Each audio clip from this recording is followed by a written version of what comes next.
India's total economic engagement with Turkey is. It has acquired new momentum in recent years. There is a considerable increase in trade. In fact, it stood at a little over $10 billion as of 2023-2024. As per the Central Bank of Turkey and the data that they have compiled, Indian companies have invested about $120 million in Turkey, and vice versa. Turkish investment in India is about $200 million as per the Department for the Promotion of Industry and Internal Trade. Now, there are approximately about 3,000 Indian nationals who are residing in Turkey, most of them mainly in Istanbul. India has helped Turkey in times of crises. Operation Dost, if you remember, when the earthquake, the massive earthquake had hit Turkey in 2023, India was one of the first countries to provide urgent relief to Turkey in the wake of the devastating earthquakes.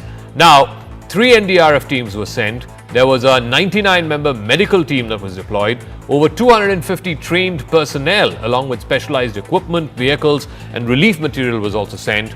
But Operation Dost, in return, what India seemed to have got is Dhoka. Operation Dhoka, because India being one of the first early responders in Turkey, medical equipment and relief material worth about 8 tons was sent to Turkey. But unfortunately, in return, all we seem to have got is Turkish drones being used by the Pakistani military to target Indian military and civilian installations. Pakistan made the preposterous and outrageous claim that it was the Indian Armed Forces and the Indian Air Force that was targeting cities like Amritsar and trying to put the blame on Pakistan. In addition, that we would attack our own cities is the kind of deranged fantasy that only the Pakistani state can come up with. As we saw in the Pahalgam attack, Pakistan is again trying desperately to impart a communal hue to the situation with an intention to create discord. In view of the existing security scenario, the services of the Kartarpur Sahib corridor have been suspended till further directions. All right, let's try and make sense of what happened last night, this drone swarm, what was the attempt, and what happens here on, what next? Lieutenant General retired D.S. Huda is former Army Commander of the Northern Command of the Indian Army. Thank you very much, sir, for speaking with us. First things first, I want you to make sense for our viewers of what was Pakistan attempting to do last night. The swarm of drones, now we know 400 of them were employed over 30 plus Indian cities from Srinagar all the way to Kutch in Gujarat. Could this be characterized as, Pakistan climbing the first rung of the escalation ladder? So, my own sense is, Dhaka, from a purely professional point of view is, this was a probing kind of an attempt to try and see where the vulnerabilities are, because they have attempted this at more than 30 places. See where our air defenses are active. See whether they can find some vulnerabilities that they could attack. Fortunately, the air defense systems have reacted extremely well and made sure there are no casualties. But I see this as a preliminary attempt that in case we have to do something, we have to retaliate, can we find some weak spots in the air defense architecture of the Indian military? I would say this is how they have done this attempt at so many places, starting right from Leh, as was explained in the briefing, right down to Kutch, is to try and expose weak spots in our defensive architecture. I'm curious if you want to comment on what the Army Colonel Colonel Qureshi said about this being Turkish-made drones. Is there any light that we can throw on why they're using Turkish-made drones? Because it's quite rare for the army or the government, for that matter, to call out the country of origin where these drones were made. No, so I think that calling out the country has been with a purpose. So we know that much of the drones that Pakistan military possesses are of Turkish origin. And I think if you look at the statements that have come out, after Pahalgam and after India carried out Operation Sindoor, two countries stand out for their sort of unequivocal support to Pakistan. One is China, which I think has still been measured in their statements. But Turkey has come out very, very openly in support of Pakistan. This is not the first time. So I think for India to call out Turkey for the kind of support they are giving to Pakistan, uh, both military support as well as diplomatic support, I think it's a deliberate sort of step by the Indian government to call out the Turkish government. I was also curious. I don't know if you felt the same way. It was only Turkey that was mentioned. China was not mentioned, even though you did say that the two biggest supporters seem to be China and Turkey. Despite the fact that both yesterday, I think in Amritsar, today in Hoshiarpur, some of the remnants of the wreckage that we had from these drones and some of these projectiles that came over clearly seem to have Chinese letters on it. I think some of them have been identified as, I think, the P-15. Any thoughts on why why the briefing did not mention about Chinese weaponry, even though we know that almost 80% of Pakistani arms currently have either a Chinese origin or jointly made with China? So yeah, spot on. Over the last 15 years or so, about 80% of what Pakistan is getting from equipment that they're getting is from China. Why did the government not sort of call out the Chinese government for this? Perhaps given the nature of relations and how the situation at the LAC has just got calmed down, we are trying to improve our diplomatic relations. The Kailash Mansarovar Yatra is about to start.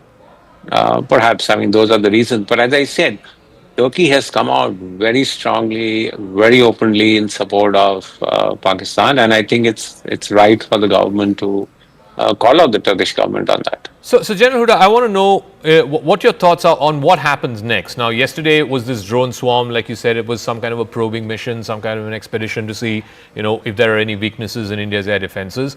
Clearly, Pakistan got a bloody nose for that. But these were all drones or projectiles without any explosives, without any kind of warheads attached to them or explosives attached to them. Is the next step going to be that they will have projectiles or drones with explosives, and then what happens after that? I mean, do we progressively go up the ladder? You have short range rockets and missiles, and then eventually start scrambling fighter jets and so on. Is that the trajectory? See, I see that as the trajectory. If we think that what Pakistan has done last night and the fact that we've countered them uh, is is an attempt to sort of de-escalate the situation, I would sort of be cautious about making that assessment. I do see, and we should be prepared for further action from the Pakistan military. Now, what form and shape it takes, whether armed drones are used, and they could well be used in a standoff role, or Pakistan attempts to use aerial power. We are already seeing extremely heavy firing that's happening on the line of control. So my own sense, and I could be proved wrong, is that it's going to heat up a little more before it cools down. So how far up the chain can they go? I mean, I stopped at scrambling jets, but what after that? I mean, do they start moving your mechanized divisions, your armored divisions? Eventually, do they start moving infantry? I mean, at what point of this ladder do both sides get off? And what does it take for Pakistan to get off? Because I think it's clear that, at least from whatever publicly the Indian government officials are saying, we are only responding to what they're doing. Absolutely. We've said that we do not wish to escalate this.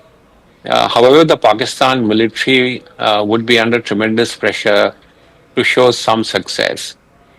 I mean, they have been struck in their heartland, which is Punjab, and they would be under tremendous pressure. That how are you going to respond to that? Having said that, I also think they'll be cautious about. Look, we don't want this to escalate to such an extent, which could lead to what is an absolute ruinous war for them. And again, we can only speculate. I would think some sort of a demonstrative attack to say, look, we have this capability and capacity to respond to, the Indian attack that has happened. We have not just quietly stood by and accepted what India has done. You could see some demonstrative kind of a strike, a demonstrative kind of an attack to say, look, this is what we can do. Does that provide an off ramp, for both countries? Really, my sense is the ball is completely in Pakistan's court, and they have to now take a decision as to whether they want to escalate this further or they want to sort of calm it down. All right. So, depending on what they do is, I think how we will see this crisis play out. All right, General Huda, it's always a pleasure listening to you, your thoughts and your perspective. And I think, you would have enlightened a lot of our viewers because everybody's curious to know, are we at the brink of full-fledged war? What happens next? Thank you very much. Thank you. Thank you. Okay, so what happened last night? We know that there was this swarm of drones, close to 400 of them, 36 different cities in the northern and western part of India were targeted. But how were they thwarted? Not one of them ended up damaging. There were certainly no, casualties in terms of injuries to folks or even fatalities for that matter. But what exactly did India use in its air defense system to thwart these attacks? India, of course, has a huge edge over Pakistan when it comes to the air defense system. So the L-70, which is developed by the Bofors company, the Bofors Arms company, produced under its license here in India. It's a 40mm gun. It's modernized with radars, electro-optical sensors. It also has an auto-tracking system. And at one given point of time, in a minute, it can fire anywhere between 250 and 300 rounds. It's got a range of up to 4,000 meters, that's 4 kilometers. The L-70 also excels in anti-drone warfare, saturating the sky with predictive fire and making it effective against exactly what we saw last night, these drone swarm attacks. Then you have the Shilka, which is a self-propelled system. It's like a self-propelled gun, like your SH howitzers. It's got 4 23mm autocannons that are guided by radar detecting targets. It can detect targets up to 20 kilometers away. It can unleash up to 4,000 rounds per minute. So it's like almost cluster ammunition. Now it's been upgraded with proximity fuse ammunition, and it's got advanced fire control systems. So basically, again, what it does is a counter swarm to a swarm of drones. The Shilka's rapid fire and radar precision make it lethal against UAVs, helicopters, and light armored vehicles. It's also a weapon of last resort, if you will, against, for protecting air bases, moving convoys, as well as sensitive installations. Now, the big question that's being asked is, can Pakistan, and clearly it's Pakistan that's climbing up the escalatory ladder, but how far can they go? And can they afford to do this economically? The last few nights have witnessed heavy artillery shelling. It's in fact happening right now across the line of control. In fact, the last few days it was both the line of control as well as the international border. Pakistan seems to be in no mood to fall back, but their economy cannot handle the strain of war, certainly not beyond a few days. It's been battered by inflation, there is massive debt, there's dependency, of course, on the IMF, and right now, even as we speak, they've gone to the IMF with a begging bowl. Another tranche of over $1 billion is due right now in Washington. So the question is, the ongoing tensions that have been amplified by Operation Sindoor, the Indus Water Treaties put in abeyance, all of this has hugely disrupted trade and investor confidence in Pakistan. It is almost an economic existential risk. It's a very small economy, just barely $350 billion. India, on the other hand, is a $4 trillion economy, more than 10 times the size. So a $350 billion economy does not have the shock absorption capacity, whether it's kinetic action or whether it is these trade bans and water shortages. India, like I said, is now the 5th largest economy, poised to become the 4th very soon. It's positioned to absorb the cost of the conflict much, much more. It's got $680 billion in forex reserves, which is twice of the size of the Pakistan economy. There is very, very little reliance on Pakistani trade or India-Pakistani trade. In fact, the forex reserves in Pakistan are just 15 billion. So India has, again, like I said, almost 9 times that. Now, the question also is that Pakistan's reserves would cover barely 2 months of imports. The IMF has a recommendation of 3 months, the threshold. And like I said, right now they're discussing with the IMF, negotiating with the IMF for the next tranche of $1 billion in what was a $7 billion allocation that's been given to them. It's an aid. Now, if tensions escalate into a full-scale war, then Pakistan's economy could collapse. A 3-month-long conflict would put the cost of something to the tune of $10 to $15 billion. Now, this is based on inflation that's been adjusted for the costs compared to what the Kargil War was. The Kargil War was 25 years ago. It was a 3-month war between May and July. If we were to have a same 3-month war today, Pakistan's entire forex reserves would be wiped out. Pakistan would necessitate emergency loans from either allies like China, which is not interested in turning over these loans. In fact, China has refused to change the terms of repayment of these loans. The IMF, of course, like I said, right now they're having a meeting for the next tranche of money. Also, a naval blockade, for example, of Karachi. There was a lot of fake news doing the rounds yesterday that the Indian Navy has hit the Karachi port and that there is a blockade of the Karachi port, etc. But if that were to happen, then that would choke again Pakistan's $30 billion of export, particularly textiles. And textiles make up for about 60% of Pakistani exports. Currently, the Indus Waters Treaty is in abeyance, so if there is a full suspension, that could slash agricultural output by 40%. It would push 15 million rural workers into poverty and drive up food prices by 50%. And that is something that ordinary Pakistanis cannot afford. Foreign direct investment, up to 20% of the $1.8 billion in the first half of FY25 would completely vanish. A war could also displace, and this is the human cost, anywhere between 5 to 10 million people, particularly those in the border regions, and that would strain Pakistan's annual $10 billion social welfare budget. And yet, we have Pakistan's defense minister resorting to blatant warmongering. अगर table पे बात नहीं होती तो क्या अगली बात बंदूक पे होगी, बंदूक के जरिए होगी? जी बिल्कुल, then that is the only option left to us. We do not have the luxury of waiting for days. मैंने plural इस्तेमाल किया. We do not have the luxury to wait. This patience will cost us. So we have to stop them right now in the tracks. कि ये चीज जो acceptable नहीं है. All right, let me go across to Mr. Mukesh Aghi. He's the founder, of course, of the US-India Strategic Partnership Forum. Thank you very much, Mr. Aghi, for joining us. The US seems to be watching from the sidelines right now. We had comments from President Trump, a few days back saying this is between India and Pakistan. They've been fighting for 1,000 years. J.D. Vance yesterday, in his latest remarks, said this is none of America's business. How do you view that? Why is America taking this sort of hands-off-ish approach? Well, you have to understand that when you have a cross-border terrorism, there has to be a zero tolerance by any nation. And we saw that in the October 7th happened between Gaza and Israel itself. And India has every right to respond and protect his civilian population. Now, as far as the current situation goes, we believe that India has given a response to that terror aggression. And it's up to Pakistan now to have some kind of an exit ramp to be able to manage the current situation. Because a long-term war is not sustainable for Pakistan economy, whereas India, yes, can sustain this up to certain length itself. And the view in the Washington, D.C. is this is not our dog in the fight between India and Pakistan. They should be able to manage this. And that's what the position the U.S. government has taken for time being. I'm curious about that because this position that America has taken that America does not have a dog in this fight. But if you look at past conflicts, Kargil, even 2019 Balakot, America played a very, very important mediatory kind of role, if not an intervenery kind of role, to try and diffuse the situation. This time around, it's a bit hands-off-ish. I talked about what President Trump said, what Vice President Vance said. It's basically the message that seems to be coming out of Washington is their fight, let them figure it out.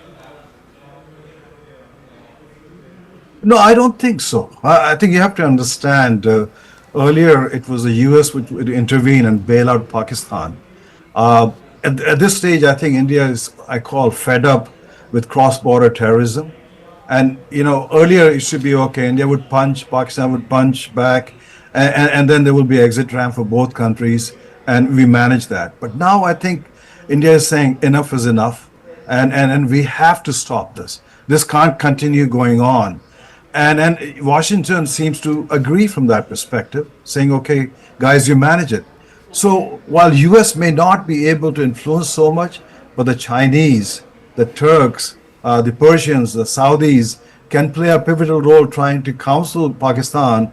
This is the wrong direction to go, both from a global perspective and from a regional economic perspective also. You know, one of the things that, India has been talking about, and right now they are meeting in Washington, D.C., the IMF will be negotiating with Pakistan, or the other way around, Pakistan will be negotiating with the IMF to release its next tranche of $1 billion. And a question that, begs to be asked, and has been asked here in India for a number of years, why does the West, and why does America in particular, because it has veto powers there, effectively veto powers in the IMF, tell Pakistan that, look, you can't continue encouraging all of these terror organizations and expect monies from the IMF. Why are they not making that loan or monies conditional on good behavior by Pakistan? No, absolutely. I think US should leverage the IMF, not only just from holding on the loan itself, but also look at Pakistan putting back on the grey list. I think it's important to understand that in a global order, you cannot just go across the border and kill innocent people and walk away without any punitive actions itself. I think that era is gone. India has grown as an economy. Now it's the fourth largest economy. Its military power is much, much stronger. So it has a zero tolerance. And I think US realizes that. Okay. And in an indirect way, US is saying, hey, once and for all, just try to sort this one out so we can move on. Okay, Mukesh Aghi, we'll leave it at that. Thank you very much for joining us from the US-India Strategic Partnership Forum. Amidst a barrage of speculation from Pakistani and international media over the alleged military losses in the ongoing Operation Sindoor, a senior government official has told CNN News 18 that India has a proud and consistent history of acknowledging its losses and honouring the brave hearts who laid down their lives in service of the nation. In a poignant reminder of India's tradition of honour, even in conflict, the official recalled an extraordinary moment from history. In fact, let me go across to Siddhant, who has more details on this. Siddhant, so there's a lot of speculation about, did India lose aircraft? How many aircraft did India lose? At least officially, no one is saying that India has lost any aircraft. The official that you spoke to, what did he have to say? Well, that's right, Zaka. In fact, we are going door to door here in the national capital, perhaps to dig more about Operation Sindoor. And in fact, we have spoken to many officers in the government, in the armed forces, at the Ministry of External Affairs office. And perhaps, there is indeed chatter. And in fact, amidst speculation and the claims that Pakistan has made about India's military loss in Operation Sindoor, perhaps, there is a lot of criticism also that Indian forces are not owning up, etc., etc. So a senior official in the government of India, perhaps I can't name him, Zaka, but he has said this to me, and in fact I would like to read it out for our viewers, and I quote him: "हम दुश्मनी में भी शराफत रखते हैं." And he went on to remind me that how Pakistan's captain, Colonel Sher Khan, was awarded the Nishan-e-Haider on the recommendation of an Indian officer. Perhaps he says that India has a proud and consistent history of acknowledging its losses and honoring the brave hearts who lay down their lives in the service of the nation. In fact, Operation Sindoor is ongoing. As always, we will provide verified details at an appropriate time. Zaka, I have spoken to other officers also. In fact, what they are telling me is that this is not a right time. But any minor detail perhaps going out in media about the operations could affect the future, future success of operations. And this is the reason that, there is a blanket silence as far as these chatter and, claims that Pakistan is making and the speculative stories that are getting published in the foreign media. So, the message is very clear that Indian Army, Indian forces are known for their professional conduct. And perhaps this time around, they are also doing in a very professional manner. It's just a matter of a time since Operation Sindoor is going on. So, before divulging details or perhaps putting out details in public domain, the armed armed forces are very cautious. The government is very cautious, so that Pakistan should not take a mileage of slightest detail being put out in public domain. All right, Siddhant, we'll leave it at that. Thank you very much for joining us. I'm now joined by former diplomat and former Deputy National Security Advisor, former High Commissioner, Mr. Satish Chandra, Ambassador Satish Chandra. Thank you very much. You speak very rarely to television channels, so thank you very much for joining us here on CNN News 18. I just laid out the context of what has happened over the last 2 weeks and where we stand as of today. What is your best assessment of what the situation is right now, and more importantly, where do you see it moving over the next 24, 48 hours? Good to be with you, Zaka, on your channel. It's a pleasure to interact with you. Well, actually, what's been happening is a repetition of the playbook over the decades. India has always been extremely restrained, to a fault often, in terms of retaliatory steps. I think all of us are very well aware that we have been targets of terrorist actions by Pakistan, and in most cases we have not retaliated, and I think that's been a fault and perhaps has encouraged Pakistan in the belief that they can literally get away with murder. So what has happened, I think there's been a change since with the Modi government in terms of the actions that it had taken in 2016 and 2019. First the surgical strikes and then Balakot. And this has gone a notch higher in terms of depth at which we have struck across Pakistan in retaliation for the Pahalgam attacks. And it's been nine camps which has been struck, both in some in POK and some in Pakistan Punjab, the most notable being Muridke and Bahawalpur, where the terrorist camps were taken out. But as you mentioned ab initio, and as has been underlined by the government of India, that our action was, the kinetic action, was extremely restrained in terms of the fact that we did not hit the military, the Pakistan military, which many feel perhaps we should have. All right, sorry for interrupting that interview, but we've got these pictures from the Prime Minister's residence, the Prime Minister having a meeting earlier today with the Defence Minister, the 3 service chiefs, the National Security Advisor, the service chiefs, of course, of the Army, Navy and Air Force. There seems to be, of course, the body language, of course, everyone seems to be in a slightly more relaxed frame of mind. It was very different from the images that we had a couple of days ago, which the Prime Minister had met with the service chiefs as well as the National Security Advisor and the Defence Minister. I want to go across to our political editor, Aman Sharma, who has more on this. Aman, so this is from the meeting that the Prime Minister had earlier. Visible difference in the body language from the first meeting that we had, pictures of which a few days ago. Clearly, there seems to be a degree of comfort in what India has achieved through Operation Sindoor and a degree of surety that India can handle whatever it is that Pakistan is trying to achieve.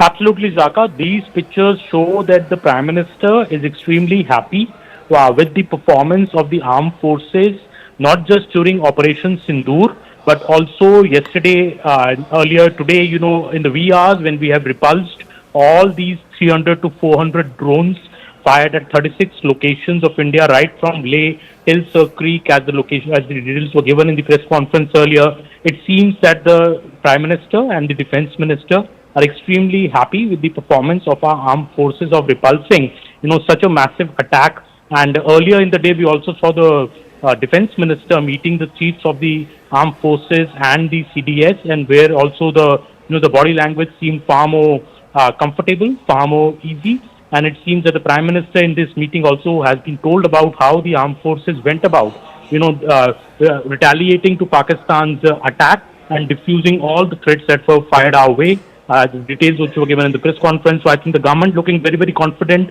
and prepared to retaliate if Pakistan does any other misadventure. And what is the sense you're also getting from the government that if Pakistan does not do any misadventure, as you said, then is India not looking to amp up on the escalation ladder? Is India only now keen to be seen as responding if Pakistan chooses to escalate this?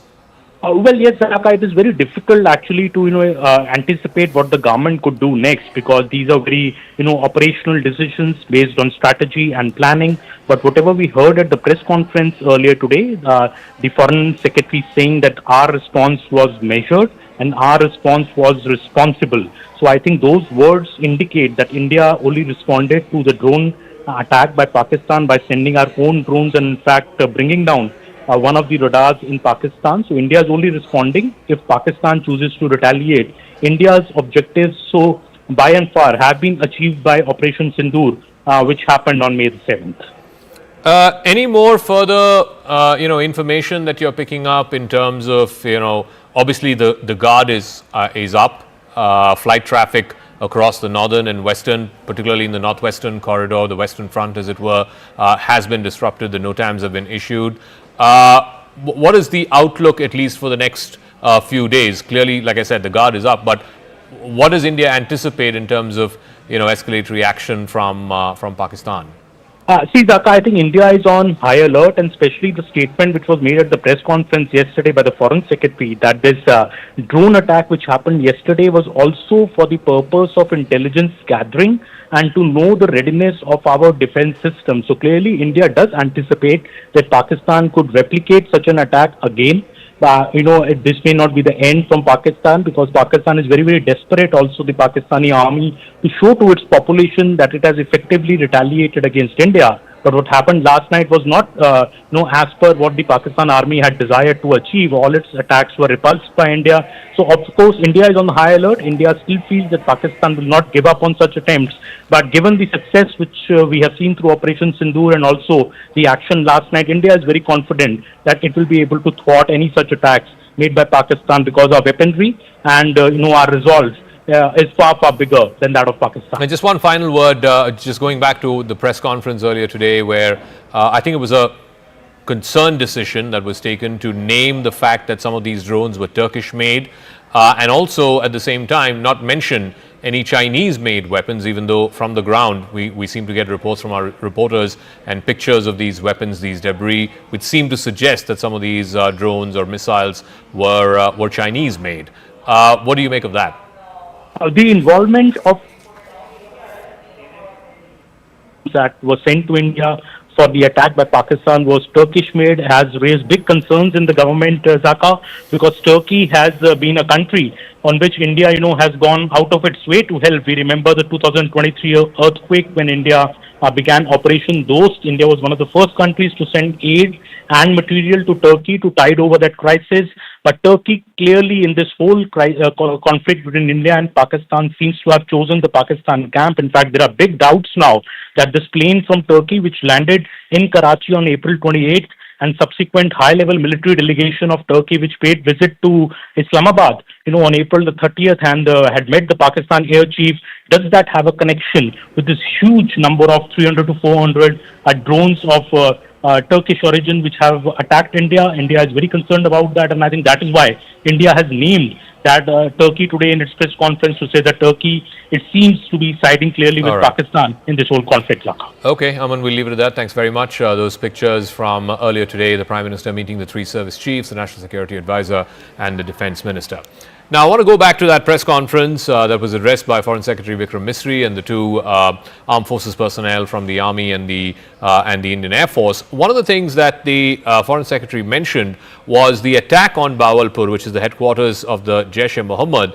There's a lot of speculation around whether Rauf Azhar, who was one of the key members of the Jaish-e-Mohammed, the brother of the founder of the Jaish-e-Mohammed, Masood Azhar, whether he was eliminated, whether he was killed in that attack that happened a couple of nights ago on Operation Sindoor. Now, Rauf Azhar was the person who was responsible for luring American journalist, the Wall Street Journal reporter Daniel Pearl, and taking him to Omar Sheikh, who then killed him.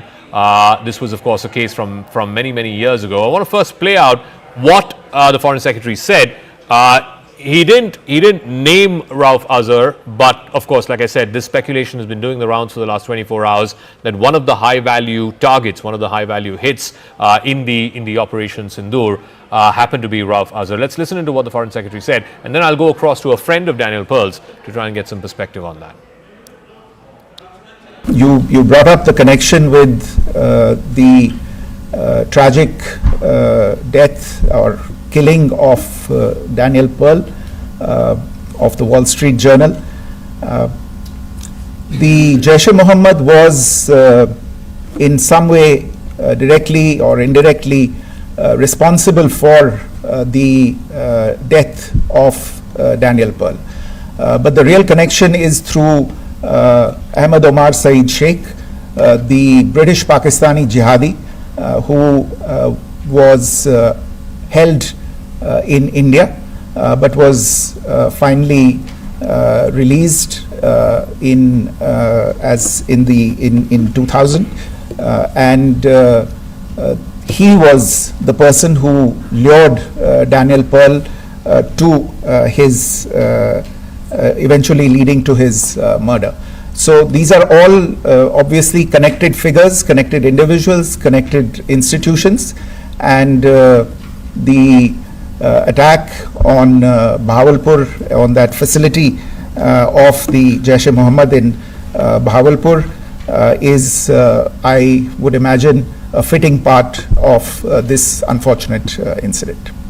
I stand corrected. It was Omar Sheikh who lured Daniel Pearl and eventually, of course, to his tragic killing. Asra Nomani is an Indian-American journalist and a former colleague of Daniel Pearl's. She now joins us. Asra, thank you very much for speaking with us. I know there's been a lot of speculation around whether Rauf Azhar was killed or not, but the Bahawalpur headquarters of the Jaish-e-Mohammed has been reduced to rubble. When you saw those pictures, when you heard that news, what did you feel? What went through your mind? It was haunting for me to see Bahawalpur on the map, because Bahawalpur has been on my map for 23 years. It was where Daniel Pearl went in December 2001, when he was on the trail of the jihadis that have caused so much violence in the world, from India to the United States to Europe. And so Danny went to Bahawalpur. He knocked on the door of Jaish-e-Mohammed, and he saw that despite the claims of General Pervez Musharraf, it was open for business. And what Danny discovered was what we all have known for these decades, that Pakistan has been fomenting a terrorism industry with a headquarters in Bahawalpur. So it was haunting to see Bahawalpur on the map now as one of the places where India struck. It's really important for me to recognize that why this family is important is because Ibrahim, the brother of Masood Azhar, was one of the hijackers on that airplane in 1999 that went from Kathmandu to Kandahar. The man that was killed this week, Masood Azhar, he is the brother, and he was the mastermind of that hijacking. So what happened was that Omar Sheikh was freed because of that hijacking. So I want to just correct the record that this family was not involved in the actual plot to kidnap Danny, just as you mentioned. It was this man, Omar Sheikh. Yeah. But it was this industry that created these jihadis that murdered Danny. And that's why it's so important what has happened. I just wanted to ask you about that. I mean, look, no government official has come forth and confirmed that Rauf Azhar has died. There's a lot of speculation that he was amongst the high-value targets inside Bahawalpur when it was struck on the night of 7th of, or the morning of the 7th of May, when India carried out Operation Sindoor. Have you been able to hear from, either people on the ground in Pakistan, or have you heard from any government official about this operation taking out the man who killed your friend? I have not, and I think that would be really wonderful if the government of India did communicate with Danny's father. His mother passed away, and his father is very engaged in this battle. His father has fought to keep the men that were convicted in Danny's murder in jail, And we have failed because the Pakistani court system has released those men essentially to house arrest and, very convenient, a good life in Pakistan.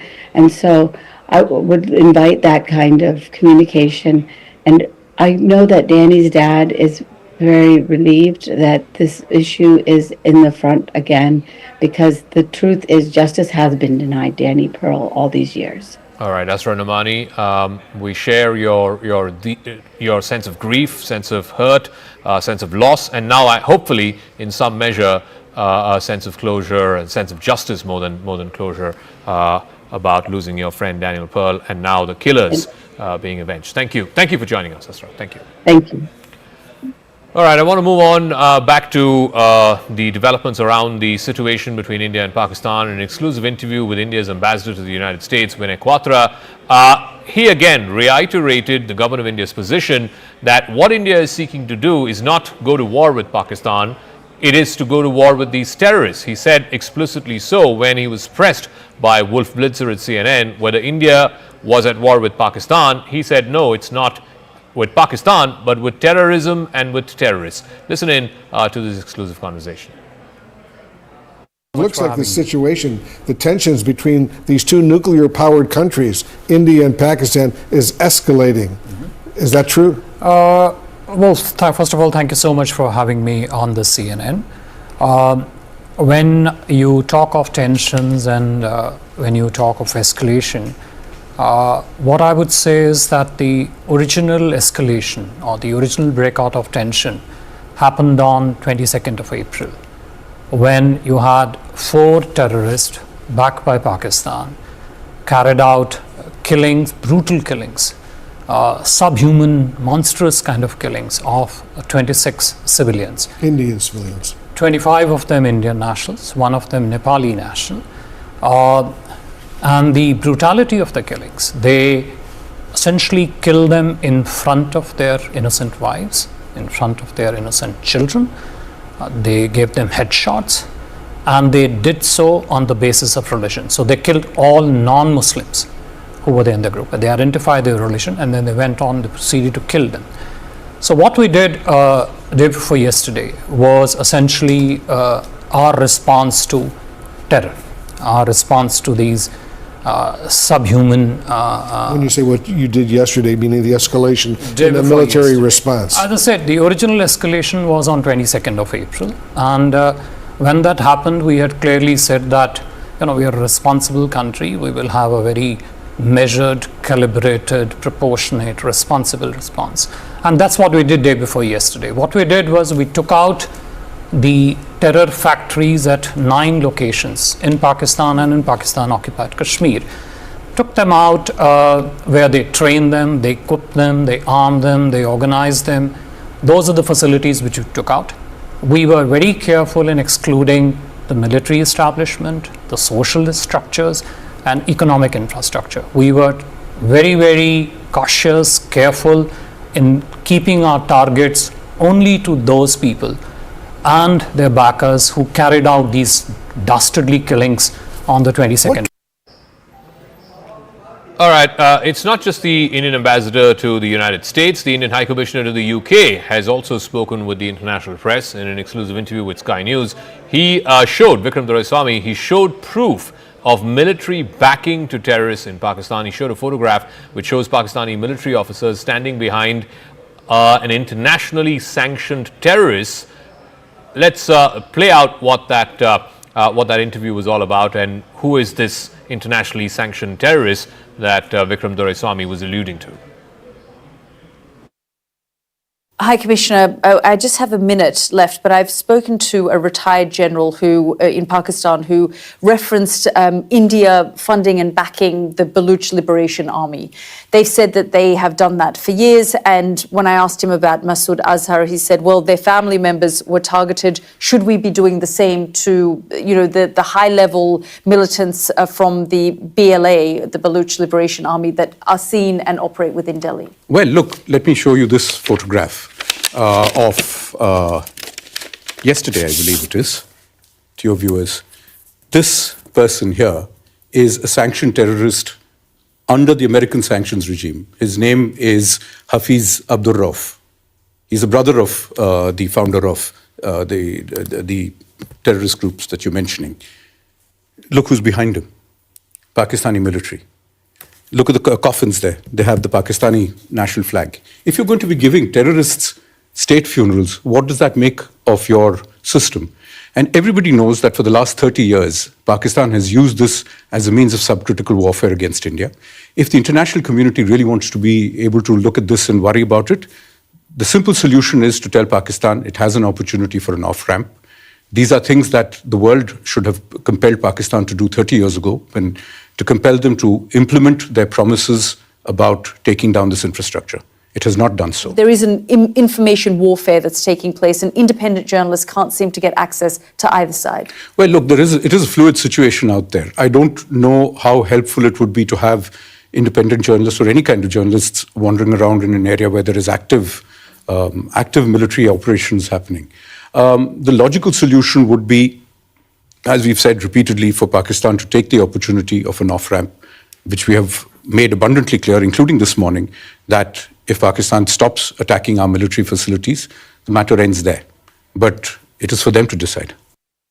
All right, we're just getting some breaking news before we close out the show. There's been a massive blackout followed with siren sounds that have been activated in Udhampur, a complete blackout in Udhampur. Also, multiple ceasefire violations happening across different sectors on either side of the line of control. So not yet quite the repeat of what we saw yesterday, but still heavy artillery firing happening on across the LOC. Akash has more details on this. Akash, so is it restricted to CFV violations and artillery shells right now? Are we seeing any kind of drone activity yet? Is there any possibility of a repeat of what happened yesterday, or it's following a familiar pattern? I'm hearing the sirens. In fact, here in Jammu, I'm not allowed to go outside because of the light and some sort of restrictions that are in place. Zaka, yes, we are learning about one drone attack here in Jammu. In fact, defense sources are telling us, and we have heard multiple firing sounds as well. You rightly pointed out on line of control, we are having ceasefire violations in different sectors, not only in Jammu but in Kashmir as well. In Uri and Kupwara, we have been reporting since evening. And at this point in time, in Poonch and in Samba, we are learning about this ceasefire violation from Pakistan, where they are in fact firing the artillery. Here in Jammu, I have heard multiple sounds. I was trying to count 11 at least. I have heard, and I am learning. In fact, defense sources are telling me that it was drone once again. It was a drone attack once again. We'll wait for the police to confirm it as well. But I am learning that yesterday it was the airport, and once again it is in the close vicinity, possibly the airport only. And agencies are in fact using the AD systems and AD guns to thwart these attempts. Once again, it is Pakistan trying to attack the infrastructure, and not only in Jammu. We have been learning about these sort of activities in different areas. Tejinder is reporting in fact about Pathankot and Samba as well. We have a colleague Anshul and Anvit in different areas as well. They have been reporting about blackout and sirens. But as far as Jammu is concerned, Zaka, so it is very important. It is the international border though, but it's a very part of the sort of attack that was carried out. In fact, yesterday it got started with Jammu only, and at around 8 p.m. This evening also, we heard sirens, and soon after that a blackout was there. Yes, it's a precautionary measure, Zaka, but it has been categorically mentioned by the police and the civil authorities that people cannot stay outdoor, and in fact they need to go inside whenever they are hearing these sort of sounds, and in fact whenever there is blackout they need to go indoors. Okay, Akash, we'll leave it at that. Thank you very much. So yes, ceasefire violations are happening in Samba, in Uri, in Tangdar, all across the line of control.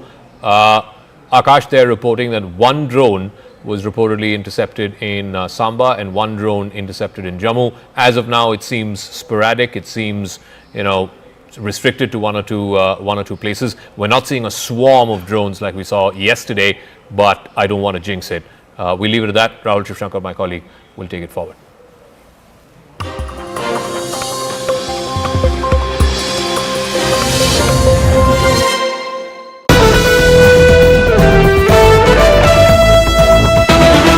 All we're just getting some breaking news before we close out the show. There's been a massive blackout followed with siren sounds that have been...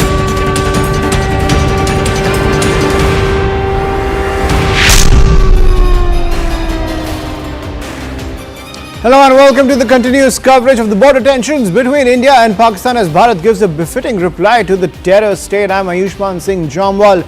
Now, Pakistan launched drone strikes along the border targeting Jaisalmer, Rajouri, Amritsar, Firozpur, Riyasi, Kathua, Samba, Nagrota and Uri. India has successfully brought down the drones to deter Pakistan's design. Ceasefire violations continue along the line of control and the international border while India continues to raise the cost for Pakistan, hitting back at Pakistani forces and striking deep into Pakistani territory, even taking our crucial air defense systems. Now, in a significant move in the recent IMF meeting, India has objected to the $1 billion bailout for Pakistan, saying the funds are being used for terror operations. India has abstained from the vote and the IMF has taken note of that. So India is saying that all the funds that are going to Pakistan from the IMF are only funding the terror operations. Case in point, the Pahalgam terror attack and Pakistan's offensive against civilian areas inside India. Now, joining us on the broadcast to get a global perspective on this entire matter, I'm joined by Lisa Curtis, strategic expert and senior fellow and director of the Indo-Pacific Security Program at CNAS. Thank you, Ms. Curtis, for joining us on CNN News 18. How do you see these developments coming in between India and Pakistan as the border tends to remain hot and Pakistan continues its offensive against India in the wake of the Pahalgam terror attack, even though several nations have backed India's stand as well as offensive in taking out the terror infrastructure inside Pakistan? Well, I think we're in a very dangerous situation. The situation is escalating. And, you know, on Wednesday, the hope was that after we saw the Indian retaliation for the April 22nd terrorist attack against the terrorist infrastructure inside Pakistan, and Pakistan claimed that it had downed 5 Indian aircraft. The hope was that things would de-escalate, that the two sides would find a way to walk down the escalation ladder and establish dialogue, establish contact with one another, and establish dialogue to be able to walk back from the brink of conflict. However, yesterday, the action across the line of control continued with drone strikes, with missile strikes. There's an unclear situation exactly what's happening at the moment because there's a lot of misinformation circulating on social media, and there's a lot of different statements coming from each side. So the hope is that we start to get some clarity from each side on what is exactly happening and how the two sides can stop the exchange of military action that's happening, and how we can establish peace and calm in the region. This is the utmost need of the hour. Right, but Ms. Curtis, given the current defense paradigm and the skirmishes between the two sides and the significant technological as well as the big difference in defense capabilities between the two sides, how do you see it play out given India's technological edge over Pakistan, be it air defense or be it even striking deep within Pakistani territory? So India exercised its right to self-defense when it struck Pakistani infrastructure on Wednesday. What has been happening since then in the last 36, 48 hours is very unclear because Pakistan has claimed it's downed 5 Indian aircraft. India has not acknowledged this. India has claimed that Pakistan has struck military installations inside India, or has attempted to do so. And that is why India said that it retaliated by targeting Pakistani military sites inside Pakistan. Right. So again, the situation is escalating. It's getting out of control. We're in the most serious situation, I would say, that we have been since the Kargil border conflict in 1999. So I think that right now, the sense is both sides need to find a way to engage with one another and find ways to stop the military activity that's happening and reestablish calm in the region. And, the U.S. does have a role and a responsibility to play in this situation. The U.S. should be on the phones talking to the leadership, talking to the Chief of Army Staff, Asim Munir in Pakistan, and talking to the Indian leadership in India, the National Security Advisor in India. So my hope is that we see somebody like Secretary of State Marco Rubio working the phones, trying to de-escalate this situation, because nobody wants to see an all-out war in the country, that could potentially go nuclear. Right, and Marco Rubio has been in contact with the leadership on both sides, Ms. Curtis. But I want to press you on that point you just ended on. How real is the nuclear paradigm between India and Pakistan, given the fact that Pakistani leaders have only been saber-rattling using the nuclear weapons narrative against India, saying, even warning India as well as the world, where the defense minister even went on to say that either Pakistan exists or the whole world gets destroyed? Well, I think it is real. Look, anytime two nuclear armed states enter a conflict, one has to be concerned about one using those nuclear weapons. Look, I think the ultimate concern would be a situation where one of their red lines is crossed. And of course, India has a no first use policy in place. Pakistan does not. So there are concerns that if Pakistan feels like its existence is being threatened, a situation like in 1971 when Pakistan was basically split in two and you had the East-West or East Pakistan turned into Bangladesh. I think if the Pakistanis felt a similar situation was happening in their country, that they could potentially resort to nuclear weapons. And once you start up that escalation ladder, you lose control and it becomes a tit for tat, and each side keeps trying to increase their response. And you can see how things quickly get out of control. So I think, we have to take seriously the possibility. It may be a remote possibility, but I think we try to dismiss this possibility at everyone's peril. And it has to be taken seriously. Right. Thank you, Ms. Curtis, for sharing your perspective on the situation currently at the border. Now, you and several experts have also said that de-escalation is the most prudent way forward. Thank you for sharing your perspective. And up next, my colleague Akanksha Swarup takes us forward with the latest news and updates.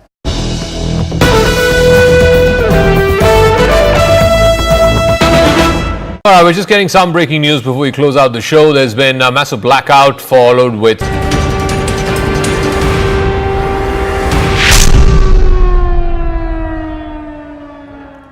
a very warm welcome to our live and rolling coverage of the border tensions between India and Pakistan, as India gives a befitting reply to Pakistan's misadventures and even displays its technological edge. Pakistan continues its drone strikes along the border, targeting several spots in Indian territory. Pakistani forces have unleashed drones in Jaisalmer, Rajouri, Amritsar, Firozpur, Riyasi, Katwa, Samba, Nagrota and even Uri. Ceasefire violations are continuing along the line of control and even the international border, while they are also raising the cost for Pakistan as India continues to retaliate. In the recent IMF meeting, India has also objected to the bailout for Pakistan, saying the funds are being used for terror operations. India has abstained from the vote and the IMF has taken note. That's a big breaking input we are now bringing to you as far as putting or exerting that pressure on behalf of the IMF is concerned. Let's in fact bring you those breaking inputs. Top government sources are telling CNN News 18 that as far as IMF clearing a $1 billion bailout for Pakistan, India has abstained from the recent International Monetary Fund vote. This was with regards to the loan that was being doled out to Pakistan. not because it lacked opposition, but because the fund does not allow member countries to vote no. Otherwise, remember, India was all set to vote and cast a negative vote, but this time around, India has abstained. By choosing to abstain, here's the message. India has sent a strong message of disagreement. It has raised concerns over Pakistan receiving repeated financial support 28 times in the past out of 35 years, including 4 programs in just the last 5, without any meaningful reforms coming from these global economic institutions, primarily the IMF. India has also criticized the Pakistani military's deep role in economic matters and warned that the money could be misused to support cross-border terrorism, posing serious risks to global credibility and values. On that big breaking input, I'm joined in by Siddhant Mishra, who will break down that big message that India has sent out while abstaining from that very crucial vote. Siddhant, first of all, many would want to know, why hasn't India cast a no instead of abstaining? This is where India demands reforms at the international institutions. In fact, talking about IMF, if you allow me, then I would like to draw a larger context to this particular development. So there is no vote policy at IMF. Perhaps a country with more economic might has more say, and in fact, decisions are largely taken on the basis of consensus. So India does not, India cannot, or any of the members cannot exercise no to the bailout, and this is a reason that India decided to abstain. Perhaps the IMF has also of India's abstention. And it is kind of a message which India is sending out to the world that India has provided evidence, material, time and again. India has raised this issue that a country which is surviving on IMF bailouts perhaps is spending equal amount of money for its defense budget. Says about the priority of that country, etc., etc. And today again this happened. India, in fact, this issue was raised. India's abstention was also taken note by the IMF. But, as I said before, that again, this is where India demands reforms at the international institutions. Perhaps a terrorist state, which is directly involved in killing 26 innocent people, last month on 22nd of April, perhaps is again getting loans from IMF. In fact, because the bigger countries with the bigger economic might have supported this bailout again. That's very important, Siddhant. I'm going to request you to continue staying with me. In fact, I'm joined in by Professor Brahma Chalani at the moment for more perspective on this. Professor Chalani, thank you for joining in. This is a big development, as Siddhant was highlighting and sharing the reasons why this is an abstention and not a no. Also, break down for us, how do you weigh in on the statement, which is a very sharp and pointed one that's come out from India? First, this IMF bailout approval has followed a staff agreement with Pakistan. So the right time to lobby with IMF was when IMF staff were negotiating with Pakistan. At that time, we did not raise a voice. What happened today was a pro forma approval. Once a staff agreement has been reached with the country, the IMF board normally, unless there is something extraordinary that comes to the notice of the board of the IMF, the board normally approves the staff agreement.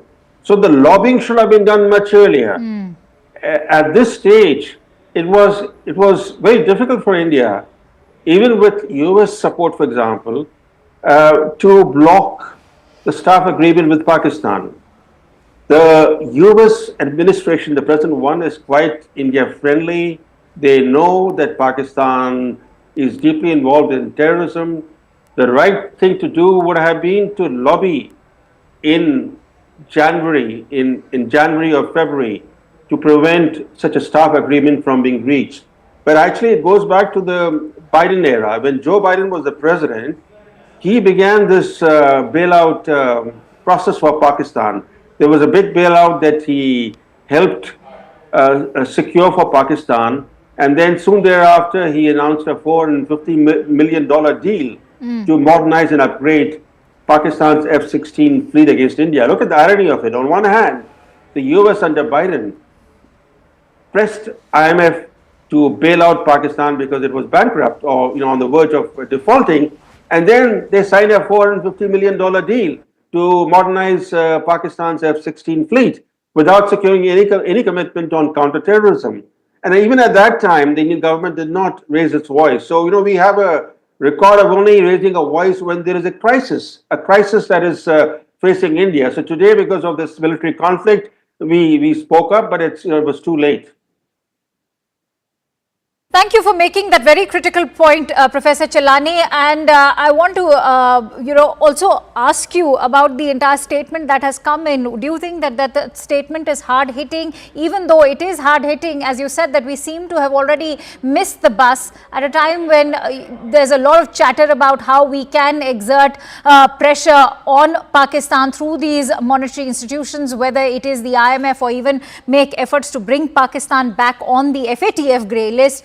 How is this move in your point of view? I think India needs to mount a sustained international campaign to spotlight Pakistan's nexus with terror groups. This tendency in India to speak up when there is an act of Pakistani-sponsored terrorism or there are tensions along the border or the LOC, that's not the right way. You have to do it on a sustained basis. You have to then press each institution. For example, the FATF allowed Pakistan to exit the grey list. At that time, India could have built a coalition. Of course, the Biden administration, along with China, helped Pakistan to exit the FATF grey list. But you have to start building a coalition months ahead. And you can't do it just when FATF is meeting. Similarly, in the case of IMF, you can issue any statements that you wish to make. But to pressure IMF, you have to build a coalition. Because India is only one important country in the IMF. It doesn't have a veto power in the IMF. Okay. But certainly it can help build a coalition. That's another very important point that you've made, Professor Chelani, and that's the point that I would like to take forward with Lieutenant General Iyer, who's also on the broadcast with us. He's the ex-chief of the staff at Northern Command, and I'm also joined in by Captain M.J. Vinod, who's a defense expert. Many thanks to you, gentlemen, for joining in. But if I could bring in Lieutenant General Iyer. Sir, that's an important point that Professor made, and that's why if you go by the consensus, as they say, that unlike the UN over here, as far as the IMF is concerned, the vote goes by the economic power that each country wields, which means that the United States has a significant sizable vote in the IMF. What is one to make at a time when the United States is maintaining consistent engagement with New Delhi? Should we expect or shelve any hopes from the US to play a critical role over here? Firstly, I will take it, Professor Chelani took it back to January. I'll take it back to August, September of last year. Okay. It was around that time when, they got out of the FATF grey. They were one of the major contributors of ammunition to the Ukraine requirements, which was something which Biden administration was pushing. So they were like Biden's gang at that stage of time. And by the time the elections happened in the US and the new administration came in, and it was too late because this IMF bailout had already passed that staff test. Thereafter also, till the month of April, there was no other significant reason for us to start pushing for putting them on a grey list, as well as, getting this bailout out. So to some extent, we have been trying for the last 2 weeks, but 2 weeks is not an adequate amount of time. And let us have trust in the current American administration They are well abreast with the kind of activity that is happening in Pakistan. I am personally very sure that next time when it comes up for the FATF relisting, Pakistan will find itself into trouble. My only piece of concern is 2 weeks down the line, though we have accused Pakistan of this Pahalgam incident, we have to back it up with real concrete evidence. Yes. That is somewhere we need to work much harder. We have to connect the links between what happened in Pahalgam to the Pakistani administration, and by the time they come up for the next set of loans, it should be very clear that Pakistan is a country which is fostering terrorism once again, and they deserve to be treated in the manner they were treated last year. And the third thing I would say is $1 billion in the current scheme of things, we should not get too much worried about. I'm sure it is just maybe another 6-7 days of war stamina if you equate it towards completely being employed towards this war waging efforts. And should this conflict go any further north and we find ourselves into a limited or a long drawn engagement with Pakistan, this $1 billion is not going to last. So let us not get worried about it. Let's stay focused on the current situation. I still agree, and I keep saying this every time whenever I get an opportunity. The I part of the time syndrome, we have not doing so well. We have not been able to communicate our intentions correctly. Whereas we have done very well on the diplomatic side, we have done exceedingly well on the military side, we have done fairly well on the economic side. Because the communication aspects are not good enough, we are not able to get the kind of results that we should have got by now. No, I agree over there. I agree over there. But where I do disagree is that $1 billion funding, as you're saying, may not result or yield too much of war stamina. But the fact is, it's not just this $1 billion bailout that we are looking at, or an additional funding, which is what they are calling it, because there's been a consistent sort of bailout pattern that's been coming out of IMF, and that goes all the way back to 1958. And that's why I want to bring in Captain Vinod on that note. Sir, there's so much chatter about how the global consensus is standing with India in solidarity. And so when you talk about that global consensus, will that yield any results, especially in a body like IMF, which is governed by consensus? And listen, I mean, without, sounding very different from my position, for the sake of viewers, let me explain this particular thing to you. See, professional, I don't want to use that word, but for want of a better word, I'm using this word. A professional beggar knows exactly how to dress up before he goes begging. So, in FATF, when you go to take the money from IMF and not to get into FATF grey list, Pakistan has done a large amount of work. Before you go and submit your application, Pakistan knows exactly whom to go and meet, what to say, how to say, Germany, US, before it goes to IMF. To stay out of grey list, Pakistan doesn't need to go knocking on the doors of US. It needs to go knocking on the doors of Australia. Why? Because in the FATF, we have something called an APG, Asia Pacific Group. In the Asia Pacific Group, the permanent chair is Australia, and you have a rotating co-chair. And the Philippines, and last year when they got out of it, it was Malaysia, and they had a tacit understanding that when you have a bailout, you will return what is owed to Malaysia, which they didn't return. And if you remember, that big thing happened when PIA Airlines was captured by Malaysia. Because they promised that paisa will be given, paisa diya nahi, aur yahan inko ullu bana ke chale gaye. So these kind of things, a professional person who knows how to ask for arms knows very well. I was not surprised that they will get this money because they have done their homework very, very well. For the next bailout, they have already started their work. And for the next to next bailout, they have already must be doing their paperwork. So they're extremely professional about it. And like Professor Brahma Chalani said, you have to beat them in their game. You cannot be, beating them in their game 1 day to go, 2 day to go. Nothing is going to happen. By calling somebody 1 day before the money is going to be allotted and hoping like hell that the money will not be allotted when professionally he has addressed and plugged all the holes a month ago, impossible to do. But my limited point is, in the last 3-4 days, the amount they have spent is much more than the amount that they may get. And it is not that FSTF sanction, aaj hua hai, you will get money today. No, it takes 1 month, 2 months to come into your account, and when you start spending. So that itself is something which is not going to aid in this particular operation. No, I agree with you that they do their homework and they do it bloody well.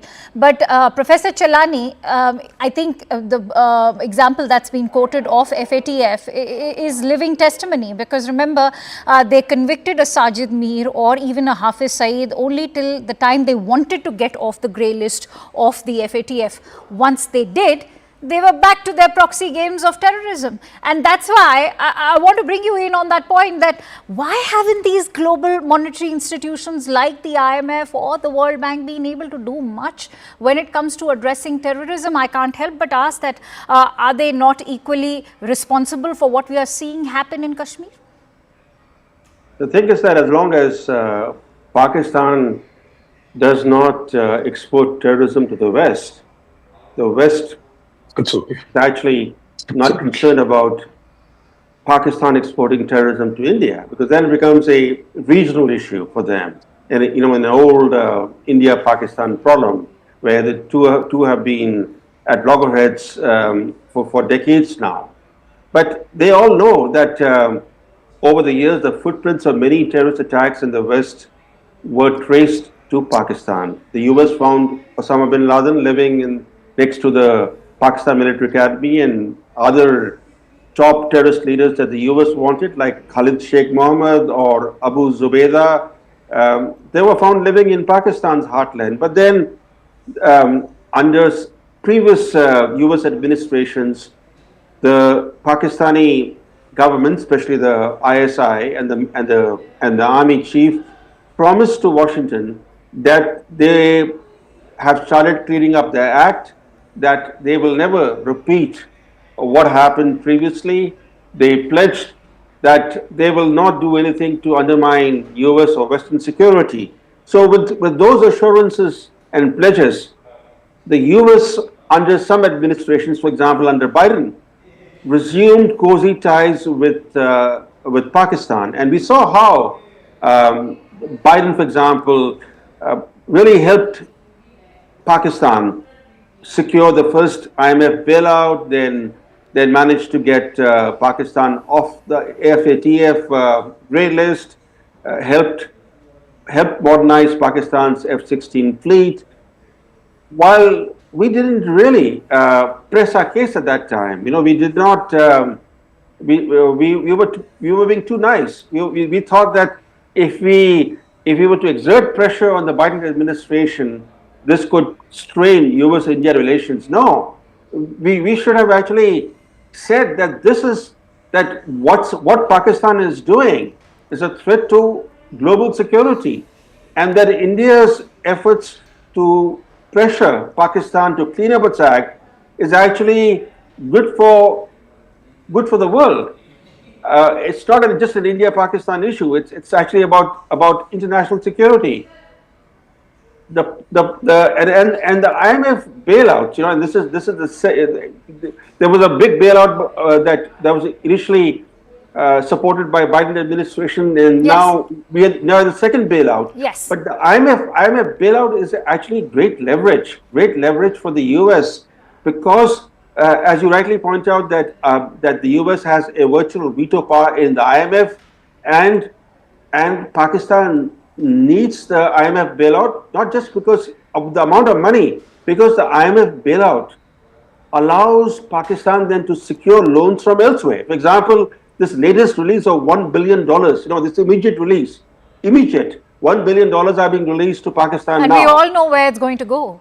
Yes, but more importantly, because of this $1 billion deal, Pakistan now will be able to secure additional billions of dollars from Saudi Arabia and China. They were waiting China and Saudi Arabia were waiting for this IMF agreement. And now $1.2 billion swap deal with China will go forward, and there will be another major package from Saudi Arabia. All right, I think you've made another very critical point. Lieutenant General Iyer, how do you weigh in on that? That actually does sound alarm bells at the moment, because as we've been talking about, India has also stated it in the IMF that the Pakistani army, the military, has a lopsided sort of sway over the economy in Pakistan and how the funding is going to be utilized. So that indeed is a cause of concern now, even if it is just going to be slightly over $1 billion. I can't agree more with Professor Chalani. It's covered almost all the facets of this bailout.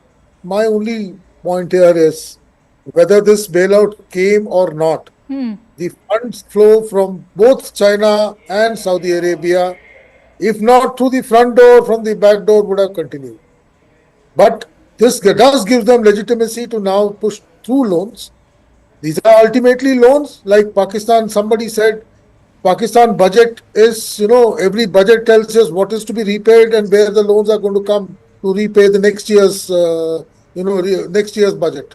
So it is a kind of a continuation they are living in. They are living in dangerous situation. No country would like to, have so much of external debt as Pakistan is. Their economy is in shatters. A war of maybe even 15 days is going to make their life miserable. They just cannot afford it.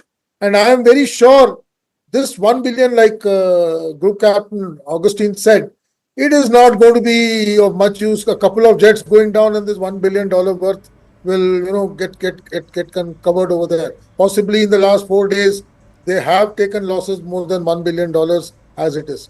But that having said, unfortunately, we are making Pakistan India-centric. And that is something we need to tell the world that the problem is not just going to be in India. Tomorrow, this epicenter of terror is going to bite everybody.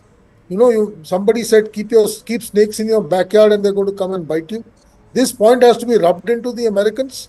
9/11 happened because there were people who were, raised by the Americans in the 80s.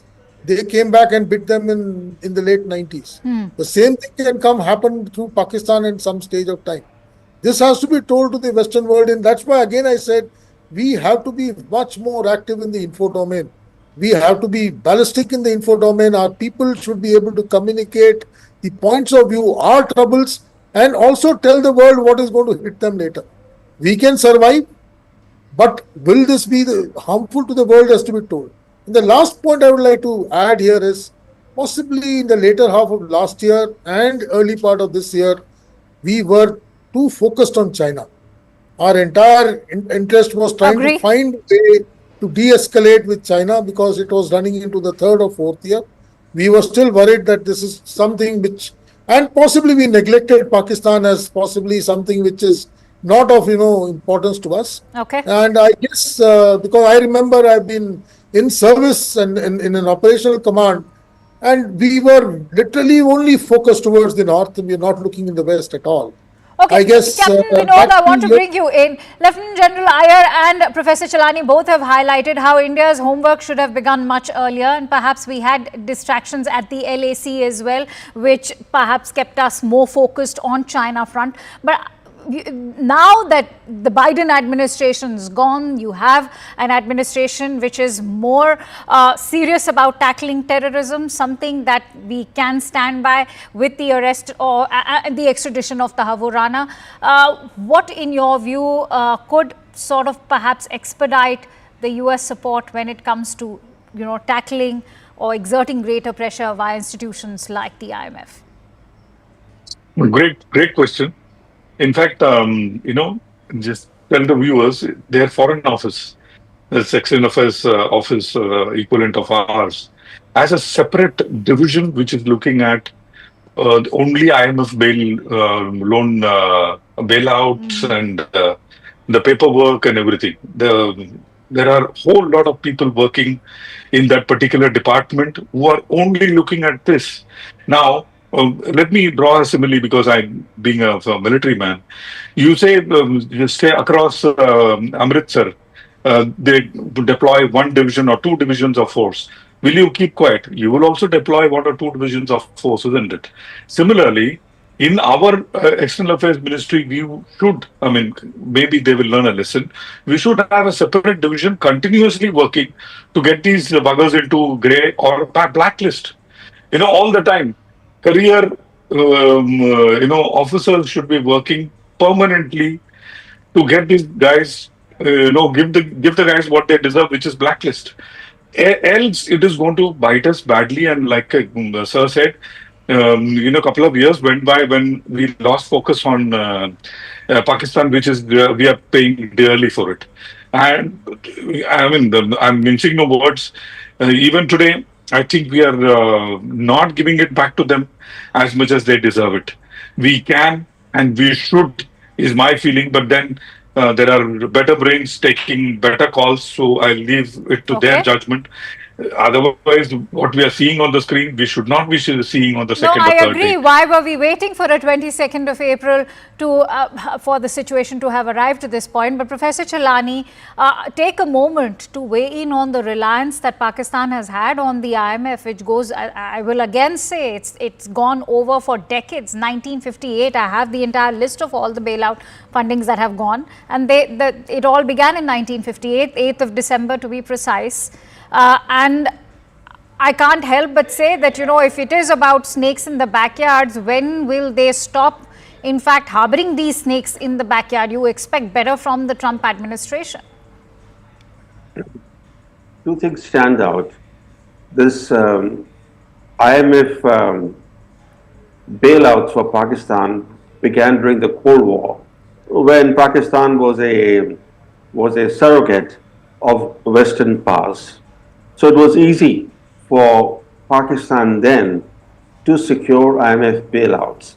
And once you get one bailout and you don't do your reforms, you become more and more dependent on IMF. It's getting IMF money is actually quite slippery for many countries because IMF imposes conditionalities that are pretty tough.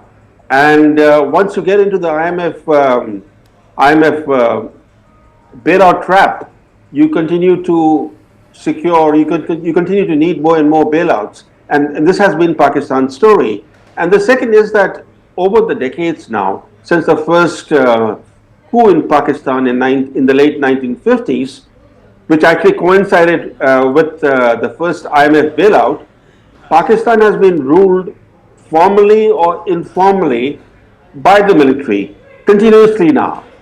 And the military dominates not only the society, it dominates the politics, it dominates the economy. There are very few countries in the world where the military not only calls the shots in politics, but even the shots in the economy. There are very few examples of this kind in the world.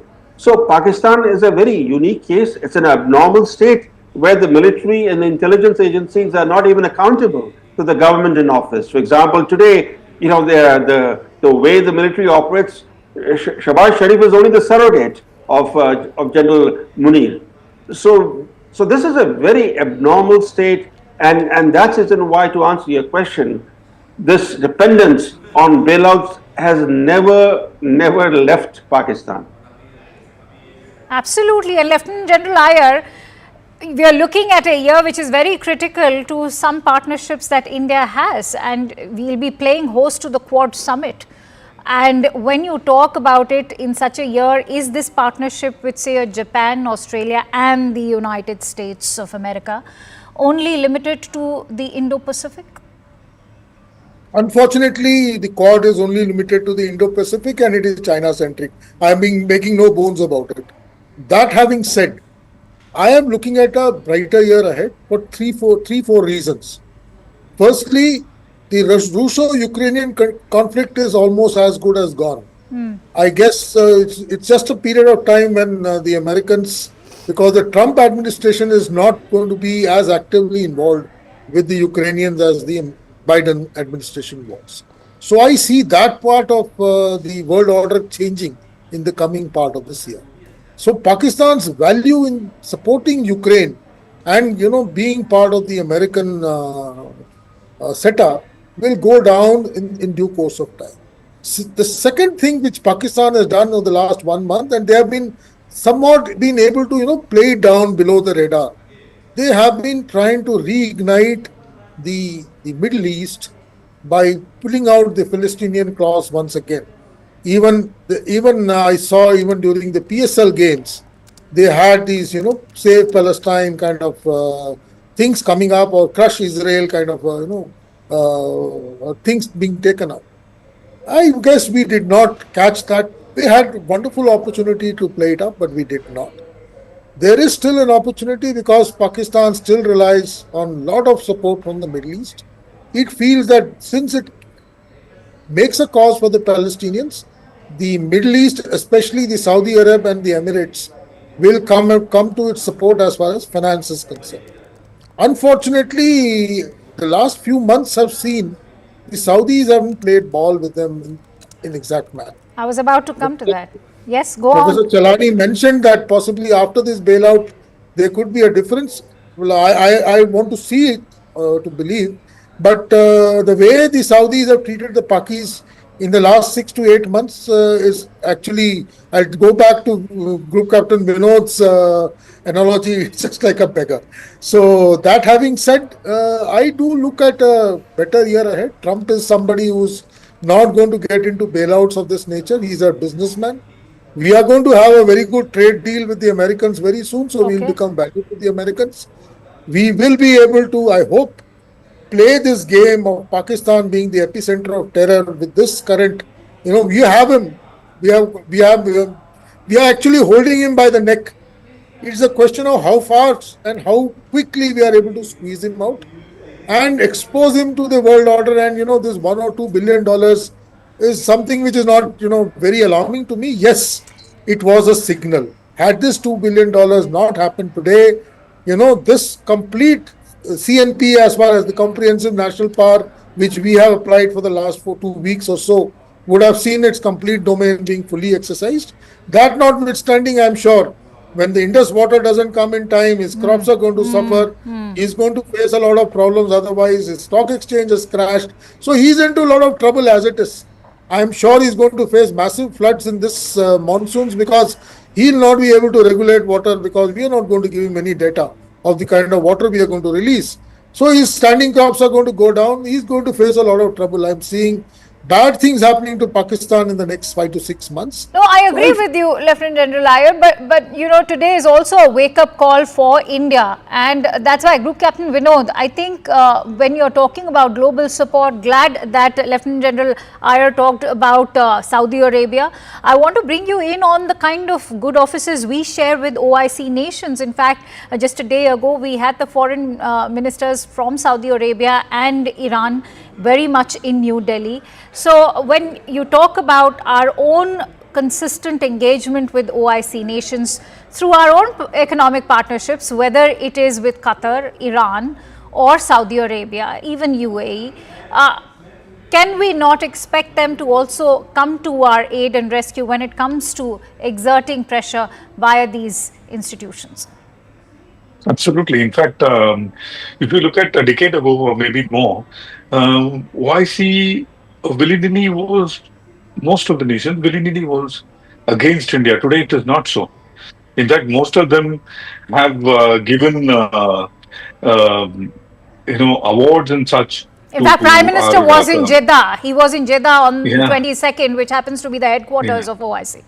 Oh yeah. So people the world is realizing the strength of A, our leader, B, as a country, us, and C, they are able to see that every time the Sharif comes, he's only coming, I feel sad for him, he's only coming with a begging bowl, and there is not much that he's contributing towards OIC as such, except probably, getting an epithet of being a terror factory.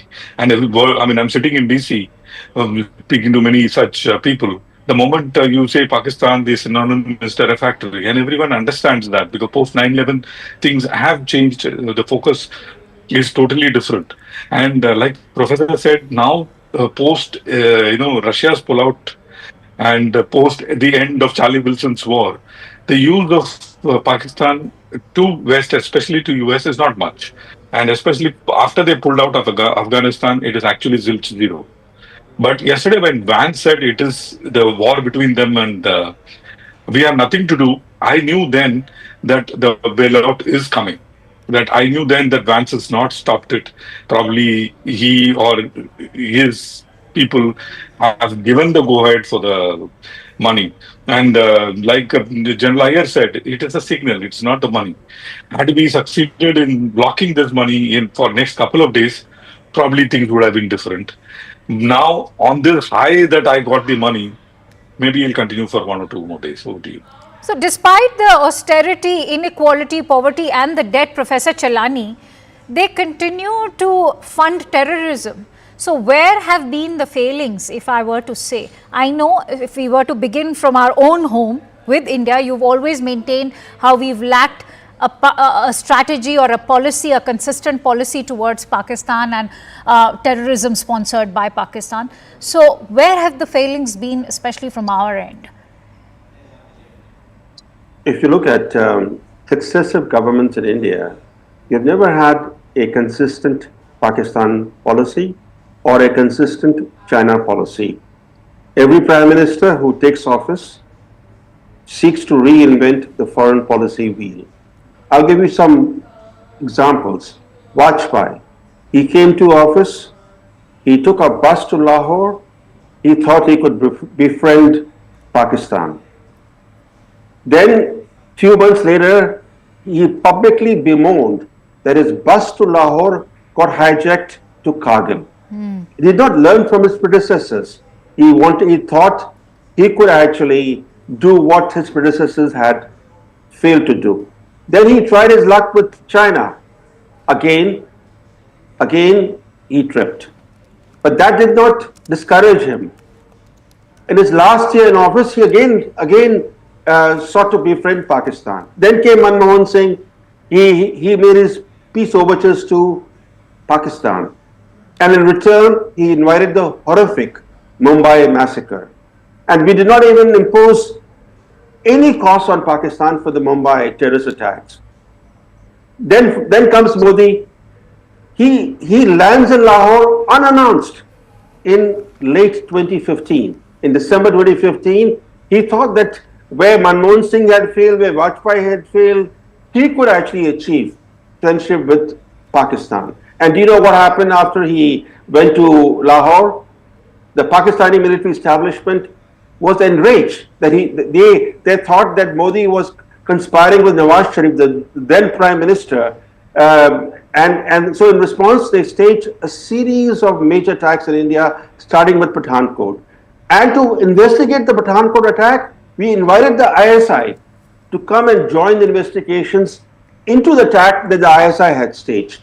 So you can look at this just recent history, how successive prime ministers have not had a consistent Pakistan policy, and if I could even describe how they have not even attempted to have a consistent China policy. So to a large extent, the problems that we are facing with Pakistan and with China, to some extent, they are because of our own failures. I think that's a very valid point. Lieutenant General Iyer, in January this year, in fact, to be precise, we were learning of these long-range ballistic missiles being prepared by Pakistan. That also led to sanctions being imposed by the United States. But how far did that go to curb Pakistan is what one is left wondering right now. Because remember, when the war began in Ukraine, Russia was sanctioned massively. Their assets were frozen. And that also went to an economic level. We've not seen the same happen in case of Pakistan. Because Russia is endowed with a lot of resources. When Russia was sanctioned, there was a feeling that Russian oil and gas will not get sold in the world, and Russia will be. Of course, they didn't get impacted. So they managed to work around the system, and Russia was much stronger a nation than Pakistan. We can't compare sanctions on Pakistan with sanctions on Russia. That is one. Secondly, I don't No, think but the sanctions. they actually gunned for Russia, which I don't see happening for Pakistan when it's a Because, fact that like- they are harboring terrorism. Because, like Group Captain Vinod said, Pakistan is not anti-West. You must understand that. Till the time the West feels threatened by Pakistan, they will not go the whole hog. They'll make noises, all right. They'll say, we'll sanction you, we'll cancel your loans, we'll put you on the grey list. In my mind, Pakistan should have been in the blacklist 2 years ago. Pakistan should have been in the blacklist way back in 2011 when Osama bin Laden was found within 10 kilometers of the Pakistan military academy. There was no reason, and it was not that Americans found him one day. They knew about it for more than a year and a half before they actually went in and got him out. So it is something which we have to possibly make a little more noise. We have to not neglect our Western adversary, saying that he doesn't matter to us. Somehow, like I said, in the last 2 years, we became But part that's of the exactly what the US Vice President has said in his interview to one of the leading news channels in the United States. That we are not going to get involved in anybody's war. So my larger point is, you started by asking, Quad. Quad is totally Indo-Pacific. No, that's true. That's true. No, I was saying that this is just the point behind asking that question was to actually say that this is just to actually use the analogy friends with benefits, because it suits you in the Indo-Pacific, which is why you've partnered with India over there, but it doesn't suit you when it comes to Pakistan. So we are not concerned about this particular conflict. So when I can put my example to it, my last 5 or 6 years in service was since the time, the Quad started shaping up, and suddenly we decided that our, adversaries only in the north, west can be handled at any time. And in that window, possibly Doklam happened, then Ladakh happened, and we got fixated with China for definitely since 2020. And in that period, we have felt that Pakistan is already done and dusted with. Kashmir has been sorted out. We have abrogated Article 370. Normalcy has come into Kashmir. Pakistan has been dried up. They don't have the money to finance terrorists. We have been able to knock off all the militants or terrorists in the valley. Everything is hunky-dory. In fact, last year we were, going gaga about the kind of, tricolors floating everywhere in Kashmir. We actually neglected Pakistan and his hold in some kind of such freak events inside Kashmir. And he's been able to, call the bluff and put us into a position that we are in today. I guess we need to ensure that all our, vulnerabilities are taken care of with equal amount of importance. And we can't just concentrate on one part of the world and be part of a world body just because the world feels that China is the next threat. I feel... Yeah. I think you expanded it well. Group Captain Vinod, if you were to look at sanctions coming in from the United States, that's precisely the hypocrisy that I'm talking about. Whenever it comes to nuclear armament, that is a direct threat to the United States, but not terrorism. See, let me tell you something, very simple analogy so that the viewers understand. See, for maintaining a consistent policy towards Pakistan is extremely, extremely important. Let me give you an example from my own home. My great-great-grandfather was Nambudri. Before he converted to Christianity. But before he did so, in our Bhagavati temple, he has written and gone, this is how the marriage, padati jo hai, he has written and gone. Now, everyone may disagree. But down the generation, we had to get married in that mandir, in the procedure that he had written and gone 500, 600 years ago. So that is how it should be.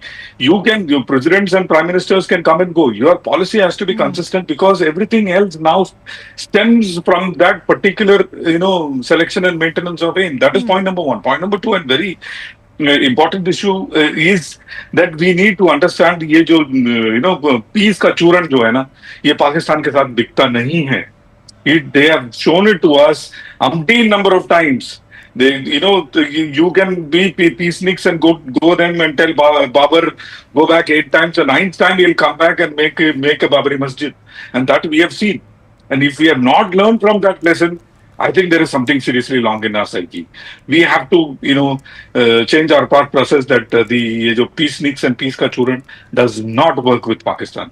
Pakistan understand, Garhwali mein मारे थे Garhwali Garhwal में कहावत है, थोड़ा मारे बहुत रोए बहुत मारे चुप. तो इनको ना बहुत मार के चुप कराना पड़ेगा. That's the only way they will learn. There is no other way they will learn. Clearly, because the financial sort of investments are just a mirage for the global community, and that's why I think I just want to have closing thoughts now, and that's why, Lieutenant General Iyer, I want to ask you, what will end this cyclical nature to the IMF bailouts which we've seen happen for over 7 decades? Before that, I just want to add one thing to what Group Captain said. When Pakistan lost the 71 war, they never accepted that loss. They have been trying to find at least one small occasion when they can, redeem it. Unfortunately, whatever they tried, whether it was Zia or thereafter it was Musharraf or now this gentleman, they never forget it. It's something I equate it with India beating Pakistan in ICC cricket matches and always beating them in all wars that they have fought with us. They can never win. As far as the IMF bailout is concerned, I felt had this bailout not happened today, he would have had to off-ramp it in a day or two. He had no other choice but to get off the horse. At this state, he could not survive. This particular, victory of sorts which he will claim, yes, I am sure DG ISPR is going to go gaga about it. All his briefings will be talking about, how the world order does not see Pakistan as a terrorist state, that he's been able to get vindicated by getting the bailout. And that's why I was highlighting that it's beyond just $1 billion. There are ramifications to it. The only good thing that happened is we didn't vote against it; we abstained. That was one way of registering our protest, but not because otherwise you would have given even more scope to try and tell people that look who voted against us. Abstaining a vote does not mean that you're necessarily against. I feel next 2 days he's going to have the upper hand and we should be prepared for it. We have to find ways and means to put him down again. It's like a wrestling match. I'll have to leave it at that since I'm running short of time. But many thanks to you, Lieutenant General Iyer and Group Captain Vinod, and also Professor Chalani. It has been a pleasure to have you on this discussion. And before I call it a wrap, CNN News 18's Zaka Jacob spoke to India's former envoy to Pakistan, Satish Chandra, on the internal turmoil inside Pakistan amid the escalating tensions at the border. Can Pakistan afford a war with India? Listen in. I'm now joined by former diplomat and former Deputy National Security Advisor, former High Commissioner, Mr. Satish Chandra. Ambassador Satish Chandra, thank you very much. You speak very rarely to television channels, so thank you very much for joining us here on CNN News 18. I just laid out the context of what has happened over the last 2 weeks and where we stand as of today. What is your best assessment of what the situation is right now, and more importantly, where do you see it moving over the next 24, 48 hours? Good to be with you, Zaka, on your channel. It's a pleasure to interact with you. Well, actually, what's been happening is a repetition of the playbook over the decades. India has always been extremely restrained, to a fault often, in terms of retaliatory steps. I think all of us are very well aware that we have been targets of terrorist actions by Pakistan, and in most cases we have not retaliated, and I think that's been a fault and perhaps has encouraged Pakistan in the belief that they can literally get away with murder. So what has happened, I think there's been a change since with the Modi government in terms of the actions that it had taken in 2016 and 2019. First the surgical strikes and then Balakot. And this has gone a notch higher in terms of depth at which we have struck across Pakistan in retaliation for the Pahalgam attacks. And it's been nine camps which has been struck, both in some in POK and some in Pakistan, Punjab. The most notable being Muridke and Bahawalpur, where the terrorist camps were taken out. But as you mentioned ab initio, and as has been underlined by the government of India, that our action was, the kinetic action, was extremely restrained in terms of the fact that we did not hit the military, the Pakistan military, which many feel perhaps we should have, but we did not in the interest of being extremely restrained. We only went for the proven terrorist hideouts from which terrorists had been attacking India from time to time, and also during the Pahalgam incident. Now, the Pakistani reaction, as you indicated, rightly so, has been escalatory, openly, blatantly escalatory. And I do recall from the times when I was in Pakistan, and in fact it is documented, that then Air Marshal Ashkar Khan had said that all the wars with India by Pakistan were initiated by Pakistan. So let's be very clear, I am not surprised, because I have dealt with Pakistan for much of my life, that this is the standard playbook of Pakistan. They will escalate, they will lie, they will try and say that India is escalating, whereas the contrary is correct. Just like they keep saying that they are really had nothing to do with terror, and I think everyone knows the score on that, not only India but the rest of the world. So I don't need to say anything more on that score. But the escalation towards what end? Now, when India did the operation and it said, look, we're taking a non-escalatory step, and underlined, the army statement underlined, we're not targeting any military installations, we're not targeting civilians, I thought that was an exit option or an off-ramp for the Pakistani army. But by doing what they did last night, and clearly, as you said, it's an escalatory step, what are they trying to achieve?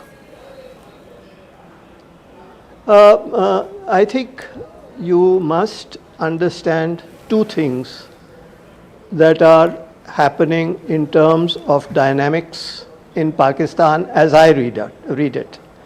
Number one is that the army has lost face in terms of what happened because of our strikes, and they want to prove a point. The army is also very badly divided. In fact, the whole country is divided. So they are trying to somehow, in some way, establish that they are one up on India. That is the endeavor, and they are not going to succeed. And the second point, which is more intrinsic, and I am sorry to say that unfortunately many of us in India have failed to read Pakistan right. I mean, there is a whole army of people in India saying we must engage dialogue with Pakistan. Yes, that's correct, if Pakistan were a normal country. And again, I will merely relate a conversation or some conversations that I had during my stint in Pakistan as High Commissioner in the 90s. And when I spoke to some people whom I knew rather well within the system, and I said, look, by creating these terror camps, you are actually going to end up hurting yourselves. And in fact, Hillary Clinton also said later on, much later on, something to similar effect. Well, what was the reaction I got? And that's what made me absolutely very, very pessimistic about the future of our relationship. The response was, we don't care as long as it hurts India. So that's the game that they are playing. But, you know, clearly they are not going to, in quotes, win this. Because what we have seen in the last 3-4 days is that they are getting and continuing to get a lot of egg on their face. And if I may go off script a little bit from your query, I think that this could be very easily sorted out if the international community, appropriately pressurize Pakistan. You know, they are going around the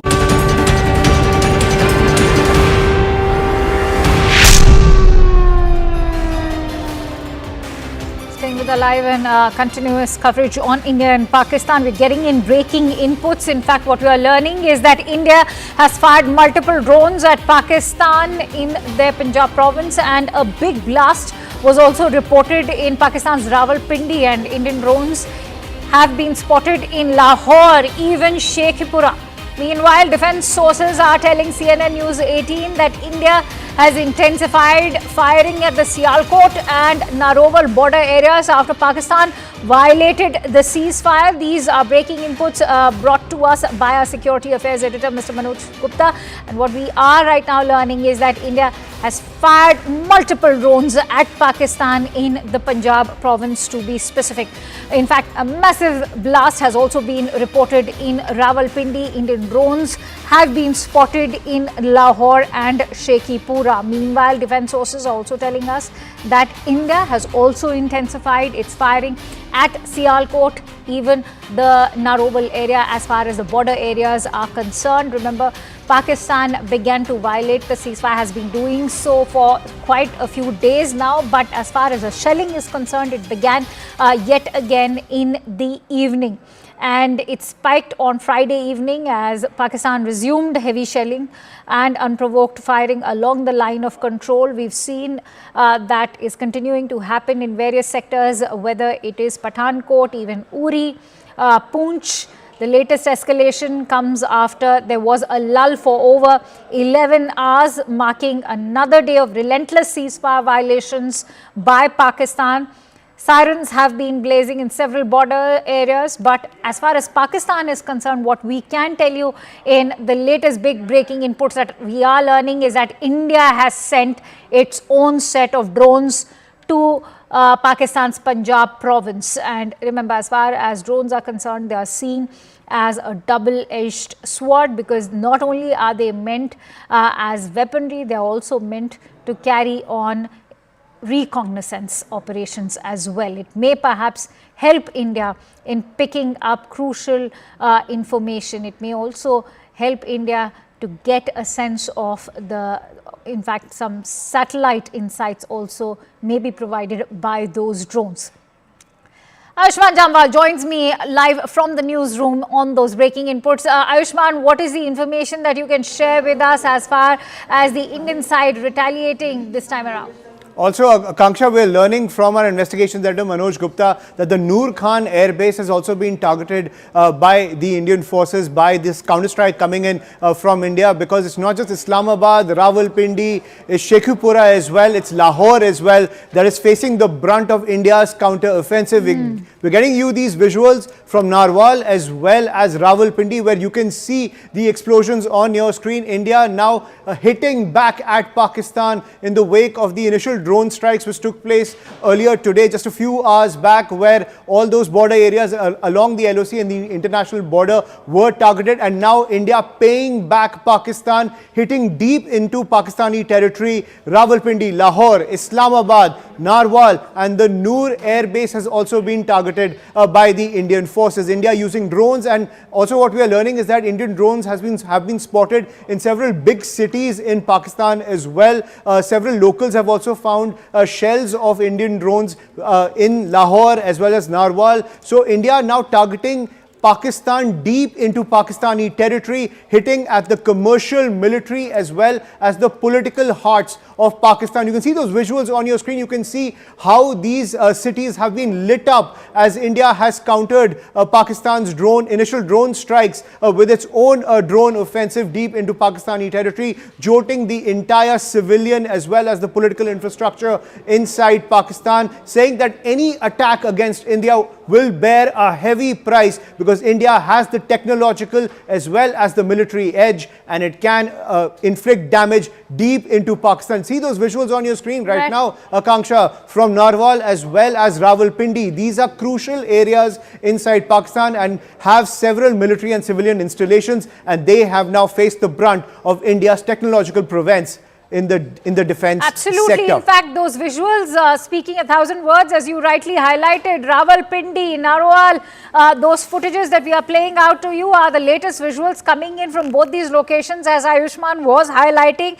That's the kind of havoc that India is wreaking on Pakistan, making Pakistan pay for what it did to India on 22nd of April. Those visuals, in fact, speaking of India's retaliatory efforts. And as Ayushman was highlighting, we've already sent out our drones over there. But Ayushman, if I could bring you in on the ceasefire violations that have started again on Friday evening after a lull of over 11 hours.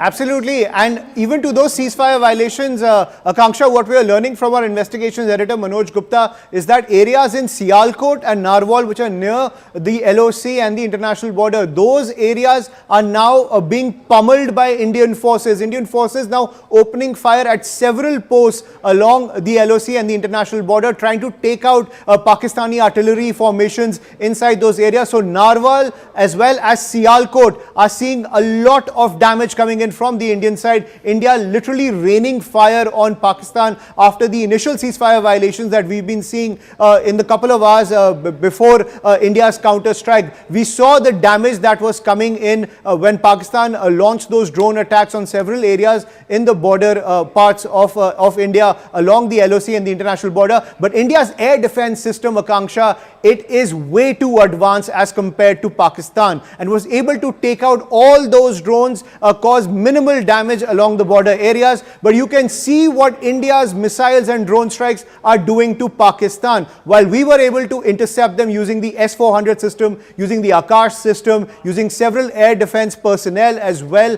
as technology, Pakistan stood no chance. See those visuals on your screen where we are raining havoc when it comes to the counter-offensive, to their attempt to disrupt the peace and tranquility inside India, and also to punish India for our initial strike through Operation Sindoor. And now they are paying the price. So that has been India's strategy. We are upping the cost, upping the ante against Pakistan. Narwal, Rawalpindi, Akanksha, the center of Pakistan's military. And you can see those visuals on your screen where Rawalpindi is now facing the brunt of India's military fury. Oh, absolutely. Let me quickly, in fact, bring in our guest. I'm joined in by a Group Captain Vinod over there as well, who's joining me live on the broadcast. Group Captain, thank you for coming back to our broadcast. But this is big breaking input as those visuals are coming in from Rawalpindi and Narwal. What we are learning is that Noor Khan base has also been attacked. What do you make of these strategic retaliatory attacks from India? Akansha, you've been up the whole night and it is wee hours of the morning. A day before, I told Munir via tweet that Munir, don't go this drone warfare way. Probably that's the biggest mistake you will ever make. And Munir didn't listen to me and he's made this mistake. Now Pindi is exploding. See, it is not tit for tat anymore, Akanksha. कि आपने एक मारा तो मैं एक मारूंगा नहीं. बहुत मारे चुप. I told you the previous time. We are here to give them such a big reply that Hindi में कहते हैं पुश्ते याद रखेंगी. In the years to come, it will be found in your textbooks that we went against India and India did this to us. And I'm not saying, as a jingoism or some kind of a, chest thumping kind of a thing. No, it is just go by the effect. One drone with some 100 kilo or 100 grams of bomb that came over, say, Jaisalmer or wherever, as opposed to 100 kgs and 250 kgs and 2,000 pounder Spice 2000 is what we are putting over them. The 2,000 pounder bomb, that is what we are seeing on the screen. It's huge. It's not some pav kilo ka bomb. And if this does not send the shivers down Munir's spine and other people's spine, I don't know what will. which if he doesn't come on the table tomorrow, I think he's really, really making a big mistake, and probably he's not paying the price. Someone else is paying the price for him, and those are people of the Pakistan who are already asking Since questions. you're talking about price, I want to bring you in because there was a drone attack near the Rawalpindi Stadium hours before a Pakistan Super League match. And we all know that the locations for these matches is now being shifted. So that is the cost that they've already started paying. And in fact, new visuals coming in, if I may bring you in, Group Captain, if you can see these visuals, I'm being told that this is fresh footage that's coming in from Pakistan. Clearly, it seems like footage that's coming in from the Punjab province. But what we can tell you right now, as far as authentic information shared by sources with Security Affairs Editor Mr. Manoj Gupta, is that Narwal, Rawalpindi and the Noor Khan Air Base have in fact been attacked. But if I could bring in Group Captain on that note, Group Captain, massive explosion over there. What does it speak? You were saying that this actually speaks volumes of the way we are coming back on Pakistan. See, a couple of things, Akanksha. One is the image that you put out is, I mean, within a few frames you can make out that we have done some kind of a strike against a target which was probably a target which had explosives in it. So we have gone against. I can straight away make out this is some kind of a phosphorus burning. We have gone against, I think, the weapon dumps and the artillery dumps. We have still not gone against targets which are civilian in nature, or which are like purely military as in the air bases in nature, where you could have a collateral damage.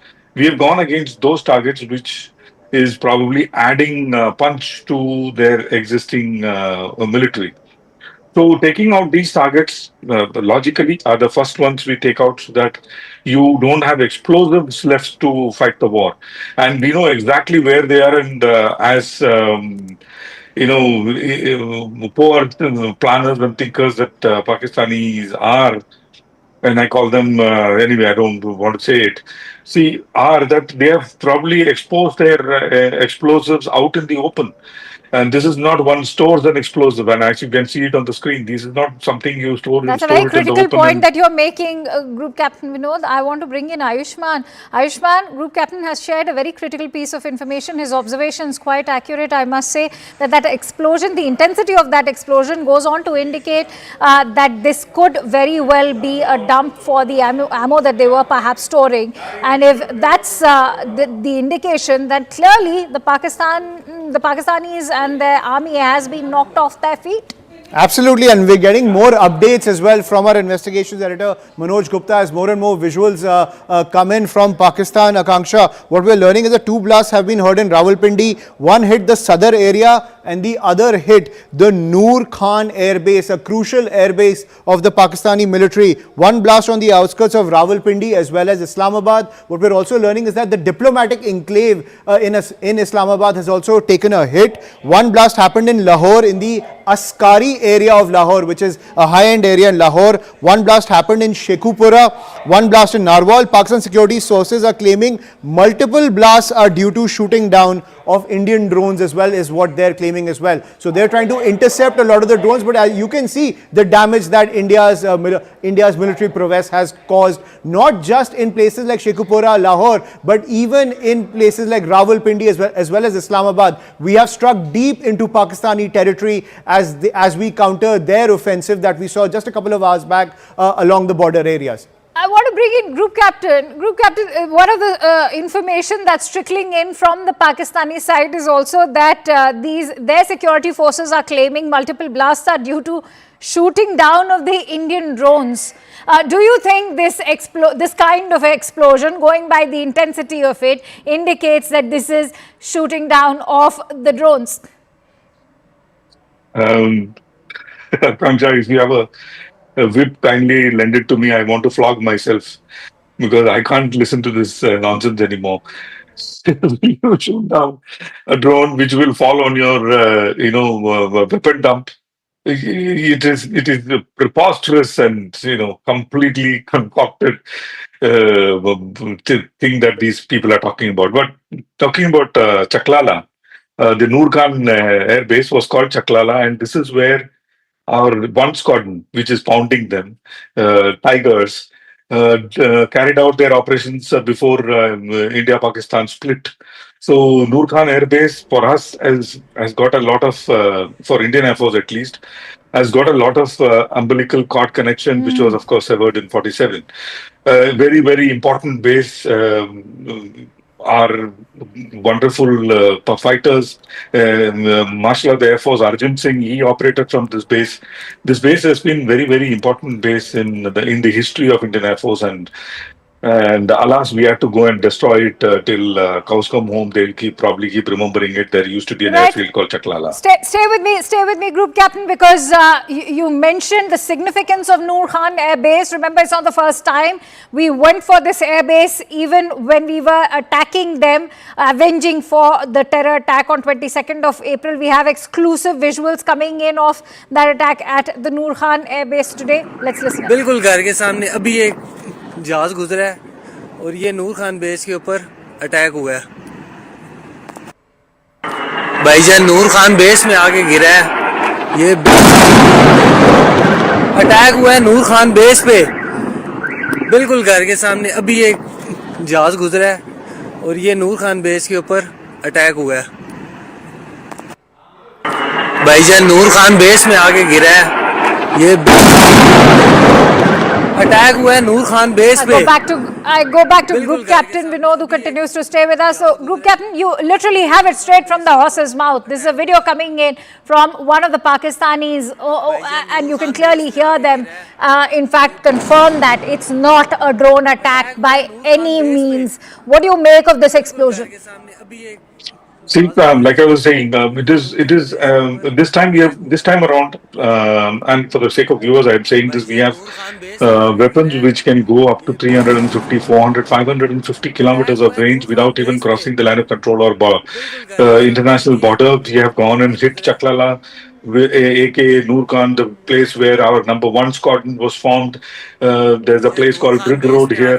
This is where our one squadron was formed, and this is where we are going and hitting our original home base of Tigers. And what we see, the orange or brownish flame, is 100% an explosive dump because it is the mix of phosphorus and C4 burning. See that explosion, and I was expecting this explosion because this is the secondary Group Captain, explosion. would you call this a missile strike? This is the secondary explosion, Akanksha, because the strike has already happened. It is already burning. And see this is the secondary explosion that is happening because much more these explosions we'll be able to see as the time goes by, because the weapon storage uses something called URP, Unit Risk Principle. So all these explosives will be kept within a small bunker where only beyond a certain point of heat that particular weapon will go off. So it will take some time for the Sutli bombs to go off, and over a period of time, we'll keep seeing these explosions happening time and again. And as you can see from on the screen, this is an explosion which is from the bottom up and not from the top down.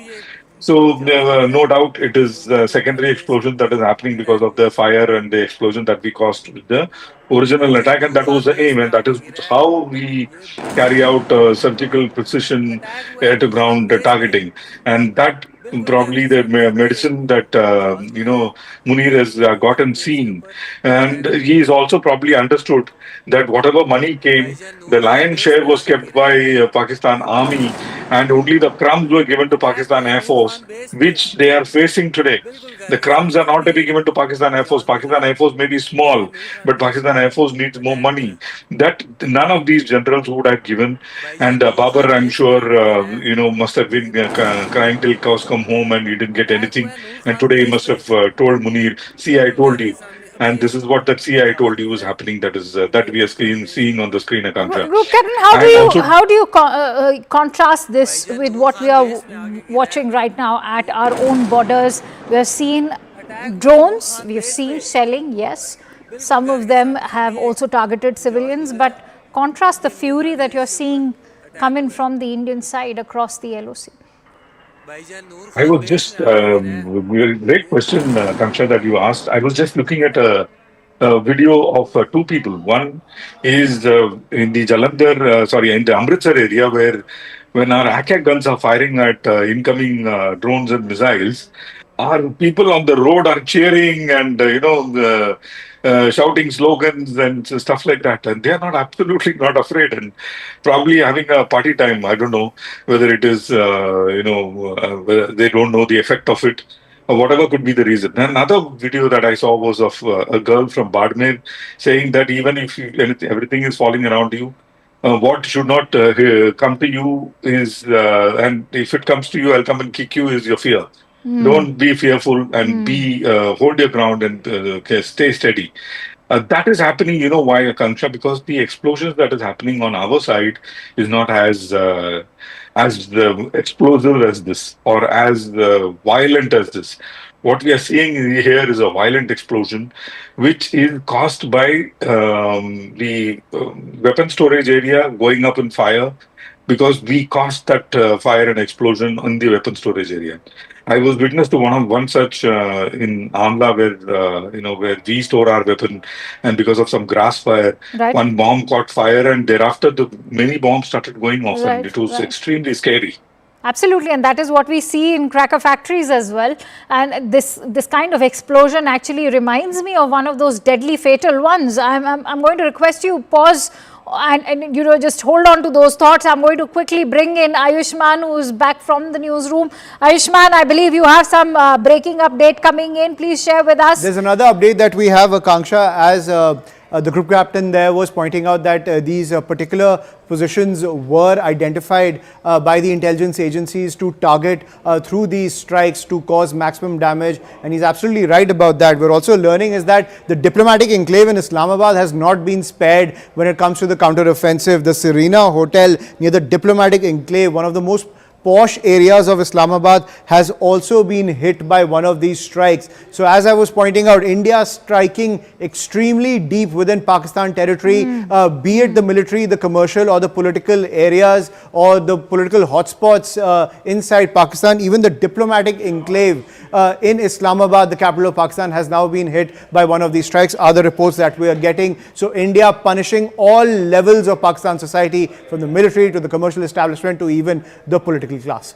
Oh, absolutely. I want to bring in Group Captain on that note. Group Captain, if going by the information that's been shared by our Security Affairs Editor, Mr. Manoj Gupta, there's other explosion taking place. In fact, the attack that's taking place in Serena Hotel near the diplomatic enclave in Islamabad. What does it speak? It's a very high-profile area you're talking about. Absolutely. In fact, I want to introduce our viewers to a concept called vertical envelopment. In a ground offensive, traditionally, all thousands of years that ground offensives have happened before the air came as one of the aspect of the offensive, is that you attack the fielded military force first. Then you came onto the walls of the fort where there was a ditch, and you tackled the crocodile and went into the used probably a horse or a Trojan horse or something, and you went inside the fort, and then the fort fell, and sometimes it could take years for the forts to fall. That is the traditional way of attack. Whereas in air, we do something called a vertical envelopment. We don't go from outside to in. We go for the effect straight away, which is what we call the EBO, the effects-based operations. And what we do is we bypass the field of military force. We bypass all other protective covers, and we straight away go for effect. If you remember, Akanksha, the last straw that broke the camel's back in East Pakistan's operation, do you remember that? It was attack on governor's palace when governor and all the people gathered there. One MiG-21, there is squadron that I belong to, 4 Squadron Uriel. We went and hit the governor's house with one rocket. And that was it. Governor said, "Bhai, bhago tum Niazi, jaake sign karo." So this is what the vertical envelopment does to you, and that is what I think we are going for now. If we have gone into the area that you are saying, the residential area, I'm sure there is a viable target there, which we would have hit. I hope it is not Munir or any of his chelas, but if that has happened, then I hope and pray that they are on the table tomorrow morning. I hope and pray again. If not, then it is going to be another bad night and another bad night and another bad night. Do not compare this with Ukraine-Russia war, people, and especially No, the that's Western. true. I totally agree with you. And if only the Pakistanis had a clear conscience, they would have perhaps not even started this entire conflict, given that the Indian External Affairs Ministry has made it amply clear that it was Pakistan that escalated the situation. But one, I'm sure all our viewers who are tuning in right now will also have one moot question. What is this going to lead to in terms of an escalation? And should we expect similar kind of attacks coming from Pakistan? Maybe. I mean, because they have such weapons, Kanksha. They have cruise missiles which are quite capable. Whether they'll be able to launch them is a very big question, but they have. Why do you say that that's a question if they can launch it or not? Why do you doubt the capability? Very good question again, Akanksha. I was coming to that. Some of these cruise missiles is tipped with something called tactical nuclear warhead.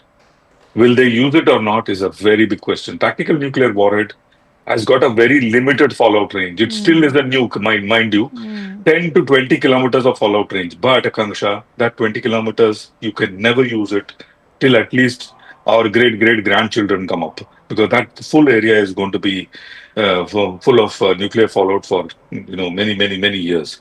Will they use it or not? I don't know. But they have missiles like Rad, and they have missiles which they have got from China.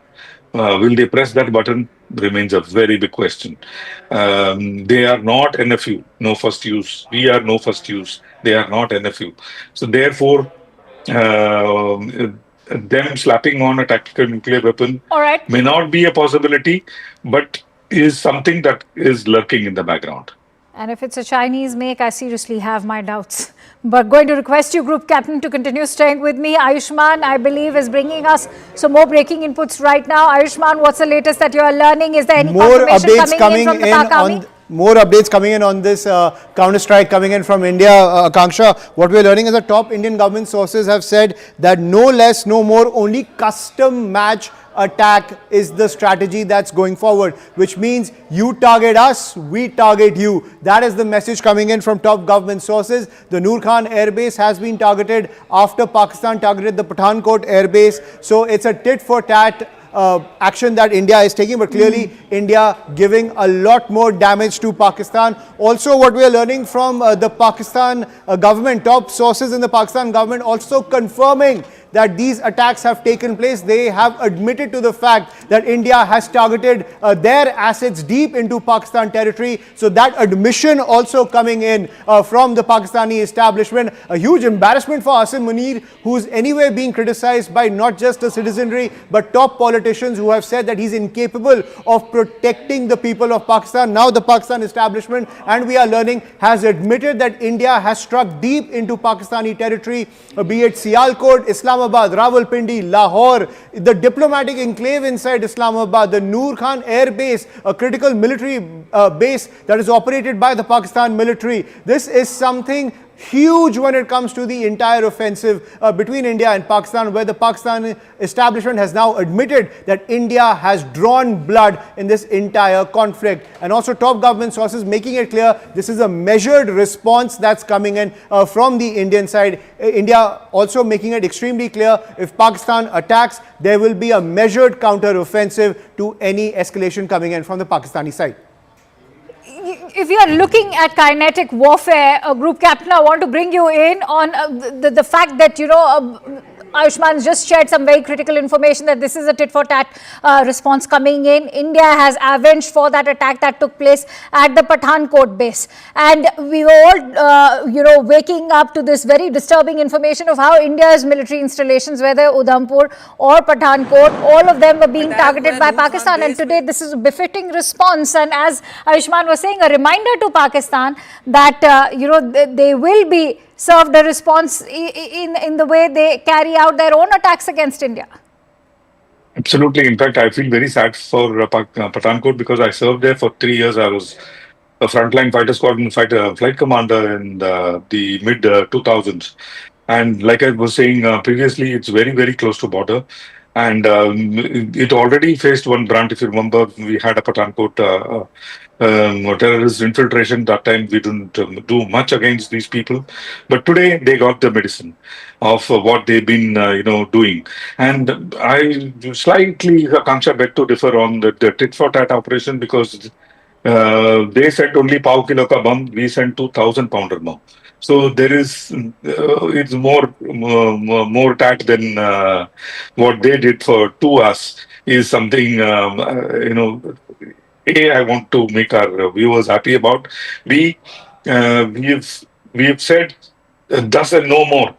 If I can hit Noor Khan, I can hit Bihari, I can hit Sargodha, I can hit any base I want and I can hit it simultaneously. That's a very, very critical piece of information for all our viewers who are perhaps not so well versed with these locations.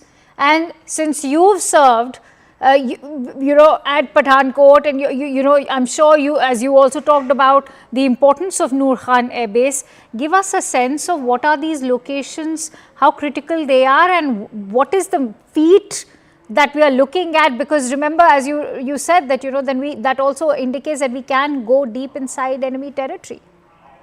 Absolutely, and this is the trailer hai, Kanksha. Picture to agar if they want to see the whole movie, picture to abhi baki hai. But बस लगता है कि उनको ticket लेनी पड़ेगी. But be that as it may, see,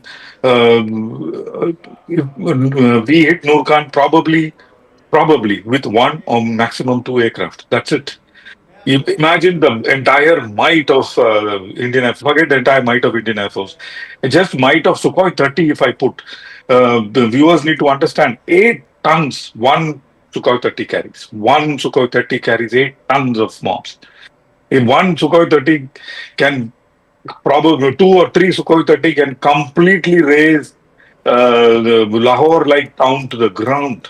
That is the capability, firepower capability we have.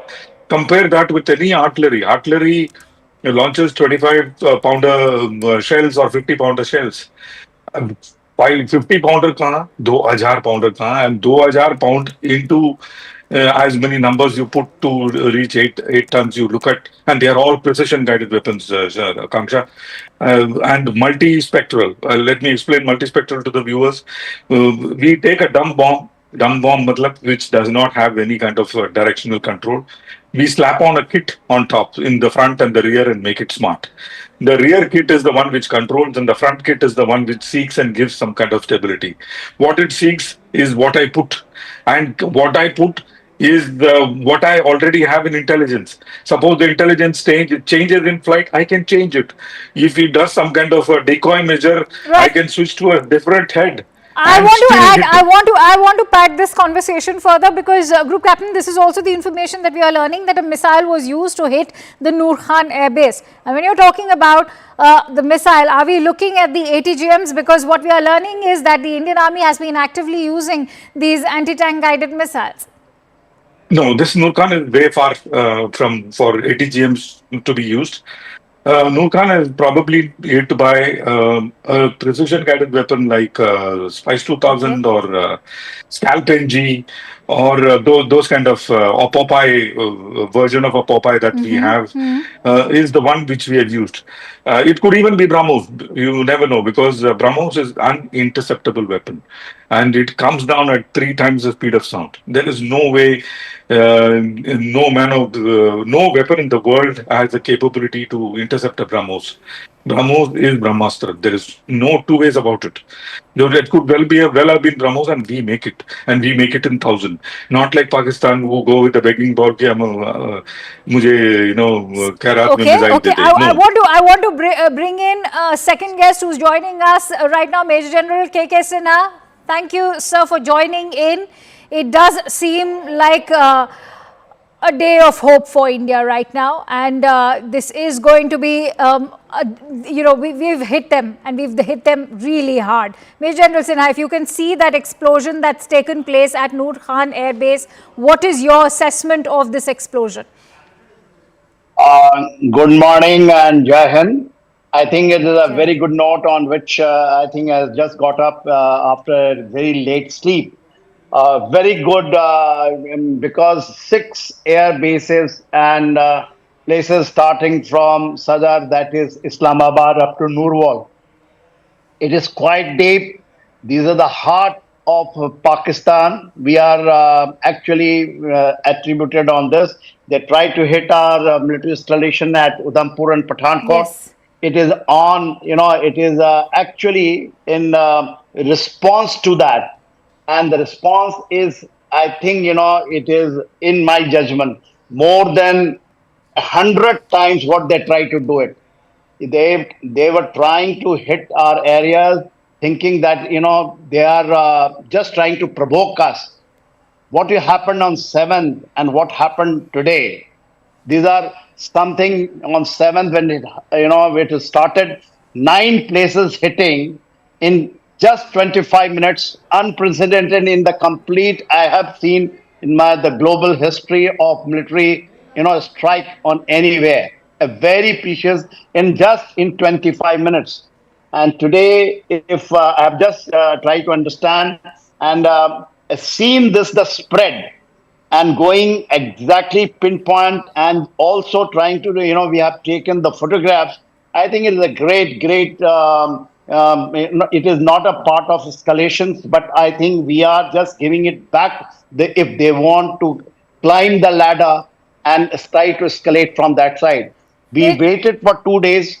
If you see the night of 7th, 8th and 8th of 9th, I was there throughout monitoring what they did it. It was also very surprising. They have used their drones, which they got it somewhere from, I think, from Turkey. Yes. 1,400 kilometers starting from, if you say from the Leh, it was at the base of, also of, I think, Siachen Glacier was hit right up to the run of Kutch.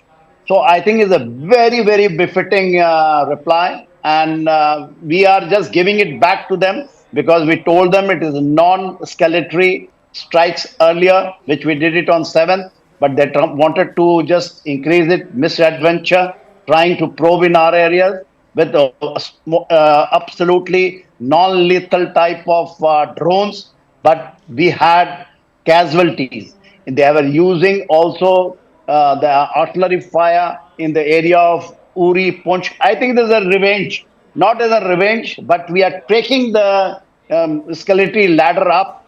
Let them try something else. They will, if they force us, we have to do something that, then the complete Pakistan will not only be devastated, but Pakistan will be broken, and balkanization of Pakistan is very, very near. And we can think even that taking POK back, Gilgit-Baltistan back, if they are giving us or forcing us to do that, we will able to do that. But Major Sinha, I want to bring you in on that explosion, that massive explosion that's taken place at the Noor Khan Air Base. For that, I will request you to just stay with me. For our viewers, we are going to play it out again. And as Group Captain Vinod has been highlighting that this is no ordinary explosion. It also indicates that there was perhaps a dump of ammunition which has now been completely wiped out, destroyed and left to a rubble by India. Let's quickly listen in and have a look at those visuals. भाईजान नूर Khan base में आके गिरा है ये attack हुआ है नूर Khan base पे बिल्कुल घर के सामने अभी एक जहाज गुजरा है और ये नूर खान बेस के ऊपर अटैक हुआ है भाईजान नूर खान बेस में आके गिरा है ये अटैक हुआ है नूर खान बेस पे, बिल्कुल घर के सामने अभी एक जहाज गुजरा है और ये नूर खान बेस के ऊपर अटैक हुआ है। भाईजान नूर खान बेस में आके गिरा है, ये अटैक हुआ है नूर खान बेस पे, बिल्कुल घर के सामने अभी एक जहाज गुजरा है और ये नूर खान बेस के ऊपर अटैक हुआ है। So, Major Sinha, two key takeaways from those visuals. First, Pakistan cannot deny this explosion because you have it straight from the horse's mouth. A Pakistani making that video, confirming that that strike has taken place. What we are learning from our government sources, that a missile was used to strike the Noor Khan air base. And what do you make of that intensity of that explosion? See, Noor Khan, what I can make it out, because I have seen a certain, similar type of explosion in Kargil during the Kargil war. Okay. The day I was on the air, just going to the headquarters, there was a strike in an ammunition dump by Pakistanis into the Kargil ammunition dump. It was just behind the headquarters. It is something like that. I think it is bigger than that, because I can see the flames coming into that area. The flames can be of two types. Either there is a dam which is having your aircraft turbine fuel, or the ammunition dam. Noor Khan Air Base is a very, very important, because basically what they, this strategic area divides the area of POK when we talk it, and then the complete Punjab, if you're down below, because there are 4 corps which are generally located in this area, and namely these corps, when you say Gujranwala, which is somewhere nearby, 1 corps Mangla area, 1 corps, then Gujranwala is there 30 corps, and when we say Lahore, I believe Lahore Askai's airbase has been hit. Tekpura, if you come down, before coming to the Norwal, just Multan, 2 corps. So this is a massive, these are massive, these are the core locations and core headquarters. Udhampur is our Northern Command headquarters. Pathankot is a brigade. There is a, I think, Air Force. We have got a strategic location of Air Force also. I think this is something very, very big, what we have seen on that 7. Undoubtedly is, and you rightly said that this is a direct escalation in the ladder, and not just an escalation, it's a befitting response to how dare they even look at our own military installations in Pathankot, Udhampur and Jammu. And that's why I want to bring in Group Captain Vinod. Group Captain, what does it speak of Pakistan's own defense capabilities? We managed to repel all those missiles that they had sent out to target our own military installations. But what does it speak of their defense capabilities now? Yeah, so I was just going through my information sent out by some people. Noor Khan houses a squadron called number 6 squadron, okay, which is air-to-air refueler. Oh. So it could be an air-to-air refueler, and that is a strategic target. And you have very few of them.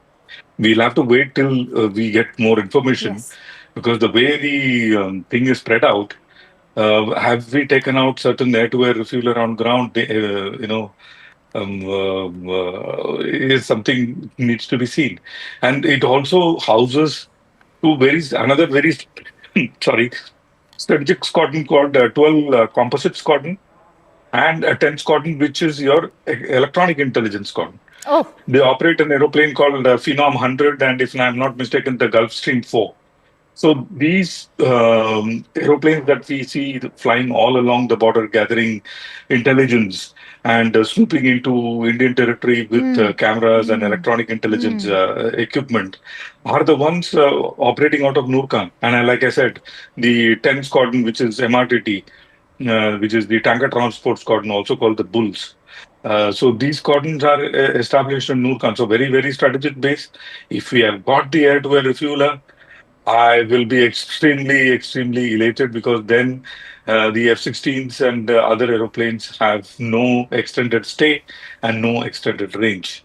That severely limits them. The counterattack could be in one of our bases in Chandigarh, Agra, or somewhere else. Okay. So that we need to be worried about. And that's But exactly what I'm going to be Noor Khan discussing. is really big. Right. And Can I ask one question from sure, Group Captain sure, Vinod, Major please? Sinha, sure. In fact, I have to Yes, quickly sir. go across to Ayushman, who's joining me live from the newsroom. But before I do that, Major Sinha, perhaps you can pose your question to Group Captain. Yeah. Good morning, Vinod. Good Vinod, morning, sir. very good morning and very good. We are meeting on, of course, on a TV channel when something very spectacular has been done by our brave Indian Air Force. Because I heard, a passerby or someone who's there, he said that some aircraft came. He is saying he can see an aircraft coming in that area. Is it we have sent our aircraft over there, or it is just a BrahMos? We have, tried to stick them with the cruise That's what, missile. just before you joined, sir. I was telling Akanksha just before you joined. It could be BrahMos because that is the one which has a jet engine, and rest of them does not have a jet engine. It has a boost phase, and thereafter it only glides down. And Major So that is Sinha, why I thought- information that we have received is that this is a missile attack. Okay. So MRTT is I'm putting my money on MRTT, sir. MRTT may have been on ground, the tanker transport aircraft, and I pray and hope MRTT is gone, and that is severe blow on Pakistan. All Severe right. blow. So on we Pakistan. It's an are not extremely intruded strategic. the airspace of Pakistan. So your judgment is I don't know, that we have not crossed the airspace of Pakistan. Absolutely not. Okay, I believe Absolutely not. Ayushman has some more optimistic updates for us. Let's quickly go back to Ayushman. Ayushman, please go ahead. Akanksha, we're getting more information. It's not just the Noor Khan airbase that's been targeted by the Indian forces. The Shorkot Rafiki airbase is also under attack inside Pakistan. So Indian projectiles are also taking out those capabilities of the Pakistan military. But the Indian government also making it extremely clear when it comes to this counter-offensive that's coming in from the Indian side. Top government sources are telling CNN News 18 that initially the Pahalgam attack was an attack against innocent civilians. But when India launched Operation Sindoor, we didn't attack Pakistani military installations or any civilian areas. Pakistan attempts since yesterday, this is what top government sources are telling CNN News 18, were criminal acts. Since Operation Sindoor, they also attacked Indian civilian areas. Their crime list is very big, and Indian government sources making it very clear, India is making only a custom match attack. If you attack us, we will respond in kind, is the pitch that is coming in from top Indian government sources. They're saying that while initially they were targeting only the terror launch pads, Pakistan has escalated this entire offensive into targeting military bases as well as certain civilian areas attached to those military bases. So India making it extremely clear, if Pakistan moves up the escalation ladder, India will respond in kind. What they are using, and the term that top Indian government sources are using very frequently, is custom match attacks. Yes. And that actually, is the big differentiation if you were to compare it with the whole analogy of calling it a tit for tat one, which is something Group Captain Vinod was also saying. And Group Captain, I want to bring you in on that note. The messaging behind these attacks, before I get into the significance of the Shorkot Rafiki airbase, I want you to shed light on the greater messaging as has been shared by Ayushman, inputs coming in from our Security Affairs Editor, Mr. Manoj Gupta, who's gone on to bring us this confirmation from government sources who have said that terror dens were attacked by India, but they chose to attack our military installations and our civilians and civilian infrastructure. Absolutely. In that morning, in fact, I was with Zaka, Rahul and Anand. I was saying the same thing. What is the matching target on Indian side for them to attack to save face? There is none. There is none, Akanksha. We have gone and hit 9 terror targets. मुंह छुपाने के लिए कौन से target पे attack करेंगे वो? And that is where I think the Fauj has made a mistake. They should have gone for like last time in the Operation Swift retort, some forest area and called it a day. And I think that time's general probably had a little bit of brain reverted to inside his head, but this time's general is not, because they have gone for a target which I opened completely. In fact, I was with General the other day, completely a new can of worms, because now I have the upper hand, and it is not like like the word we are using, tit for tat attack. It is a matching attack. That means you hit my base, I will hit your base, and what I will hit your base, to what extent I will punish you, is now up to me. And exactly that is what we have done in Noor Khan, and you said we'll come to Rafiki, and Rafiki itself is a beautiful. I mean, it's news to me because Akanksha, while I say this, I have goosebumps. In Pathankot, Rafiki was one of my target, and I know Rafiki like the back of my hand. If you put me blindfolded in Rafiki, I know exactly where is what and how I can. No, then go ahead. Maneuver Go ahead. myself Go in ahead. there. Shed light on why this has been such a critical target, and what is the significance behind targeting the Rafiki airbase. See, firstly, Rafiki Air Base itself is the Nas of Pakistan, because in 1965 there was one squadron leader called Rafiki on whom the airbase is put, and he has been credited with, I don't know why, 5 Indian Air Force aeroplane downed in some couple of seconds or something like that. So this particular base has been named against on his name, Rafiki, and it, like I said, no, he had Hilale Pakistan and Sitare Zurrat. They are two very high, it's like Mahavir Chakra and Paramvir Chakra. So these are two awards given to him, and on his name is this base. There are 5 fighter squadrons there, and some of the frontline fighter squadrons are there. If we have hit Rafiki, I'm sure we have hit all those assets that are there in the Sikhi, at least a majority of those assets. I'm sure some of those assets are in blast pen, but some of the assets must be out in the open. We may have taken out a major chunk of Pakistani. I have to quickly go across to Ayushman. Before I do that, Major Sinha, if I could bring you in. Major General, the point that I want to also make is that India is also avenging, as the messaging over there being shared by Group Captain Vinod is also, that when he shared the significance behind naming that Rafiki Air Base after a squadron leader who had downed Indian aircraft. What do you make of the larger messaging? Khanshab, your colleague has given the name that, government has, basically released that in the custom match, attack, which we have done it. Custom match attack means last 2 nights, our response was there, which came out officially in the official briefing by the 2 our brave ladies, that we carried out 4 drone attacks, and one, I think their radar was hit. And that was a drone attack. Now, it is not very clear to me whether it is actual crossing the airspace, because some doubts are coming because of the guy who is just speaking, that he has seen something coming to the Rawalpindi and he has used an aircraft. But our assessment is that we have not crossed their airspace. All right, but we're getting in breaking inputs right now that Pakistan has confirmed that their 3 air bases have been struck. Let's quickly bring in Ayushman.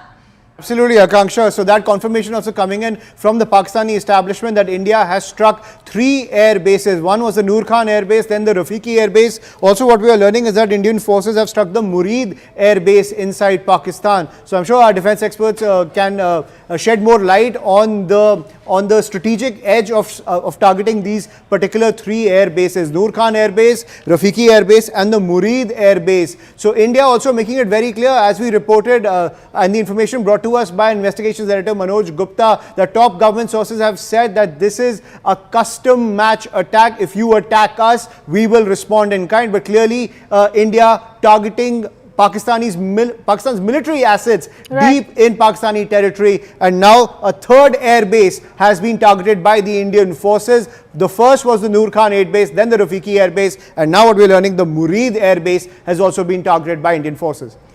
Group Captain Vinod, Murid air base as well, the 3rd one. This is in fact quite a triple treat for India to wake up to in terms of all the latest updates. I'm extremely happy for all what I wanted to do all my life, some of my boys did. Well, you're So still part I'm of happy for it them. at this I hour. know. I wish I was there sitting in the cockpit doing it. And how many times I don't know I dreamt about it. God only knows. Murid is very very important base, Akanksha. Why? Because Murid houses some of another strategic assets, and we have now chosen, I think, wonderful bases to break the backs. Murid has all these drones that has come from Turkey and the other places. The Bayraktar drones, TB2s as we call them, and they also had a drone which was like 10 years old called Burak. Then they have a number 60 strategic squadron, which is based in Murid. Once again, those are UAVs and UCAVs, that is unmanned combat aerial vehicle.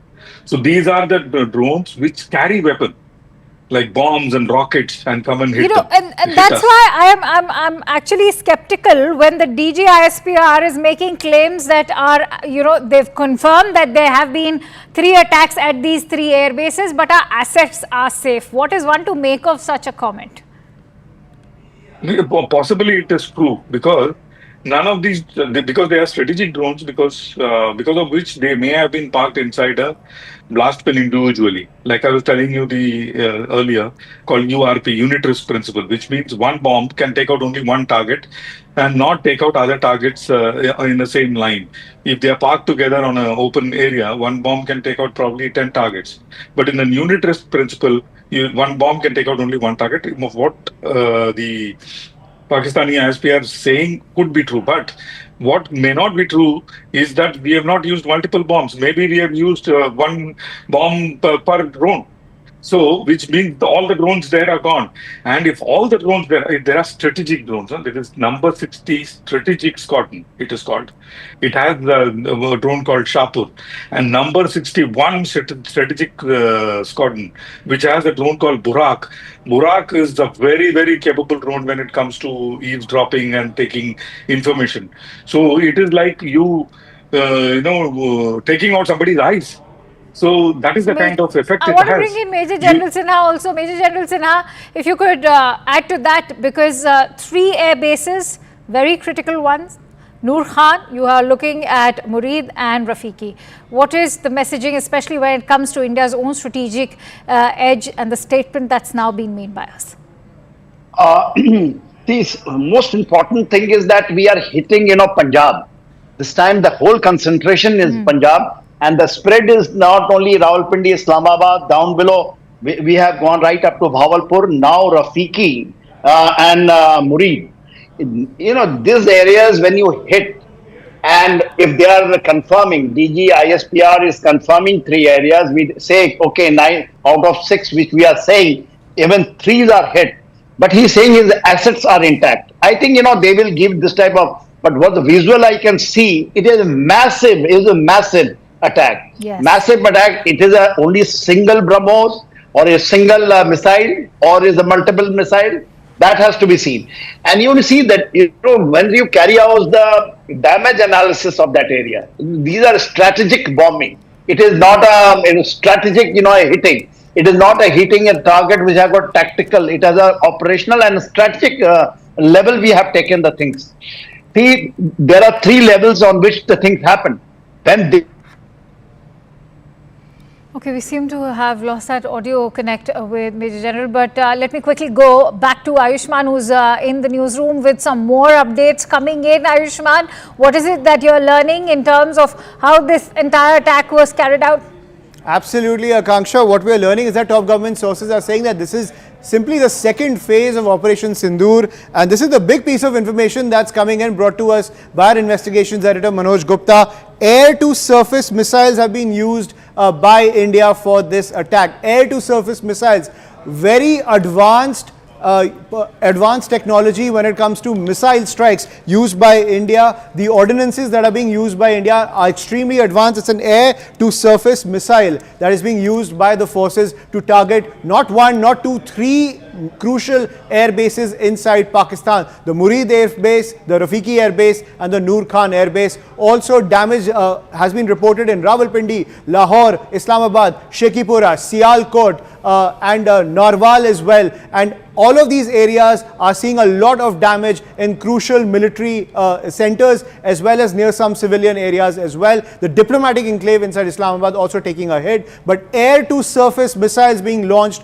by the Indian side. That is the update that's coming in. That's a big update coming in. I want to quickly bring in Group Captain Vinod. Group Captain Vinod, that's I think a massive update and insight that gives us an understanding of how India's resolve stands firm and is also being in fact fortified further by the kinds of these air-to-surface missiles. We have the BrahMos, as you were rightly also guessing. Take a moment to sort of weigh in on the other ones like Rudram, the Dhruvastra, the Nirbhay, and also shed light on their importance, how they are used for various ground attacks.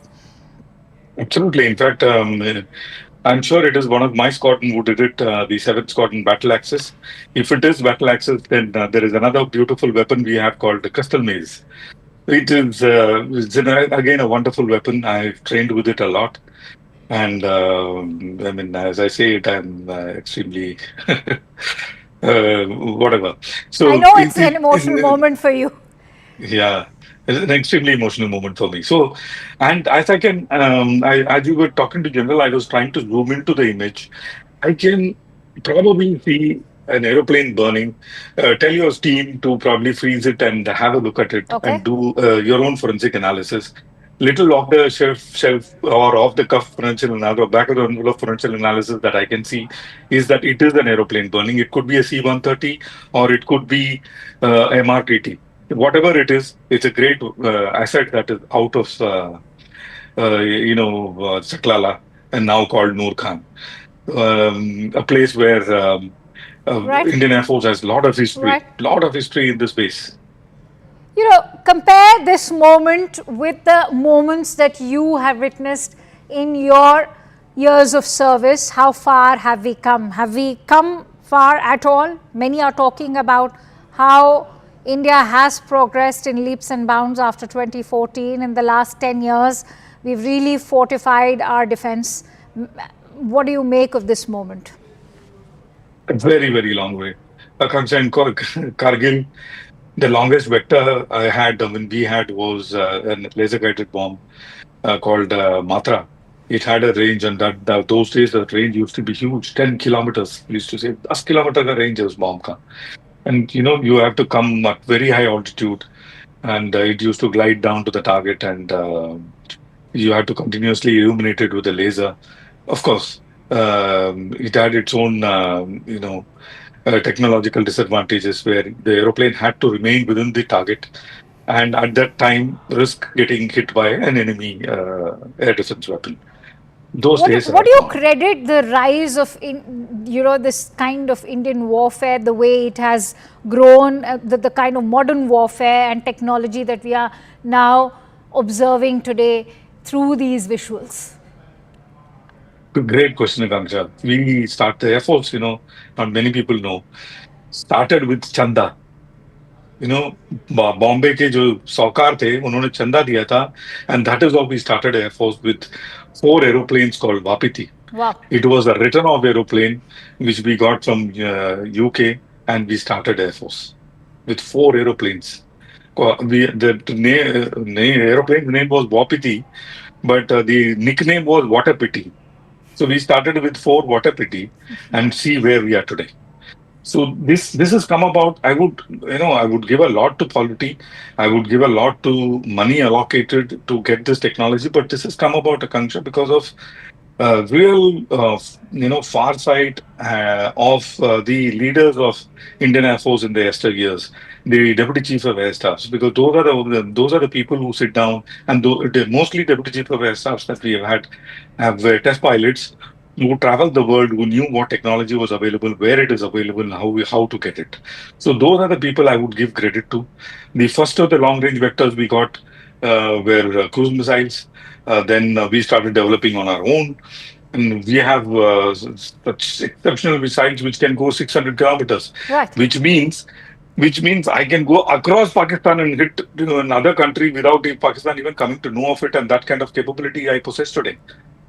Thanks to such great leaders that we had, who had that kind of vision, and the benefits of it, which we are reaping today without even crossing the line of control or international boundary, we are getting the effect that we desired, that otherwise we wouldn't have got by crossing the boundary. Absolutely. Major General Sinha is back, as I can see, sir. Thank you for coming back. And Major General, what do you make of these visuals when we were just discussing, Group Captain Vinod and I, the kind of defense preparedness and our own offensive capabilities also? How far have we come today as far as Indian government's own defense preparedness is concerned, if we were to go by the visuals that we are viewing today?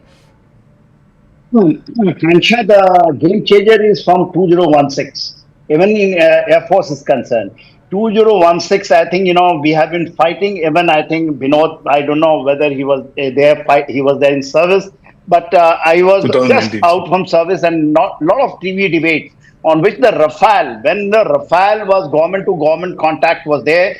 I think, the whole, even in the media, there was a big divide, saying that, we have gone for a wrong thing first, and then saying that it is government to government, there is some hanky-panky, and the many people who are from services, they were talking about. Today is a game changer. Rafale, just see how many squads we have added. And the capability which we have got is unimaginable. The second thing which I want to bring it out, that, from in that time onwards, maybe 2012, because I was ADG, infantry, looking after the major assets. And also we were going to the government that time, and on file, it was written in 2012 that there is no money. No money for anything, even not bulletproof jacket. Today, can you imagine that we have got integrated two-layer air defense system, which 3 years back, even the drones were coming and hitting our Jammu air base, and drones came, we were not able to shoot down. Today, with L-70 air guns, we are shooting them down. You are not even crossing, because I was asking, have we crossed the airspace? Now, Vinod is a very experienced and a very veteran pilot. I know him, and a fighter pilot. He confirms, means I think I get that full validation that we have not crossed. We have, but it is air to surface missile. Yes. It means that aircraft had been used. And from our area, it has been actually, then when you go up in the air and launch, it is give you a very high precision, strike capability. And hitting, if it's true, even the DGISPR is saying that, the Rawalpindi, Noor Khan Air Base, the Rafiki and Murid, if they had been hit, I think even 3 has been hit. Lahore Air Base means, I do not know whether it is a Lahore Air Base or they are talking about Sargodha, because it is just behind, and east of Lahore is Sargodha. Sargodha was the major target, where it was Air Force, Indian Air, Mighty Air Force has a, free fall all as Sargodha. Okay. And that is the history. When you say Sargodha, there is a movie on this, Sargodha Airfield Strike. All right. So I think the history is being repeated. Major General, stay with me. I'm also joined in by Major Manik M. Jolly, who is a defense expert. Major Manik, your thoughts first of all on this strategic victory that India has had with the destruction of these 3 air bases. Excellent. I mean, why is everybody so serious? We should be very happy. This is a successful hit. I was clapping. Right? Yeah. I was clapping just before you came. I was vocal up with I was vocal up with the great news. So good that we see the whole, since yesterday, past few hours, since yesterday, as the evening progressed, these guys have been sending swarm drones continuously towards us. Right. Whether they are probing, whether they want to hit, whether they carry explosives, the air defense has been actively, dropping them off. We had a complete wall around the borders, and they were. Maybe when you send a swarm, find 1% on something and get in. But we did a fantastic job. But what I heard that there was some intercept near Sirsa, which turned out to be serious. And obviously, we know as much as we also hear on media. Do not have any insider information. But going by you, even if that there was an intercept or even this was swarm happening and these guys were just not stopping it, I think a major message was required to be sent. And this is that kind of message which says we will not get down to your petty level of sending swarms and this and that. We will hit once, we will hit hard. So just keep imagining this, that you take one step, वो 100 सुनार की एक लुहार की, the way that we see in Hindi. So this will be the answer from our side. Oh, and absolutely. taking out, yeah. So And Major Vanik, a moment to also reflect on the statement that's come in from the government sources to CNN News 18, who've said that this is going to be a custom match attack. It has been a custom match attack. Exactly. And yesterday late night on CNN only, I was saying, somebody was asking about what do you see this going on. I said what is going on is India is standing as a tall, powerful chap, You even try and scratch me, I'll give you a punch on your nose that you'll keep bleeding for 3 days. And you keep again do that, we'll again do that. The mere quantum of how we are going to reply, that is the message we want to send. That you send one drone, we will take out your 3 air bases. That should ask them to calm down a little and start reflecting on what India wants from them, how they need to now behave. So it's a fantastic thing that has happened today. Group Captain Vinod, if I could bring you in on, all our viewers who may perhaps gain a lot, if you could shed light on perhaps the significance of the air-to-surface missile that has been used. We don't know exactly which one has been used. You did place your bets on BrahMos, but it could be Rudram, it could be Nirbhay. What is it that your hunch tells you? But of course, what a major milestone this has been for India as far as our own defense capabilities and offensive capabilities are concerned. It could even be a weapon called crystal maze, made by a country to which Pakistani cannot go because the Pakistani passport says to all countries except Israel. So it could even be crystal maze.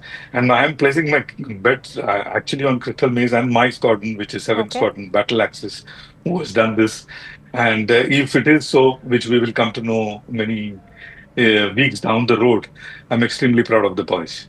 And like I was saying, Kamsha, I think it is the MRTT that is gone. The more and more I'm looking at the visuals and more and more I'm doing some kind of a, armchair forensics, which is, I don't know whether it is right to do or not. But the fact is something of importance, either a C-130 or a MRTT, that is a refuel aircraft, is gone in the visuals that we are seeing, which is of Chaklala in 2012 or 13 or something. They changed it to the base called Noor Khan. Noor Khan was there, I think, the second or first or second air chief.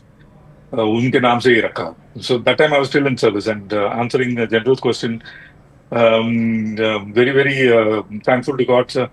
S-400 started as under my signature, one of the signatories when I was the director for air defense, and so is Rafale.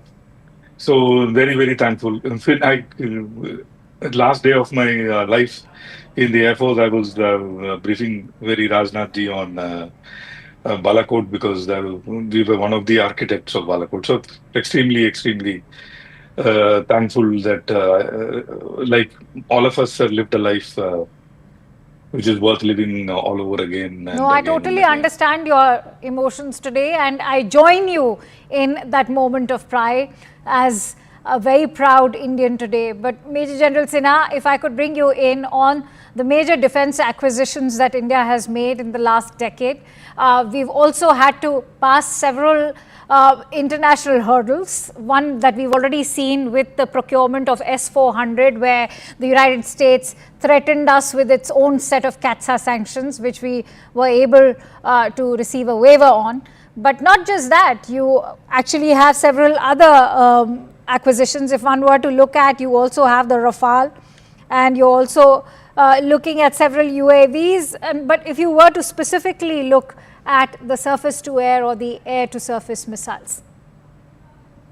We have to understand one thing, that whatever the strategic capability we have gained, I think, a lot of contribution is from Russia side, S-400, when the Russia is itself going for a war with Ukraine. Even just before that, Putin came and he signed in hurry and just left. And, out of 5, units, he has given 3, which we have got, and it is doing a wonderful job. Second thing that, in spite of the pressure, that time, even Donald Trump was there, he was threatening. We conceded one thing because he told that time, because Chabahar was coming and he was saying that the Iranian oil you will not take. We agreed. But we have not conceded the point as far our weaponry is concerned, especially S-400. Binod says he was also the signatory of that. I know a gentleman who was the DG, because I was also ADG infantry. He was a DG, air defense regiments of part of our army. He has a great contribution, greatest contribution, because the integration of air defense system with matching, it is Barak 8 has come. Can you imagine Barak 8? Barak 8, yes. Barak 8 has come. IGLA has just before this thing we have started all this what we are doing it. IGLA, a new generation has come from Russia when they are fighting. See the supply. I will not name it because it will not be ethical to say what we are getting from Israel, but we are getting a lot of things from Israel even now. Americans are giving. Yes, and that's why this point becomes very critical at a time when Donald Trump is very keen on increasing our defense procurement, especially when it comes to New Delhi looking towards Washington. But what does it speak in the current scenario where we've seen how the Russian make, the French make, or even say the Israeli makes are also being equally good? Yeah, the French one, which I say, basically the Rafale part of it, well, actually it is totally conceived, done government to government from 2016, and then, the way it has come, we have seen the flying of Rafale in India, and then getting operationalized, when there was a face-off. Galwan, that was the northern border, we had a face-off with Chinese. When it landed in the area, and record time, it takes a lot of time to actually, when you put an operationalization part and integrate with your own system. It is not a joke in war-like conditions, because what was happening in the northern borders that time, Rafale getting integrated. And now when the Rafale is attributing everything in Western Front, especially in these areas you have been naming, I'm amazed. I'm amazed because we all understand, because all 3 of our people are sitting. It is not done in a record time like this. It is not possible. And then integrating, if he's saying that BrahMos has been, so if air to surface missile, is it BrahMos from the air platform has been launched, Binod? Possible, sir, from a Su-30 or a critical means from Mirage 2000. All right. Okay. We are awaiting confirmation on that bit, and I'm just guessing. Okay, I can see Stephen Golub, and who is an international affairs expert, has also joined in. Good to see you, Stephen. But I'm going to come to you in just a bit. We're getting in some very critical breaking inputs. Let me quickly bring our viewers up to speed as we are learning that, in fact, intelligence sources have told CNN News 18 that Pakistan fired 6 ballistic missiles at Punjab, at the state of Punjab. 6 ballistic missiles were fired by Pakistan. All have been intercepted by Indian forces as India continues to expose Pakistan's propaganda offensive against India, because the DGISPR has claimed that India fired 6 ballistic missiles on its own Indian cities in the Indian state of Punjab to target the Sikh community. So if you can see the kind of rabble-rousing that they are trying to do, also trying to stoke communal tensions within the country, that's already started. Top government sources also saying that Pakistan is stooping to a new law to create communal divisions in India. I take that with Ayushman. Ayushman. Akanksha, so it seems that the misinformation campaign also continues from the Pakistan side as India is hitting back at Pakistan. Remember, attacks have been launched on 6 big Pakistani cities, including 3 crucial air bases. And this is the pitch that's coming in from the DG ISPR.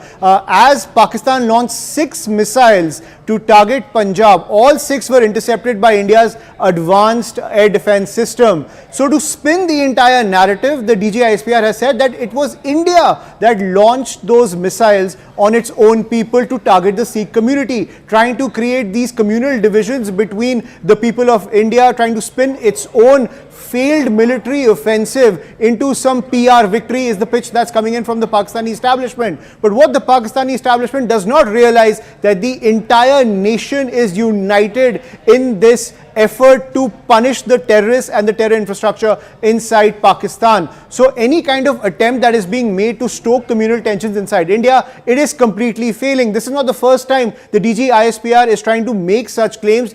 Every attack that has come in from Pakistan has been foiled by the air defense system. So Pakistan has been on this overdrive of misinformation, claiming that India is targeting its own. But all those claims have been debunked by experts across the board, by namely the Indian government, which has made it extremely clear the people of India are united in this offensive against Pakistan and the terror infrastructure. If I could bring in Stephen on that note. Stephen, I want you to weigh in. Is it befitting of the DG ISPR of Pakistan to mislead the entire international community by saying that those 6 ballistic missiles that actually came from their territory were fired by us at our own state of Punjab to target the Sikh community? Well, I think there's probably all sorts of information flowing in various forms with various degrees of accuracy pertain to this conflict. But to directly answer your question, yes, I would certainly find that misleading to assert that India fired upon its own people. And I think it won't stand up in terms of any legitimate scrutiny from abroad, from outside the sphere of this conflict, about what's going on in this conflict. Oh, absolutely. And I want to bring in Major Manik. Major Manik, our own defense capabilities. We were just weighing in on our procurements and how far we've come. On a day, we've destroyed their 3 air bases and successfully managed to repel 6 ballistic missiles directed towards Punjab. I couldn't hear the last part of it. Can you please repeat that? Major Manik, my question is about when we are talking about our own defense capabilities. After destroying those 3 air bases, we are now looking at 6 ballistic missiles directed towards Punjab, which have been successfully repelled. Yeah. So the funny part of that is that Pakistan is, making claims that we fired 6 missiles on our own citizens, and 5 of them actually landed. 1 was destroyed. Whatever lies they are saying. So the thing is, they are trying to cover up the solid wall of Indian air defense that we have. They fired 6 missiles towards India, Punjab. We brought them all of down. For them to save the embarrassment of how bad they are at waging missile warfare, they're trying to cover this up. So the defense capability that we're talking about is actually, so since these were missiles, it is a pretty good chance that we could have used the S-400 series. Yes. And hence, it goes back to the fact how critical they have proved in our air defense infrastructure, and that, the country is safe today, civilians are safe, military installations are safe. So it has been a great boost to our air defense. And I would say now the case which, General Sinha would have been part of it all that during that time, and so many of our seniors who actually fought and argued that we need these systems, and that it has come to fruition that yes, we were right. That because the fact is that let the armed forces decide, take a call on what we need to wage a war effectively. If you're going to weigh every weapon in terms of what you think is good for us, it is going to cause problems. So every call that has been taken in terms of weaponry or radars or aircrafts, those are Rafales or S-400 series or Barracks missile or the drones we've got, every single anti-aircraft system has proved its weight in gold today. So I think we've done a fantastic job on those procurements. Group Captain Vinod, is Operation Sindoor now a reflection of how far our offensive and defensive capabilities have come, not just in terms of tech, but in terms of the procurements also that we've made? Absolutely, Akanksha, because 24th of October last year, I remember that date very clearly because I just tweeted about it as well to one of the journalists, and later sometimes to Anand. I have talked about ad nauseum the importance of air defense. I said, if you don't have a credible air defense, might as well hand over your country to the enemy on a platter. Because air defense is such an umbrella which will keep you, not getting wet from any kind of rain, sun or sand. So that is the kind of capability air defense has, and it is a very, very an extremely important aspect of a country. If country can today stay together, like General mentioned, not end up in balkanization, which it looks like Pakistan is heading that way, is because of not having a good air defense. So, I mean, as much I can emphasize about air defense is less. That's one. Second, and which is also the most important aspect, is something called mass mixed mobility and connectivity. Mass is you need to have en mass air defense. Mix, you need to have long, medium, and short and close-in weapon system, all of which is beautiful in our case because the close-in weapon system is also acting as a counter UAC, UAS thing. That means any small drones coming, paw kilo ke drone aa rahe hain, even those are being taken out by these ACAC guns and other phalanx guns we have integrated into this larger scheme of air defense. And the last part is the backbone on which the air defense information flow is happening, which has taken, I'll tell the viewers, which took us 10 years to put it. This backbone is completely our own, as in it does not depend on any national backbone. It is purely a Fauji backbone on which the information flow takes place. And it is not one, it is not two, it is not three, it is six. So you absolutely cannot touch it. It is impregnable, mathematically impregnable. You can take out one, you can take out probably two, you can take out probably three. Actually, out of the six, only one is enough. So that is the kind of backbone on which our air defense and rest of the systems are sitting.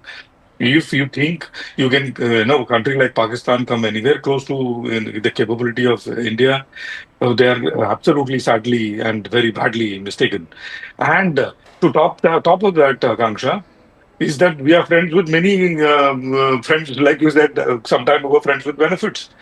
And so we are friends with French, we are friends with Israel, we are friends with America, we are friends with Russia. That's exactly the point I was about to take forward with Stephen. Thank you for talking about friendships, because Stephen, today we see while India's own indigenous capabilities have really come a long way in the last decade, thanks to DRDO, but take a moment to reflect on our defense partnerships, whether it is with the United States, even Russia and Israel, and France have all helped and jumped to India's rescue as well.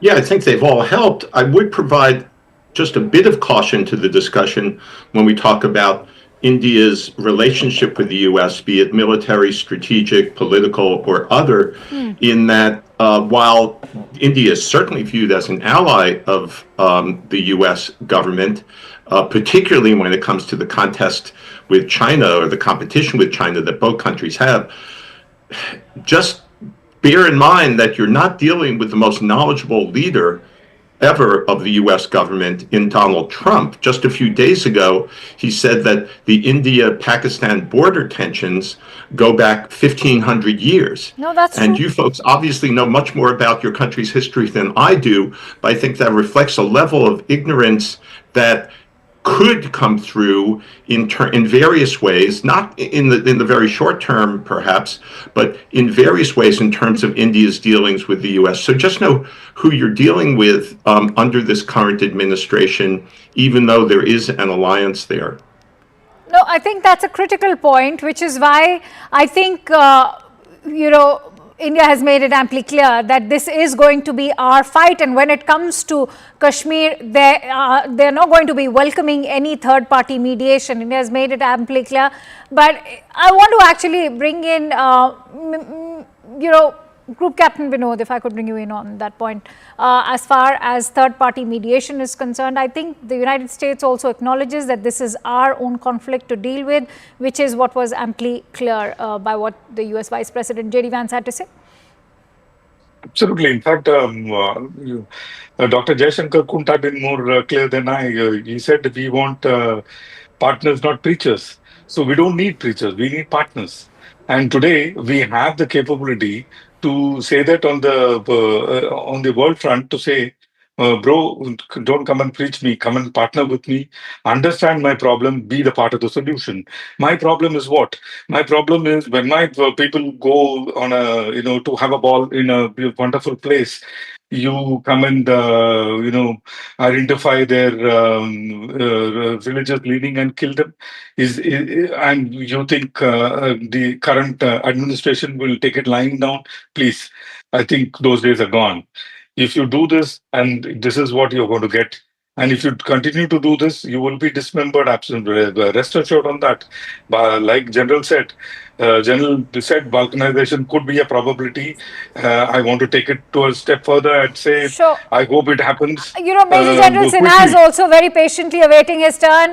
Major General Sinha, thank you for being so patient. I want to bring you in on how, when it comes to the Kashmir conflict and terrorism emanating from Pakistani soil, India will hit, and it will hit hard, and this is only going to be India's job.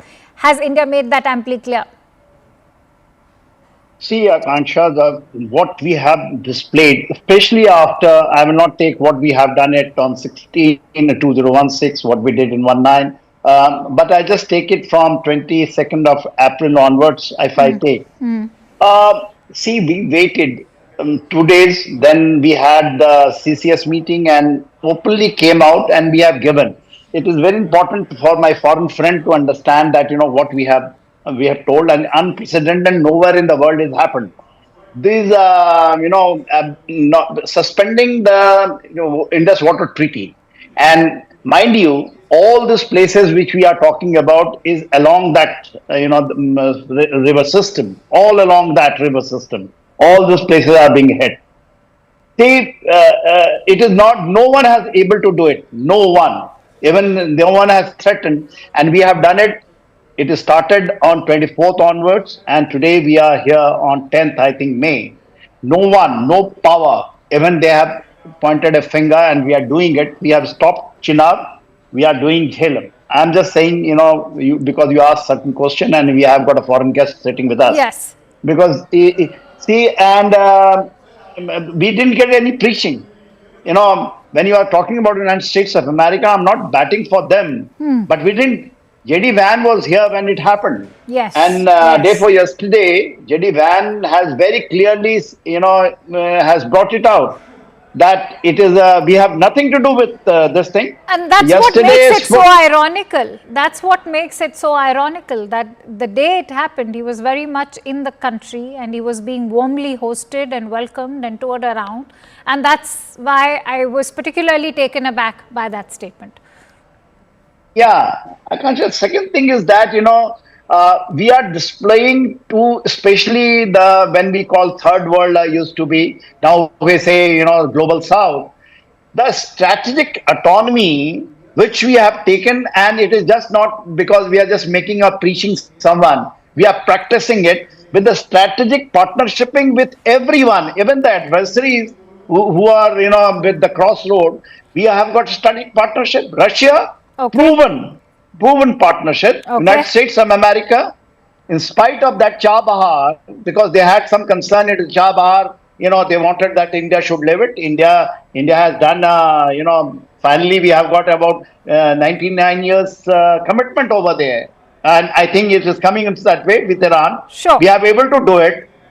So basically what we are, exhibiting, and thank God, I say that 22nd April is a bad day for Indian history, but the resolve thereafter, and 9 May onwards, if you see what we are doing it without speaking. Have you seen anyone of our, NSA or Prime Minister or Foreign Minister making and thumping the chest that we have done it this, we have done that? Yes. We are calmly sitting in the glare of the complete world, carrying out a review and integrating. See, the CDS system, if you see, which started in 2016 again, when the Rafale came, with all theater command in operational conditions, during warlike conditions, we are doing it. All meetings, there is a CDS. It was announced in 2016. Ms. We are General able Sinha, to I'm do going it. to request you to continue staying with me right now. In fact, I must, for all our viewers who are tuning in, it's roughly 4:30 a.m. Indians are going to be waking up to this very brave news, and a salute to the Indian Armed Forces as we've successfully destroyed and targeted 3 air bases in Pakistan, and as Indian government sources are telling CNN News 18 that this is a custom-made response by Indian Armed Forces. I'm going to continue with that discussion, but before I take this forward with Stephen as well, Stephen, take a moment, have a look at these visuals that have come in from Noor Khan Air Base in Pakistan, which was targeted by India, and that massive explosion that took place, which also indicates that it was an ammunition dump over there that was targeted by our air-to-surface missile. Let's play that out. भाईजान नूर Khan base में आगे गिरा है, ये attack हुआ है नूर Khan base पे, बिल्कुल घर के सामने अभी एक जहाज गुजरा है और ये नूर खान बेस के ऊपर अटैक हुआ है। भाईजान नूर खान बेस में आगे गिरा है, ये अटैक हुआ है नूर खान बेस पे। Okay, 2 points. Keep in mind, Stephen, it's a Pakistani video made by a Pakistani. So clearly the DGISPR cannot deny that that explosion didn't take place on Pakistani soil, because we have been observing consistently that there's a disinformation campaign being run by the country. But having said that, I want you to also reflect upon what makes this entire conflict and the fight so unique, especially if we were to compare it with Gaza or Ukraine. India doesn't need the kind of support that Ukraine has been begging for from its NATO allies or even the United States. Gaza, as many have said, has only relied for support from its Islamic allies, who also have perhaps not been able to do much. Well, frankly, what makes it unique is that India and Pakistan are nuclear powers. And there's, I think, a great concern in many quarters about this escalating in ways that could prove catastrophic if nuclear weapons are used. I'm not predicting that's going to happen. I'm certainly hoping fervently against it and even betting against it. But when you have this kind of intensifying conflict going on, it raises concerns in many quarters, in many capitals, regardless of who's right or wrong here. I'm not criticizing India's stance towards Pakistan here, but I am emphasizing that what makes this unique is that you have two nuclear-armed nations going at it in a way that seems to be escalating. That's a very fair concern. But I want to ask you this, that today India has been brought to a point where dialogue and diplomacy is done.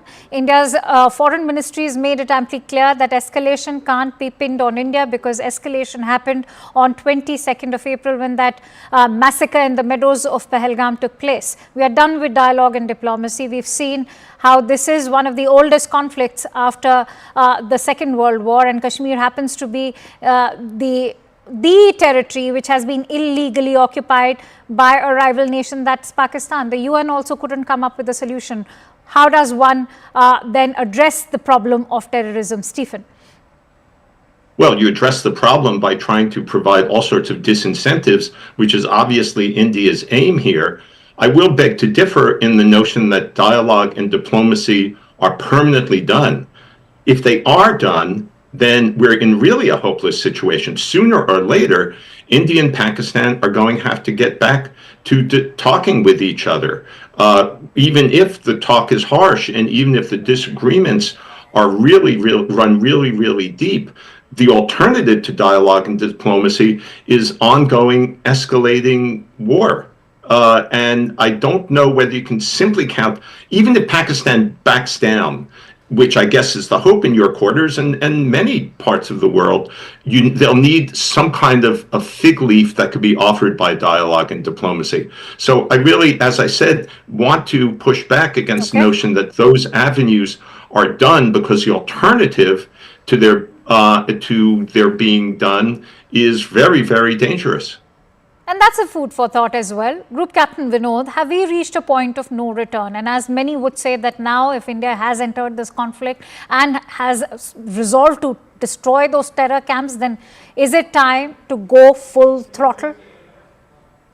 Absolutely not. In fact, at every point in time, and just want to disagree with Stephen. Stephen, at every point in time, we gave an exit.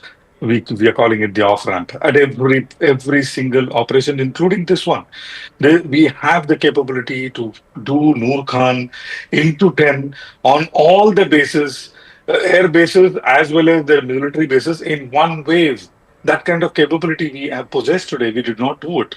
We don't. A broken up or a balkanized Pakistan or with refugee crisis at our back door is not something any country would want. We absolutely do not want that, and that is why our speeches have been measured. Quick point about how mathematically incorrect these generals are. How can I fire a ballistic missile? Is called a ballistic because it takes a ballistic path. That is why it is called a ballistic missile. How can I fire a ballistic missile which will take a ballistic path and come and drop on my own head? It is mathematically impossible, isn't it? And how can I do that? They should use some kind of brain, isn't it? For 1,000-kilometer range missile, the minimum range at which you can hit a target is something like 300 kilometers. Well, anyway, that okay. is. But Stephen, if I want to bring you in on are- that diplomacy bit, Stephen, I know it's not going to be about settling scores and it can't be brought down to doing the maths. But what is your assessment when India actually embarked on this entire Operation Sindoor? Because India went for the kill as far as 9 terror camps are concerned. Those 9 targets were not military installations. They were not civilian targets. They were 9 terror camps. Pakistan could have just left it at that. So I'm sorry, what's the question? So the question here is, what is Pakistan doing by retaliating now? If it is not concerned with terror camps that are, very much bred on their soil, but if it's not concerned with those terror camps, then there's perhaps no need to retaliate. Oh, well, look, I can't, I'm not sitting in Islamabad or reading any of its political, or more importantly here, military leaders' minds, because the military in Pakistan are the people who are calling the shots with respect to many things in the country, certainly including this conflict. But I think what I'll speculate about is what's going through those military and political leaders' minds is a degree of saving face, which actually probably influences a lot of conflicts, that they felt they'd lose so much face in the face of India's attack, which again, I realize is in response to a horrible terrorist attack, killing many innocent people in Kashmir. The Pakistani leadership I believe feels that it needed to respond for the sake of maintaining its own credibility in the country, its own leadership, maybe it's even its own hold on power, because if it didn't respond in some way, it might be weakened in those regards. Having said that, don't get me wrong, I'm not defending Pakistan for what it's done at all, and I'm not saying that the way it responded was necessarily legitimate or the best way. But you asked me, what might they be thinking? I think they're thinking about their own survival, their own credibility, their own strength within their own country, and that's what these counterattacks might be about. Major Manik, I'm going to give you a quick 1 minute. I know, because we have some breaking inputs coming in, but do you think this is just a face-saving attempt by Pakistan, or is this also retaliation to defend the terror camps that they have been harboring so far? This is retaliation, definitely. Where do they land actually? They always want to maintain that thing that we don't breed terror, we don't support terrorists. But the funeral, do you remember the funeral that happened for these terror leaders? The entire military brass was present there. Their coffins were placed in national flag. They were given hero send-off, which was an acknowledgement of that these people, the terrorist leaders and their families, are not thought of as terrorism or families. They are thought of as national leader, part of their administration, which are due state funerals. So they have to prove it to these tanzeems, these terrorist organizations, their people, that we are aligned with them, even whatever they can keep saying in front of the at global platforms, irrespective. All right. So this was a retaliation, and yes, they are getting back at that with All right, I have some breaking inputs coming in. What we are learning is that Pakistan's airspace has been closed to all types of air traffic. Airspace will remain shut until 12 noon today. This is the big breaking input that we are bringing to you. Clearly goes on to indicate, Ayushman, that this is a very tense situation over there across the LOC. Ayushman, can you hear me? Yeah, Akanksha, I can hear you. So basically the development that's coming in from Pakistan is that in the wake of India's counter-strike, where we have crippled 3 crucial air bases, now Pakistan has closed its airspace to all kinds of air traffic. Airspace will remain closed until 12 noon today is the information that's coming in from the Pakistan Airports Authority, which has now closed the airspace. But remember, Akanksha, also when Pakistan launched its first counter-strike, commercial airliners were still running above the skies in Pakistan. They were clearly using those air carriers as civilian shields, and that entire point was exposed by the Indian government. Vikram Misri also pointed it out, and the entire Indian establishment highlighted the fact how Pakistan was using civilian carriers as shields to launch that counter-strike against India, to punish India for Operation Sindoor 1.0. And clearly in this case, feeling the heat, feeling the public pressure, now Pakistan has resorted to close its airspace for all kinds of air traffic as it tries to secure and tries to take stock of the damage caused by India's counter-strike. All right, Group Captain Vinod, what do you make of this decision that's been taken? Is that a direct indication of the kind of damage that's been inflicted upon the 3 air bases? Or could be, Akanksha, pressure from international civil aviation. All right. Which is quite a bit high. I mean, it does happen in IQ. Maybe IQ has weighed down on Pakistan to shut the airspace down, because in the hot war condition, if anything like, friendly fire happens either by Pakistan or us, then it will be a catastrophe. It could be an IQ. I don't know. All right. If I could bring in Major General Sinha. Major General Sinha, what is your assessment of the thought that's gone behind shutting the airspace? Clearly, Pakistan is on tenterhooks. Yeah, and I think, we have able to expose the Pakistanis hypocritic, the step they have taken.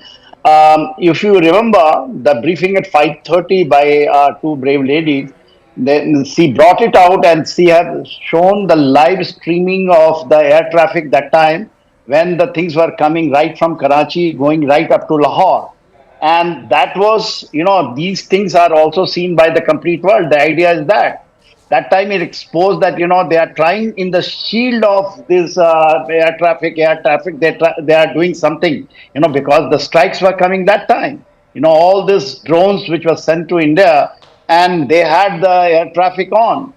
Now two possibility. One thing is that, first thing they want to hide. First thing they want to hide it from the public glare.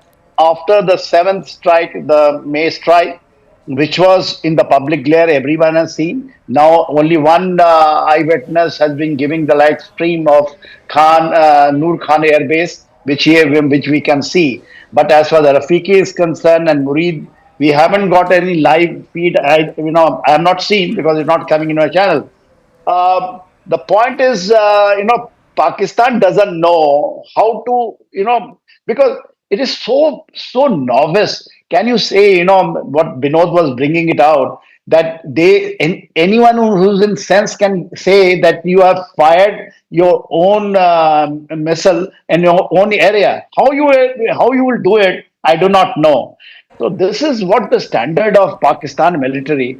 And if you allow me, then I will just try to quickly just bring out something for Stephanie, because I have a map to go to, but I'm going to give you that time, sir. Go ahead.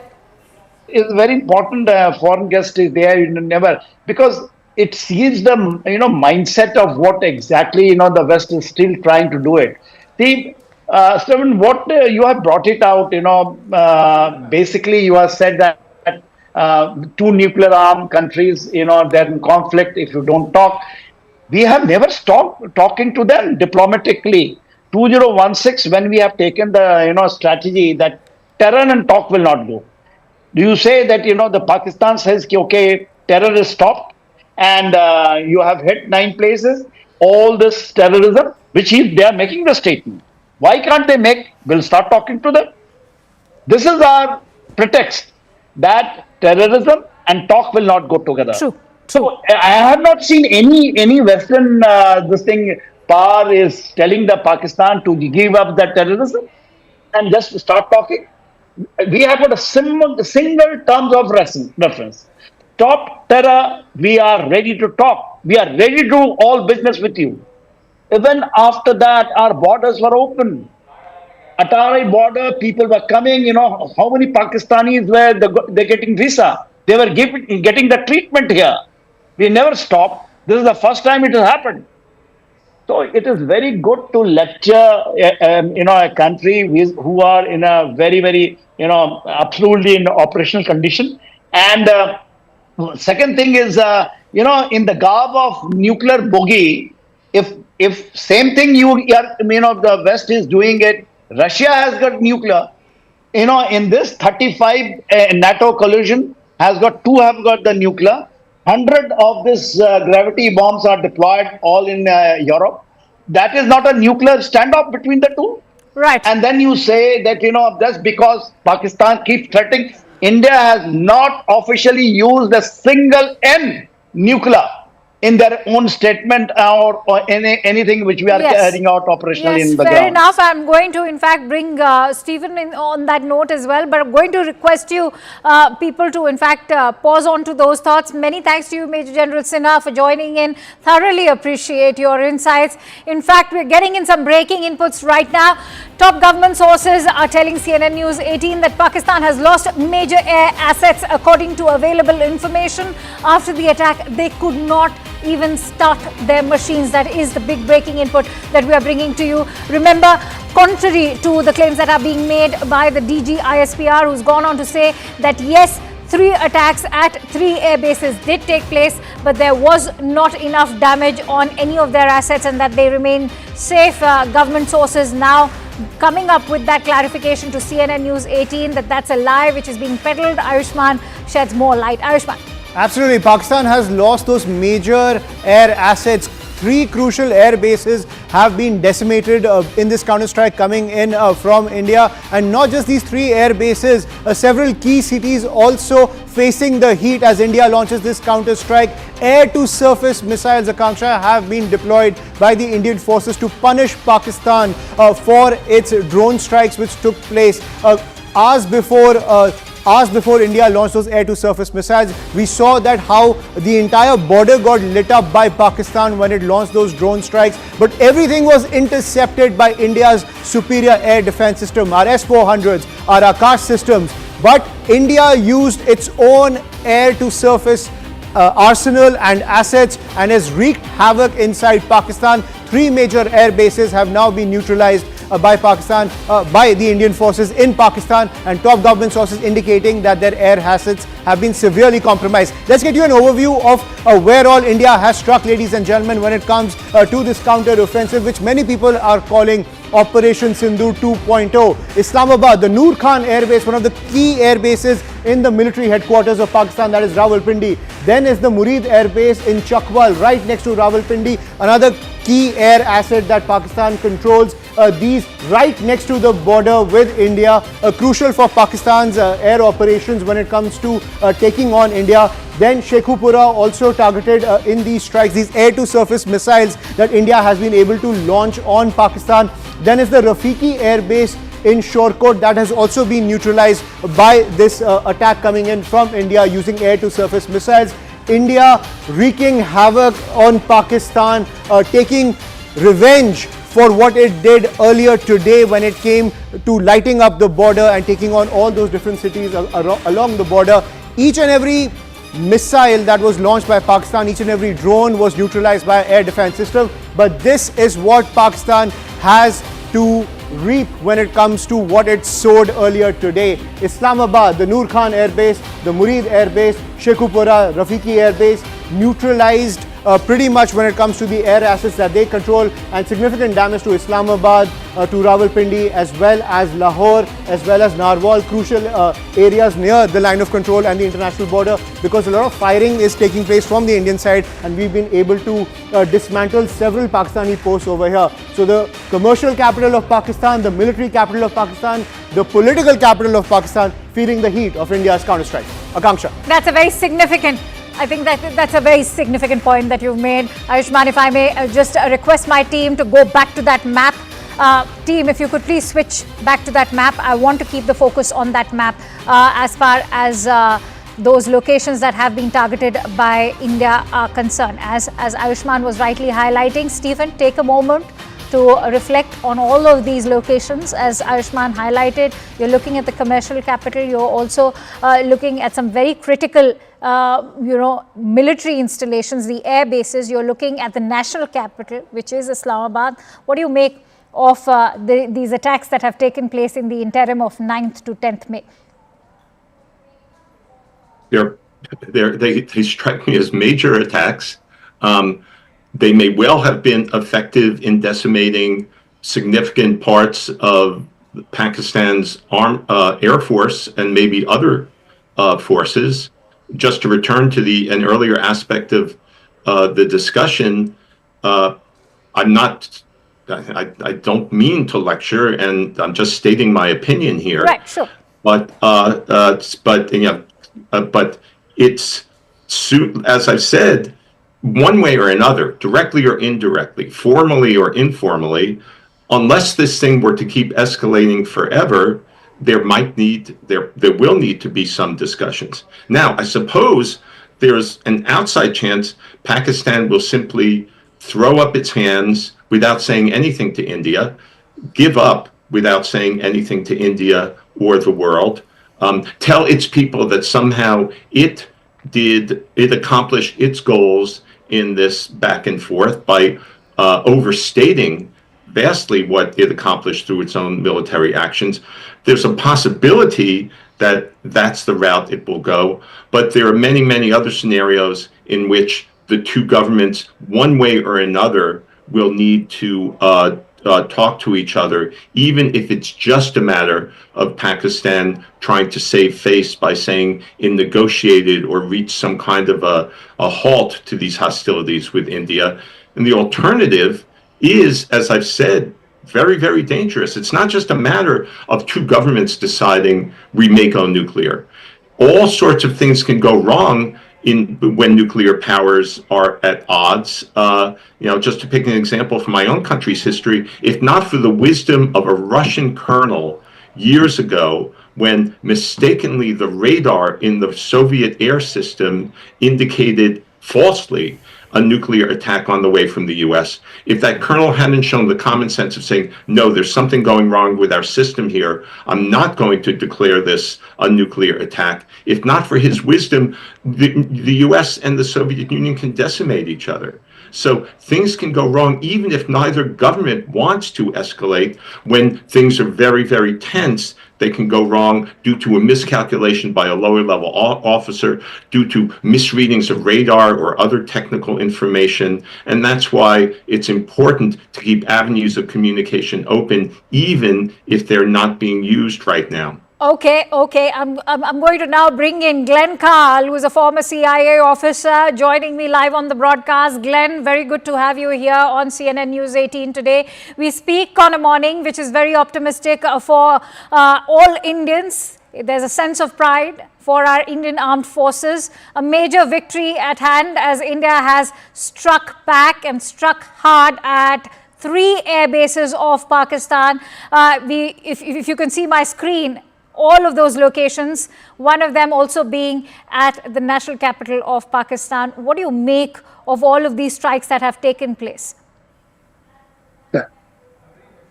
Well, as everyone knows or is watching, this is the worst or most serious clash in decades. I think there reasons probably are the changed nature of the Pakistani government and officer corps, but also the changed nature of the leadership in India.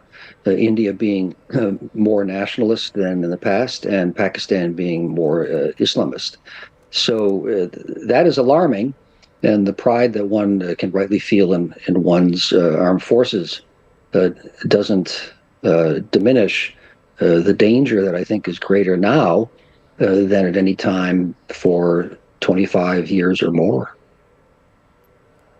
Right, but when we are saying that, India has reached a point where terrorism from Pakistan, and when we are talking about terrorism emanating from Pak soil, you're looking at not just those camps, you're looking at funding, you're looking at training.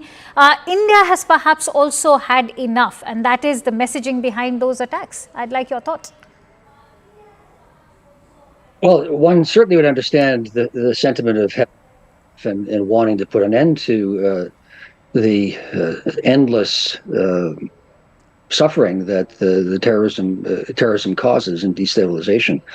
But India is in a dilemma that any state faces confronting a terrorist threat, and in particular has a greater problem in that its neighbor is a dysfunctional government and society. So a conventional military response, whether it's from India or the United States, against a terrorist threat really never solves the problem. And were the war to become even worse and India to be victorious, as I imagine would be the case, that would probably invite greater problems yet, because certainly India doesn't want a state collapsed on its border rather than a troublesome one. So it's a terrible dilemma. What a state is to do about terrorism. The only solution is unsatisfying because it takes many years and should happen out of sight by intelligence services countering and trying to disrupt and break up terrorist cells and organizations, and a longer term, much larger effort to somehow change the conditions that lead to the terrorism. Okay. And no state has succeeded in doing that. Okay, I have some fresh updates coming in, and let me quickly go back to Ayushman, who continues to stay with us. In fact, we're getting in some breaking inputs as we speak, and some big ones. As what we are learning is that multiple drones have also been hovering over Islamabad, Rawalpindi, Sialkot, Lahore and Peshawar. What is it that you are bringing to us, Ayushman? Absolutely, that is information coming to us from our investigations editor Manoj Gupta. Akanksha, it seems Operation Sindoor 2.0 is not over yet, and now what we are learning is that, as you were pointing out, multiple drones are still hovering over Islamabad, Rawalpindi, Sialkot, Lahore and Peshawar, the crucial cities in Pakistan, and also crucial areas where a lot of terror operations have also emanated from, namely Sialkot and Peshawar. And now what we are learning is that multiple drones are still hovering over Islamabad, Rawalpindi, Sialkot, Lahore and Peshawar. This is what top intelligence sources are telling CNN News 18, that Operation Sindoor 2.0 seems to be far from over as we are hitting the morning. Now what we are learning is that multiple drones are hovering over Islamabad, Rawalpindi, Sialkot, Lahore and Peshawar. So what is the road ahead when it comes to these drones which are hovering over these crucial cities after so much damage has been done by the Indian forces with the launch of the air-to-surface missiles? We'll have to wait and see how that plays out, but it seems the operation is still not over. Absolutely not. Let me actually take that question with Major Manik Jolly also, who continues to stay with us. Major Manik Jolly, it seems like this is going to be a long night for Pakistan. Yeah, it does seem like that, because I was just reading, there's a platform called Bolan News, and they're saying just 20 minutes back, another suspected Indian missile strike has been reported near Kahuta, a high security area close to Rawalpindi. So this was famous because AQ Khan Research Labs, which were critical for the R&D, they are in this area. So what is happening is, I think what we are getting reports right now is the air bases but there's quite a possibility that Indian missiles have been targeting other locations also, and it didn't happen in one phase because missile attacks can be actually phased. So maybe we are looking at second, third phase also. So we don't know how long the night is going to be, and so it's going to be a tough night for Pakistan, that's for sure. All right. And in fact, that also means that we are going to be on high alert. What will this, Major Manik, mean for us Indians in the border states, especially if we were to look at Jammu, Punjab, and of course, even Rajasthan? Well, definitely high alert, because as the things start to scale up, the kind of operations that countries carry out at successive stages of warfare, they tend to define how serious a country is, how much are they getting sucked up into the war. Till now, like Pakistan was doing drone warfare, probing and sending small drones, these Turkish drones, and trying to hit installation, trying to cause some damage. They fired some missiles. But given the kind of retaliation India has given, and a strong one, and most importantly, a justified one, Pakistan has a tendency to take stupid decisions. Like somebody mentioned in debate today, and you were also saying, we gave them enough chance to not escalate this. We had hit their terror camps, they should have just left it at that.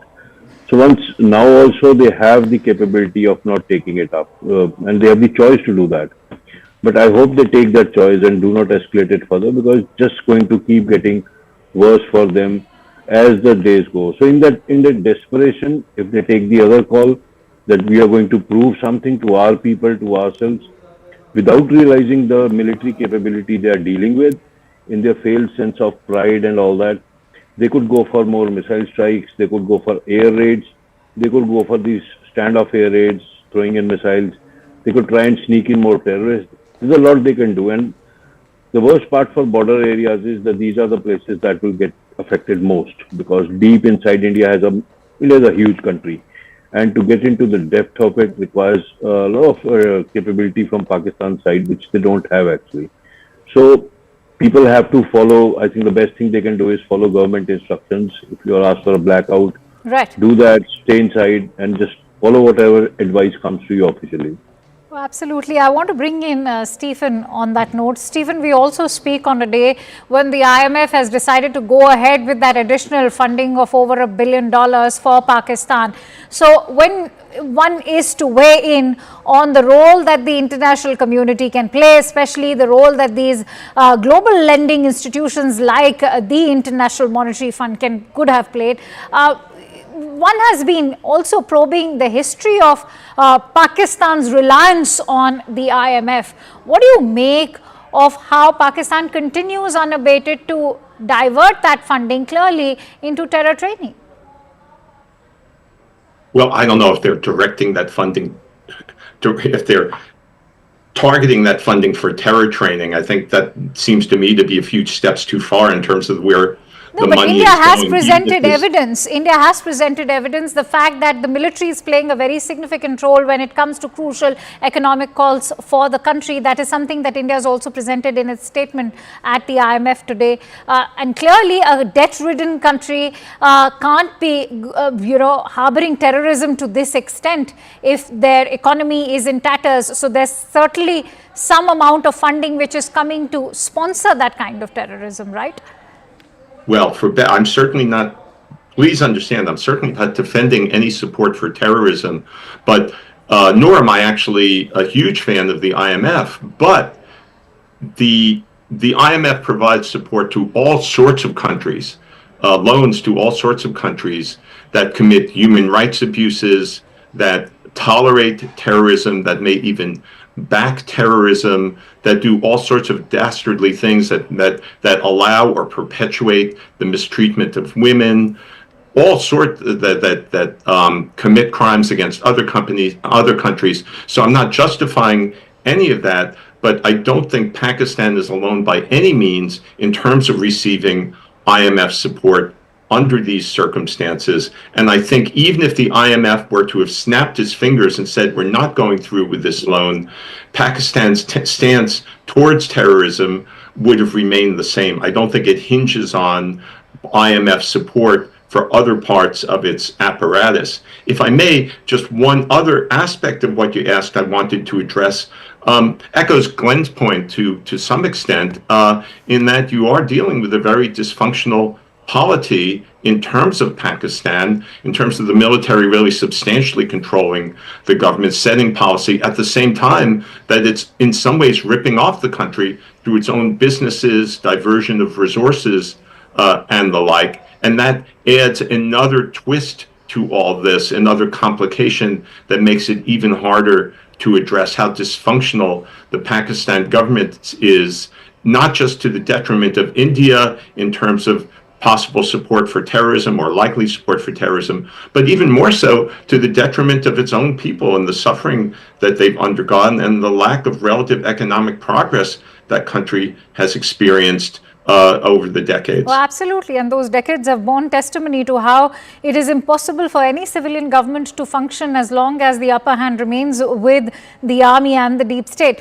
I'm going to request you, Stephen and Glenn, to continue staying with us. Major Manik also stays with us, but in fact getting in some more breaking inputs coming in.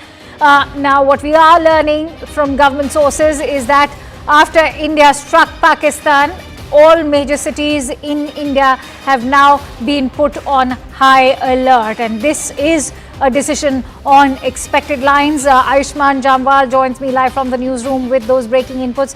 Ayushman, Kaustubh, that's the latest update that is coming in. Remember, India has now set the doctrine of custom match attacks to give a befitting reply to Pakistan. So in the avenue of the fact that Pakistan could launch another counter-strike, all major Indian cities are currently on high alert. The entire defense infrastructure is on high alert.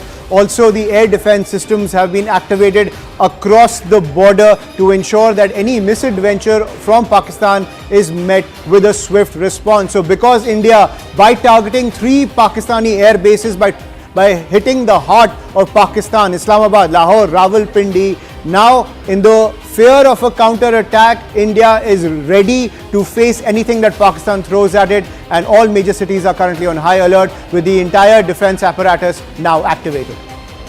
I want to bring in Major Manoj on that. Major Manoj, what is your response now to the fear of escalation?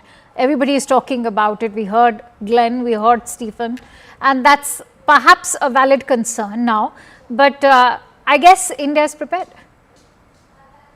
Yeah, we are prepared, obviously, and we are very, this is on expected lines, as you said. I just want to take a moment to reply to what Mr. Stephen said, especially on the fact he has a certain stand on the whole thing. But what I wanted to comment on what he's saying, that irrespective of we give them IMF funding or not, like IMF gives them funding or not, Pakistan's stand on terrorism is not going to change. So here's what I have to say is that you cannot say that a country which has ample resources and some kind of intentions, that logically would want to pursue it and can pursue it successfully. Secondly, you have never denied them funding to know that will they actually stop terrorism if we stop giving them money? Will they use it? And it is a known thing that the infrastructure, the health services, education, everything is defunct in Pakistan. The generals are exceptionally corrupt. The politicians take all the money. They all settle abroad in US, UK, Europe, Canada, and all that. You know that they take the money, but just because they've been doing the bidding for US since 80s, since the time Russian came in, you have refused to comment on the terror. You knew the terror factories are there. You knew where the training camps were established. You knew when Al Qaeda was formed. So you cannot say that, if we don't give them money, they might not change. You never gave this possibility a chance to even experiment with that thought. Today, when you know that India is in such a critical state with Pakistan, and this is now a time to maybe corner them. Fine, I don't say militarily or just kill them all. But the point is, there could have been a spot where the world could have cornered them, that when will you stop? America found Osama bin Laden hiding in Pakistan after 10 years of carrying out joint operations. What more proofs do you need that they don't care what you think, because they know they'll get your money? So you should have given, the IMF should have given this a chance this time. that we could have cornered them, that we will not support you till the time you mend your ways. But you lost the chance again this time, and it will continue to be the same story that everybody thinks, oh, they are going to be like this, we give them money or not, so let's give them some more. That's not I don't think that's the right way to go. Anyway, coming on the, what originally Akanksha asked, that the high alert in all the cities is as expected on the lines, because the thing is, one, war is a brutal business.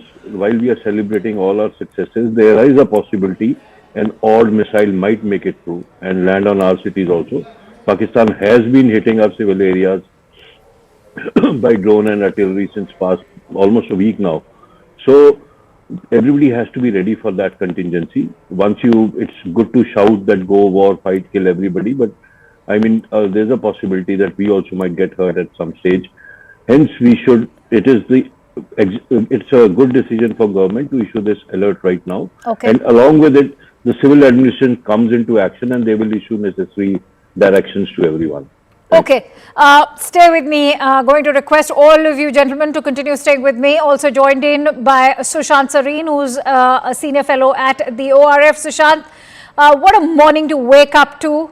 India's made some massive strategic victories today when it came to, in fact, reducing those 3 air bases to rubble. And we've not just targeted Pakistan's commercial capital, you're looking at the national capital as well. I'd like your thoughts. Akanksha, you are being very presumptive that you thought people went off to sleep last night. I tried to, but within half an hour, I was so restless that I got up, and then I would imagine that you should have joined in much earlier. Then I'm going to hold this against you. Yeah, but the thing is that I just came to the thought that if Kargil was the first television war in India, this conflict is the first. I can't call it a war as yet, but this is the first Twitter or X war in this part of the world. But look,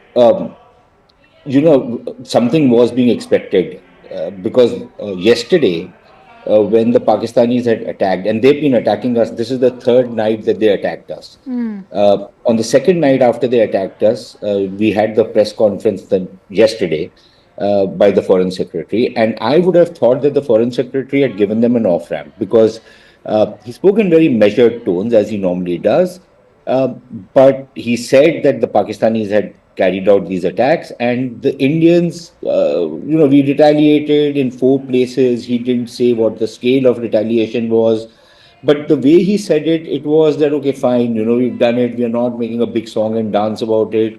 We are not gloating about it. We are not making a big deal out of it. And this can become an off-ramp for both sides. And that is the impression I got when I was in the evening when I was on your channel. This is exactly what my impression was. And I think Major Jolly was there at that time, if I'm mistaken, not. And my impression was that, we've said, okay, fine, let's take this off-ramp. But clearly the Pakistanis have this habit of biting off a lot more than they can chew. And they thought that, obviously some damage must have been done. And just because their attacks have not been successful over the last 3 days, that does not give them a free pass. And the thing is that, so quite clearly, I think the message from the Indian side was that if they are now going to start continuing doing this, then we will also hit back and hit back hard. And I think that is what has happened tonight. A lot of these rumors were actually doing the rounds yesterday, but apparently it's happened today. So I think now we are in a completely different situation because the kind of retaliation India has done, it's very clear that the Pakistanis are going to try and hit back. How will they hit back? The reports, which if we can make some sense out of them, there is that they are going to use their air power and they're going to try and strike at targets inside India. And we'd have to see how the rest of the air defenses, which have performed exceedingly well against drone attacks, how they perform against the Pakistani fighting. Stay number with me. one. All right, finish the point because I have some breaking inputs coming in. Number 2, are they going to start the use of ballistic missiles? Because then we will also go up. because so far we have not used any ballistic missile. At least there is no report of that. Even the Pakistanis are saying that all the attacks that we've done is from air to ground missiles. Yes.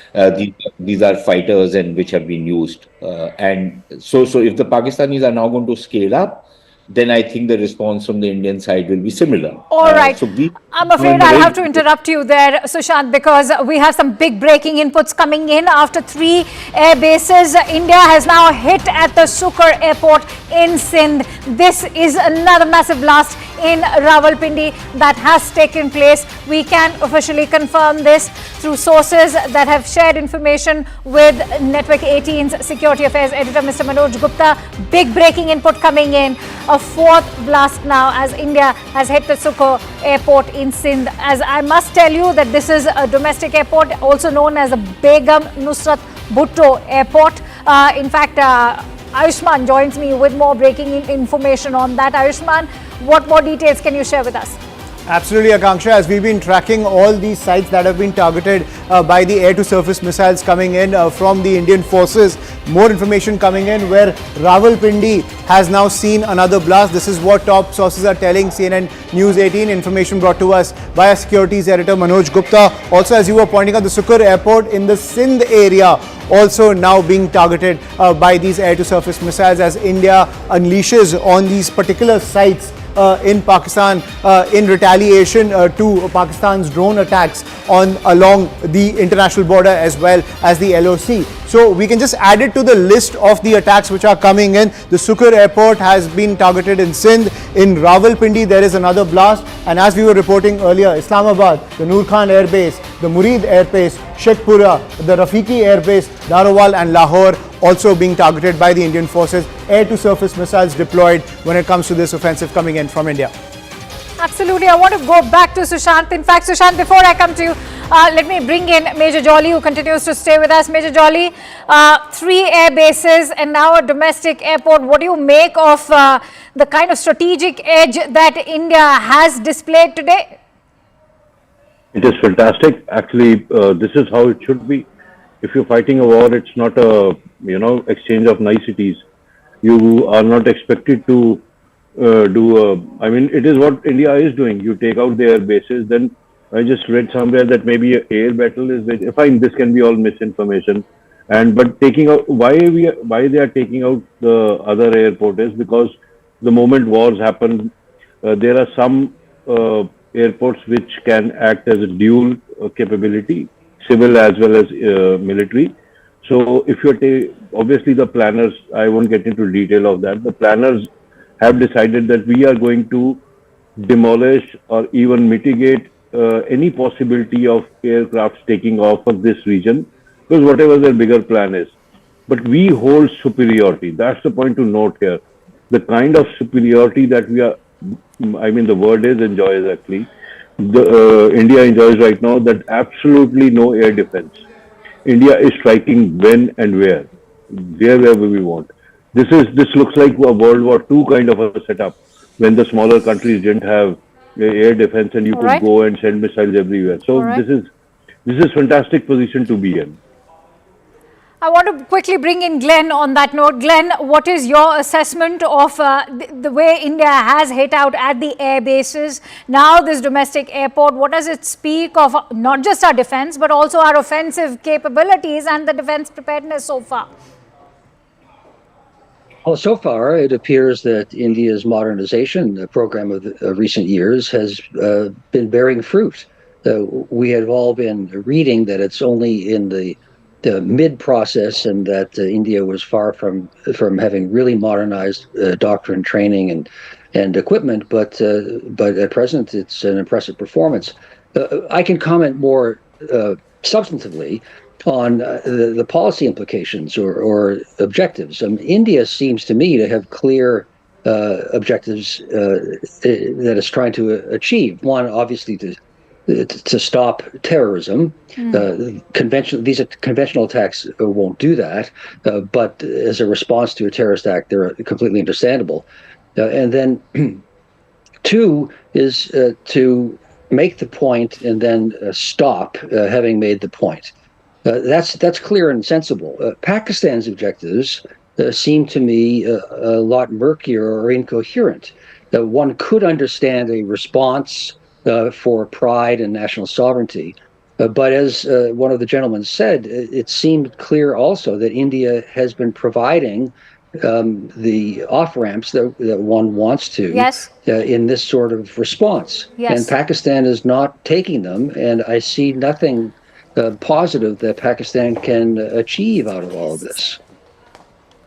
Stephen, I want to bring you in quickly about the way the Indian government has in fact put this out. They've said that these are going to be custom match attacks because remember just a day ago our own military installations, whether Udhampur or Pathankot, all of them were attacked. So this is indeed a custom match attack. Well, you may see it that way. I may see it that way.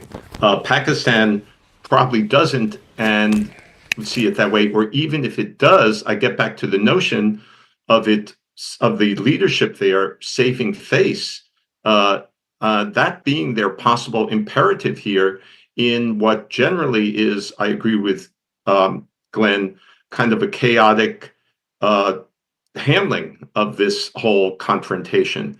And we shouldn't underestimate the extent to which they may be wanting to save face as this matter unfolds. The fact that India is now on high alert for return attacks means that I would think the Indian government is assessing that Pakistan might very possibly strike back. What does India do next? That's a good question if that happens.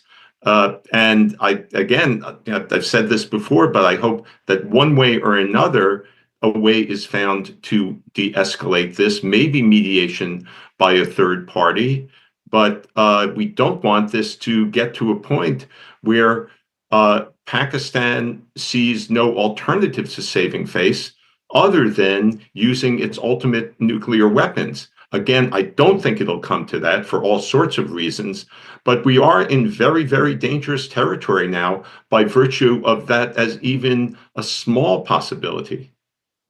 All right, Stephen Golub, thank you very much for joining us. If you're joining us early this morning, it's been a night of attacks and counterattacks. There's been a major escalation in the last few hours. It started with Pakistan trying to send ballistic missiles. That is a major step from these drones that they were sending for the last couple of nights. A major escalation by Pakistan trying to send ballistic missiles to at least 6 different places, all of which has been successfully intercepted. India, in return, has attacked multiple places in Pakistan. The latest that we're hearing is that the Sukur Air Base in Sindh has been attacked.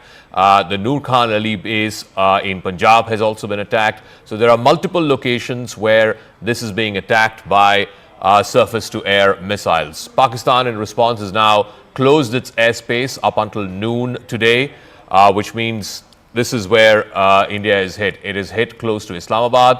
It has hit the Noor Khan Air Base in Rawalpindi, in Sheikhpura, in Chakwal, which is the Murid Air Base, also in Narowal, the Rafiki Air Base in Shorkot. So you have about 6 or 7 places where India is hit with surface-to-air missiles in what is clearly now the next rung of escalation. We're given to understand that Pakistan is scrambling its jets in response. We don't know what the nature of Pakistan's response is going to be, but this has been a major escalation after Pakistan managed to get that $1 billion tranche of the IMF loan, as well as, of course, after the visit of the Deputy Foreign Minister of Saudi Arabia to Islamabad. So I think somewhere the calculation now by both sides is that they're now climbing into the next step of the escalation ladder.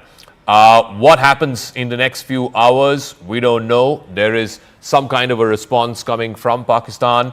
India is, of course, 100% prepared for it. In about 20 minutes time, I'm given to understand, there will be a briefing in South Block by senior officials of the Defence Forces. We will bring you up to speed as and when we know who is addressing the media. Clearly, it's been a night of major escalation from Lahore to Sindh, Rawalpindi. Multiple air bases have been targeted by India. There's also, by the way, drones that have been hanging around major cities, including Lahore, Islamabad, and Rawalpindi. In Haryana, over the skies over Sirsa, we're given to understand that the Fatah-2, the missile that Pakistan had launched, has been intercepted. So major escalation. There was an attempt by Pakistan to hit the Jammu Air Force Station as well. That too has been intercepted by India's air defenses. So from Lahore to Sindh, India is matching Pakistan tit for tat in what has been a major escalation by both sides. Pakistan, of course, deciding to climb that escalatory ladder after the decision of the International Monetary Fund to give it the $1 billion tranche of its loan, as well as, of course, after the visit of the Saudi foreign minister. Now, Pakistan seems to have made a calculation that they want to up the ante. We're getting more breaking news. This is again a bid by Pakistan to try and escalate the attack. The bid has been thwarted. Pakistan tried to attack the Jammu Air Force Station. Remember, Jammu has been in the target for the last 2 or 3 nights now. Remember the drone attacks that happened a couple of nights ago. It started with an attack on the Jammu airport. Now the Jammu Air Force Station was tried to be attacked by Pakistan using some form of missile. We're not sure what nature of missile they tried to use, but that attack, that attempt by Pakistan has been intercepted by India's air defense. So major escalation that has now been thwarted. Also earlier this morning, an attempt was made over Hisar in Haryana. That too has been thwarted by the Indian Defence Forces. Let me try and see if we can go across to Akash first, our defence reporter. Akash, just paint the night for us. Where all has Pakistan tried to attack us, and where all has India responded to this Pakistani escalation? Right. So it started late in the evening yesterday. In fact, we saw that the ceasefire violations from evening, but then the drone attacks and also the missile came at around 8 p.m. And again, starting from Jammu and Samba, we saw the initial reports and in fact the confirmation that how, drones have been coming, but all of these were thwarted. But this time around, Indian authorities and in fact the agencies, retaliated, and a strong retaliation was there. Noor Khan Air Base, that is in Rawalpindi, Shorkot Air Base, that is in Punjab, that have their JF-17 squadron, and Murid Air Base, that is again in Punjab. We have been told that these air bases have been hit, and in fact the assets, their air assets, including the air defense system, has been hit by Indian forces. We have seen the DGI-SPR confirmation as well, though we will wait for the official confirmation from the Indian Armed Forces, Dhaka. But at this point in time, while we are talking, in fact in Jammu, we have been hearing a lot of AD gun sounds, and possibly there was an attempt to in fact destroy some sort of asset or the infrastructure in Air Force station here in Jammu, but it has been thwarted. Our air defense is very much working. AD gun is importantly playing a major role this time around, because we have upgraded and in fact incorporated the counter drone technologies in our AD gun systems. So at this point in time, while it is about Jammu, it's the early morning hours, and in fact just a while back we were hearing the air sirens, in fact Dhaka, but we have been told that the attempt has been thwarted. In fact a missile was launched towards Delhi as well. This is what we are learning. In fact, Manoj Gupta is bringing us this input, where a missile was launched towards Delhi, but it has been intercepted in Sirsa, and in fact the attempt to attack Delhi has been thwarted, Zaka. All right, so that was the Fatah-2 missile that Pakistan tried to launch to Delhi. It's been intercepted in the skies over Sirsa. Let's try and bring you up to speed with the counter-offensive that India has launched. It's been a very hot night between India and Pakistan. India has launched multiple missile as well as drone strikes, starting from Islamabad in the north, Noor Khan Air Base in Rawalpindi. It's one of the largest air bases of the Pakistan Air Force.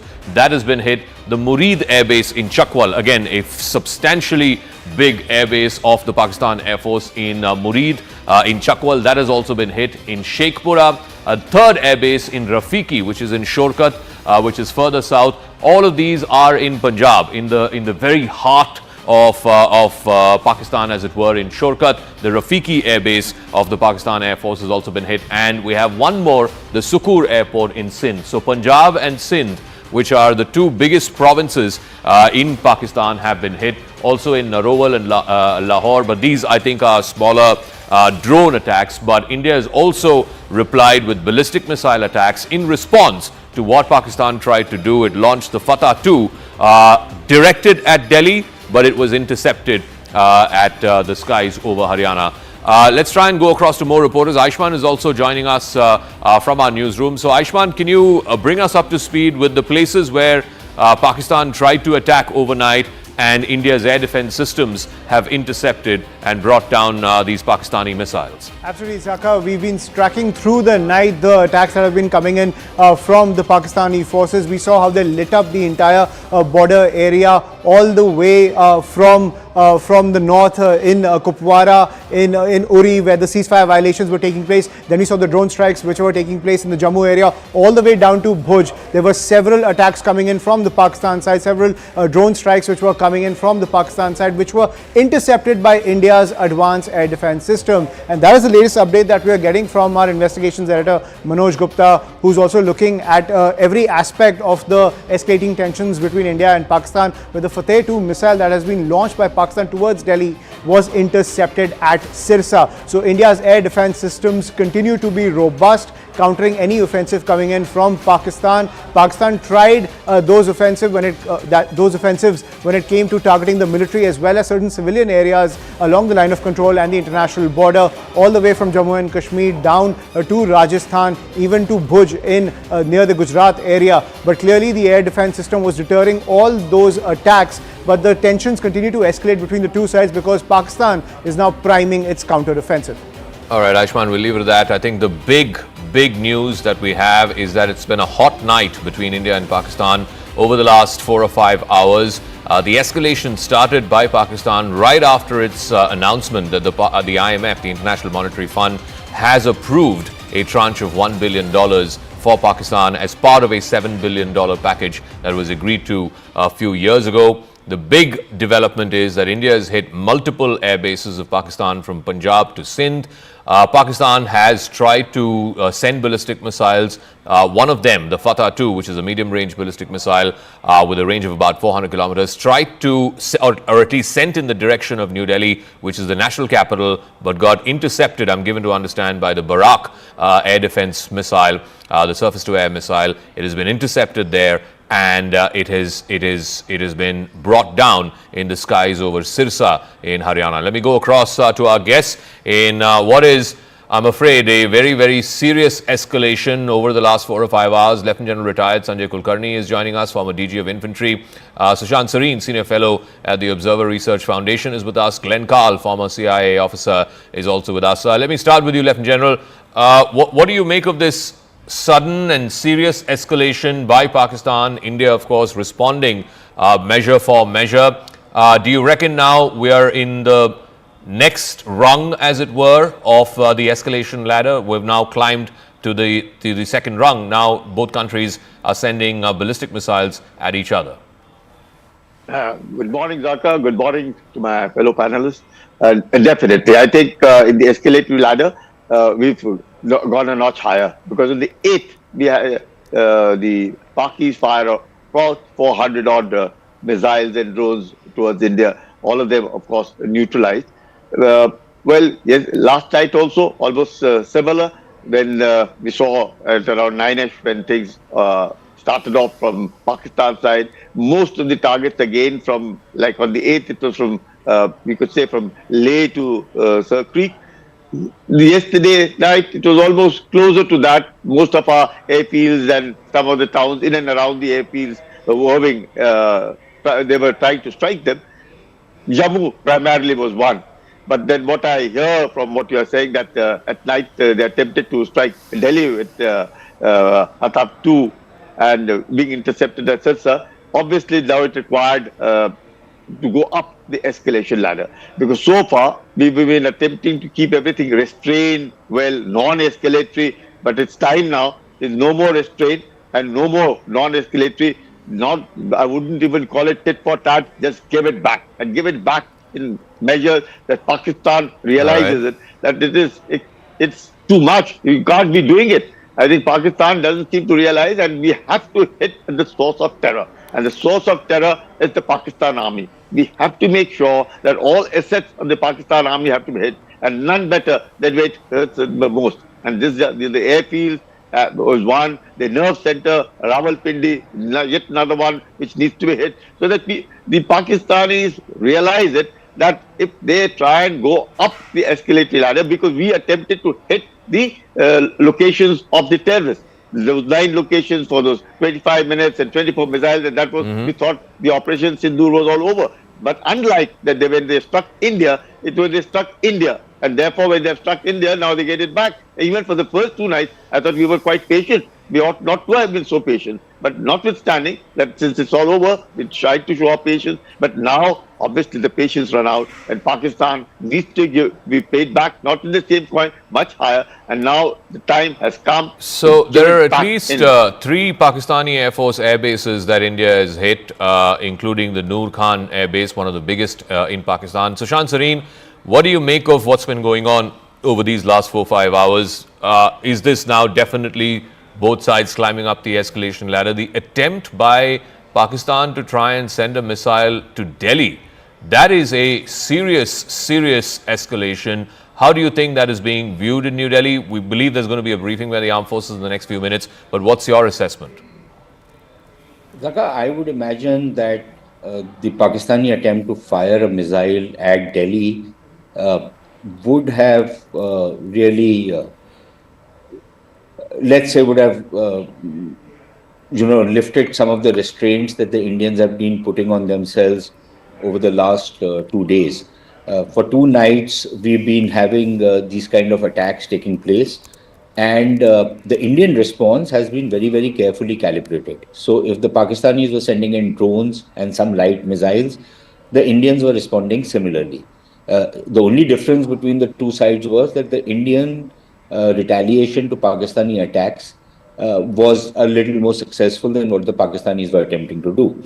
The same thing happened last night. And then tonight, I think the Pakistanis really tried to up the ante. First, they tried to attack Jammu and another 26 places, and then they launched these missiles at Delhi. And I imagine that preposterous and ridiculous statement of their DG ISPR, who's the son of an internationally designated terrorist, incidentally.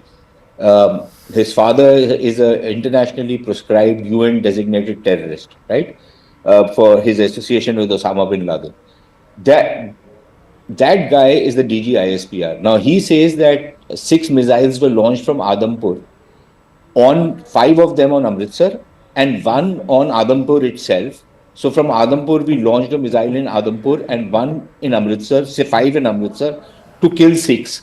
How stupid can he be? But he is.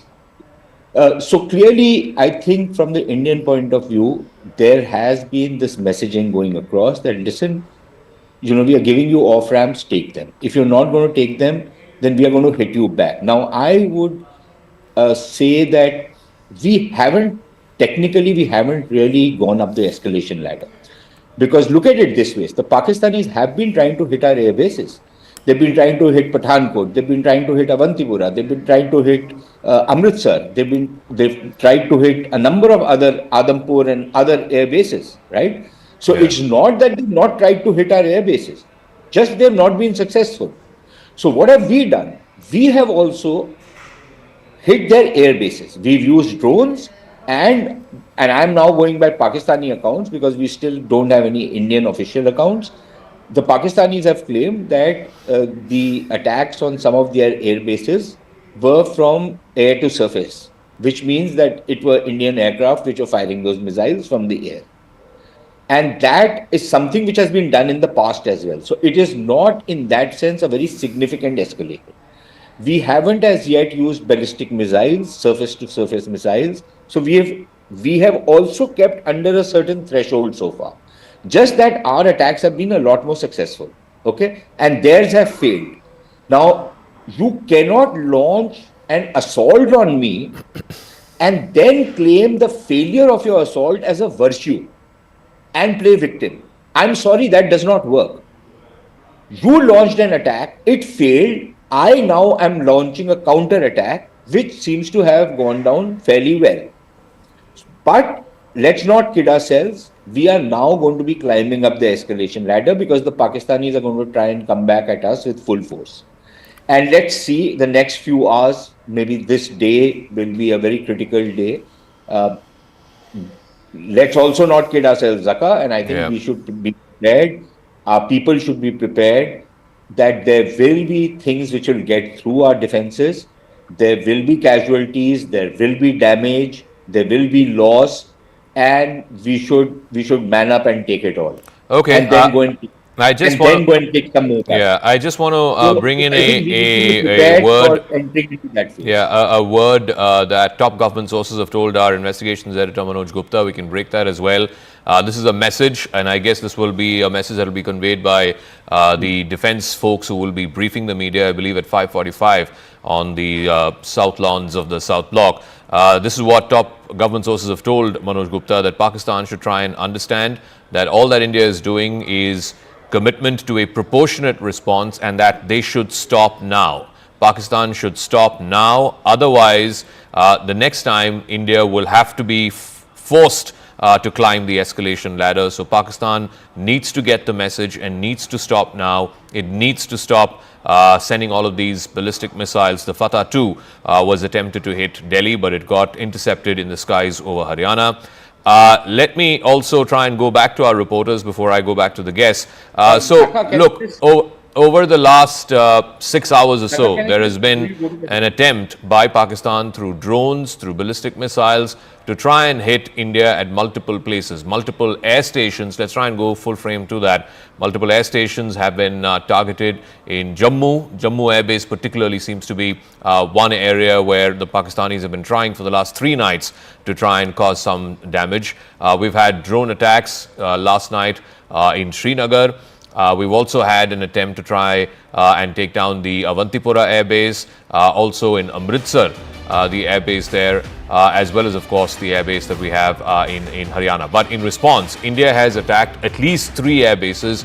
2 of them are major air bases for Pakistan. The Noor Khan Air Base in Rawalpindi, one of the biggest that Pakistan has. The Murid Air Base in Chakwal, which is also nearby. Both of these, of course, are right in the heart of Punjab.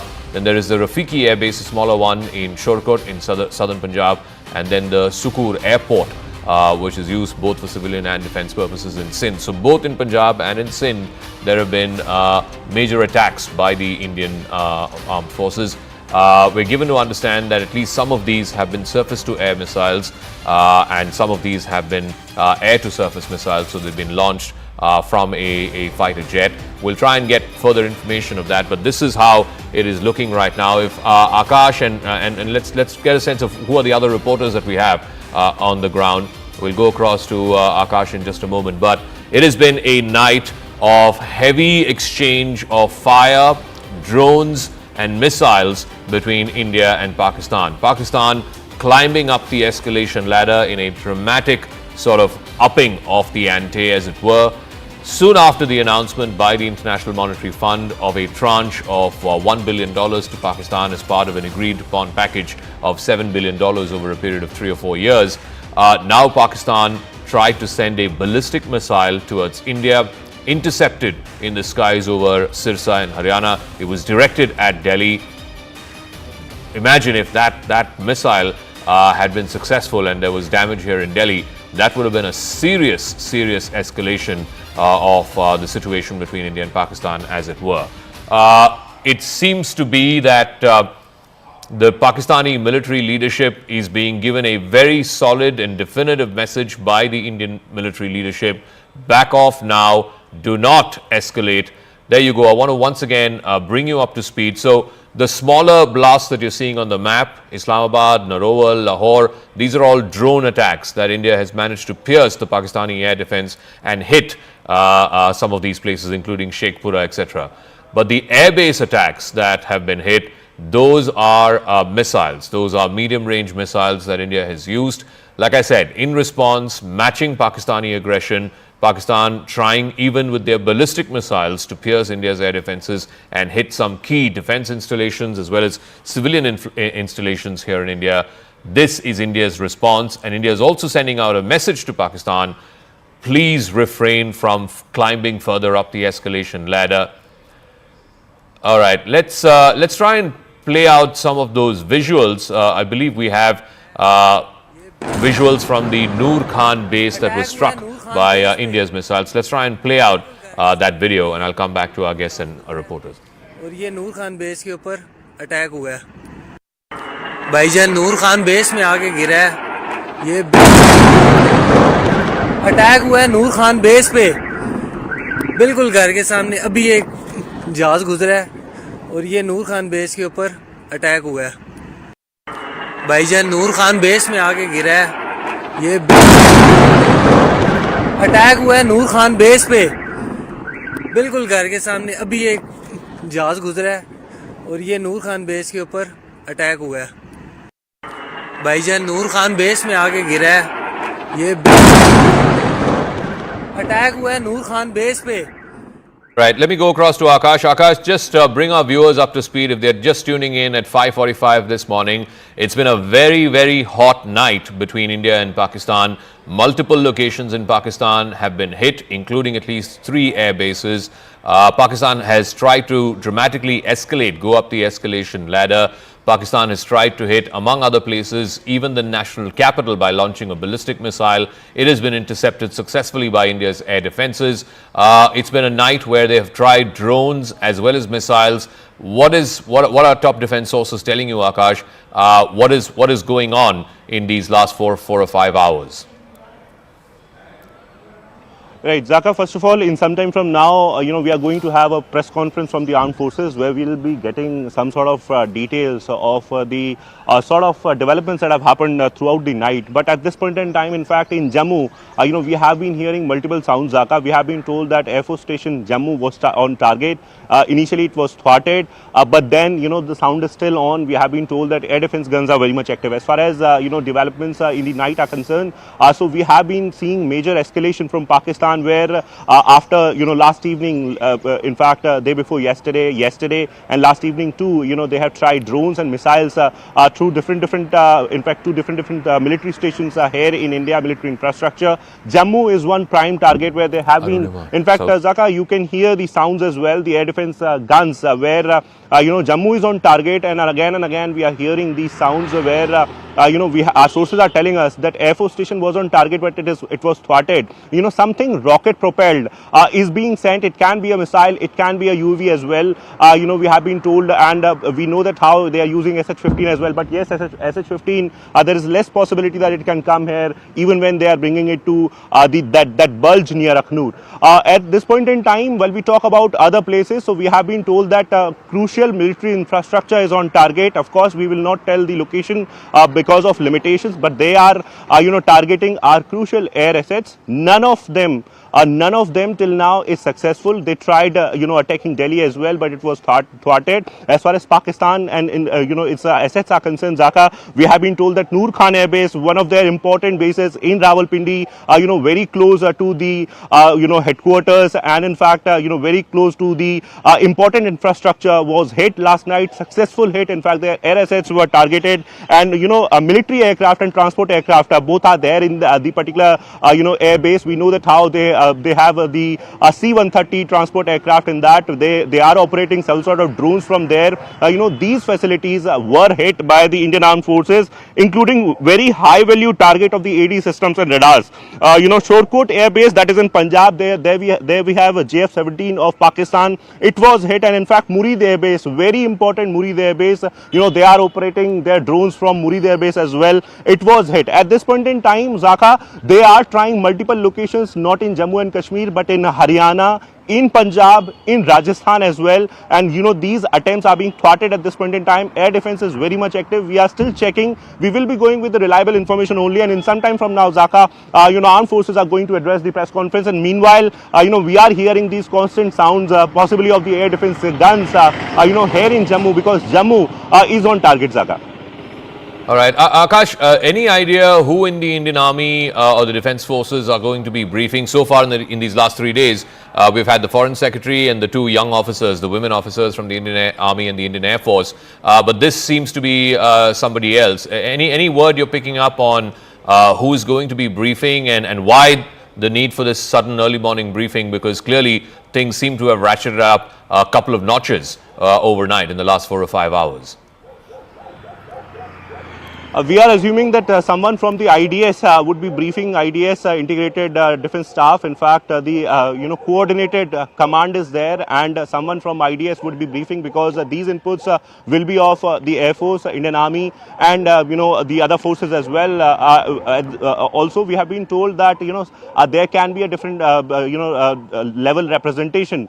Maybe someone from the MEA can also be a part. There is no clarity, but Zaka, as far as this briefing is concerned, so it was important, given the fact that there is a lot of narrative on social media where not just DG ISPR addressing the press conference is putting several sort of information that is not true from Indian side. We have their social media handles that are propagating some sort of narrative, and that's the reason why there was a need for this urgent press conference in the morning. Also because of the sort of operations that have happened throughout the night. We know that how Indian forces have retaliated to the aggression of Pakistan, where they have been trying to attack the military infrastructure here in India from last 2 days. Last night also, there were retaliation, there were operations, but India did not hit them. Akash, I believe the briefing has begun. My colleague Arunima is telling us that if we can get either her, if we can get a live feed or a phone or an audio feed of the briefing, let's try and go across to her. If somebody can just put her through on the phone. Let's try and make sense of the story for our viewers. The briefing has begun by the Indian Army officials. We're not sure if this is on camera, if this is on record, or this is an off-record briefing, but certainly senior officials of the Indian Army are briefing on the lawns of South Block, is what we're given to understand, to try and get a sense of what exactly is going on here. If we can please connect to Arunima. I've been asking for the last 5 minutes to our assignment desk. Please connect our reporters on the ground. Let's try and make sense of what the story is for our viewers who may be tuning in just now at 5:50 in the morning. It's been a very hot night between India and Pakistan. You can see those pictures. India has hit multiple locations in Pakistan, from Islamabad to Lahore to Rawalpindi. The Noor Khan Air Base in Rawalpindi, one of the biggest that Pakistan has been hit. Can we please put through some reporters to try and make sense of this story for our viewers? There is, of course, a briefing that is happening right now by top Indian Army officials in South Block, on the lawns of the South Block. They will be giving us an assessment of what is going on, what has been going on in these last 4 or 5 hours between India and Pakistan. So the attempt has now gone up a notch from drones. It is scaled up now to missiles. All right, let's go across to Anvit, who is on the phone line. Anvit, where are you and what are you hearing? Hi, Zaka. Morning. We are in Jaisalmer, and they are observing a complete blackout. They had been shut all lights and vehicular movement from 6 p.m. till 6 p.m. in the morning, and even now vehicular movement has been restricted. What we are reporting, from where we are reporting, is 70 to 80 kilometers from the border, because the last village, that is Ramgarh, beyond that, army is not allowing any civilian movement or any any media movement as well. So we are reporting from here, but last night, even from here, we could clearly see the flares in the skies, and we could clearly see the ammunition coming in from Pakistan. But last night had been relatively peaceful. No visuals in the sky. Skies had been clear since last night. But yes, police have been making patrols, heavy patrols. In fact, we had also been hearing sirens, because on the forward areas yesterday, also in Jaisalmer and in Barmer, the sirens were being played out, as some drone sightings were also done. Following that, sirens have been played out, but so far as the ammunition is concerned, nothing has landed into Jaisalmer in the city side. However, some developments were. But we'll come back to you. Aman is also joining us. Aman, I believe there's a briefing by senior Indian Army officials that's going on in South Block. What are you hearing? Pakistan has shut off its airspace now for the next 6 hours till noon. I believe there's going to be a further escalation by Pakistan in the next few hours. But India has hit multiple air bases, from the Noor Khan Air Base to the Sukur Airport in Rawalpindi. Multiple air bases have been targeted by surface-to-air missiles. Let us know what is going on. What are you hearing this Saturday morning? See, See, Dhaka, what we are hearing from Indian government sources is that Pakistan has launched its counter strike to Operation Sindoor. On May 7th, we saw India strike through Operation Sindoor, and the officials were saying last evening also that these drone attacks, which were launched by Pakistan over the last 2 days, were more of an intelligence gathering mechanism to assess our air defense capabilities. This seems to be the real attack coming from Pakistan. Of course, our air defense system is engaging all these offenses which are being launched by Pakistan. As you said, they have closed down their airspace for the next 5 to 6 hours. Seems that Pakistan is trying to now hit our air bases and they are trying to launch missiles. That is what we are hearing. The Indian government briefing is about to start. It was to start at 5:45, but it has still not started in the lawns of South Block. Shortly, Indian officials will be briefing us on what exactly is happening. But it seems that this is Pakistan's response. And India is very, very clearly saying that this response is very, very escalatory in nature. We are warning Pakistan to stop this, or India's response to this will be even more severe. Pakistan seems to be escalating the situation, Dhaka, and that is what the Indian government sources are saying so far. We'll await the official press briefing, which is to happen in the next few minutes, Dhaka.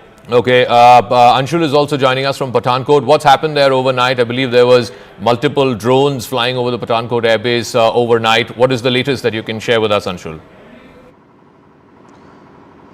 So yes, specifically over the last half an hour to 45 minutes, there has been at least 30 to 35 loud explosions that we have heard ourselves over here. I'll just try and move out of the frame and try and give a sense as how close is enemy at this point in time. The hills that you are seeing over there, these hills actually belong to the Pakistan. So we are, in fact, Pathankot is very, very close to the international border, and from this direction itself, there were several projectiles that were launched from the side of Pakistan, but our air defense systems have made sure that all these projectiles that were launched from that end were actually controlled in the air itself. They were blasted in the air itself. Nothing untoward has been reported till now. The Pathankot airbase is absolutely safe, is what we are being told. The situation is still tense because the blackouts are still continuing. There is no electricity across Pathankot over the last 4 hours. The blackout was supposed to end at 4 a.m. It is still continuing over here. There is constant announcements, and there is constant patrolling that is being done by the local police over here, trying to give out this message that people do not need to panic, do not need to step out their houses. They just need to follow the SOPs and everything will be fine. But yes, India's air defense system proving yet again that these Pakistani missiles, these Pakistani drones. Akash is also there with us. Akash, I believe that off-cam briefing has been cancelled. Now we'll have a regular briefing at 10 a.m. Any idea on why that off-cam briefing has been cancelled and what's going on? What's the word you're picking up from MOD headquarters? The operations are ongoing, situation is evolving, and that's the reason why they have they have cancelled the briefing. We have been learning, Zaka. In fact, this briefing will be happening after 10 a.m. we have been told, and this will be a regular briefing since we are hearing about several attacks at different places throughout India. Specifically, they are targeting Pathankot, Jammu. In fact, I'm learning about some attempts in Jaisalmer as well once again, but then we'll wait for the confirmation. They are firing ballistic missiles at places. We have been told that there are places where they have been, firing ballistic missiles. Artillery is very much on, at the LC, and situation is evolving. That's the reason why MOD officials may have, cancelled the briefing. But we have been learning. In fact, Pallavi is talking about the briefing that is going to happen at 10 a.m. Zaka, this is the major escalation. We have been talking about it, how India retaliated, and then once again in the morning time, in the daytime now, the attack is on, which is in fact, going towards a major escalation, a war possibly. But then at this point in time, Indian armed forces are very much ready and capable, and they, we have been in fact told that air defense systems are very much active, and in Jammu, in fact, there are attempts at least there are 5 to 6 attempts in the last half an hour, we have been told, in Jammu, but all of these attempts are thwarted. And in fact, drone attack is there, missile attack is there, and rocket propulsion is something that officers are talking about, possibly a missile when we say rocket propulsion. But Jammu is not the only place. In Srinagar also we have heard sound, and in fact apart from Jammu and Srinagar, we have been told that in Udhampur also sirens are on. So at this point in time, while India has given it back to Pakistan at 3 different air bases of Pakistan, it seems that Pakistan is once again trying to attack the military infrastructure, specifically the air force stations and the air bases. Possibly they want to attack on airstrips or the the air assets that we have at the air force stations. But yes, an official word is very much expected, because we have been in fact told about several other things. And then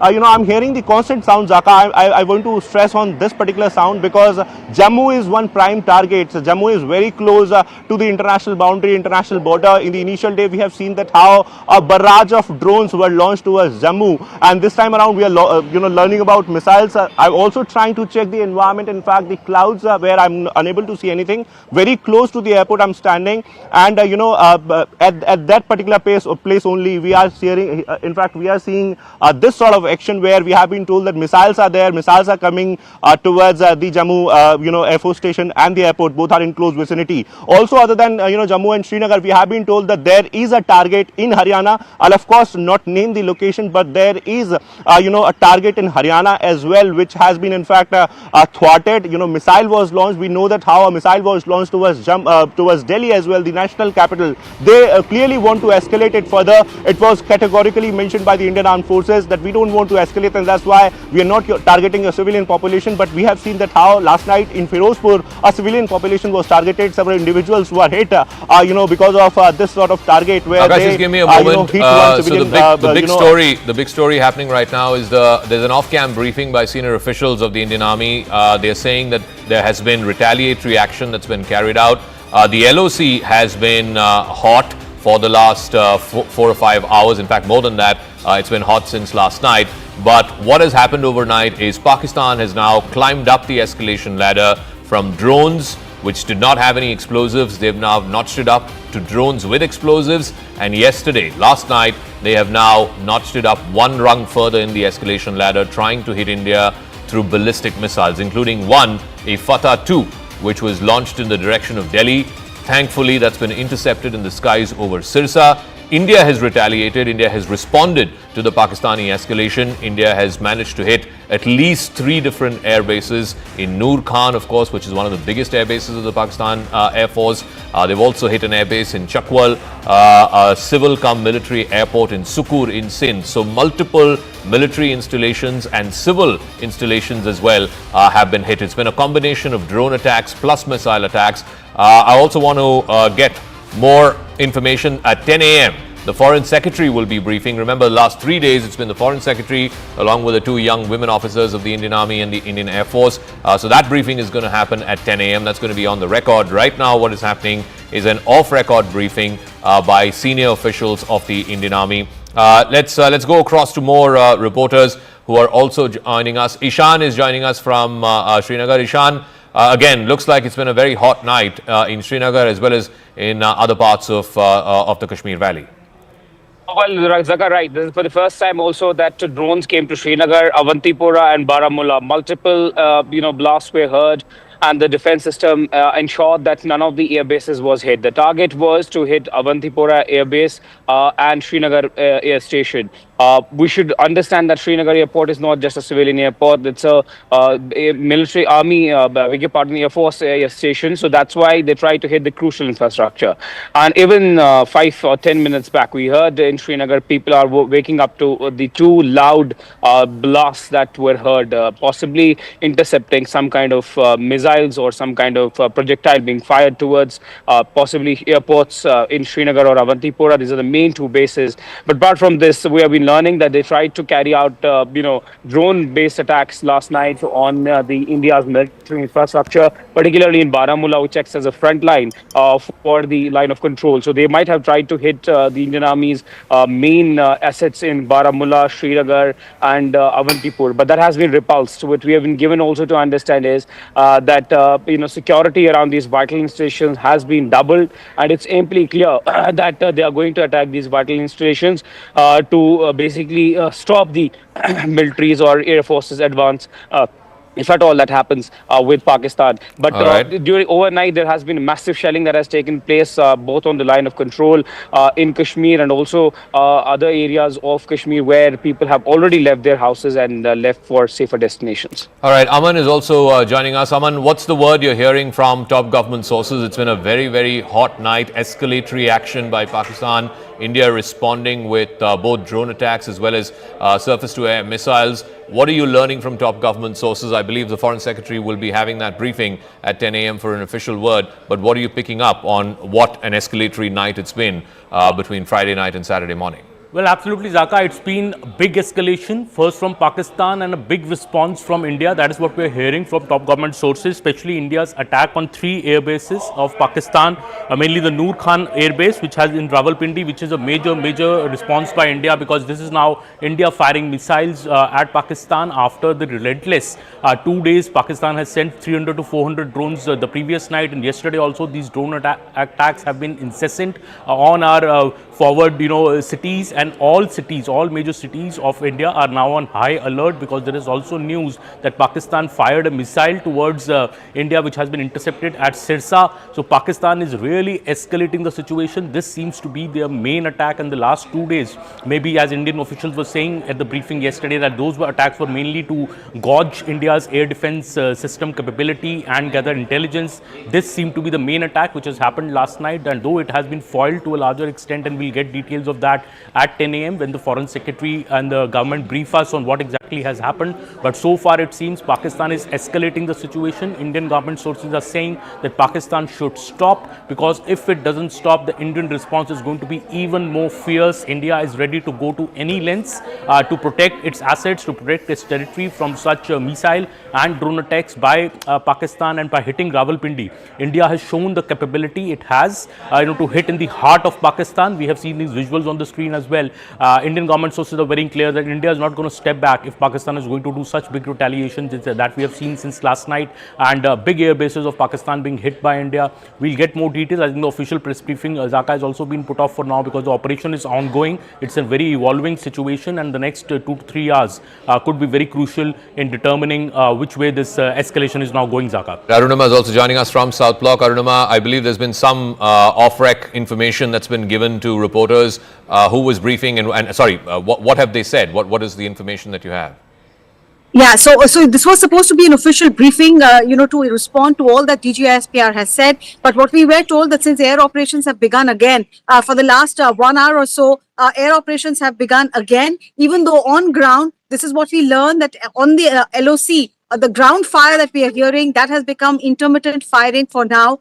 So the entire focus is on the sky. And because of those ongoing air operations, the briefing has been delayed now. The briefing is now expected at 10. But what we can confirm is that, South Block is carrying on retaliatory attacks after Pakistan carried out its misadventure at 26 locations last night as well. And these are air operations mainly that are going on. DGISPR and Pakistani officials claim that Pathankot and Jammu air bases in India were targeted, but there's no confirmation that is coming in from South Block at this stage about whether Pathankot or Jammu air base was targeted at all, because we have seen over the last 2 days also such attempts were made and the attempts were thwarted. India, however, is confirming that three Pakistani air bases have been successfully targeted as a retaliatory action after Pakistan's misadventure. At around 10 o'clock, we're expecting a detailed list of the overnight operations that have been carried out. One must emphasize that what we are being told is that the operation is still ongoing. As we are speaking, the air operations are still on. So here's what we know, that Pakistan in a dramatic manner tried to escalate the attack on India's military installations. I have a list of places that have been hit overnight, or at least the attempt was made by Pakistan to try and hit. It attempted to attack Udhampur, which is a large base that we have. Pathankot Air Base, one of the forward air bases of the Indian Air Force. The Jammu Air Force Station has also been one of the targets of the attack. Sirsa, where the skies above Sirsa is where the Fatah 2, the ballistic missile, was intercepted and brought down. That, we're given to understand, was headed in the direction of Delhi. So it's a major and dramatic escalation by Pakistan over the last 6 hours or so. I suspect it was after the announcement by the International Monetary Fund that they are releasing that tranche of $1 billion as part of that agreed package for $7 billion over a period of 3 or 4 years. Let me ask you, Arunima, so in response to this, it's clear that Pakistan has escalated and tried to attack India's Air Force and Army bases. India has responded too. Is there any word you're picking up officially from Defense Ministry officials or from senior army sources as to what are the places that India has hit in Pakistan in response to what Pakistan has tried to do? So before that, Zaka, since you mentioned that, from Sirsa, the target seemed to be Delhi. So what we heard from South Block is that Delhi is absolutely safe, that there was no attempt that was even close to the national capital. So that is one thing that South Block has made absolutely clear, that there's no problem for the national capital. However, on the Pakistani side, the report that we are getting is that Islamabad, Lahore and their air assets were targeted and successfully targeted is what we are being told. However, they're refraining from going ahead and giving an official word or official coordinates, because they do want the foreign secretary and the two officials who we have been hearing over the last 3 days between 10 and 10:30. That official briefing is expected, and they do want to give out the specific names and air bases at that press conference. But indications that yes, we have carried out retaliatory attacks in the Pakistani capital, in Rawalpindi and also in Lahore, and they're emphasizing that in spite of all the bombastic claims that are coming in from DGISPR, none of the Indian air bases have been breached. They're all safe, and the national capital, the misadventure that they wanted for the national capital, was stopped way ahead. So Indian air defense is still working, but once again to emphasize that the air operations are still on. All right, so here are the military installations that Pakistan has tried to attack over the last 6 hours. There was an attempt at the Udhampur station, at the Pathankot Air Force Base, the Jammu Air Force Station, and of course over Sirsa, which again is a large Air Force base, Air Force station in Udhampur as well. There, the missile, the ballistic missile, the Fatah 2, which is a medium-range missile, it's about 300-400 kilometers range, which Pakistan tried to send in the direction of the national capital. That has been intercepted and that has been brought down in the skies over Sirsa. So there are at least 4 or 5 Air Force stations that Pakistan has tried to attack, Indian Air Force bases that Pakistan has tried to attack over the last 6 hours. In response, India has hit back and it has targeted at least 3 major air bases of the Pakistan Air Force. The biggest one, of course, the Noor Khan Air Base, right in the heart of Rawalpindi. You've also had an attack on the Chakwal Air Base and the Rafiki Air Base. There's also one on a smaller civilian defense airport in Sukur in Sindh. So at least about 4 locations, which are air facilities, have been hit by India, both in drone attacks as well as missile attacks. Again, medium-range missiles that have been launched, air-to-surface missiles. Let me go back to our report. Aman is also joining us. Aman, again, just putting this into perspective for our viewers. So up until last night, till that IMF announcement happened, till about midnight or so, Pakistan was sending these exploratory drones, these probing missions. At least on the first night, none of them seemed to have explosives attached. Last night, there seemed to be explosives with some of those drones. But post-midnight or so, this dramatic escalation by the Pakistani Air Force to try and target specifically some forward Indian air bases, and now India in response hitting back and successfully targeting some Pakistani Air Force air bases. This is now a definitive climbing off the escalation ladder. Put it into perspective for our viewers. Well, absolutely, Zaka. What government sources just told me that, when we attacked Pakistan during Operation Sindoor, we did not target any military installation. These were all terror targets under Operation Sindoor. It is Pakistan which started off 2 days back, by first attacking our military installations, trying to send these drones, to attack the Jammu airport, the other Bhatinda air station, which was mentioned yesterday in the briefing as well, that Pakistan tried to target. It is Pakistan which started it. But yes, over the last 2 nights, what the drones which were sent by Pakistan were more, as you were correctly saying, not were armed, many were not armed. These was most of an intel exercise to assess the capability of our air defense systems, more like a recce missions, which government sources are saying the real attack was kept off till the IMF bailout happened. Soon after the IMF bailout has happened last night, Pakistan has actually launched its operation by trying to target our air bases, and that is why India has retaliated and done this big strike, especially at the Rawalpindi Air Force Base, because that is a major Air Force base of Pakistan. By attacking that, India has shown its capability that Pakistan should immediately de-escalate, because what Pakistan is doing is actually to escalate the situation by trying to target our Air Force bases, our military stations. India did not do that in Operation Sindoor. Our strike was only against the terrorist infrastructure. But Pakistan, by its response, especially today morning, and this news that a ballistic missile was fired towards Delhi is an open, I would say, Zaka proclamation of war by Pakistan. And, India will respond in greater strength now. That is what sources are telling me, that India will not stop now unless Pakistan stops, because we are committed to defend our military installations, and this kind of an attack by Pakistan will be responded very, very strongly. And we'll hear that, Zaka, from the FS at 10 a.m. All right, so the Foreign Secretary briefing is going to be at 10 a.m. Likely that he will be flanked by both the Indian Air Force and Indian Army officers, the lady officers. Let's try and bring you up to speed with what India has done in response overnight. It has hit multiple air bases. The biggest one, of course, is the Noor Khan Air Base in Rawalpindi. Rawalpindi, of course, is where the general headquarters of the Pakistan Army is based. This is the heart of the Pakistani Fauj, and it has hit the biggest air base in Rawalpindi, the Noor Khan Air Base. It's also hit an air base in Chakwal, that's also in Punjab. There have been smaller drone attacks in the outskirts of Islamabad. We've had a couple of attacks in Narowal, in Lahore, in Sheikhpura, etc. There's also the Rafiki Air Base in Shorkat, which is in southern Punjab. This has also been hit. So 3 major air bases from Noor Khan and Murid Air Base in Chakwal, the one in Rawalpindi, the Shorkot Air Base, the Rafiki Air Base, and there is a smaller airport, the Sukur Airport in Sindh. So Punjab and Sindh, these are the 2 heartland provinces. They make up for the bulk of Pakistan. Both of those places have been hit. Some of these smaller blasts have been through what they call loitering munitions, these suicide drones, these LMS drones. But some of the bigger attacks on the Air Force stations, we can show that Noor Khan base attack, the Rawalpindi Air Base attack, that was through a major ballistic missile. We're also getting more breaking news. This, of course, in response to what Pakistan has tried to do in India, getting breaking news that there have been at least 3 blasts that have been reported in Udhampur at the military base there. It's again one of our forward bases. There has been some degree of damage. The damage assessment is being done right now.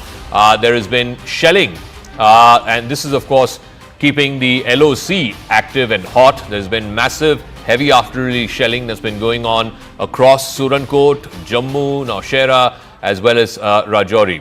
Let me go across to Ishan with more details on this. So Ishan, the activity, the heavy artillery shelling is happening now, not just across the LC, but also happening across the international border. Akash has more on that. So Akash, Udhampur Air Force Station, I believe, has suffered some damage. What the extent of the damage is, we don't know. They're assessing that right now. But more importantly, there's also heavy artillery fire across the international boundary, Surankot, Jammu, Naushera, as well as the Poonch Rajouri sector.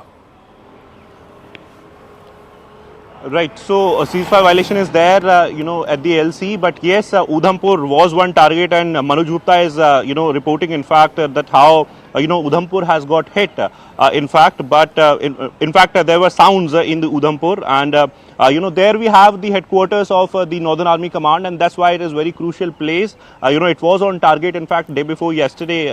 In fact, yesterday it was on target, but we have no confirmation of the hit. But yes, 3, sounds have been heard, in fact, from this particular location. Also, Zaka, in Jammu, I'm learning about a civilian location being hit. They are targeting civilian population, while the attack on the Air Force station or the air base was thwarted. I'm learning that in Jammu, we have some civilian casualty, possibly, injuries, or I should say, in some time from now, we'll have confirmation. But we have air sirens once again here in Jammu. And Zaka, today they are launching the ballistic missiles.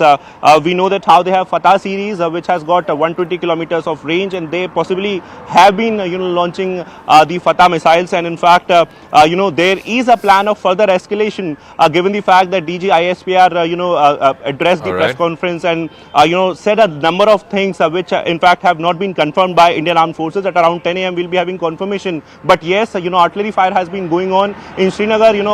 The explosive sounds are in fact very much there, in fact have been heard by the locals, and Ishan has been reporting from there. In Poonch area, shelling has been happening at the line of control, where we have reported that how civilian population was targeted, Gurudwara was targeted. In Rajouri as well. Akash, just stay on with us. I'm going to come back to you in just 1 second. I want to bring our viewers up to speed and give them a degree of reassurance as well that Pakistan has been attempting to hit multiple Indian Air Force bases, forward air bases, but the good news that I can share with you is that all are safe. There's been relatively minor damage that has happened.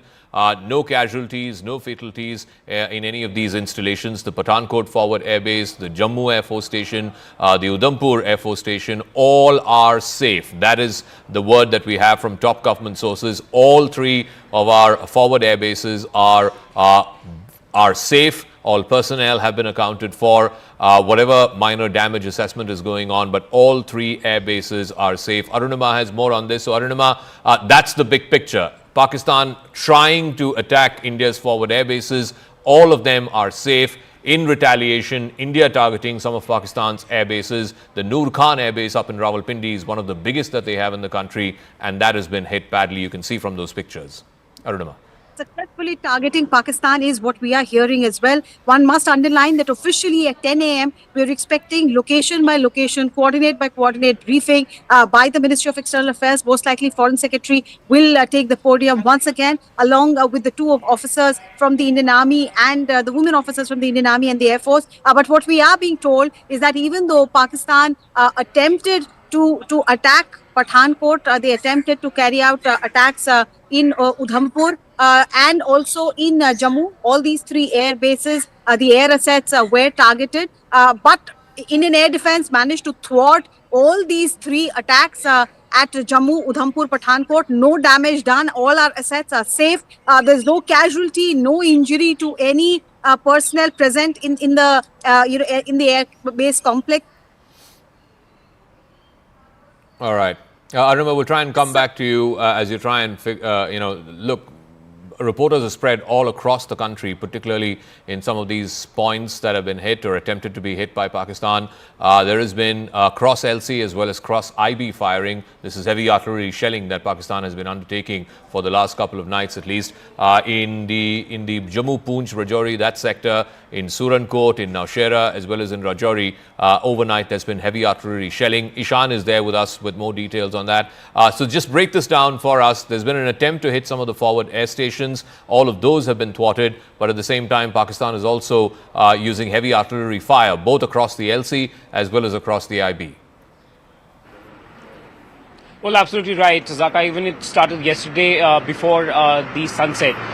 Generally, they would fire towards Indian positions after sunset, but yesterday they started firing at around 4:30, and then India had to retaliate. This is happening in Uri, this is happening in Keran, Tangdar, Kupwara. Every place in line of control has been impacted by the ceasefire violation. People have been moved, people have been taken out to safer locations and safer shelters, and now we're hearing that the exchange is still happening on the line of control. Look, what we have also heard is that there have been, at least 3 sounds that have been heard in Srinagar, which has woken up people. We're getting messages from people, but we should tell our viewers that there's no need to panic, because there's a lot of panic around after hearing those sounds around Srinagar and other parts as well. As a possibility that they might be also trying to hit India's important assets in Jammu and Kashmir. Yesterday, they tried to attack through drones by sending drones to a couple of locations which are very important for the defense forces, but they were immediately the air defense system ensured that they are brought down. Sources told us at least 8 drones were seen around Srinagar, Baramulla and Avantipur, which hosts one of the big air bases of Indian Air Force in Udhampur. So they try to attack the vital assets. All right, so Ishan, we'll come back to you. There's some forward air bases, including Udhampur, Pathankot, I believe even Adampur, again in Haryana, which is again a forward airbase, has also been tried to be hit. Akash, what are top Ministry of Defense officials, Indian Army, Indian Air Force officials telling you? Clearly, I think Pakistan is climbing the escalation ladder, no doubt about it. That has been the attempt. The attempt has also been to try and target some of India's forward air bases and air force stations. All of those attempts have been thwarted by India. India, in response, of course, has successfully carried out major strikes from the Noor Khan Air Base to the Chakwal Air Base to the Rafiki Air Base. Tell us what you're picking up from top defense sources. Like I said, the attempts at the air force stations, the forward air force stations in Udhampur, in Pathankot, in Jammu and Sirsa, in all these 4 places have been thwarted by India's air defense systems. Right, you rightly pointed out the Air Force stations in Jammu and Pathankot specifically are safe, and in fact I am learning that there is in fact some sort of damage in some civilian infrastructure. We'll get it confirmed by the civilian authorities as well.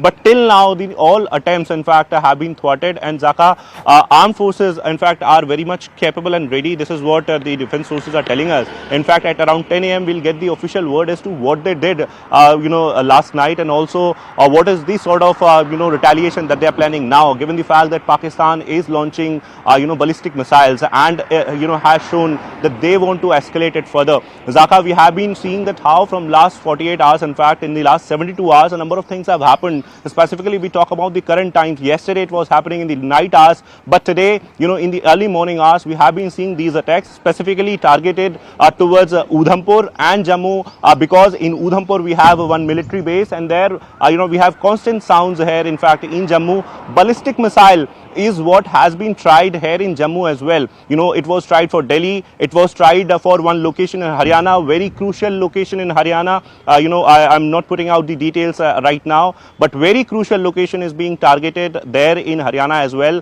It has been thwarted, all safe. In fact, as far as the assets are concerned, so all our air assets are safe. In fact, they have been trying, the core headquarters of Leh, I'm told, and in fact last night it was tried, but it was thwarted once again. Air defense is in play. In Udhampur, we are learning, several, sounds, in fact, but we have no confirmation on the sort of explosions that are being reported from that particular location. In Punjab also, they have been trying, they have been launching their ballistic missiles for Punjab. In fact, especially in Pathankot, also because of the sort of air defense we have in Pathankot, they might have some sort of input of the sort of platforms that we have in Pathankot, and that's the reason why Pathankot is being targeted, and is a very important Air Force establishment there that we have in Pathankot, and also in Srinagar, Zaka, launches are there. And we have been learning that since ceasefire violation is happening throughout the LC,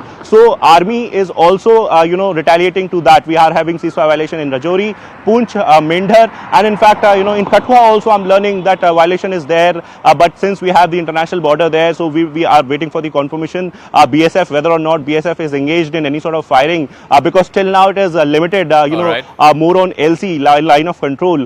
In Uri and in other areas of the Kashmir, we have been learning about the ceasefire violation, but specifically in Poonch we have this heavy shelling going on. Okay, I want to bring our viewers up to speed on what Pakistan has attempted to do over the last 6 hours or so, and this is specifically right after the amp up of the IMF bailout announcement that happened. So here are some of our forward Air Force stations and air bases. Udhampur, of course, is the headquarters of the Indian Army's Northern Command.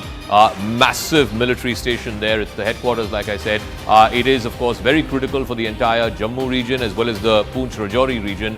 But Udhampur, there's been some attempt by Pakistan to try and cause damage at the Air Force station there, at the military base there, but that has been thwarted. Also at the Jammu Air Force Station, there has been an attempt by the Pakistanis to try and attack the Air Force Station. Again, I can report to you there is very little, minimal damage there. The Air Force Station is very much functional. Pathankot is one of our forward air bases, one of the largest in the country. It's on the outskirts of Pathankot city. It is literally on the border with Pakistan. Remember, in 2016, it was the Pathankot Air Force Station that was attacked in a terrorist attack. Of course, that after that attack, India tried to give access to an ISI team for a joint investigation. That investigation really did not go any further. This is a massive Air Force station, one of the biggest, one of our forward air bases. And then, of course, there is the Sirsa Air Station as well, part of the Western Command of the Indian Air Force. So these 4 installations have been tried to be breached by Pakistan overnight. All of it has been unsuccessful. I can report to you that all of our forward air bases, Air Force stations and military bases are safe. If at all there is minimal damage, assessment of which is being done in Udhampur, which is of course the headquarters of Indian Army's Northern Command. I want to go across to Arunima. So Arunima, paint the picture for us at about 6:30 as our viewers are waking up to this Saturday morning.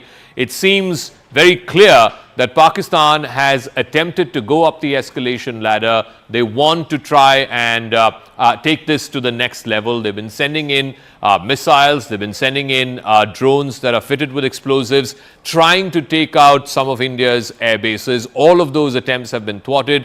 India, in response, has taken out, I'm given to understand, at least 3 frontline air bases of the Pakistan Air Force. What is the big picture this Saturday morning?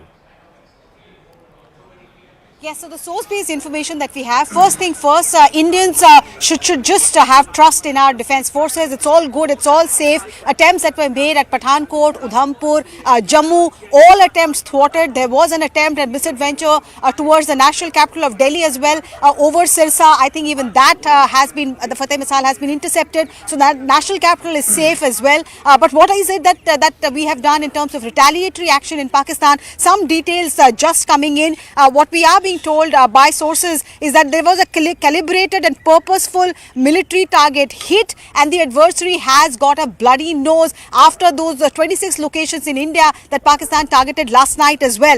The Noor Khan Air Base, it was hit. We have been reporting this since morning, Zaka. The strikes have happened near the vicinity of Joint Staff Headquarters at Chakala as well. So there is source-based confirmation coming to that. The jugular of Pakistan, the 14 Corps with 10 and 11 Division in Lahore, that has been targeted, and we are specifically being told that Lahore was struck because they were trying to strike Amritsar. Of course, our air defence took down the attempts against Amritsar as well, but in retaliation, Lahore was struck. Assets of the 15th Division at Sialkot has been activated, is also what our forces are learning, but they are fully prepared. But Siddhant is also here with me. If you can give me a moment, I want to get in his views. What has happened overnight, the ramifications of it as far as diplomatic quarters are concerned? Well, you know, Arunima, I look at it, in fact, Zaka was also pointing out, they were waiting for the IMF bailout, and there's no doubt about it. There were a lot of international pressure which India could manage to build, you know, on the committee which sanctions it. There is no vote provision there. In fact, India has abstained. IMF has taken note of India's abstention. But how I look at it is in a way that, you know, what they did yesterday was perhaps a recce. This is what I was told. They sent their drones, whether they were armed or they were not armed, I really don't have much idea about it, but 300 and 400 drones were sent just to locate our air defense systems. And perhaps we fooled them again. Yes, I can add information to that. 500 drones across 24 locations. Most did not have weapon, looked like a surveillance and prodding exercise. Yes. And you know, what we really fooled them yesterday. In fact, I was told by top sources in government of India, we even didn't use all our air defense systems. We shot them down with the aircraft guns. This is what I'm being told. And you know, that was a recce which they did yesterday. They created a lot of panic. They created a lot of noise around it. In fact, there was to camouflage their operation yesterday night. What they did was they did a press conference.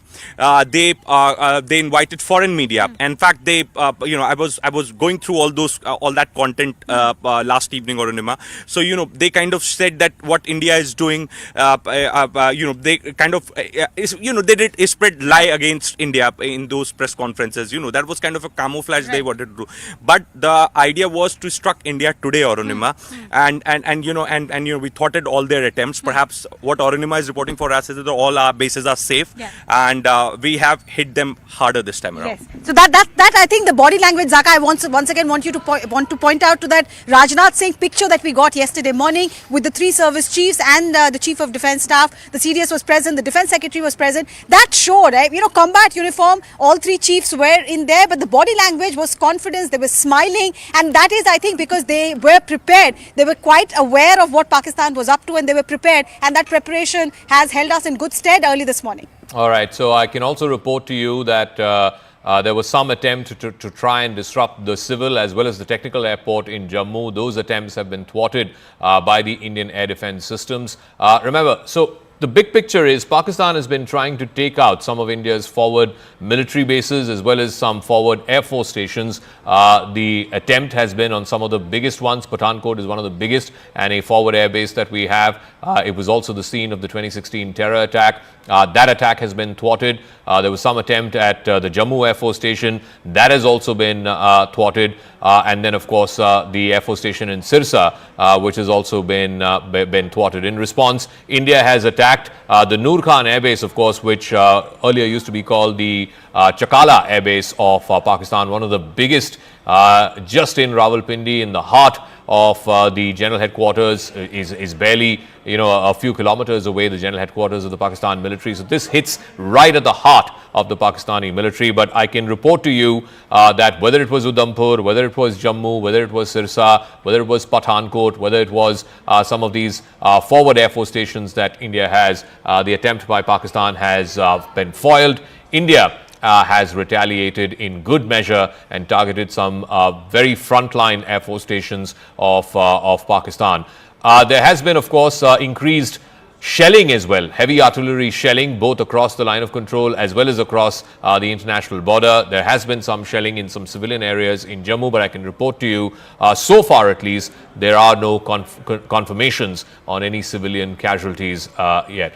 Akash is also through with us. Akash, so where you are in Jammu, there's been an attempt to try and hit the Air Force Station there, but that has been negated. What are you hearing in terms of where all India has hit Pakistan, particularly the Noor Khan Air Base, which used to be the Chakala Air Base before, one of the biggest. It's right in the heart of Rawalpindi. It's close to their general headquarters. That would not have gone well. And those pictures, that video, I think somebody there, that's the third picture that you're seeing on the right of your screen, somebody capturing that on your mobile phone saying, Bhaijan, they've hit the Noor Khan Air Base.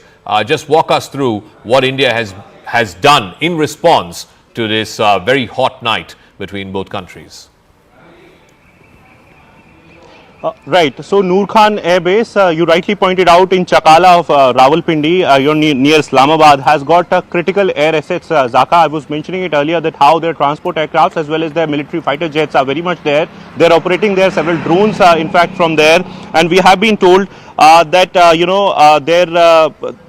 in fact, the air assets in that particular Air Force stations were on target and have been hit successfully. And also, Shorkot Air Force Air Base, in fact, which is in Punjab, it has got JF-17 Thunder aircraft, F-7PG, and several other air assets as well. It was hit, and in fact, we are not learning about the airstrip, but yes, the air assets was on target, and the target was successfully hit.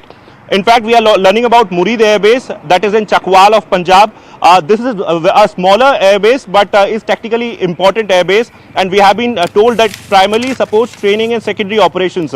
And the drone attack that was launched towards India was very much supported from this particular Air Force station, and we have been told that it has got fighter jets and possibly some drones as well, and it was successfully targeted by Indian Armed Forces. So these three Air Force stations we have got confirmation for several air assets, and in fact the infrastructure was on target and it was successfully hit by the Indian Armed Forces. Also in retaliation, now Pakistan is trying to make a dent, and in fact is trying to hit our Air Force stations, but they are not successful till now. And our air defense is very much working, 80 guns, and in fact the the systems that we have is very much working. It's the daytime now. We have been seeing the escalation particularly in the night time from last 24 to 48 hours, but will it continue in the daytime as well?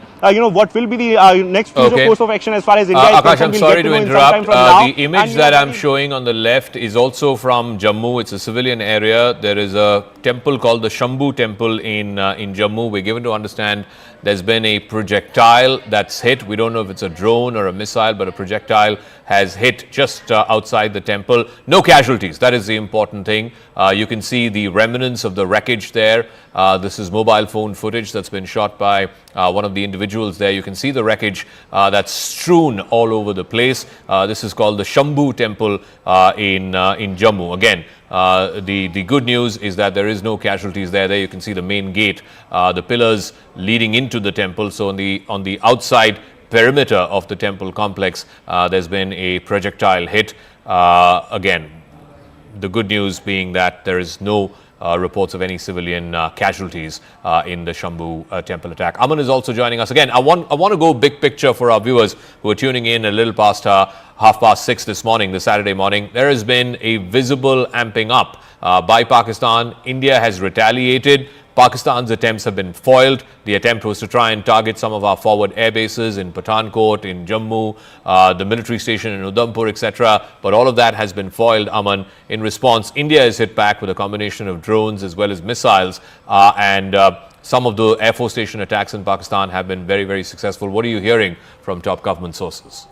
The big picture that we're hearing is that the government is very, very clear that April 22nd was the original escalation by Pakistan. India responded to that escalation through Operation Sindoor, and our attack was on the on the terror infrastructure in Pakistan, the terror headquarters in Pakistan of Jaish, of the LET, of the Hizbul, and this was because Pakistan did not act against them, and over 100 terrorists were killed in the Indian strike. For India, the offensive had ended there. India did not want to take it further beyond there. India very clearly said we did not target any civilian population, neither any Pakistani military infrastructure in Operation Sindoor. The escalation the Indian government feels is now coming from Pakistan. First through these drone attacks for the last 2 nights, which now seem to be, Zaka, more of recce missions. These drone attacks seem to be more to assess our strength of our air defense systems, our alertness, where are our air defense systems located, maybe also to try and exhaust maybe some of our air defense systems before the actual attack comes.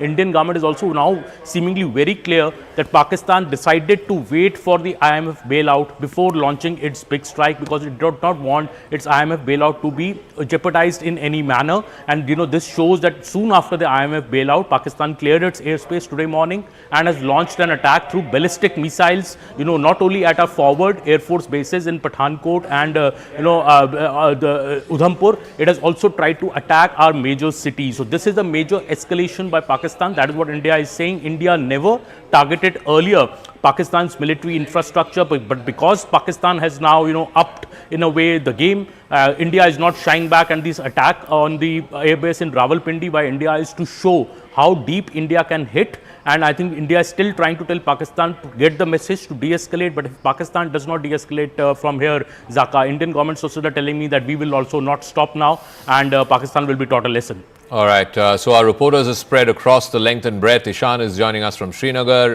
Akash is joining us from Jammu. In Delhi, we have Arunima and Siddhant joining us from South Block. There's going to be a briefing by the Foreign Secretary at 10 a.m.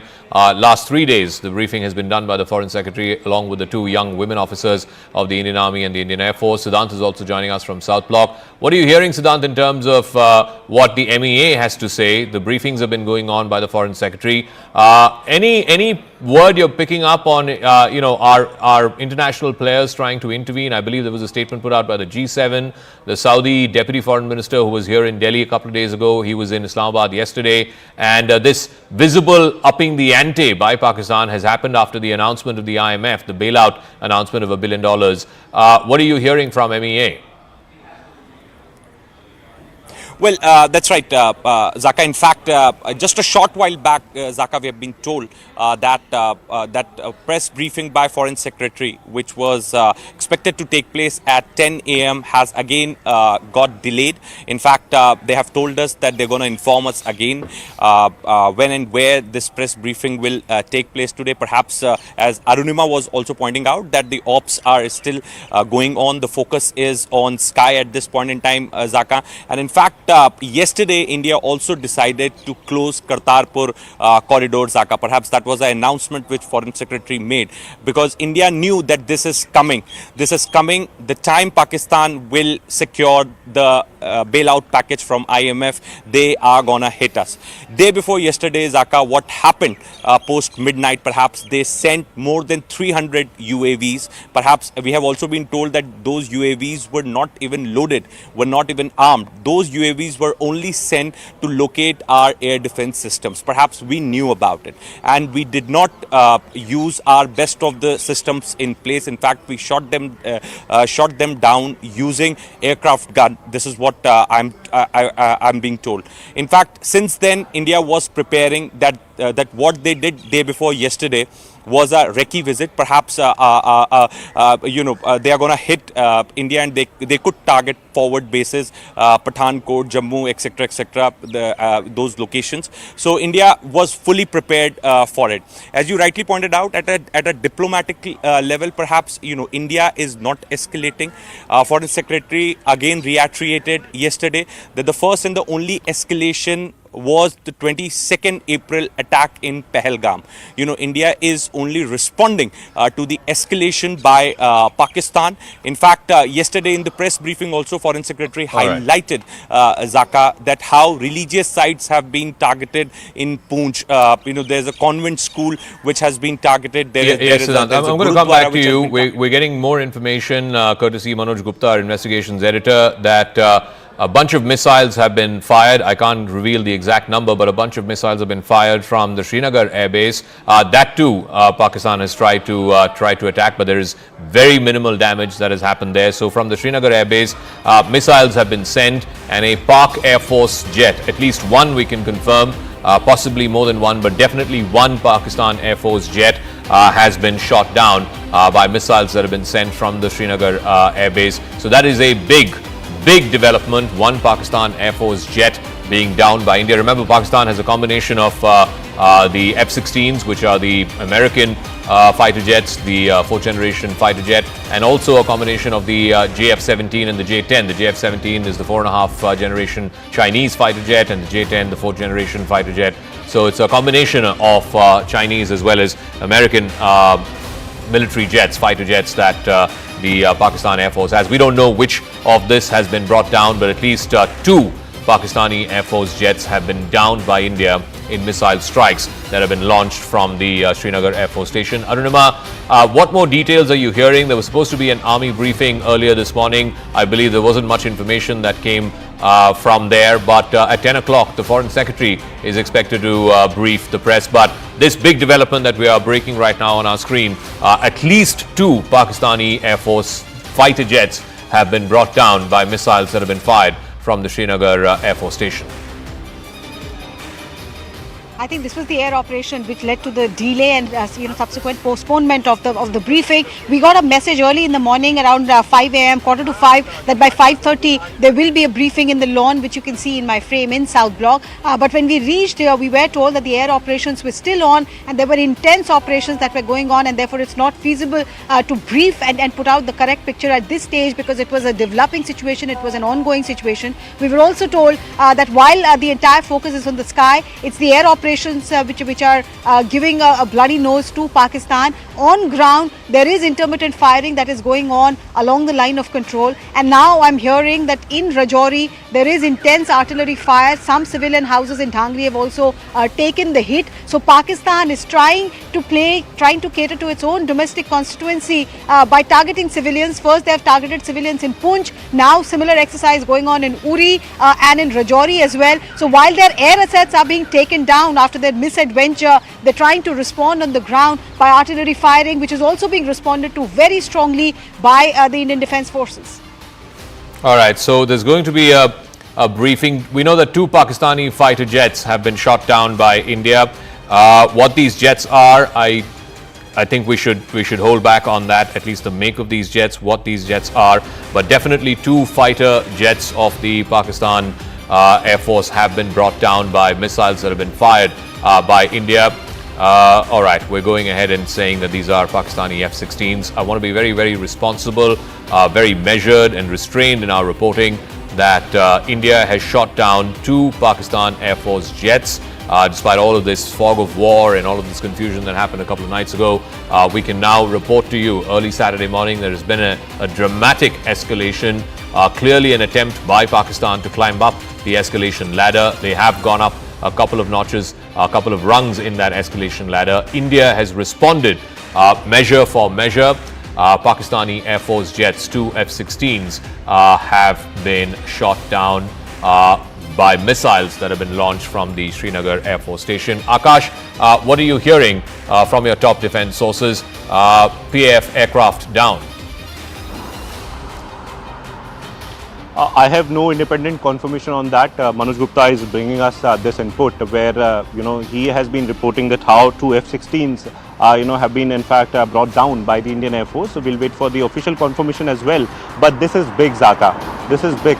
We have seen that how, F-16 was very much there, a part of the sort of, activities that happened in 2019 when the dogfight actually happened between MiG-21 and F-16. And even at that time, we know the whole episode of Wing Commander Abhinandan, but this time around, we are learning that, we have shot down these F-16s. I'll check for with the Air Force as well for the independent confirmation. But Manoj Gupta has been reporting that how 2 F-16s, in fact, have been downed by, the Indian Air Force. In fact, we have got several sort of videos, that are, in fact, somewhere confirming, the debris and, in fact, some sort of smoke, coming from a distant place. Ishan has been reporting this. But it is big, Zaka, given the fact that Pakistan Air Force, consider, itself as a superior force.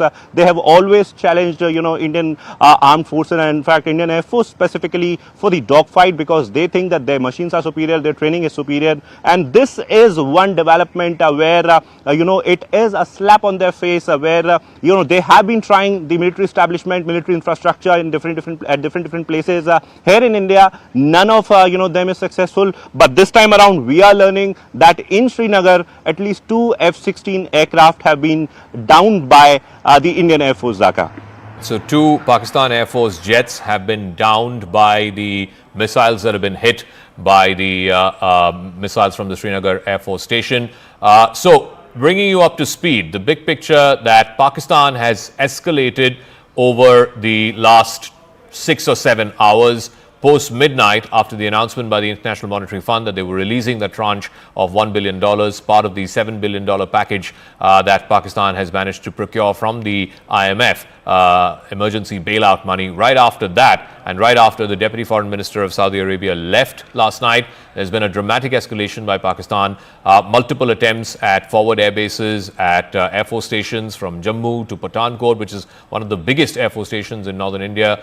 In fact, it is bang on the border with Pakistan. It was also the scene of the terrorist attack that happened in 2016. We're also learning that the Sirsa Air Force Station was also one of the targets of attack. But all of that, the Udhampur military station, all of that has been thwarted by India's air defense systems. And now in retaliation, India is hit and brought down 2 Pakistan Air Force jets. They've been brought down over Srinagar is what we're given to understand.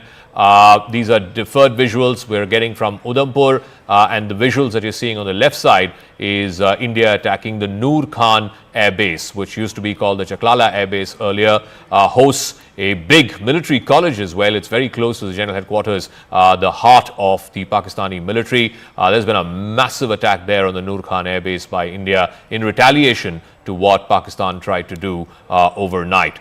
Let me go back to Aman, Arunima, reporters. Aman, again, as we await the Foreign Secretary's briefing in about 3 hours' time, what's the word that you're getting in from our top defense sources? India, of course, wanting to be absolutely certain that we are the responsive authority here. We're responding to the escalation by Pakistan. It is Pakistan that is choosing to climb the escalation ladder. Zaka, and what government sources are also saying that we were prepared for this. We knew that a major attack by Pakistan will happen. We were very, very clear that the drone attacks which were happening, on Friday night, we also saw these big drone attacks. This was mainly, Friday morning, was mainly to assess our air defense preparedness. Pakistan was waiting for the IMF bailout. This information and this intel was there with the government that the Pakistan will only launch its big strike after the IMF bailout process is over, and that is what has happened absolutely in the way India anticipated. India's defense system was at an all-time high early this morning also, and we were anticipating this to happen. That is very, very clear.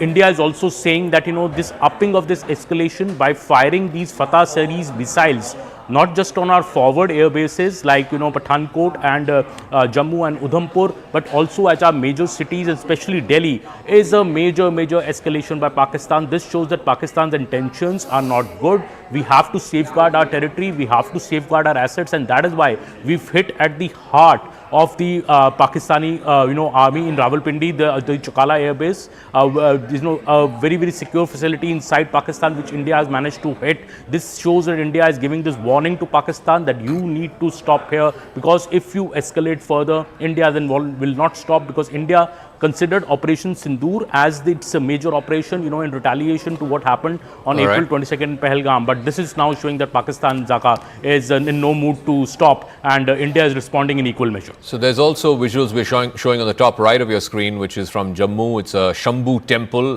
There's debris of a projectile that you can see strewn all over the place. This is just on the outer perimeter of the temple. Let me also go to Arunima. Arunima, who's in South Block for us. Arunima, what are you hearing? What are you hearing from your top government sources? This Pakistani jets being downed, is a huge statement by India. Pakistan Air Force jets that have been shot down over Srinagar airspace. But the attempt by Pakistan to try and target some of our forward military stations, forward air bases, that has been thwarted. And in response, India has targeted, among others, the Noor Khan Air Base or the Chaklala Air Base, which is one of the biggest that Pakistan has. Also the Chakwal, the Murid Air Base, again in Punjab. And you also have one more, the Rafiki Air Base. 3 air bases of Pakistan have been targeted in missile strikes by India. What more do you have? Yes, so Zaka, they had put out a statement late last night saying that 26 places were targeted, and they're just sticking to that for now as far as official word goes. Yes, they have told us that the intense air operations are going on, but on that specific input that Manoj Gupta has about India taking down a Pakistani jet, the South Block is not confirming that as yet, and understandably so perhaps, because even day before yesterday night there was intense speculation that similarly a Pakistani jet had been down and a Pakistani pilot had been taken into custody, but India has remained non-committal. They've not confirmed, not come on record on that. So in this case also, I think they will take their time, and once they are ready to share the details, only then will they come out with an official confirmation. Because of course, even though both sides officially are just calling this a conflict, the terminology of war is not being used officially. The fact is that if that is the situation, and if you have someone in your custody, then the Geneva Convention will apply. Prisoner of war rules will apply. That perhaps is the reason why they're calibrating their next step. But Manoj Gupta is learning that the air operations has resulted in one more bloody nose for Pakistan. Their top of the line asset, their top of the line aircraft has been down. We're not taking the names and the details as yet. But there is worrying news coming in from the line of control as well. Intermittent firing is targeting civilian population there in Rajouri, in Poonch, in Uri. It has been on and off. Intermittent is what we've seen over the last 3 hours. But while India is giving them a bloody nose in the sky, they're trying to retaliate by taking out their frustration on civilians.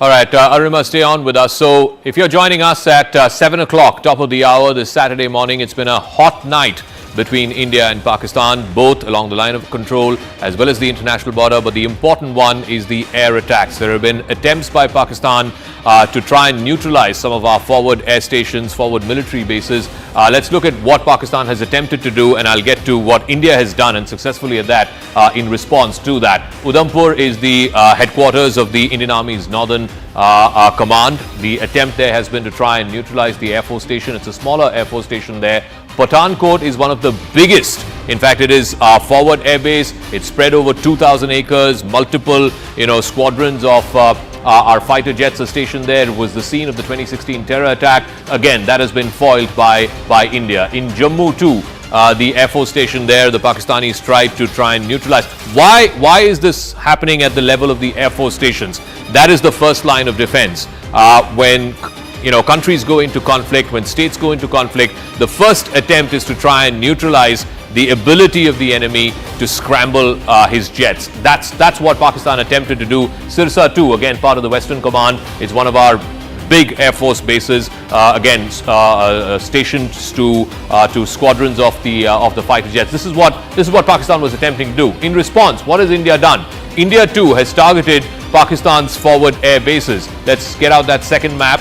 What India has done in response to what Pakistan tried to do. And you look at this map, what stands out are the air stations that India has attempted to take out. And you can see those pictures as well from the Noor Khan Air Base in Rawalpindi. This is one of the biggest air bases that Pakistan has. It played a role in the 1965 and 1971 wars as well. This was earlier called the Chaklala Air Base. It is right in the heart of Rawalpindi. The general headquarters, Rawalpindi, is not too far from the air base. In fact, there is a famous Pakistan military college that's housed inside the Chaklala Air Base. It's now been renamed as the Noor Khan Air Base. You saw those pictures recorded by an individual, a civilian there, looking up at the big cloud of fire and smoke going up at the Noor Khan Air Base. Then further south, the Chakwal Air Base, it's called the Murid Air Base, again was active in the 65 and the 71 wars. The Chakwal Air Base too has been hit successfully by India. And then you have a smaller one in Shorkot, it's called the Rafiki Air Base. Again, a lot of transport aircraft, the C-130s, the Il-76s, they've been housed in some of these air bases. The Shorkot Air Base in southern Punjab has been hit as well. And Sukur, which is a civilian defense technical airport, Sukur has also been hit in Sindh. So basically in the heart of Punjab as well as in Sindh, these are the two biggest provinces in Pakistan. They have been successfully hit by Indian Army and by Indian Air Force. So what happens when a conflict begins? The first attempt by both parties is to try and take out the other side's air bases, because the ability not to be able to scramble jets, that is a significant tactical advantage in any conflict. So the attempt by both sides has been to try and take out each other's air bases, particularly forward air bases, render the runway unusable. That is the attempt. Once the runway becomes unusable, then it's difficult to scramble your jets, and thereby you are taking off a tactical advantage that the enemy has. That's what India has done last night to some of these forward air bases in Pakistan. Noor Khan, of course, this will have huge ramifications that are running through general headquarters, the military headquarters of Pakistan. Pakistan's attempts, whether it's in Udhampur, in Pathankot, in Jammu, in Sirsa, have been thwarted, and India in response has carried out significant damage to some of the air assets that Pakistan is hosting. Akash is there with us from Jammu, Ishan is there with us from Srinagar, Arunima in South Block, Siddhant is also joining us from South Block. Akash, first things first, the Jammu Air Force Station, Pakistan did try to take down the Jammu Air Force Station and render the runway unusable, but that has been thwarted by India. What are you hearing from what attempts have been made by Pakistan overnight and what India's response to that has been? Zaka, possibly they have been trying the batteries, the air defense batteries, because the locations, I will not specify, but the locations that they have been trying, are somewhere carrying the air defense batteries and the systems, and they want to, destroy the air defense system, given the fact that, yesterday it was done by India. Last night also they tried several Air Force stations, but they failed in that, and in fact after India retaliating back, they are trying it once again in the morning. We have been learning about Pathankot, that how they tried Pathankot Air Force Station. We have been learning about Udhampur and also in Jammu. In Jammu, I was hearing sounds till 30 minutes back, but now it seems that it has stopped. And in fact, civilian population was on target as well, because they want to, spread panic here in India, because, their narrative on social media seems not working. Indian Air Force and in fact Indian Army or the armed forces for that matter are coming up with official statements. We have been seeing the briefings on a daily basis, and in fact Indian media is acting responsibly, and this is the reason why Pakistan is frustrated and they want to spread panic. They are targeting civilian population as well. We have seen Firozpur, we have seen today Jammu as well, that how there was some sort of destruction in the civilian area. As far as the air defense system is concerned, so we have been reporting that how they are targeting the airstrips, not just airstrips, so that jets cannot be scrambled, but also the Air Force air defense systems. S-400 we have been reporting about S-400. We have been reporting about Akash, Pechora, Avanthipura and everything else related to it. There is an open source information that is available. Maximum of it is not true, but yes, we won't reveal the exact details and the specific details. But they have been trying air defense systems. We have been learning about ceasefire violations at the LC in different areas in Rajouri and Poonch specifically, where fighting was on till 10 minutes back, and we have been learning about Kashmir as well. Manoj Gupta is talking about their fighter jets in fact down by Indian Air Force. We will be looking for some more confirmation on that as well. But yes, it is big development where they have been failing in every of their attempt, but Indian Air Force, Indian Armed Forces have not only hit them in their house, but also have been destroying their jets and also the drones that they have been sending. Okay, Akash, stay on with us. Ishan is also joining us, but before I go to him, we can report to you that the Air Force station in Udhampur is safe. The Jammu Civil and Technical Airport, both are safe. Pakistan has been targeting civilians. We're given to understand, and we saw those pictures of the Shambhu temple in Jammu, where there has been wreckage of some missile that we can see. In Janipur, Rehari and in the Udhampur parts of Jammu have been targeted. The bordering areas of Rajouri have been targeted. Araspura has been targeted. And there have been ceasefire violations in Arnia, Uri and Akhnur, all of which are, of course, on the line of control. So there have been ceasefire violations on the line of control. There has been violations across the international border in Rajouri, in Araspura, in Udhampur, Janipur and Rehari. These are all in Jammu. So both on the IB as well as the LC, there have been heavy artillery shelling that Pakistan has tried to carry out. Also, that important word that we got overnight, Pakistan launched the Fatah-2 missile. It was headed in the direction of the national capital is what we are given to understand, but India's air defense systems thwarting that in the skies over Sirsa in Haryana, and that is a major escalation by Pakistan in response. India has hit back, and you can see the picture in the middle, which is the Noor Khan Air Base, one of the forward air bases of the Pakistan Air Force, one of the biggest, in fact, that they have, played an important role in both 65 and in 71. It used to be called the Chaklala Air Base before, houses the Pakistan Military College there as well. That has been now attacked in a significant way by the Indian Army and the Indian Air Force. Let's also go across, if we can, do we have Ishan? If we have Ishan, we can go to him. All right, Arunima, coming back to you again. So we have two sets of action that are happening. One, of course, the ceasefire violations and the heavy artillery shelling that are happening both at the LC and in the international border. And then you have this missile and drone activity that's happening courtesy the Indian Air Force, which is trying to take out some of Pakistan's forward air bases. Tell us what a night it's been between India and Pakistan in these last 6 or 7 hours. Yes, so what we are hearing as far as ceasefire violation goes, that the firing in Jammu, in Rajouri, in that division has stopped over the last 15-20 minutes, about almost leading up to half an hour. We have not heard the intense shelling that was going on. This was intermittent firing in any case, and South Block was confirming that this has been going on off and on. The last half an hour or so, it seems to have gone down. However, the bad news for Pakistan is that one of their top-line aircraft has been taken down. That's what Manoj Gupta is reporting, and looks like that for now, as the sun has come out nice and bright, for now Pakistan's misadventure has been halted. But come evening, will they make an attempt again? Over the last 3 days, consistently they have tried to breach our airspace and been thwarted by our air defense system. Even this morning, we got a confirmation from South Block, from the defense sources, that yes, the attempt was made at Udhampur, the attempt was made at Pathankot and at Jammu. In Jammu, they managed to strike civilian areas. A temple was a missile landed near a temple, and some houses were damaged. All right, Aruna, give me a moment. We're just showing pictures of wreckage from a drone. This is in Amritsar, in the outskirts of Amritsar, in the rural parts of Amritsar, I believe. You can see the wreckage of the drone there. Do we have audio on that clip? If we do, I think we should try and play up that audio. Clearly, you can see some of the wreckage, some of the damage from last night. All of that wreckage parts being sort of strewn around the place. These are from the rural fields of Amritsar. I believe some cops are taking this footage. Civilians there in the vicinity as well. These are on the fields. The fields, of course, have been plowed for the sowing season. There you can see the remnants of the wreckage there of what looks like a drone. We don't know if this was an exploratory mission, a probing mission, or whether there was any kind of explosive that was attached with this drone.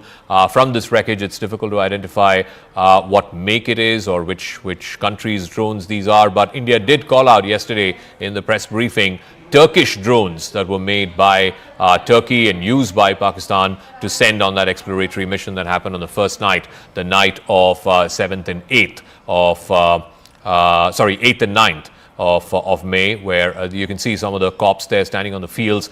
This is what happened overnight in Amritsar. You can see those pictures of the remnants, the wreckage of a Pakistani drone there in the fields just in rural Amritsar. Let me also get in a word from Siddhant if he's there. Siddhant, so Foreign Secretary is going to brief in about 3 hours' time. Likely he will have the two women officers as well, Colonel Qureshi of the Indian Army and Wing Commander Singh of the Indian Air Force. What is the assessment that India is having right now in these last 6 hours or so? Because there's been a visible escalation and climbing of the escalation ladder by Pakistan overnight. Well, that's right, Zaka. In fact, we've been told that the press briefing of Foreign Secretary has got delayed. In fact, now this press briefing will take place later in the day when the armed forces will have full assessment of the situation. Zaka, talking about the developments which have taken place in last 24 to 48 hours, perhaps, there were 300 to 400 drones which were sent to India. They were dropped into India from Leh to Sir Creek, and in fact these drones were largely unarmed. These drones were sent day before yesterday to locate our air defense systems, but we understood that why this is being done, and we had fired and brought all of them down, all of the drones down through our air through our air guns, and perhaps at that moment only India understood that Pakistan is planning something big. Then what they did, Zaka, they did series of press conferences, perhaps camouflaging their yesterday's operation, because they also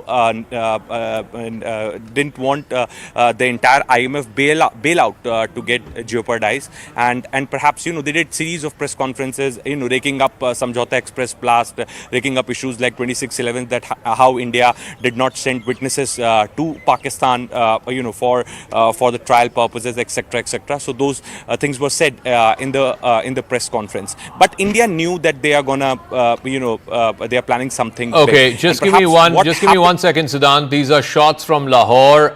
It seems like a posh area. You can see the wreckage of some destruction, some material that's been used. You can see a big sort of smoke and fire going up. We don't know if this is a missile or a drone. It doesn't look like a drone. It looks much more bigger in that sense. It looks more like a projectile of some form of missile that's been used.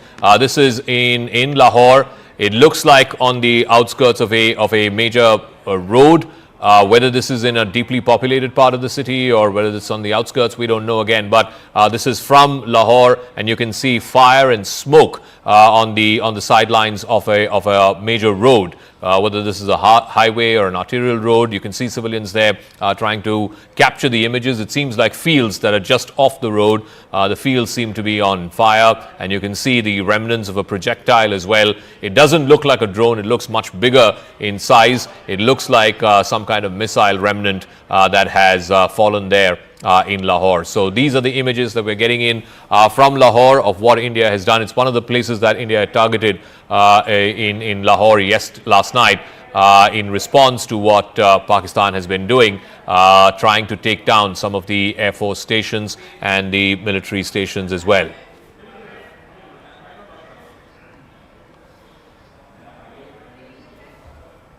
So bringing you back to what happened overnight, we also know that 5 missiles have been fired from the Srinagar Air Force Station. 2 PAF jets, Pakistan Air Force jets, have been brought down. The image that you're seeing on the left-hand side of your screen is from a place called Lasjan. You can see the wreckage of what seems like a projectile. It seems like an explosive added ammunition, added a drone that's been taken down. Parts of some of the remnants of this wreckage you can see on the left side of your screen. I want to go across to Ishan. Ishan, what more details do you have? Well, what we know that some part of it has fallen into the residential compound of house, and the mobilizing of troops has started around the location. There was definitely a dogfight that we're given to understand, and air-to-surface missiles were activated immediately after the activity was detected. What we have given to understand is that the Srinagar airport and every particular base is running on an high alert to ensure that none of the Pakistani aircraft enters the Indian airspace. And if there is any possibility, they are shot down immediately. And also what we know so far that, the forces are trying to ensure that if at all there's a possibility of further escalation in Srinagar or areas surrounding it, particularly the defense establishment, that aggression is, dealt with severely and ensured that they are able to hit back at those targets from where these missiles are coming. We don't want to give out any operation details, but for now, what we have been given to understand is that the debris has been found, and there's a possibility either a jet or some projectile which was fired has landed in a residential area near Srinagar. It's close by to the highway connecting Srinagar to rest of India, but a debris has definitely been found. More troops have been mobilized to that location, as we are also heading towards that location to give you an exact clarity on what it is and whether really an aircraft has been shot down on the outskirts of Srinagar. All right, stay on with us. Lasjan, I believe, is a place on the outskirts of Srinagar. You can see wreckage. We are given to understand that this is wreckage from some kind of an aircraft. That's the word, the preliminary word that seems to be coming. You can see one of the motors that's strewn around. I believe parts of this wreckage have fallen into a residential compound of an individual who's living there in a place called Lasjan. What more can you tell us? Is there any word, Ishan, about what is this wreckage, what it likely brought down? I mean, is there any word? Some preliminary information seemingly suggesting that this is one of the Pakistan Air Force jets that was brought down, but it seems quite small. Some smaller parts seem to have fallen in this individual's residential compound. Well, yes, it can be anything. As of now, there are no confirmations about what it is, but there are reports that there was a dogfight which took place over Srinagar. There are further details that we don't want to speak about at the moment, but definitely sources indicating that there was a dogfight over Srinagar and possibility of aircrafts being shot down has not been eliminated. What will give further confirmation is that once they'll be able to find the wreckage, they'll be able to spot it, they'll be able to see it, and then only can we have confirmation that any fighter jets being brought down. But there's a possibility that the sort of action that we have been witness to, or what we have heard from the top officials, it seems like the India's surface air missiles possibly had been able to hit any projectile of aircraft or incoming the thing that came from Pakistan has been hit down. And what we have been given to understand is that the systems have been activated around Srinagar to ensure the safety of residents as well, because there's a densely populated area where this projectile has fallen, and now the assessment is being made what it really is, and further details are awaited. The senior officials from the Air Force and other forces are now trying to reach out to this location to ensure that they are able to take this projectile in their custody, and if there is a jet which is lying around, that possibility cannot be eliminated as far as the sources are telling us. All right, we're also getting word from Akash, if he's there, as we look at the wreckage of this, likely from a downed fighter is what we are told, a Pakistani Air Force fighter jet. This is in the Lasjan area in the outskirts of Srinagar, as Ishan is trying to make his way there. Akash, I believe your sources are saying that there was a dogfight as well? Yes, Zaka. In fact, I have been learning that there was a dogfight, possibly after which, we have downed these Pakistani jets. Now, we are not sure if, because of the dogfight, it came down, or because of the air defense systems, it came out. But yes, wreckage is there, and in fact, we have been seeing the parts. You rightly pointed out, it seems like some motor or some other part of the aircraft. We are still not sure as to which aircraft it was. Reports are suggesting that it can be one F-16, but we'll wait for the official confirmation for that. But yes, sources, in the armed forces are somewhere confirming that a dogfight indeed happened between the Pakistan Pakistani and Indian jets, and it was an intense fight. Operations are still on. I won't reveal much of it, but yes, activities have been happening. They have been trying missiles since morning, but till now, we haven't seen any sort of major damage as far as military infrastructure is concerned. Yes, Air Force is very much involved in the operations. Air Defense is very much there in the operations. Whether or not a dogfight is still happening or it has happened, in the past 1 hour, 2 hours, we are not sure about it. But yes, dogfight happened at one point in time, and possibly after which, we have brought down these two Pakistani jets, in the Kashmir and in fact in the nearby areas. We'll get more details, Zaka. All right. Ishan is also headed out to this Lasjan area. How far is it out from downtown Srinagar? And do we know any further information about where this has landed, Ishan, and whose house this is? These are, so I want to be very clear, and we should be very clear with our viewers. This image is from Lahore. This is the likely remnants of a projectile or a missile that India has hit Lahore with. You can see some of the fields just off the main road up in fire. You can see some civilians trying to take pictures of what is happening. So this is Lahore. I want to be very, very clear. We should tab that with where the location is of these pictures. And the other image that we were showing, the daytime image, this is overnight. The daytime image that we were showing is from an area called Lasjan, which is on the outskirts of Srinagar, where you can see some of the wreckage of what is believed to be a Pakistan Air Force jet. Can we go back to Ishan to try and find out, do we have any information on where this has fallen? I believe it's the house of some individual, who this person is and what he has managed to find in his residential compound. How far out is this place from downtown Srinagar, for example?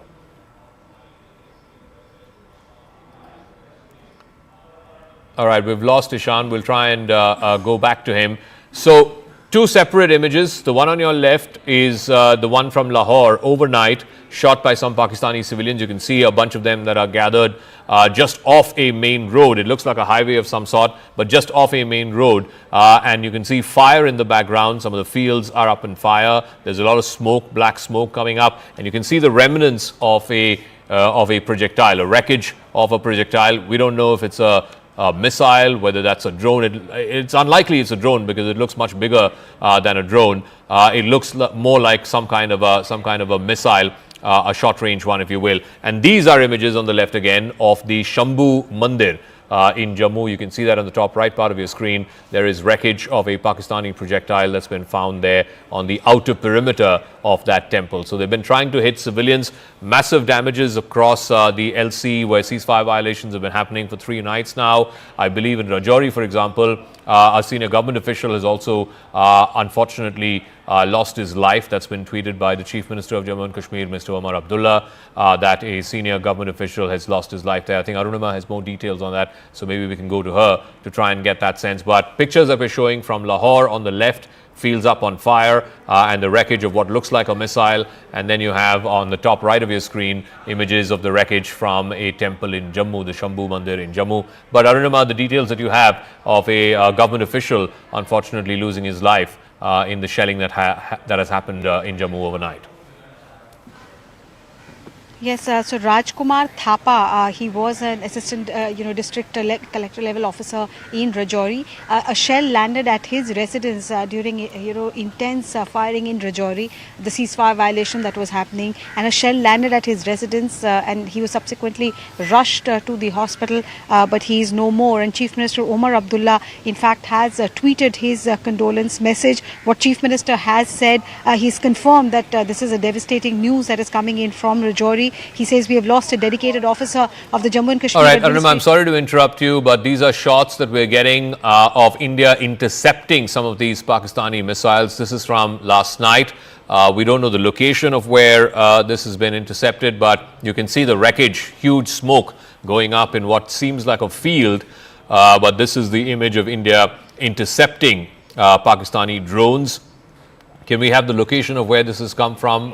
Checking with our producers at the back end. But these are live pictures, not live, these are pictures that happened from last night. And then you can see the aftermath of the wreckage of the drones that have fallen in what looks like fields. We're given to understand that this is from Jammu. If we can get Akash to walk us through these pictures. Akash, this seems like some kind of CCTV footage that's been recorded overnight. You can see two separate visuals. One is the drones going up. You can see those flares in the sky. There you go, the flares up in the sky. And then the second image that you can see, the second visual that you can see, is of the wreckage. This massive fire going up in what looks like a field. Akash, what more can you share with us about specifically these pictures?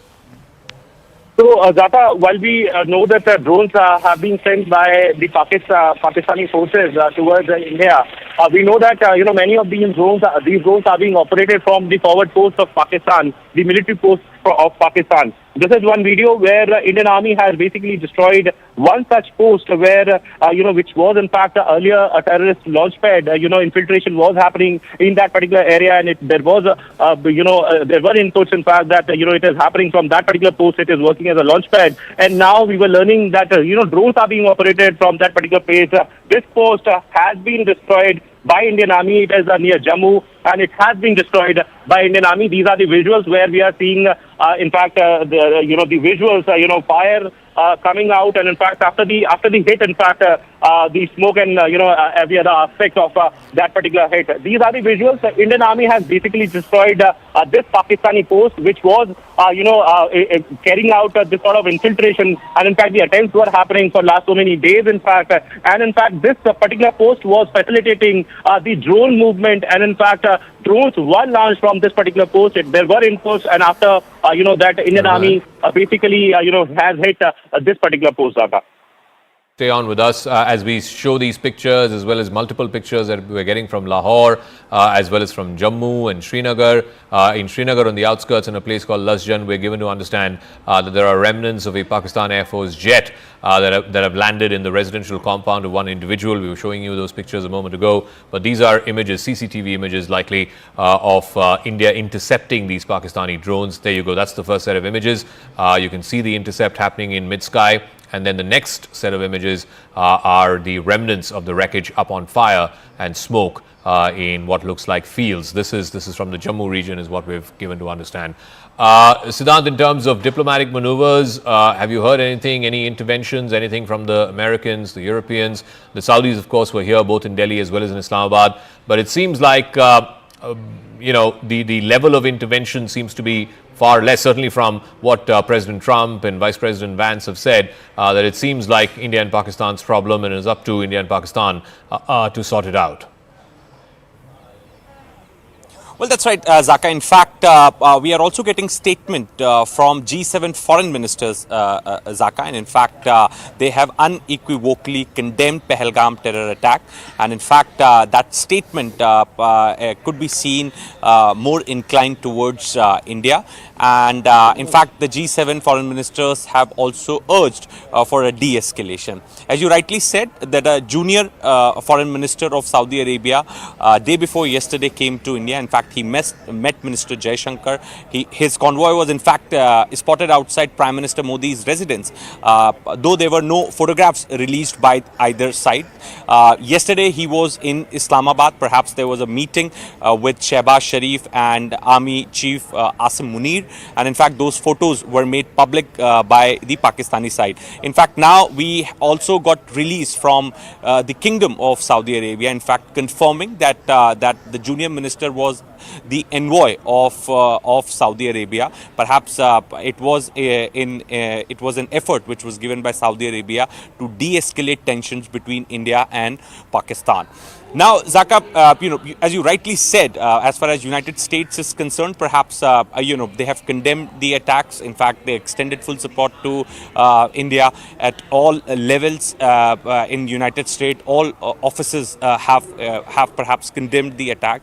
But yes, the last interview of J.D. Vance, perhaps the remarks that he made, that, it gave a sense that, America is not much interested in de-escalating tensions tensions between India and Pakistan, or rather America does not want to be the part of another war going on, or perhaps a part of a peace process of another conflict, rather, Zaka, which has started. So that could be America's strategy, Zaka. But having said that, it is very important to highlight, Zaka, that this action by Pakistan is coming after the IMF bailout was announced. Perhaps the world should take note of it, and this is exactly what India said yesterday at the board meetings, that how Pakistan misuses the funds for the terror activities. And in fact, there is also a chapter on Pakistan misusing funds for terror activities in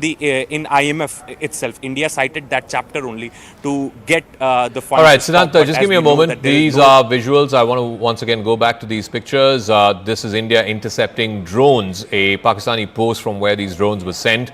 We're given to understand that this is in the Jammu region, so you can see two separate sets of pictures. One, the interception that's happening, likely by the indigenous air defense systems, the Akash missiles. And then the second set, this is the second set of visuals that you're seeing, which is the wreckage, the fire and the smoke after the interception, the wreckage falling onto what looks like fields there in the Jammu region. So you can see both these sets of images. These are CCTV images from last night. It's been captured on closed-circuit television. You can see those flares going up in the sky, the interception happening up in the sky, and then the wreckage falling out in the fields. So if we can go back to Akash. Akash, just walk us through these pictures as my colleague Anand is also gearing up to show us some of these images. We have separate images from Lahore. This is the image from Jammu region that we're seeing, the flares up in the sky and the interception happening. Arunima, I don't know if you can see these pictures, but what are you also hearing from top defense sources about what seems like not just a drone set of attacks now? You're seeing missiles and also reportedly word about 2 Pakistani Air Force jets being brought down in the skies over Srinagar. Yes, in fact, just on the outskirts of Srinagar, there is an area called Pantha Chowk. When you move from Srinagar towards Jammu on that highway, the first place that you come to outside of Srinagar is Pantha Chowk. And that is where an intense search operation is currently on with multiple cordons being laid out by the military, by the paramilitary and by the local police to look for those Pakistan Air Force pilots. It is being suspected that they could have ejected around Pantha Chowk, and there's an intense search that is on there. Help from the locals have also been enlisted. Manoj Gupta in fact confirmed to us a while back that a Pakistani jet has been taken down near Srinagar, and post that we got this confirmation that there is this intense search operation that is on. So if it is confirmed indeed that these 2 pilots are near Pantha Chowk, then that will just change the dynamics of the conflict perhaps that we are seeing. You must have noticed, Zaka, all through social media, every time you speak about the India-Pakistan conflict, Abhinandan's name comes out after our fighter pilot who was after Balakot taken into custody by Pakistan. They crack jokes about that incident, but it seems now the tables are turning on Pakistan. On the other side, I was also telling you how intermittent firing has been going on along the line of control. So the bad news from there is that one assistant district divisional commissioner level officer, Mr. Thapa, is now deceased. He's no more. A shell landed at his residence. So Pakistan is continuing to target civilian areas in Rajouri, Poonch, Jammu. A temple was targeted. A temple's wall was damaged. There were some houses near that temple that was damaged as well. So for now, it's all clear. It's a bright sunny day right now, and the input that we're getting is that things have calmed down, but the ramifications, what has happened overnight is still on, and we're expecting that briefing also in a short while from now, where India will officially confirm what has happened last night. All right, so we have pictures from Lahore, pictures from Jammu. These are all images that we are broadcasting here on CNN News 18. So just to bring you up to speed, there has been an escalation in the drone and missile strikes from Pakistan's side overnight over the last 6 hours, specifically after the IMF announcement happened. And then India, in retaliation, has targeted at least 3 major air bases, including the Noor Khan Air Base, the old Chaklala Air Base of Pakistan. That you can see the smoke and fire going up there. This is in Lahore, likely again a missile, Indian missile that landed up there. You can see the fields up in flames. And then, of course, the interception of the Pakistani drone launch pad somewhere on the other side of the Jammu region. You can see the intercept happening mid-air, and then that's the Noor Khan Air Base, one of the biggest, the Chaklala Air Base. It's bang in the middle of the military complex in Rawalpindi. The general headquarters is not too far away from there. It has a Pakistan military training college as well, and then in Rawalpindi, in the heart of the city itself. So Anand is also joining us here in our studio. So Anand, it's been a very hot night between India and Pakistan. Hope the international community is watching. There's a reason why Bharat was very clearly, vociferously against the IMF bailout. Soon after the bailout happens, look at this. Let's look at these visuals. This is where the tube drones were being fired. This was the tube from where drones were being fired across towards India, and that's what it's now been demolished altogether. So you have the flares, and thereafter, then you see the flames. This is where this has been destroyed. This is where those Turkish drones and a lot of the Chinese drones were being pushed into India. The more important part is that these drones were actually probing. They were coming there to try to see where the air defense systems are placed, and thereafter the Pakistan was trying to send across ballistic missiles. Fatah ballistic missiles have been fired towards Bharat. That's the level of escalation that has happened soon after midnight at about 12:05 a.m. That's when the first news came in that there were ballistic missiles that were fired in the direction of Bharat, and that have been intercepted over Sirsa. So that's the level of escalation that the Pakistanis have now resorted to. General Asim Munir will now have to account for this because Bharat is going to respond in very, very strong measures. So let's try and see those pictures. These are visuals of the entire drone tube that's now been demolished. So one important aspect. Let's try and look at some of the other pictures that are coming through. So this is the dump, and let's move to the next set of pictures. Now these are pictures which are coming in where there has been damage. This is over in Pakistan, and there is extensive amount of damage that is visible. Yeah, and clearly there are ammunition, missiles, loitering munitions that have landed in this city. No, these are Jammu. These are pictures of Jammu. I was just looking at the card numbers, the registration numbers. So this is what Pakistan's done. It's targeting Jammu city. There are military installations, but some of these have also landed near temples. They have also landed near some of the temples, very famous temples in Jammu, where some of the munitions, some of the missiles, projectiles that have been fired by Pakistan have landed. There is damage in civilian areas. These are the two jets. There is a serious dogfight that's been registered. There are dogfights that have been registered, and Asim Munir is actually called Chachu Whiskey there in Pakistan. So his team has suffered losses. 2 of his jets are down. What is the make of these jets? We don't know, but 2 of the jets are down in a dogfight. Indian Air Force has really knocked down 2 jets. It's a big setback and big embarrassment, further embarrassment heaped on Asim Munir and the Pak military. These are the remnants. They have landed very close to Srinagar city, and that's why there is a possibility that the 2 pilots have ejected and they have landed on Indian soil. Now it's a matter of time that they are apprehended, and we'll get you more. Now this is more of the drones. These are parts of drone, remnants of the drone in Amritsar. Clearly the make of the drones this time, and this entire wreckage that we are seeing in Amritsar, this time around the drones are bigger.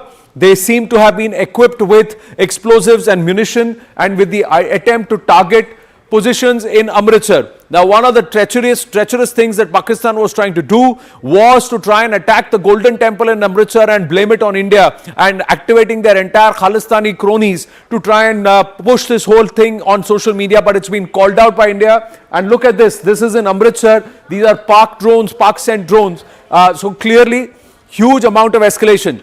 But Bharat is also responding, and the response is in far greater measure. There have been severe reversals for the Pakistanis. Critical air bases have been hit, and this is in Lahore.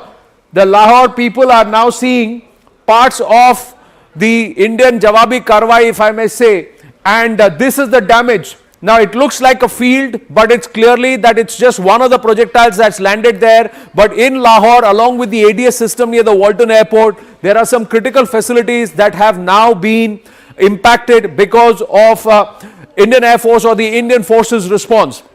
Let's look at Rawalpindi. The Rawalpindi Air Base, again, this is confirmation that 3 of the Pak air bases were not able to operate their machines from these air bases. after the response. This is post midnight. Once Pakistan went up a ladder on the escalation, this is the response that India has given, and saying, you try to target our bases, you try to target our capital, or you try to target our cities, we will hit you so hard that you will not be able to fly your machines. So these air bases have actually been rendered ineffective overnight. Rawalpindi is one. There is also the Noor Khan Air Base, where there is a huge amount of damage. Now look at the damage that is seen at the Noor Khan Air Base, and there is this proof. And the fact is that there is evidence we are given to understand with our armed forces and with our intelligence that these air bases were rendered ineffective all night. They could not operate their machines from these air bases. So Rawalpindi, the Noor Khan Air Base, and of course this is the old Narowal Air Base. So Narowal Air Base also rendered ineffective because they were not able to operate their machines, and these are confirmed hits at 3 big air bases of Pakistan. So if Pakistan goes up the escalation ladder, if Chachu Whiskey decides to go up the escalation ladder, Bharat was ready. And the important part, Zaka, as I hand it back to you, is that Bharat was expecting this. Late last evening, we put it out that we know that these were probing. The drones that were sent, largely ineffective, without any ammunition on them, were probes, because they wanted to see how effective our air defense systems are and where our air defense mechanisms have been placed. And soon after the IMF bailout gets a thumbs up, look what Pakistan has done. The world should watch and see that Bharat said we don't want, and we actually offered them 1, 2, 3 off ramps. But Asim Munir has said no, and the Pak military has said no, we come there, and they've called it Bunyane Mahsoos, and then launching ballistic missiles towards, and one of them intended reportedly towards the national capital, Zaga. This is serious escalation, and perhaps now India was expecting it. They were prepared to see to what level Pakistan takes it. Clearly, they don't want an off ramp, and they don't want to get an escalating ladder, because they seem to be desperate to get some win or the other, and that's not happening. That's being denied. So what we are seeing, in case you're joining us a little past 7:30 in the morning, in case you're joining us this Saturday morning, it's been a night full of action. It's been, as they say, a hot night between India and Pakistan. Pakistan has decided to climb the escalation ladder. The drone swarms that we saw over the last couple of nights, that's now been notched up a rung in the escalation ladder, and that is now they are hitting India, or trying to hit India, through missiles, short-range missiles, both air-to-surface and surface-to-surface missiles, one of which was a ballistic missile, a Fatah 2 series, a 400-kilometer range missile that they tried to launch towards the direction of the national capital. It got intercepted in the skies over Haryana. We're not giving specific locations because we don't want to spread panic, but in the general airspace above Haryana, that was intercepted. India has responded. It has taken out at least 3 major forward air bases of Pakistan. The Noor Khan Air Base, which is the biggest in the country, the Chakwal Air Base, the Murid Air Base as it's known. Both of these air bases have both fighter jet squadrons as well as transport aircraft. So transport aircraft are also important in terms of being able to move logistics. Also the Rafiki Air Base, which is further south in southern Punjab, and there's a civil plus technical airport in a place called Sukur in Sindh. So that is India's response to what Pakistan tried to do. Separately, we're also getting information about massive ceasefire violations both along the line of control and the international border. There has been some damage to civilian installations as well. Pakistan tried to attack some of India's forward air bases. Pathankot certainly saw a bunch of attacks last night, but there has been very minimal to zero damage there. The Jammu Air Force Station they tried to attack yesterday, again zero damage there. Both the technical and the civil airports are fine, are safe. Also in Udhampur, which is the headquarters of the Northern Command of the Indian Army, there too there is, I can report to you, minimal damage. So we're being very, very responsible, very, very measured in our reporting. So the big picture being that it's been a hot night between India and Pakistan. Certainly both sides now climbing up a rung in the escalation ladder. Arunima is there with us, Siddhant is there with us. We'll try and go across to Akash as well, who's joining us from Jammu, Ishan in Srinagar, where I believe a dogfight has happened and 2 Pakistan Air Force jets have been brought down. Let me go across to Arunima. Arunima, big picture, what are you hearing? You're outside South Block for us. Any defense sources, government sources saying what the situation is, what the assessment is as they see it? See, the situation right now, we are told at about 7:30 hours this morning on Saturday, is under control. Whatever misadventure Pakistan indulged in last night, post midnight, it has been met. And they have lost more than they attempted to harm India with. So what we are told is that there are at least 2 Pakistani fighter jets which have been down. Officially, they're not saying whether they know exactly where the debris are, but they are confirming that they feel that at least 2 Pakistani fighter jets are down, and an intense search operation is currently on around Srinagar to look for the Pakistani Air Force pilots who likely ejected. So that's one. Second, we do know that their ceasefire violation along the line of control in Rajouri, Poonch, all of that has resulted in deaths. They were targeting civilians. One district level official has also lost his life because his house was shelled.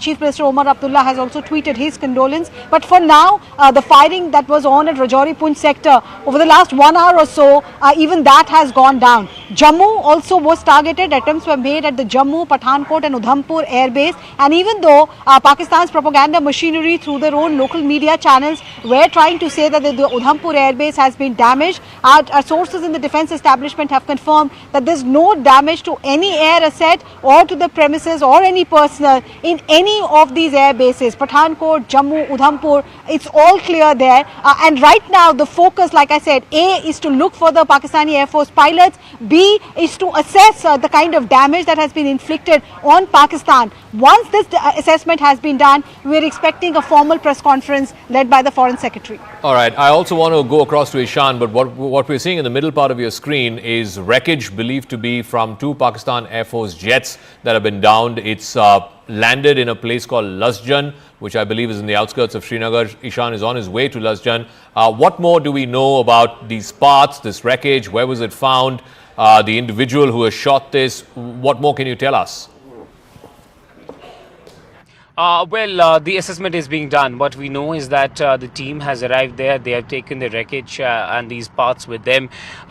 Initially, what the sources in the Air Force and the defense told us that they were able to shoot down at least 2 aircrafts of Pakistan in and around Kashmir, and particularly one in Srinagar. But the assessment is being done what it really was, whether it was a missile, whether it was a drone, or whether it was a jet that has been basically shot at by the Indian Air Defense. But right now what we have been given to understand is that the Indian defense is running on maximum in Kashmir to ensure the safety. They have shot down things. What we don't have a clarity yet on that what kind of projectile it is, what it was, and where actually it other places where it has landed. But what we know is that there is a high level of operational preparedness. The forces are checking everything that is coming in their radar to ensure that they are brought down immediately. There is an attempt to actually inflict damage at 2 important locations. One is the Avantipura air station, and one is Avantipura air base, and one is the Srinagar air station. Both of the targets are being done by the Pakistan drones, and Pakistani aircrafts and rockets are being shot at there. And also what we know is that this landed in a residential house of one person, but there is no damage, immediate damage that we know about that has been caused. Our sources have been telling us that people have been asked to stay a little vigilant but not panic at all. There's no need to panic as air defense of India is running high in Kashmir at the moment, and the line of control is also hot. Remember, the LOC areas are also right now hot. What we have been given to understand is that the firing is still going on the line of control.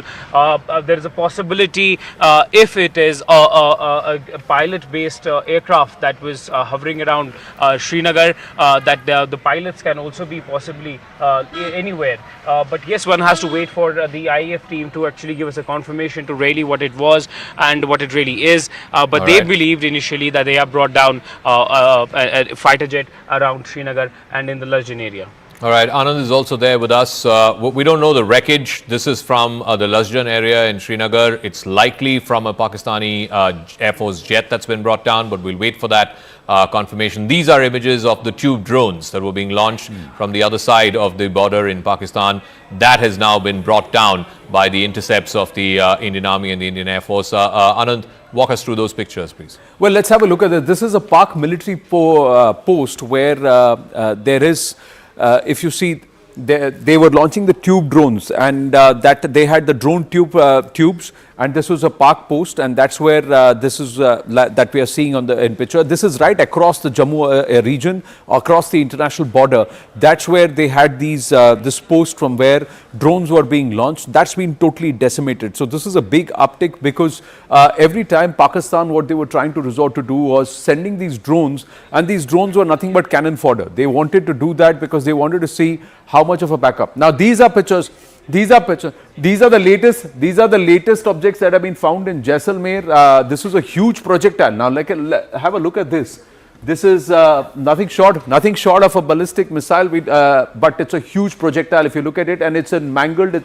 We don't know if there is live ammunition in it, but this has been brought down. It's landed in a residential area in Jaisalmer. And quite a long one, at about 10 to 15 feet in length, at least, this projectile, if not more. And it seems that the head has come off and it's just landed. This seems to be the head of the projectile, and quite a big one. It's landed there. Whether it has live ammunition or not, we do not know. There have been some sounds of explosions in some other places, but this one has landed here, and you can see the way it's landed. There are a few craters just around the fact. It seems to have landed with a thud and then rolled over across to this bush, if you see these pictures. So this is in Jaisalmer. The cops, the local police have been alerted, and they've asked the local residents there to not go close or to touch this, but to leave it as it is. But we can see the villagers and all of them who have seen this. They've taken the images, and clearly the local authorities have been alerted with this. So this is the latest. So clearly a lot of efforts that have been made by the Pakistanis to ratchet up and to try and damage certain installations across the entire western border has come a begging for them. It's not yielded results. Have we lost people? Yes, we have. There's report of a civilian death, 2 civilian deaths that have happened in Jammu Kashmir region. These are latest pictures. These are also latest pictures from Jaisalmer. This is also another spot that's come in. Is this live ammunition? This is also looks like part of a projectile. This also looks like part of a missile. Now this somewhere confirms the fact that the reports that we had, that Pakistan has actually launched ballistic missiles soon after the IMF thumbs up for the $1.3 billion bailout that's come for them. But look at this, and that's why Jammu Kashmir Chief Minister Omar Abdullah is asking the international community. He's just taken to X for that. But look at this. Ballistic missiles have been launched, so this is clear escalation. Yes, Zaka. All right. Ishan is joining us live from Lasjan, where we believe wreckage of two Pakistani Air Force aircraft have gone down. Ishan, show us where you are and what you're seeing around you. Well, this is the residential area. This is the impact spot. You will see that one of that whatever projectile it was landed here. Look at the impact spot. This is possibly a part of it, which is in my hand right now, and that has been taken away by the police as soon as before we reached here. This is the impact spot where it landed. You'll see around here the sort of the sort of scene that is this here. This is where it had landed, and this is it has uprooted the entire thing here. And you will also notice here that one more projectile actually fell at this place, and then it was taken away by the police. And what we have been told is that there's an active investigation going on, what it really was, what it really is. Now the Indian Air Force will ascertain that what really was brought down here. But initial information with the Air Force was that they have been able to bring down at least one jet around Srinagar and then on the outskirts as well. What is but this look at place? the spot where the impact spot is. Is it the backyard of a house? What is this place? Well, this is the backyard of a house. I'll give you an idea how close-knitted this locality is. You will see there are houses all around this place, everywhere. And luckily that it did not fall any of these houses. It fell in their back garden where nobody was present at that time. And you will see that there's a very less space present between these houses. And if it all had fallen on any of these houses, it would have created a lot of damage to them. But this is the impact spot. You will exactly see the sort of locality that exists, that there's nobody present at that time here. We spoken to the residents here. They said that there was a loud sound that they heard, and after that they came out and seeing that there was some projectile, 2 of them present here, and then it was whisked away by the police. But the impact has been like a good big impact around this place, and lucky enough for these people that it did not fall in any of these houses, any of these residential houses which are closely knitted and closely located with each other. But we have given to understand is that now the Air Force and and the teams of Indian Army will look at this particular object and see what it really was, and the sort of damage it could have inflicted on the residential area. But definitely we had seen that there was a high air activity. We've been given to understand that there was a possibly a dogfight that took place in the skies of Srinagar. But right now, it's difficult to tell what really fell here because it's part of the investigation by the agencies. All right, Anand, I believe you have pictures of what has gone down in Jaisalmer. Yes. It looks like parts of a missile. Just take us through what you now see. this is close to the Pokhran region, we are given to understand, and the locals are saying when this landed there, they heard a loud explosion. So they're not sure whether this is a bomb, but the shape of it and the way it is, it looks like a missile. Now, whether is it what make it is, what type it is, whether it is a portion of a ballistic missile, we have to wait and watch. But clearly, this is a far bigger projectile than what we saw landing in Jaisalmer yesterday and day before. So that were about 5-6 feet. Those were the kind of projectiles that we had seen. This is more than 10 to 12 feet long, and if you see the whole length and breadth of this and this entire image, it very clearly shows. Look at the locals, and you can compare and contrast the size of this projectile based on the locals who are standing there, and that itself gives you that this is at least 10 to 12 feet long, if not more. And this is not even the whole projectile. This is not even the whole missile.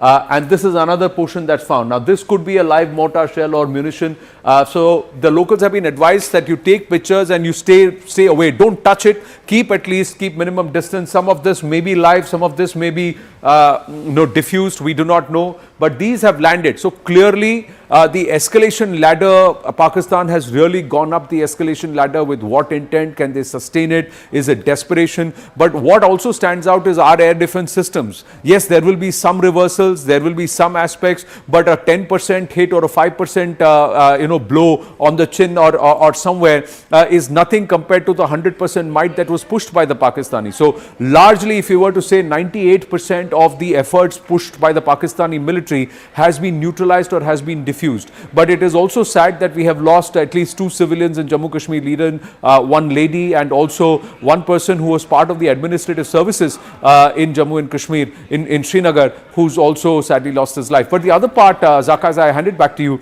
is that Pakistanis have not just targeted military installations, they seem to be targeting certain religious installations also, because one of the missiles sent by the Pakistanis, or projectiles, has landed near a temple in Jammu. The other thing is they were flying around over Amritsar. With what intent? We have to see. Thankfully, majority of these have been neutralized. We are also awaiting details, and I'm very curious to see if there are locals who have cited someone trying to come down on a parachute, because if there is a dogfight and 2 Pakistani jets have been downed, there is a high possibility that there could be 2 Pakistani pilots or enemy pilots on Indian soil. Now, whether they are apprehended, whether they've been cited, we're waiting for those confirmations, but there is a confirmed report that there was a dogfight over the Srinagar skies this morning. All right, we'll leave it at that. Thanks for that, Anand. As we go across to Tejinder in Jammu, but those images from Jaisalmer, that looks like a significant piece of military hardware. That looks like a missile, possibly a short range or a medium range missile, the remnants of which landed up in Jaisalmer. We'll try and find out from our reporter there. We've got Anvit, I think, there in Jaisalmer.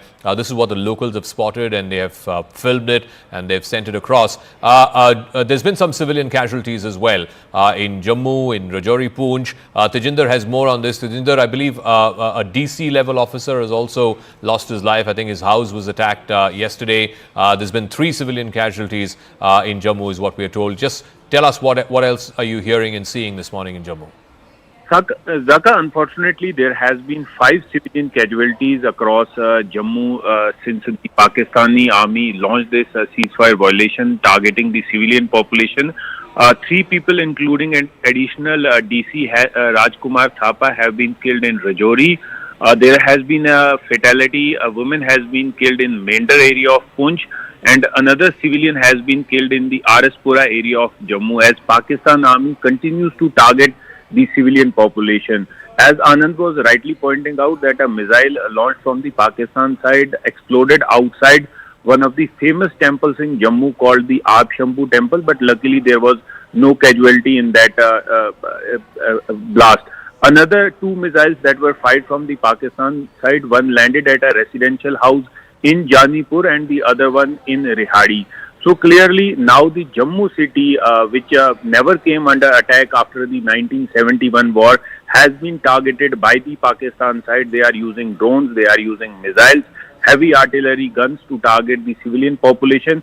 And Zaka, as we speak, the line of control in Jammu as well as in Kashmir is really hot. Pakistan Army is once again targeting the civilian population living along the line of control in Uri, in Tangdhar, Keran, Machil sector in Kashmir, and in Jammu region, Punch, Rajouri, Kathua. These are the areas which are being targeted by the Pakistan side. But yes, the Indian Army is giving a befitting response to Pakistan. We are told that several positions of the Pakistan Army from where they are launching their tube projectiles, from where they are targeting the civilian population, have been completely decimated by the targeted fire of the Indian armed forces. So the three sets of images that you're seeing, one from Amritsar in the fields there, that's the wreckage of a drone clearly. Remember yesterday India called out Turkey and said there were Turkish-made drones that were being sent from Pakistan to India. The middle part of your screen is debris from a Pakistan Air Force jet. We don't know the make, could be an F-16, but we don't know the make. It's in a place called Lasjan. You heard from Ishan a moment ago. He's landed in that residential colony in Lasjan. Thankfully, it fell on the backyard of an individual. And then on the right side of your screen, it seems like a massive projectile of some sort. This is from Jaisalmer. We'll try and get to Anvit as well to try and get a sense of what this is and how the villagers managed to find this. Arunima is joining us. So the big picture at 8 o'clock this morning, this Saturday morning, it's been a hot night between India and Pakistan.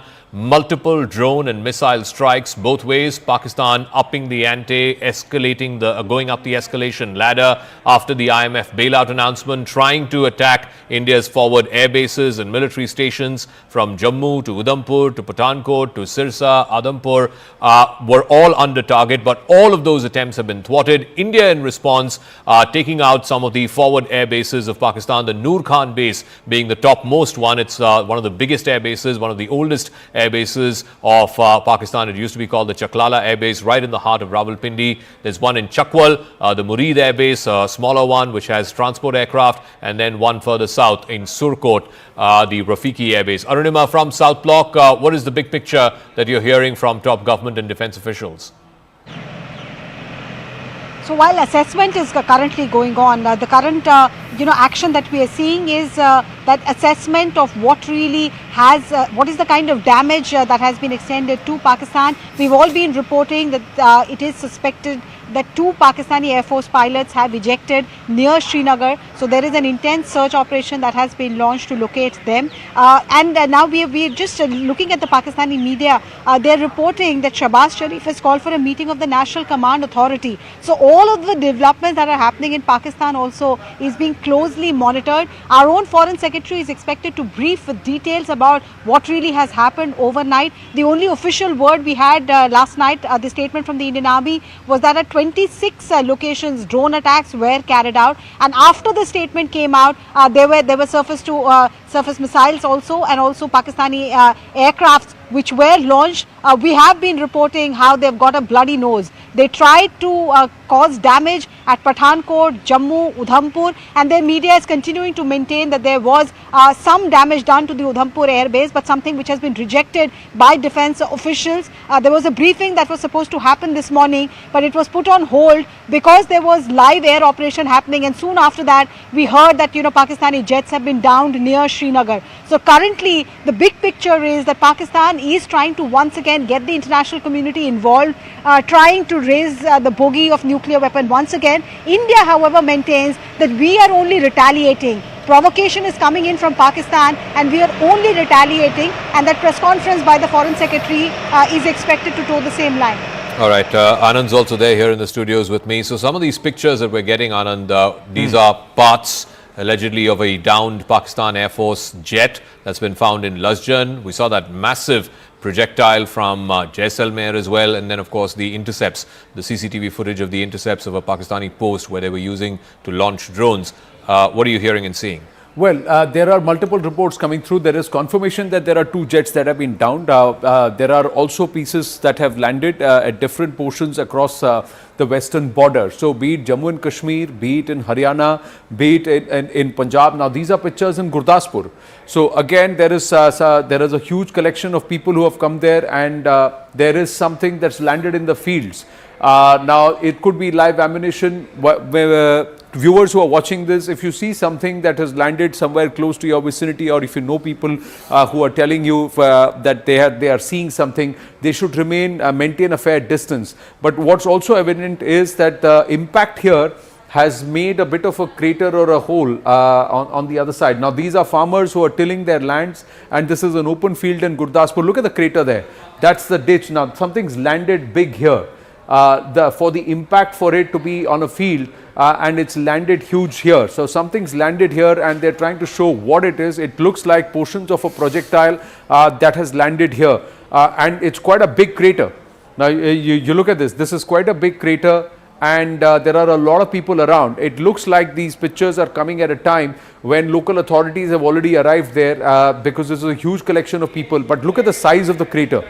This is a huge crater that's landed here. So something big has landed here in Gurdaspur with a huge amount of impact. So clearly, with each passing night, from small drones which had nothing, small projectiles which were not very potent, the size of the projectiles, the missiles, has gone very big. Anshul joins us with more details. Anshul, Gurdaspur, there's a huge collection of people. What seems to have landed there? Is it portions of a big missile? Does this further confirm the theory that Pakistan has actually launched ballistic missiles towards India? Well, definitely, this seems like a big missile, something that has not been that has not been regularly seen over the last 3 days regarding the kind of projectiles that have been launched from the side of Pakistan. At this point in time, the locals have collected over there. The officials and the members of the army, official members of the army, are reaching on the spot. They will try to ascertain as to what kind of missile was actually used that has landed in Gurdaspur at this point. However, the initial information that we are picking up, there has been no reports of any injuries that has been reported, but yes, there has been lost. They seem to have landed in empty fields. You are in Pathankot at this point, Anshul. What's happening in Pathankot? Is it quiet? We spoke around the same time on Friday morning. This is now, we are into Saturday morning. What is happening in Pathankot at this point? Was it active? Did people cite explosions last night too? Have there been certain portions or debris of attempts by Pakistan that have been neutralized, that have also landed in Pathankot? Well, yes, at least 25 to 30 explosions were heard by myself, and all these 30 explosions were actually of projectiles that were sent from the side of Pakistan, but all of them were actually neutralized by our air defense systems. Especially from 5 a.m. this morning, there were one after the other that were attacks that were launched from the side of Pakistan, and that had landed over here. In fact, that were thwarted by our air defense system. Now, at the exact location at which I am standing, this is the last village of international border over here in Pathankot. Right in front of you, what you are seeing is Pakistan. I'll try and show you a few posts of Pakistan over here. This village is a very, very important village, because the manner in which there has been amplification that has been done from the side of Pakistan. There are reports of certain firings that might have happened, but this is the international border. Over the last few hours, this has remained absolutely calm. But yes, a few locals actually claim that late last night they saw a few projectiles being launched from here. These projectiles were actually neutralized by our air defense systems. I'll just try and get in a word from a few people. भैया आप यहाँ पर रह रहे हैं, किस तरह का माहौल है यहाँ पर? बिल्कुल पाकिस्तान सामने है आपके, और काफ़ी अभी टेंशन बढ़ी हुई है. माहौल तो सर अभी ख़राब ही चल रहा है, आपको भी पता है, माहौल तो ख़राब ही चल रहा है. माहौल ऐसे अभी रात को तो कोई रहता नहीं इधर, जो लेडीज़ है जेंट्स है सब चले जाते हैं. कुछ लोग तो रहते हैं गाँव, कोई 10-15 जी रहते हैं. कितनी आबादी है इस गाँव की? इधर 450 आबादी है. हाँ जी. तो कैसा है, कभी वहाँ से कोई अटैक होने का? अभी तक तो कोई नहीं हुआ सर, अभी तक इधर तो नहीं हुआ, बाहर होगा, लेकिन इधर नहीं, सिंबल गांव में नहीं हुआ. हाँ जी. So, Anshu, thank you for that. Let's also bring you up to speed a little past 8 o'clock in the morning. The big picture is that there has been a hot night between India and Pakistan. Pakistan clearly climbing up the escalation ladder. What you're seeing are visuals from different parts along the northern and western sectors. Jaisalmer, a massive projectile of some sorts. It looks like a missile of some form. And then in Lasjan in Srinagar, you're seeing visuals of what is likely remnants of a downed Pakistan jet, a Pakistan Air Force jet. So let's bring you up to speed with the headlines that we are seeing. First, in Lasjan in Srinagar, in the outskirts of the city, parts of a Pakistani jet have been found. The pictures of the wreckage have been accessed. You can see this was inside the residential compound of an individual. Headline number 2, India managing to intercept Pakistani drones. We can show that CCTV footage as well. This is on a Pakistani launch pad they were using on the other side of the international border in Jammu. Top defense sources saying that India has destroyed this Pakistani post that was trying to launch drones and of course the launch pads that have been used. The second image that you see is that of the destroyed drone. You can see the intercepts happening in the night sky, and then the second image, smoke and fire in the fields there. Headline number 3, part of a drone has been found in the fields of Amritsar. Amritsar bang on the border, just 60 kilometers between Amritsar and Lahore. So parts of a drone have been found in the rural parts of Amritsar in agricultural fields. You can see that as well. Headline number 4, a projectile from Pakistan has been found in Lasjan. This is, like I said, believed to be parts of a fighter jet of the Pakistan Air Force that was brought down in a dogfight over the skies of Srinagar. A bomb-like object has been found in Jaisalmer. This is in a place called Jamla village close to Pokhran.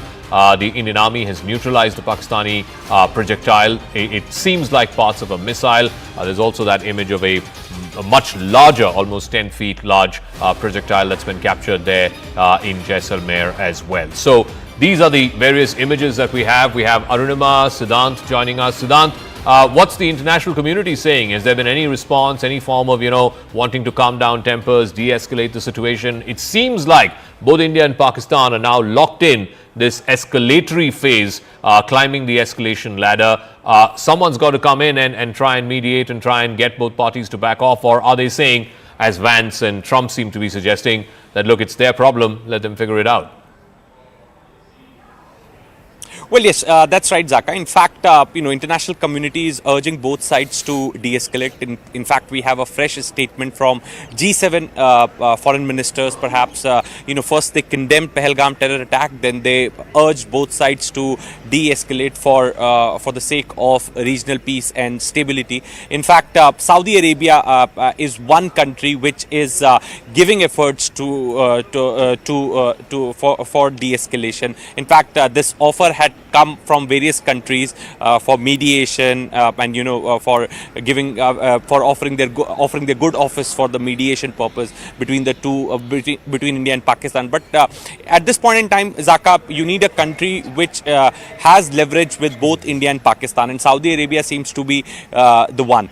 So this is the reason that in fact the special envoy of Saudi Arabia was in the national capital day before yesterday. In fact, he met Foreign Minister Jai Shankar. He in fact met Prime Minister Modi, though there was no photographs released of him meeting Prime Minister Modi. Then yesterday he was in Islamabad, and in fact Islamabad released those photographs of him meeting Shehbaz Sharif and Asim Munir. Perhaps we really know very little about what was conversation all about. In fact, when he was here also in the national capital, there was nothing which we got in terms of information from Ministry of External Affairs or any other government wing regarding the conversation. Perhaps was he carrying somebody's message?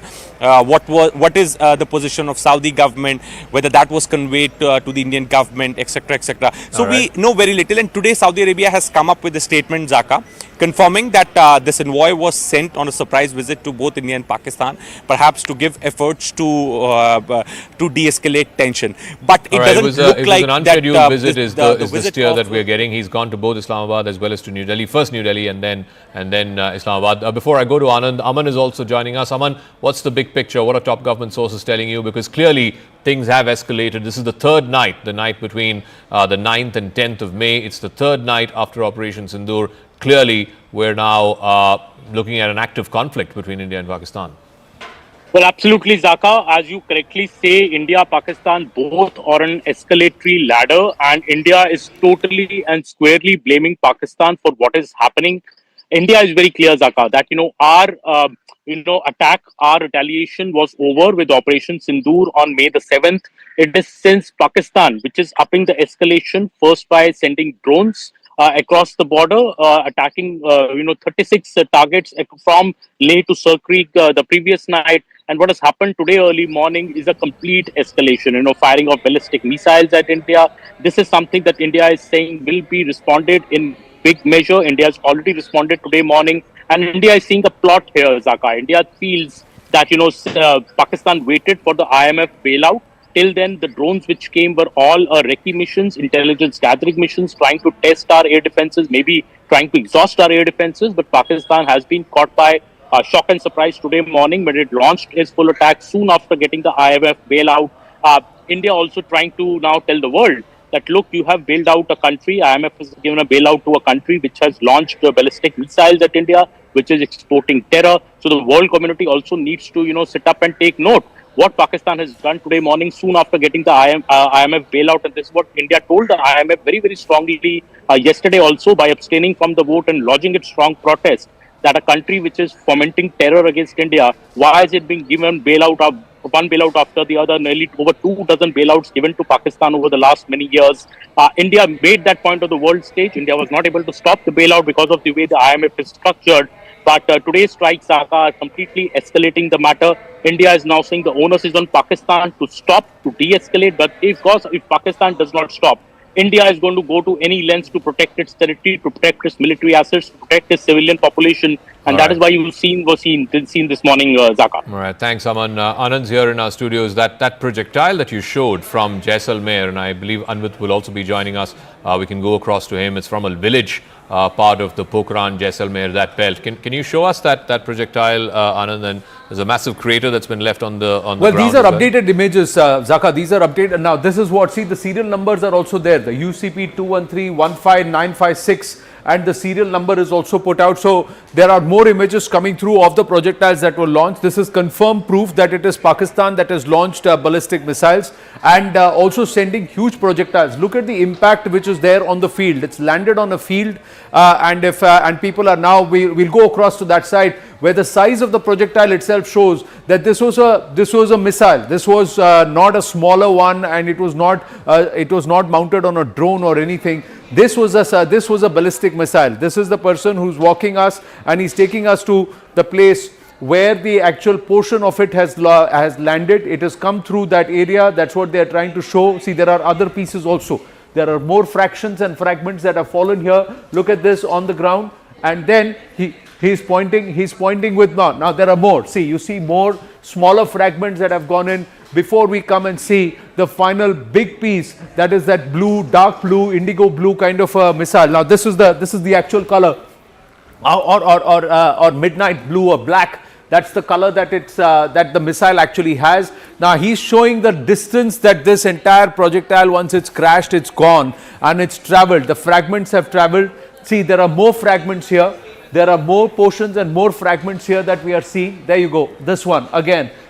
Big pieces, big chunks which have landed. That's more than a foot and a half of the material or the external covering itself. And then this person is walking across to that particular projectile where he finds it. Now they say it is behind the bike. If you remember the first set of pictures, the bike was right there. Now there you go. We're going to freeze these pictures. They're going to walk, and that's where it is. So it's created a bit of a hole. It's created a bit of a trail as it comes there, and more people are now coming to see these pictures of this projectile. Now these are pictures from Udhampur. More pictures will be coming through. These are pictures from Udhampur that we've got. There are pictures from Jaisalmer that have come. The Jaisalmer first picture. Now this is confirmation. This is an open field where this piece has landed. There is also a piece that's landed in a huge projectile that's landed in Sirsa. So clearly Pakistan upping the ante and sending these projectiles. The world needs to watch these. The world has to see the ballistic missiles that were launched by Pakistan soon after they got the... Look at the crater. Look at this gap. It's opened it wide out here, and something's landed here too. So that's what the people are saying, that it's come from the skies. The people are pointing it out. It came from the skies. It came from there, and it's landed here. So there are drones that have landed. There are missiles that have landed near Pokhran. In Jaisalmer, there are big drone chunks that landed, which show that they had huge markings and also that they had munitions loaded on it. So let's try and understand where all Pakistan, soon after the IMF bailout got a thumbs up for them, attacked Indian side on the western borders.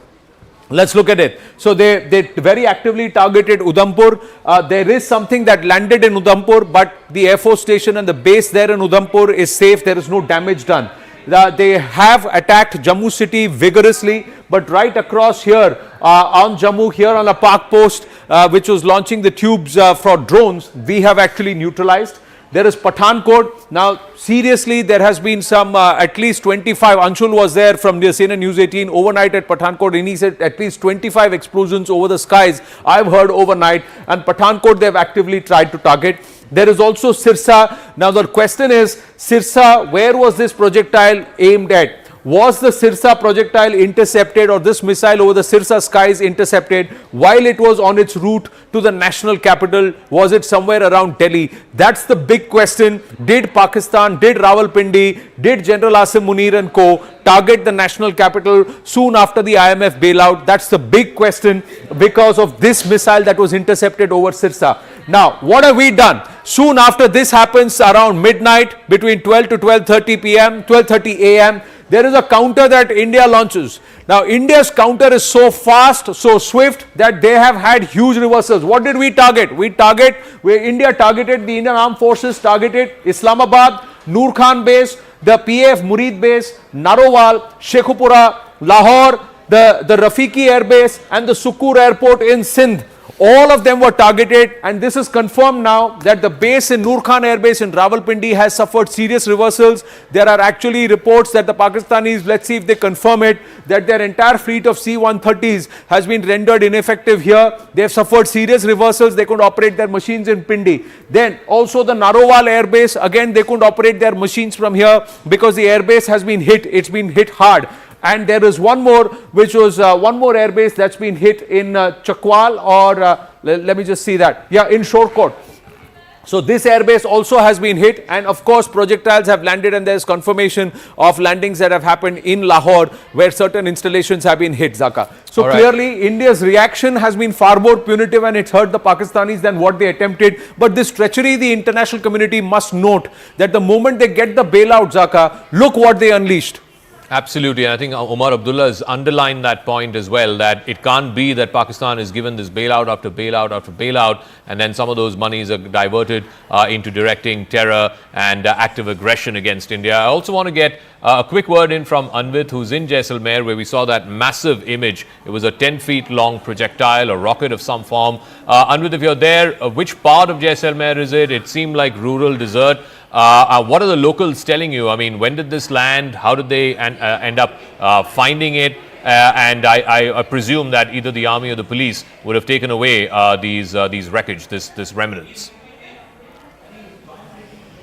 Yes, Zaka, the piece that has fallen has fallen in Pokhran. We were attempting to go towards the border, international border ahead of Jaisalmer. We were stopped in, ahead of Tanot. We were stopped in Ramgarh. Ramgarh stands to be the last village beyond which civilian movement is not allowed. Media is also not allowed. Army has taken over, and BSF posts. From there, all the vehicles are being returned. You can see this road is completely blocked. We are ahead of Jaisalmer in Ramgarh right now. In this area, last night, a huge shelling was witnessed, and many drones were also witnessed. Witnesses have said that many bombs were dropped, and some portions of drones that were intercepted by India have also fallen in this area. Yesterday we had shown how in Kishan Ghat one such piece was in a controlled detonation by the military. It was taken away. We have one witness who had witnessed huge amount of drone crashing in this area. Sir, आप यहीं रहते हैं? जी, हम रामगढ़ रहते हैं। यहाँ पे परसों काफी ड्रोन शेलिंग्स वगैरह हुई थी। देखिए, यहाँ परसों रात को पाकिस्तान की तरफ से कुछ ड्रोन आए, तो हमारी सेना ने उसको तुरंत ही उसको यहाँ पे भी कुछ ड्रोन के थोड़ा सा यहाँ पास कुछ गिरा था, वो फिर उसको पुलिस और सेना ने उसको ले लिया। तो देखिए, यहाँ सेना हमारी पूरी मुस्तैद से तैयार है, और उसके साथ साथ माते श्री तनोट राय घंटियालिया वो भी तैयार है। जब 1971 में लड़ाई हुआ था तो माते श्री तनोट राय से कोई भी बम फटा नहीं, कोई नुकसान नहीं हुआ। अभी भी वैसा ही है, कोई भय वगैरह डर की कोई ऐसा नहीं है। So basically in this area a lot of bombs and portions of drones that have fallen, that were intercepted, have fallen, and the army had been collecting all of those in with the local police. Yesterday also forensic teams were there in Kishan Ghat as well as in Ramgarh area, and further from here in Tanot as well. All the pieces have been gathered. They've been sent for examination to find out what is the origin, and also to find out what could have been the implication if they had exploded. We'll leave it at that. I want to go to this piece of breaking news that MEA briefing has now been confirmed at 10:30 a.m. That is what we are given to understand. This is on Operation Sindoor. Remember, for the last 3 days, it's the Foreign Secretary who's been briefing the contingent of the media, so it will likely be a joint briefing of the MEA as well as officials from the Ministry of Defence. Last 2 days, it was the young women officers from the Indian Air Force and the Indian Army, Wing Commander Singh and Colonel Qureshi. Both of them are also expected to be flanking the Foreign Secretary. But it has been a serious escalation overnight between the 9th and 10th, the night between the 9th and 10th of May. Pakistan, immediately after the announcement of the IMF bailout, has upped the ante in an attempt to try and take out some of the forward air bases of the Indian Air Force. They've targeted the Udhampur Air Force Station. They've targeted Udhampur, of course, is the headquarters of the Indian Army's Northern Army Command. Also tried to hit the Jammu Air Force Station, Pathankot, which is our biggest forward air base. It has some of the squadrons of our 4.5 generation fighter jets. Also over the Sirsa Air Force Station. So multiple Air Force stations the Pakistanis tried to take out overnight. And this is the first sort of rung in the escalation ladder where two states or two armies, two air forces that are trying to take out each other's air force stations, because if the enemy cannot scramble his jets, then that is a serious tactical advantage that you have at the starting of any conflict. Siddhant is now joining us with further details. So the MEA briefing at 10:30 a.m., is it just going to be the Foreign Secretary, or is it going to follow the same pattern that we saw the last couple of days, Siddhant, the two young Army and Air Force officers also flanking the Foreign Secretary? Well, so far, Zaka, we have a very limited details, but perhaps it could be the same format. What we have been seeing in last three press briefings of Operation Sindoor. In fact, we just got the confirmation from the government that at 10:30 there's going to be the press briefing, the joint press briefing of Ministry of External Affairs and Ministry of Defence. Perhaps there was a briefing which was scheduled early in the morning at around 5:45 a.m. Zaka. That briefing got postponed because the operations were going on. The focus was in the skies, and it was decided to postpone it to 10 a.m. And now we are getting to know that finally, Ministry of External Affairs has announced that there's going to be the joint press conference between Foreign Ministry and Defence Ministry at around 10:30.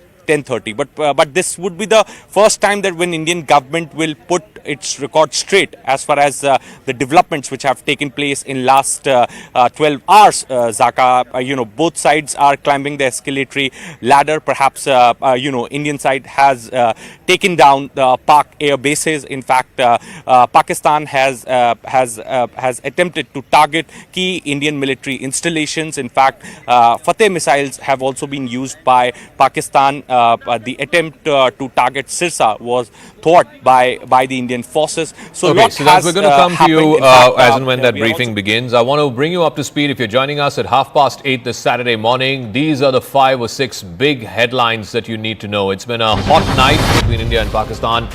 Multiple locations targeted by Pakistan here in India, and India giving it back in kind. Headline number 1, in Srinagar, in the outskirts, in a place called Lasjan, parts of a Pakistani Air Force jet, wreckage of a Pakistani Air Force jet have been found. These are the pictures of that in the Lasjan area. It's landed, thankfully, in the backyard of a residential complex, and therefore no one has been hurt or injured in the process.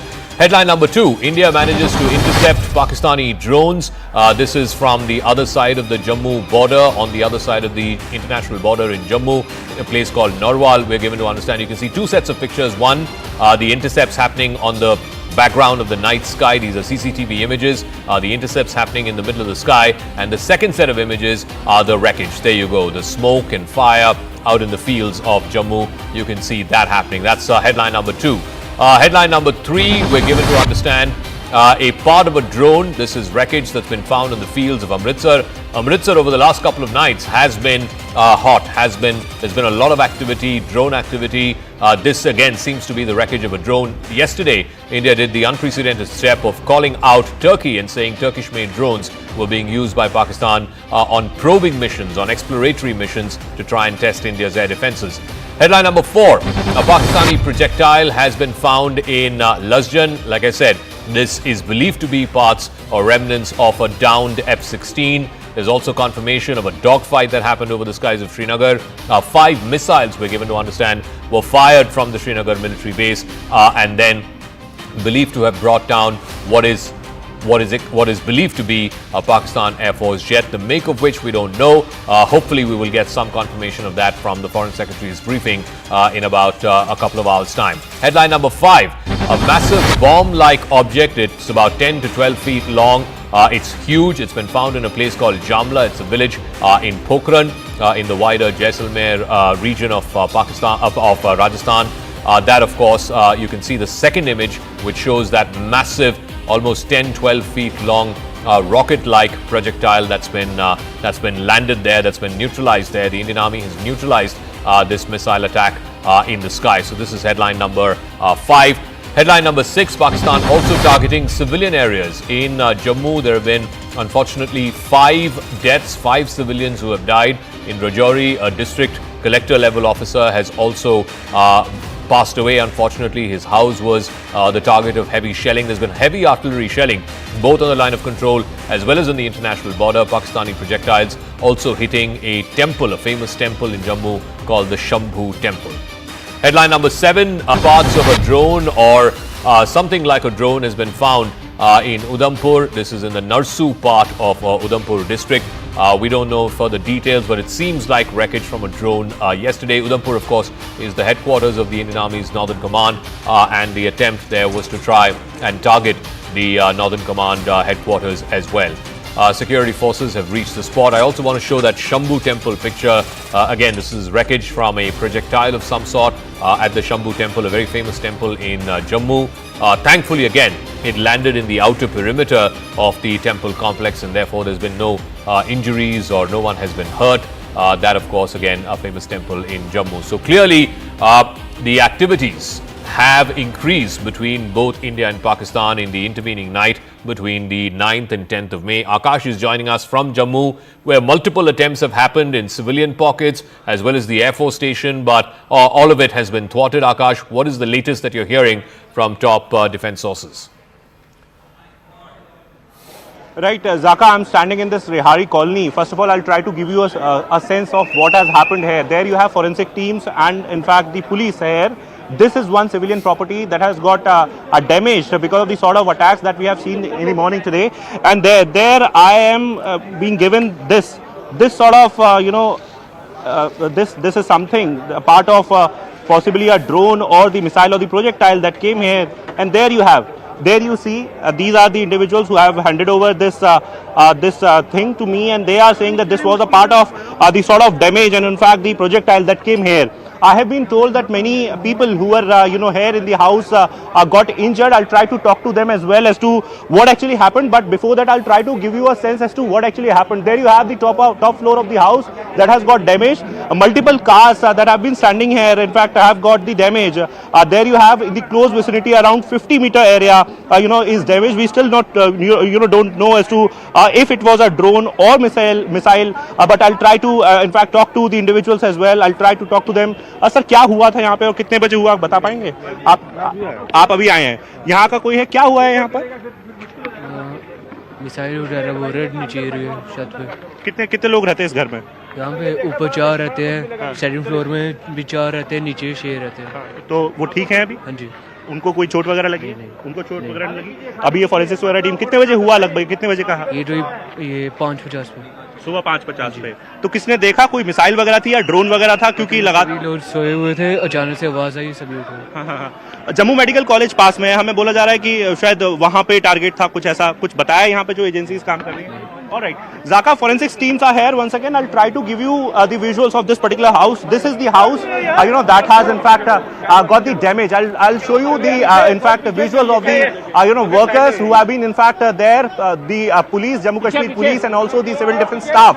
Forensics teams are basically checking the sort of damage and in fact the sort of thing, the projectile that was used. But it is unfortunate that civilian properties are being targeted. Either it is a failure or it is intentionally being done In both the cases, Pakistan is exposed because they have been saying that they don't want to escalate. But in this particular case, we have been seeing that how they have been launching attacks. And since last night, late in the evening, we have seen that starting from Jammu, they have been targeting many properties. We have seen the Firozpur area as well, where civilian property was targeted. And here in Jammu as well, we have this civilian property that was on target, and in fact, that has received sort of damage. Zaka. All right, Akash, we'll come back to you in just a bit, but we're getting this piece of breaking news. Reuters is reporting, and we want to be very, very responsible and restrained in our reporting. Pakistani Prime Minister, and we can, it's flashing on your screen at the bottom half as well. The Pakistani Prime Minister Shehbaz Sharif has called a meeting of the National Command Authority. It is the authority that has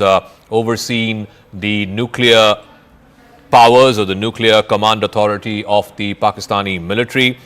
He has called for a meeting of the National Command Authority today on Saturday. The Pakistani military has confirmed this to Reuters after Islamabad launched a major military operation against India in the night between 9th and 10th. The National Command Authority is the top body for civilian as well as military officials that take serious security decisions, including those related to the nuclear arsenal of Pakistan. This could be saber-rattling. I don't think we should fall for this propaganda, but clearly the Pakistanis seem to be ratcheting up. Last night, they're escalating it, going a couple of notches up the escalation ladder. India forced to respond, to retaliate to that. Now, some nuclear saber-rattling as well by the Pakistani Prime Minister. He's called for a meeting of the National Command Authority, which will have the Prime Minister, the Foreign Minister, the Defence Minister, and of course, the heads of the armed forces as well, the Chief of Army Staff, Navy and Air Force Staff. Let me go across to Aman Sharma, our political editor. He's joining us live from outside South Block. As we expect that press conference by the Foreign Secretary as well as the individuals, the officers of the Army and the Navy. What's the reading in South Block, Aman? What is the big picture? Because this is a serious escalation that Pakistan has tried in the last 6-7 hours or so. Well, Zaka, what I'm hearing right now is that top government sources are slamming the IMF bailout to Pakistan last evening. They are clearly saying what has happened since today morning underlines India's objections yesterday to IMF of the possibility of the misuse of the debt financing funds for state-sponsored cross-border strikes, terrorism by Pakistan. India is underlining this again, saying that the IMF bailout was completely mistimed and Pakistan actually was waiting for this money to start its big operation against India. India sources are saying that with billions in the bank, Pakistan is now putting missiles in the air against India. The world community needs to realize this, wake up to it, and what it has done by arming Pakistan again and again with these IMF funds. So I think at this press conference, which we will see at 10:30 a.m., India could raise this point that this IMF bailout is ending up arming Pakistan against India and especially its terrorist activity and the escalatory ladder that Pakistan is on. See, Zaka, government sources are very, very clear that the original escalation is of April 22nd, the Pahalgam attack which Pakistan did. India did its offensive on May 7th, 96 hours ago, by doing Operation Sindoor, but only targeting terrorist infrastructure of Pakistan, not targeting any military infrastructure, not targeting the civilian population.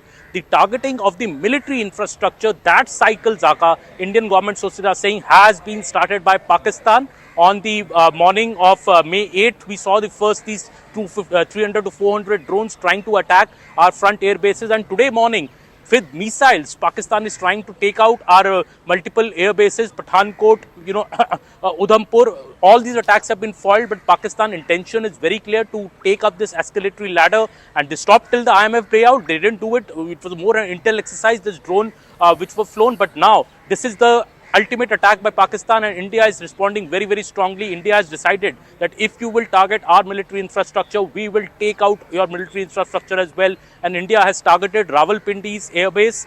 This is deep inside Pakistan, Zaka, and this is a big, big message to Pakistan that if Pakistan does not stop here, India will go to any lengths to teach Pakistan a firm lesson. We'll hear more about it at the 10:30 briefing. I think I don't want to get ahead of myself, but I think Indian government is very, very upset over this IMF bailout, and is very clearly saying that Pakistan is to blame for this escalation ladder that we are on. And just very quickly, there was some note or some justification of why India abstained at the IMF meeting yesterday. What's the rationale? What's the reasoning behind that?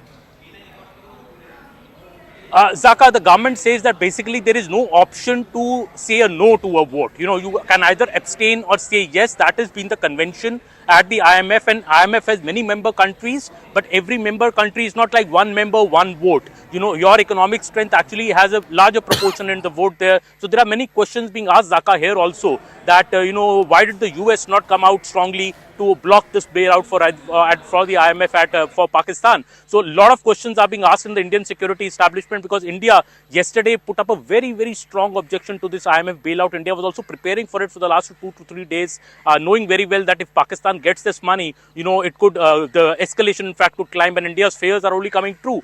The world community needs to sit up and realize that, you know, what it has done yesterday, and I think India is going to strongly protest about this at the press conference as well, I believe. All right, Aman, thanks for that. We'll come back to you at the 10 o'clock press conference, 10:30 press conference. Now, Anand, you have the images of the intercept of the ballistic missile? This is over the Sirsa skies and what looks to be a portion of the Fateh missile.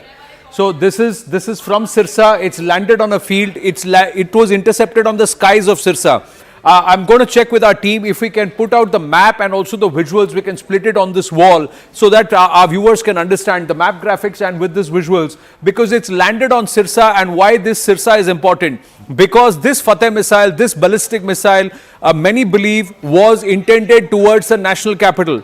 It was intended towards Delhi. We'll try and show you these visuals and then try and split it here on this wall itself with the map graphics and these pictures, because then you can understand where this is. So if you can just pull this out, put this out, and just the map, because where Sirsa is, we need to understand where Sirsa is. Sirsa and the trajectory of the missile, many believe, was headed towards the national capital. And this is the big portion. This is the big portion. This is the big portion of the back end of the Fateh missile. So you'll see the tail, and that's the tail portion of the Fateh missile. Now you see, these are authorities who are already there. The local police is already there, cordoning off, and now they're taking them away. It's being carted away. The portions have been now lifted, put on the back of a big vehicle, a pickup truck, and then they'll be carted away. This is the big shot. Now this is the picture. Now look at this. This is the Fateh missile back end. Now if you have seen pictures of Pakistan flaunting the Fateh missile,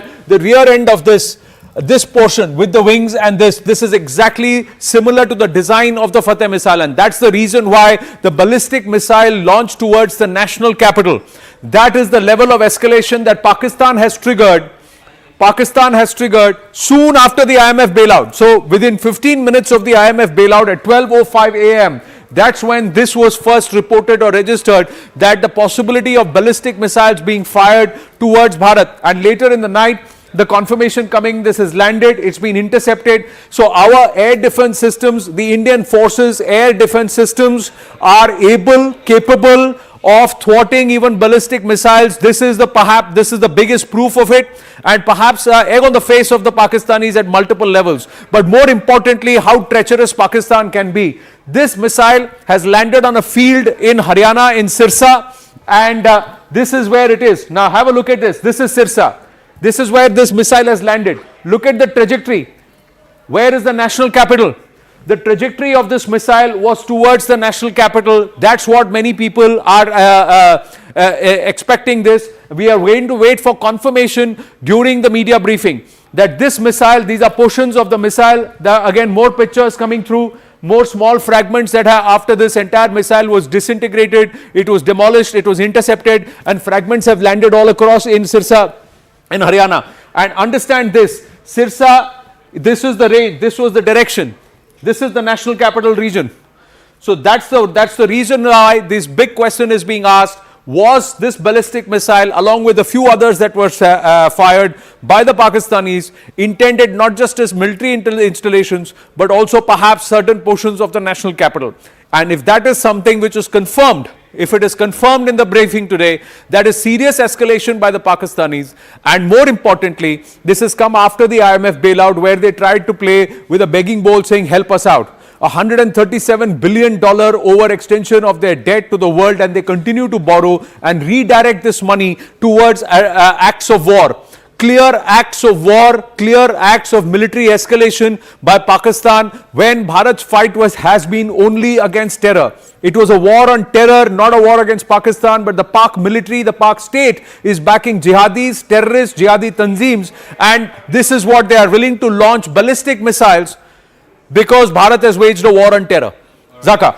A massive escalation, no doubt about it. You had, these swarms of drones, unarmed drones, no explosives there. Then you had explosive-laden drones. Then you had these short-range missiles, and now you have the ballistic missile. This is a medium-range Fatah 2 missile, a range of about 400 kilometers, directed en route to Delhi, and it was intercepted in the skies over Haryana. And those pictures that Anand was showing, quite dramatic, that the manner in which it's been intercepted as well. Of course, India's air defense systems working round the clock into the T. Let me go across to Arun Danta and Arunima, both of whom are joining us. So what's the word in Delhi this Saturday morning, Arun Danta? Clearly the government is closely following all of these developments. It's been a very hot night. Escalation by Pakistan, India responding for good measure.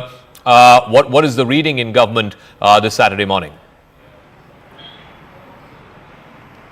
That's right, Zaka. Yesterday that was the reason why you saw those long meetings taking place here. Prime Minister Modi chaired 3-4 important meetings. In fact, the last meeting concluded somewhere around 12 with the Foreign Secretary and the External Affairs Minister S. Jaishankar, and we were told that in fact the RAW Chief and NSA Ajit Doval, IB Chief, they all were present in that meeting. Before that, of course, we saw that the review meeting conducted by Prime Minister Modi with Rajnath Singh, three Tri-Services Chief, NSA, in fact, RAW Chief and IB Chief were present in that.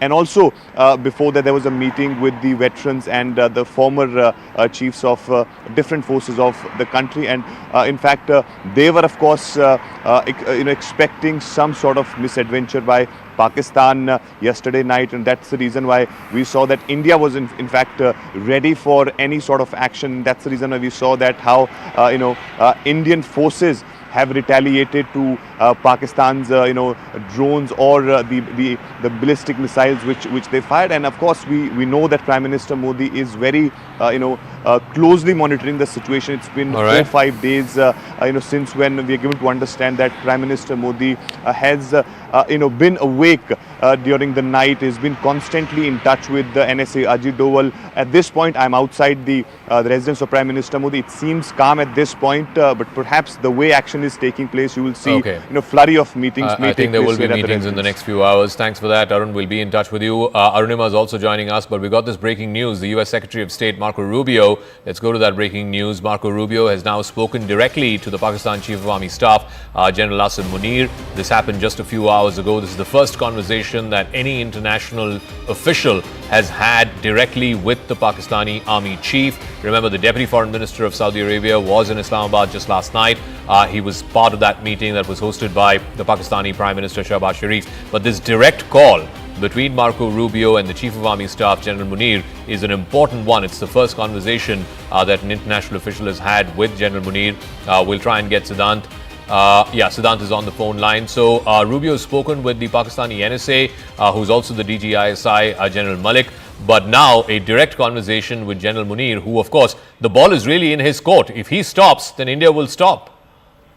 Yes, that's the message. That's exactly the message, Zaka. And in fact, last time around, Marco Rubio spoke to Shehbaz Sharif, but perhaps Marco Rubio also must have realized that Shehbaz Sharif is ineffective and he's just a puppet prime minister. And this is the reason that he is speaking to the real boss of Pakistan, perhaps the mastermind of Pahalgam terror attack, Asim Munir. And in fact, Reuters is reporting, Zaka, that this conversation has taken place.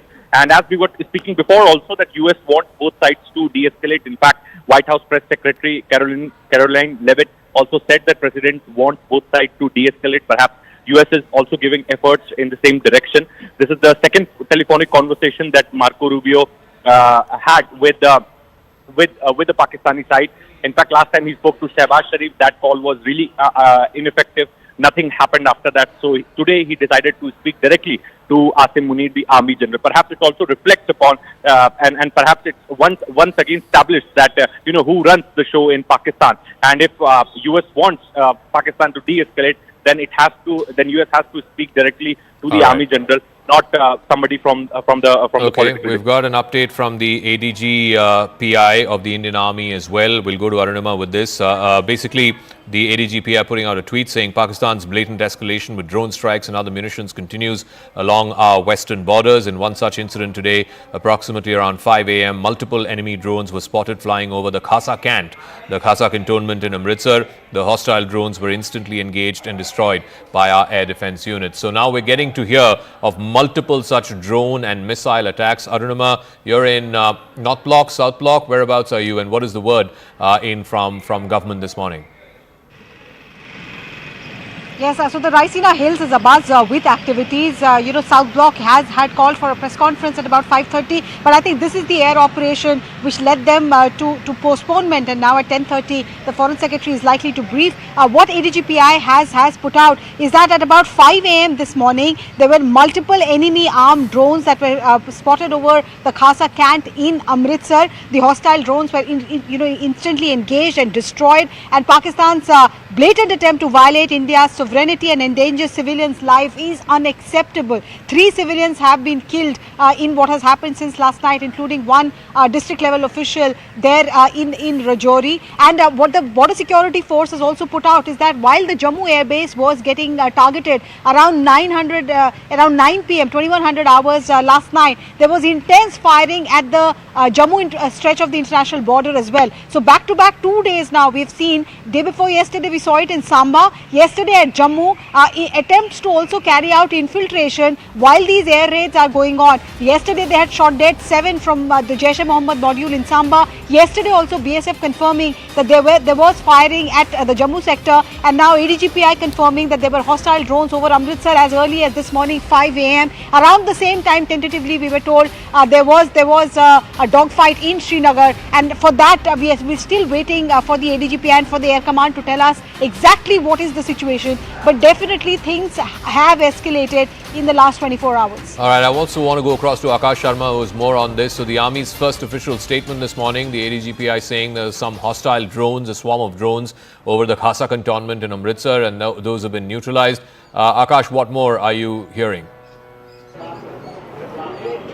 Right. So first of all, two important things in this tweet by the ADGPI. First one, that they are somewhere acknowledging the attack launched towards Amritsar today in the morning that we had also reported Zaka. And second, that they are saying the message is loud and clear that it cannot be accepted. Armed forces are in fact reacting since morning, and we have been learning, as Arunima pointed out, the dogfight, of course, the air defense, thwarting the attempts and destroying the enemy drones, and also Indian Army destroying the enemy posts. So a number of things are happening, but civilians are somewhere affected, Zaka. I have been mentioning this since morning, that while they are targeting the military infrastructure, they are also possibly targeting and intentionally targeting, civilian properties, and this is the reason why we have the damages like such that I am showing you in the visuals in the backdrop. Zaka, Indian Army and in fact Indian Armed Forces are going to brief us officially in some time from now, where we'll get to know as to what was the sort of action that was taken last night in retaliation. Of course, we know that how their air defense systems at different Air Force stations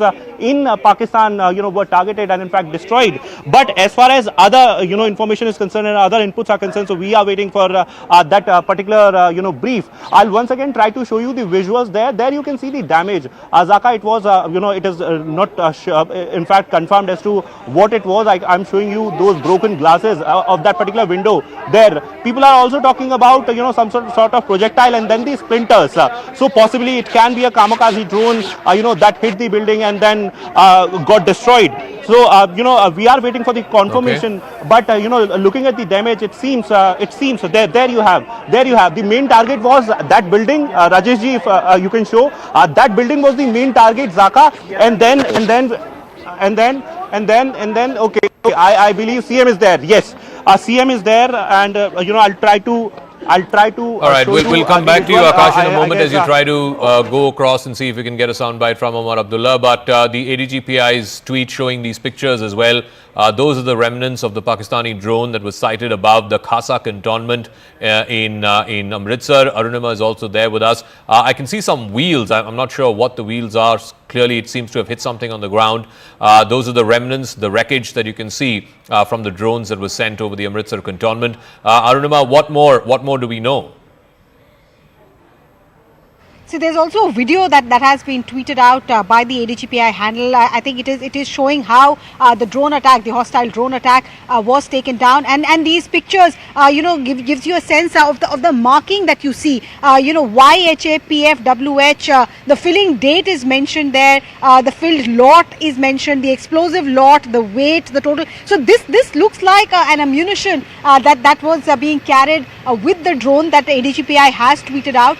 The ammunition and the remains of the drones, and also the time when the drone was intercepted. So there's visual proof, there's video evidence that is now being given out, and this is a trend that we have seen ever since Operation Sindoor has begun. And top government sources, government functionaries actually confirmed this to me, that after Balakot and after the surgical strike post Uri, there was a lot of question mark. Pakistan tried to negate the surgical strike by saying that nothing has happened really here. But this time India has gone prepared with technological advancement. Also, it is better prepared. It's putting out evidence to show Pakistan's complicity. All these labeling on the ammunition, the filling date, the batch number, the lot number is going to be shown to the international community to prove that Pakistan's escalation, and Pakistan is trying to target civilians, target our military base, escalate the entire situation. And Pakistan is definitely suffering a bloody nose by the way their misadventure is being countered by our air defense system. All right, Arnama, we'll come back to you. That's the Indian Army statement. On the left, you're seeing images from Rehari in Jammu, where the Chief Minister, I believe, has gone to the residence of the affected victim there. I believe Akash is there for us. Akash, tell us, did Omar Abdullah say anything as he came into this in this house that's been hit yesterday by a Pakistani projectile? Did he say anything to the media, or are we waiting for him to come back and then speak to the media? Not yet, Zaka. He has gone, upstairs to check the sort of damage that this property has received. Possibly he'll be, coming back and will be speaking to media. But this is important, given the fact that civilian properties are being targeted, and we have, received this sort of damage where not just this property but the adjacent properties are also damaged. In fact, the vehicles that are standing on this particular road, Rajesh will show you the visual. In fact, have got damaged. We have these security officials who have been trying,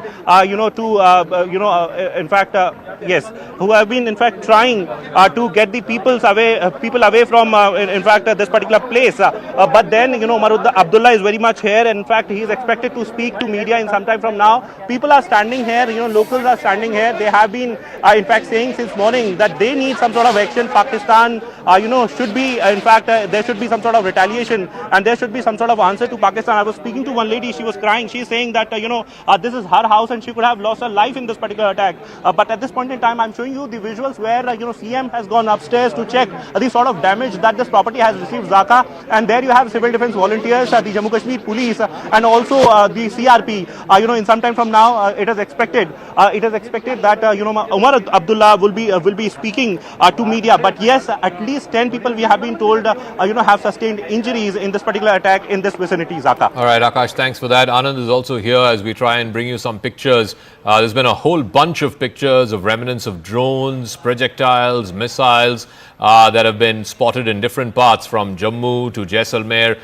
This is the picture of the home in Rehari. But Anand, this is what the ADGPI has just tweeted. This seems to be the wreckage of a drone over Amritsar cantonment. See, not just the drone. Look at the size of the drone. These are not the small drones anymore. These are far bigger now, and they have these markings. So the ADGPI has also figured out the markings, and of course they had munition. They had a certain level of payload which was supposed to be for impact. So clearly the Pakistanis over the last 2 or 3 days have been sending drones without any munition as probing, and this is exactly what there was a preparedness, there was an understanding what the Pakistanis are trying to do, but they underestimated Bharat's capabilities. They thought that over 2 days the entire air defense system would have been used up and there would be a free passage for their missiles and for their drones with a huge amount of payload and munitions. So that is something that's been marked out, but they've been neutralized. They've been neutralized by our air defense systems, and perhaps the Pakistanis don't understand. They have a stomach for escalation only for 3 days. They cannot fight an intense war for more than 3 or 4 days. That's the reality. Bharat is ready for 6 months.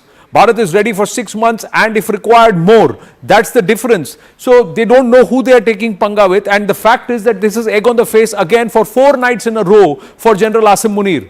4 nights in a row, he's just met with more failures, and on the other hand, look at the losses. The Noor Khan airbase in Pindi has not just been destroyed, but there is a huge reversal for the Pakistanis there. Their machines can't take off because they have been rendered ineffective across 3 air bases. That's what's happened. But here, this time around, the locals need to be aware. Our hearts go and our prayers with those who are having material loss of, because of their houses and their fields being damaged, and also because of people who are getting injured or loss of lives of civilians. But please don't go close to any of these munitions. That's the important part. Stay away, stay clear, because some of these may be live munitions. So yes, Zaka. we're getting live pictures of Omar Abdullah just coming out from that house in Rehari. I believe he's speaking to the media. If we can go to those pictures. Omar Abdullah has gone to an affected home in Rehari in Jammu. Can we show those pictures, please? Yeah, there you go. That's the affected home. He's just come out. He's, I think, met with the individuals there. In Rajouri also, one district collector officer district collector rank officer has lost his life. In all, 5 people have lost, 5 civilians have lost their life in Jammu. Akash is there. Akash, Omar still inside the house. Is he making his way out? Has he said anything to the media yet? Zaka, I cannot hear you. Omar Abdullah is still, assessing the situation. In fact, is taking a stock of the situation. In fact, he has gone inside the second house where the lady, who owns this house, has gone, in fact, inside and is somewhere briefing the chief minister as to what actually happened, at what time, and what was the intensity. And then there he is coming out. Possibly, we'll try to speak to him as well as to now when civilians are targeted and their properties are targeted. What is wait कहाँ आ रहे हो? All right. So, has in fact gone to some third property now, and in some now he is expected to speak to media.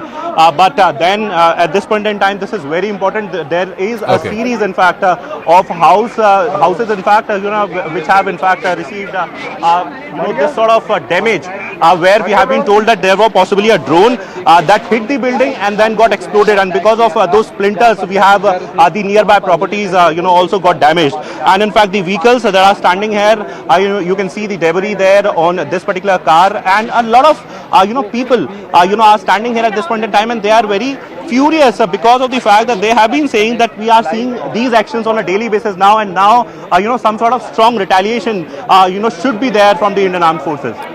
I'll come back to you, Akash, as and when the Chief Minister comes out. He's visiting multiple houses which have been affected in Rehari. Yes, Anand, you were showing us the ADGPI the tweet yes, and the video. Let's go back to the pictures. The fact is that we'll go back to now.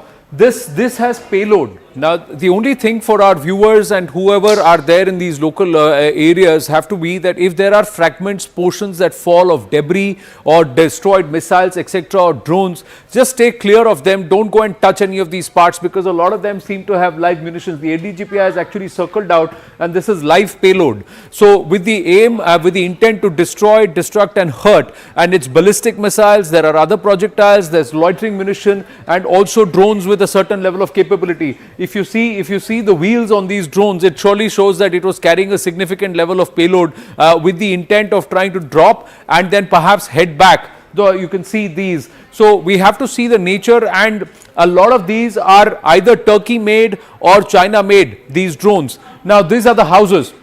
Omar Abdullah is there at this residence. Is he coming out? I don't think he's speaking to the media. He's stepping out. These are live visuals coming through. The media is trying to speak with him, but he's not speaking. He's just going to meet the families, and perhaps he'll move away from this location and then speak to the media later on. He's actually tweeted, and he said that he's alarmed at the fact that the international community has allowed this entire bailout. And I think there is going to be, Zaka, Pallavi is getting us more information that Bharat is going to push for a serious reconsideration of this bailout that's been given to the Pakistanis. This is treachery, and this is deliberate escalation. You said Marco Rubio has dialed General Munir, but the dialing has to go to the IMF. How did they approve this bailout without understanding Pak's intent? Look at what they've done. They're attacking civilian installations, a temple near Jammu. That lady is actually turned around and said, "Bahut ho gaya, Modi ji, ab maro inko." बहुत हो गया. We've shown enough and more of restraint because they don't seem to learn. Omar Abdullah himself is very, very peeved. If you look at it, he's also showing great amount of restraint in his emotions when he's tweeting as a chief minister. He's putting out and saying, look what the Pakistanis are doing and look what the international community has allowed. That I think there is a serious dissent and dissonance with the IMF for what they have done in a situation like this. You can't go and give a nation which is actually standing for according state funerals to jihadis and proscribed terrorists. You can't give them a $1.3 billion bailout. And that's what the IMF has gone ahead and done. All right, we're getting that piece of breaking news now. Top official government sources telling Pallavi Ghosh that India will go back to the International Monetary Fund and ask them to reconsider the bailout that's been given to Pakistan. It's over $1 billion. It's part of the $7 billion tranche, the agreement between the IMF and Pakistan over a 4-year period. India shall use international pressure, diplomatic pressure, to wake the conscience of the IMF. Operation Sindoor is no way for closure. India has not and will not target civilians. The opposite is what Pakistan is doing. Pallavi Ghosh, tell us more. I mean, ultimately, look, if the Americans who have 17% weightage on the IMF board, if they say no, this bailout can be cancelled. But why haven't the Americans said that? And what is India's strategy from here on out? That's exactly the question which India is asking. Why is it that America said no? Because Donald Trump's earlier statement where he said that we've given $3.3 billion to Pakistan, but we've got nothing out of them. They've done nothing for us. That is something which India is going to use effectively against Americans as well and make the point to them that you may be one of the largest contributors to the IMF. I know this logic is going around, your money, we use it the way we want to. That's at least how the stakeholders of the IMF were talking about. But the point is that isn't an international organization also to be held accountable? Aren't they also to ensure that the money that they're using and giving out is actually used for a good cause, or at least for the cause what it is meant to? You know, Zaka, if you look at the note which was released by the government of India yesterday in its response to IMF, and the statement which India made at the IMF meeting yesterday was that we leave it to your morality to decide how that money should be given and whether you should give a bailout to Pakistan because they have been an official offender. I think it's this conscience awakening call which is now being taken by the government, and therefore all right, they're going to Pallavi, go I'm back, sorry to interrupt, but apparently there's some air activity where Akash is. He's in Rehari in Jammu. Akash, yes.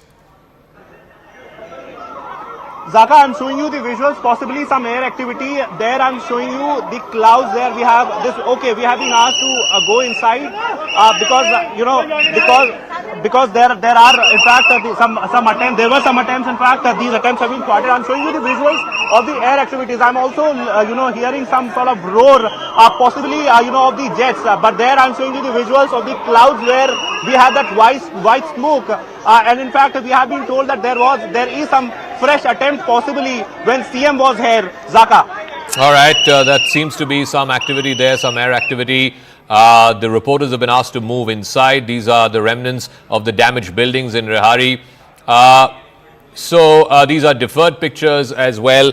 We'll come back to you, Akash, as and when we can establish some confirmation of what kind of air activity there is. You could hear sirens in the background as well. There you can see an official asking Akash to move in. I believe the 3 defense chiefs have also reached South Block. There is a high-level meeting going on, and this will continue. This will continue through the day. If you're joining us at 9 o'clock this morning, these are the big headlines. It's been a hot night between India and Pakistan at the line of control at the international border. Let's bring you up to speed with what you should know in this escalating situation between India and Pakistan. Headline number 1, Pakistan's Fatah missile that was aimed at Delhi has been intercepted and downed over Haryana. You can see the images there, massive remnants that have been left behind, the wreckage that's been left behind. This is a ballistic missile, 400-kilometer range, was in the direction of Delhi, but it's been intercepted over the skies of Haryana, and you can see it's fallen, the wreckage has fallen in the open fields there in Haryana. The villagers taking those pictures earlier this morning.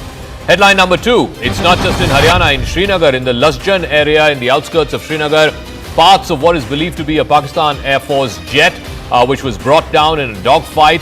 That wreckage landed up in the backyard of a residential complex. The individual whose house it was where this wreckage was found, he is of course now speaking with the authorities. He has taken these pictures in what is believed to be the wreckage of a downed Pakistani fighter jet. Headline number 3, India has managed to intercept Pakistani drones. These are two sets of images, CCTV images. This is the second set showing the wreckage after the interception happened. This is in the Jammu Narwal sector. The interception happening there. That's the first set of images. The interception happening in the night sky, and then the second set, which shows the destroyed Pakistani drones and the launch pad that was used by Pakistan to launch those drones. So you can see fire and smoke up in the fields in Jammu. Headline number 4. A part of a drone has also been found in Amritsar. You had the ADGPI. This part is what was found in rural Amritsar. You can see the fields there, the fields being readied for the next season. You can see the part of the wreckage. That's clear that these are drones in rural Amritsar. The ADGPI also tweeted the drone that was visible in the Amritsar Cant, in the Khasa Cant in Amritsar. That too has been brought down by India's air defense system. Headline number 5, a Pakistan projectile has been found in Lasjan in Srinagar. Ishan was there. This is the same area where you saw the wreckage of what is believed to be a Pakistan Air Force jet being brought down after a dogfight. What that is will be established by the authorities. Our Ishan Wani was there reporting from the backyard of that residential complex where which is the point of impact. Headline number 6, a bomb-like object was found in a place called Jamla village in Pokhran in rural Rajasthan, in the deserts of Pokhran, Rajasthan. The Indian Army managed to neutralize this drone and missile attack in the sky, and what you're seeing is wreckage of that missile. Headline number 7, Pakistan targeting civilian areas. That's where our Akash Sharma was reporting from in Rehari. Multiple homes have been targeted. There's a temple called the Shambhu Temple in Jammu that has also been targeted. Overall in Jammu, 5 people, I'm afraid, have died, both in artillery shelling as well as in Pakistani projectiles that have been hitting parts of Jammu overnight in the last 6 or 7 hours. So Jammu seems to be badly affected because of the overnight escalation of projectile, drone and missile attacks from Pakistan into India and India's response. Headline number 8, there are damaged parts of a drone that's been found in the Narsu area in Udhampur. Udhampur, of course, the headquarters of the Indian Army's Northern Command. We don't know what nature this drone is. You can see the army officials there taking away the remnants of this. This is from Narsu area in Udhampur. Security forces are on the spot. I can report to you there is no damage to the Udhampur air station or any part of the headquarters of the Indian Army's Northern Command.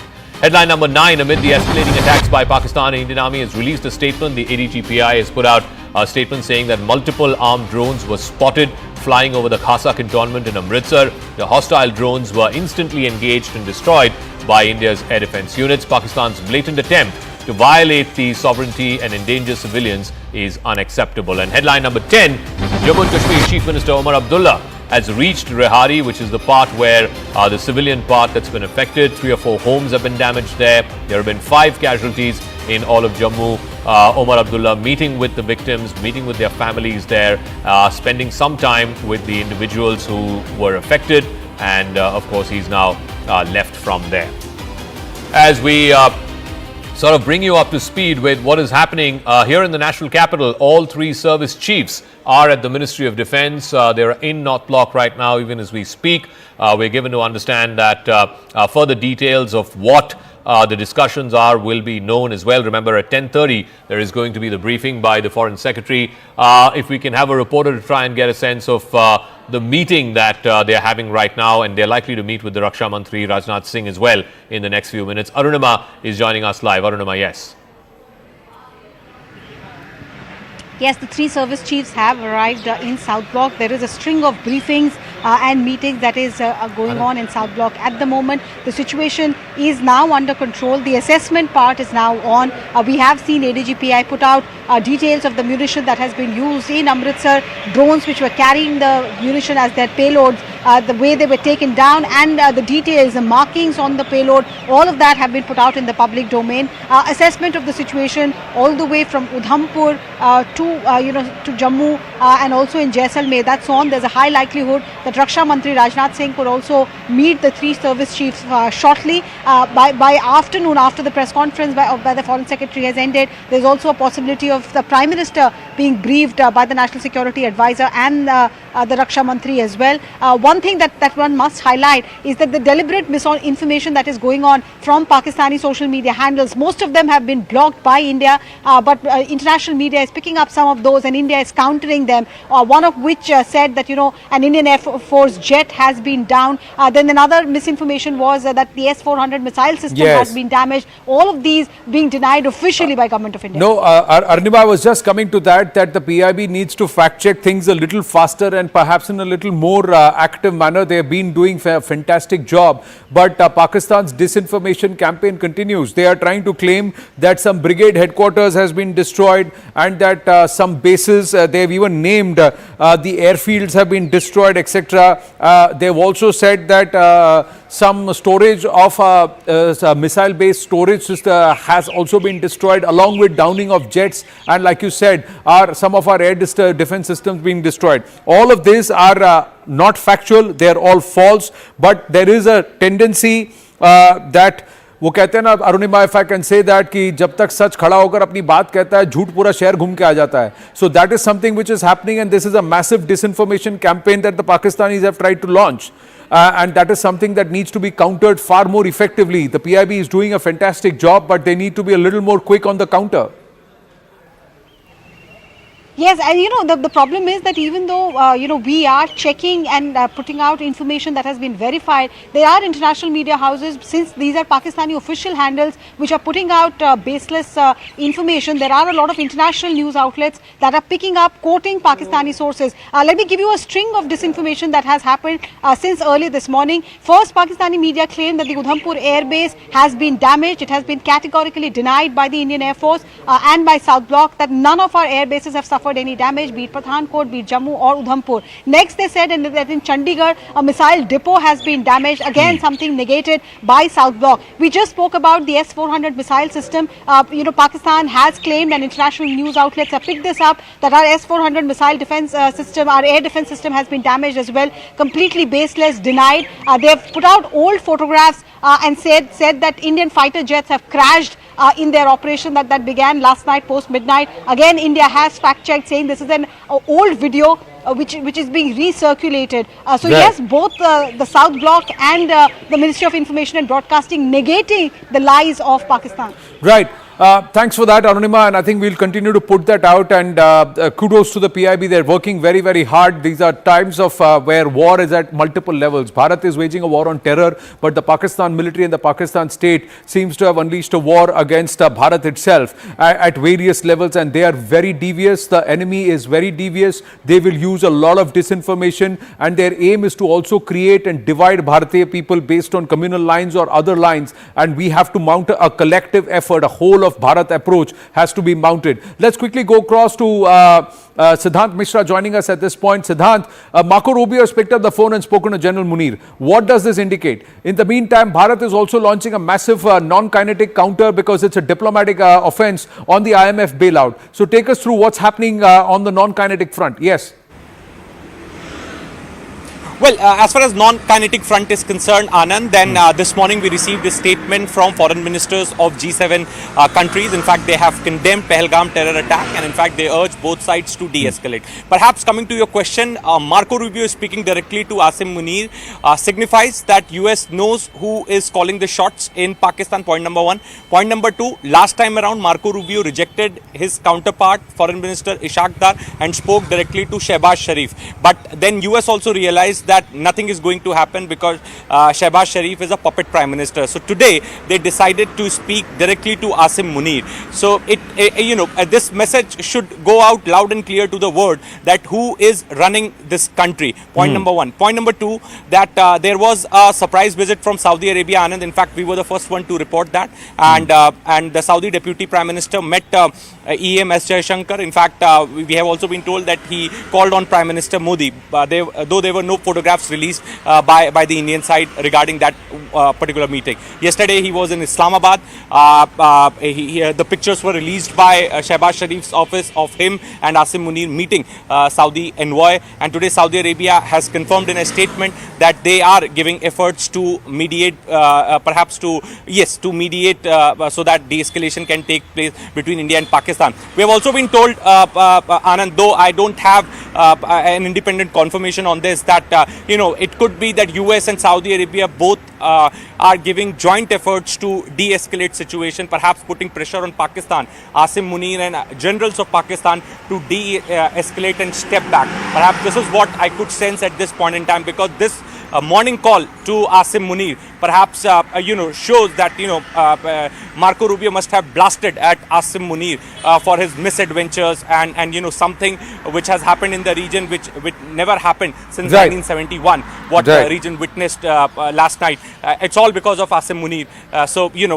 US is very angry, very upset with Army General Asim Munir. Right. Looks like the international community needs to be made apprised of, and that picture that was shown with Hafiz Abdul Rauf leading the prayers with the Pak military personnel standing right behind, and Pakistan giving state funeral to jihadis and terrorists, and a US proscribed terrorist leading those prayers, perhaps was not seen by the quote unquote international community that has handed out this $1.3 billion bailout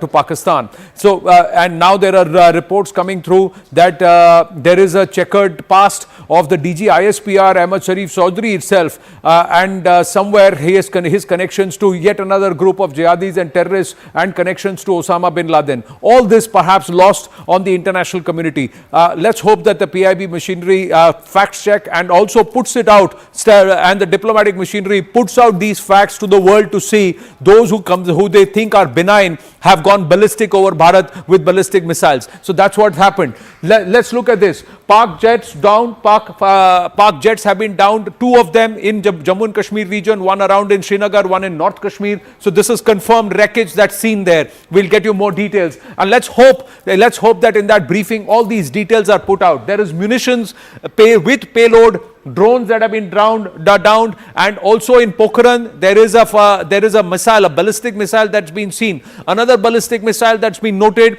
is here in Sirsa.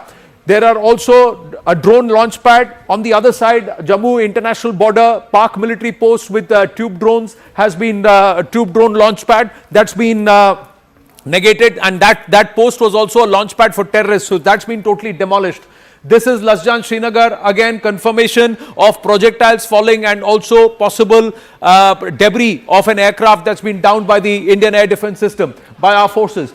Parts of a drone that's been found. This is a far bigger drone, and this perhaps was also carrying payload. The ADGPI has also confirmed where they put pictures, a drone-like object found at multiple places, suspected drone hits. There are civilian areas that have been hit by drones. Homes have been destroyed or demolished or have suffered damage. Civilians have died. One lady has died. There is an employee or an administrative officer in the Jammu and Kashmir ministry who's been hurt or who's lost his life. Our salutes to them. There are people, civilians, who are getting injured. There are some damages that have happened to certain military installations. That's what's being claimed, but nothing that is stopping any of the operations. And all claims made by the Pakistani military and Pakistan is nothing but disinformation. All our systems are intact. All our defense mechanisms are intact, and we have given them a bloody nose. That's what we've done.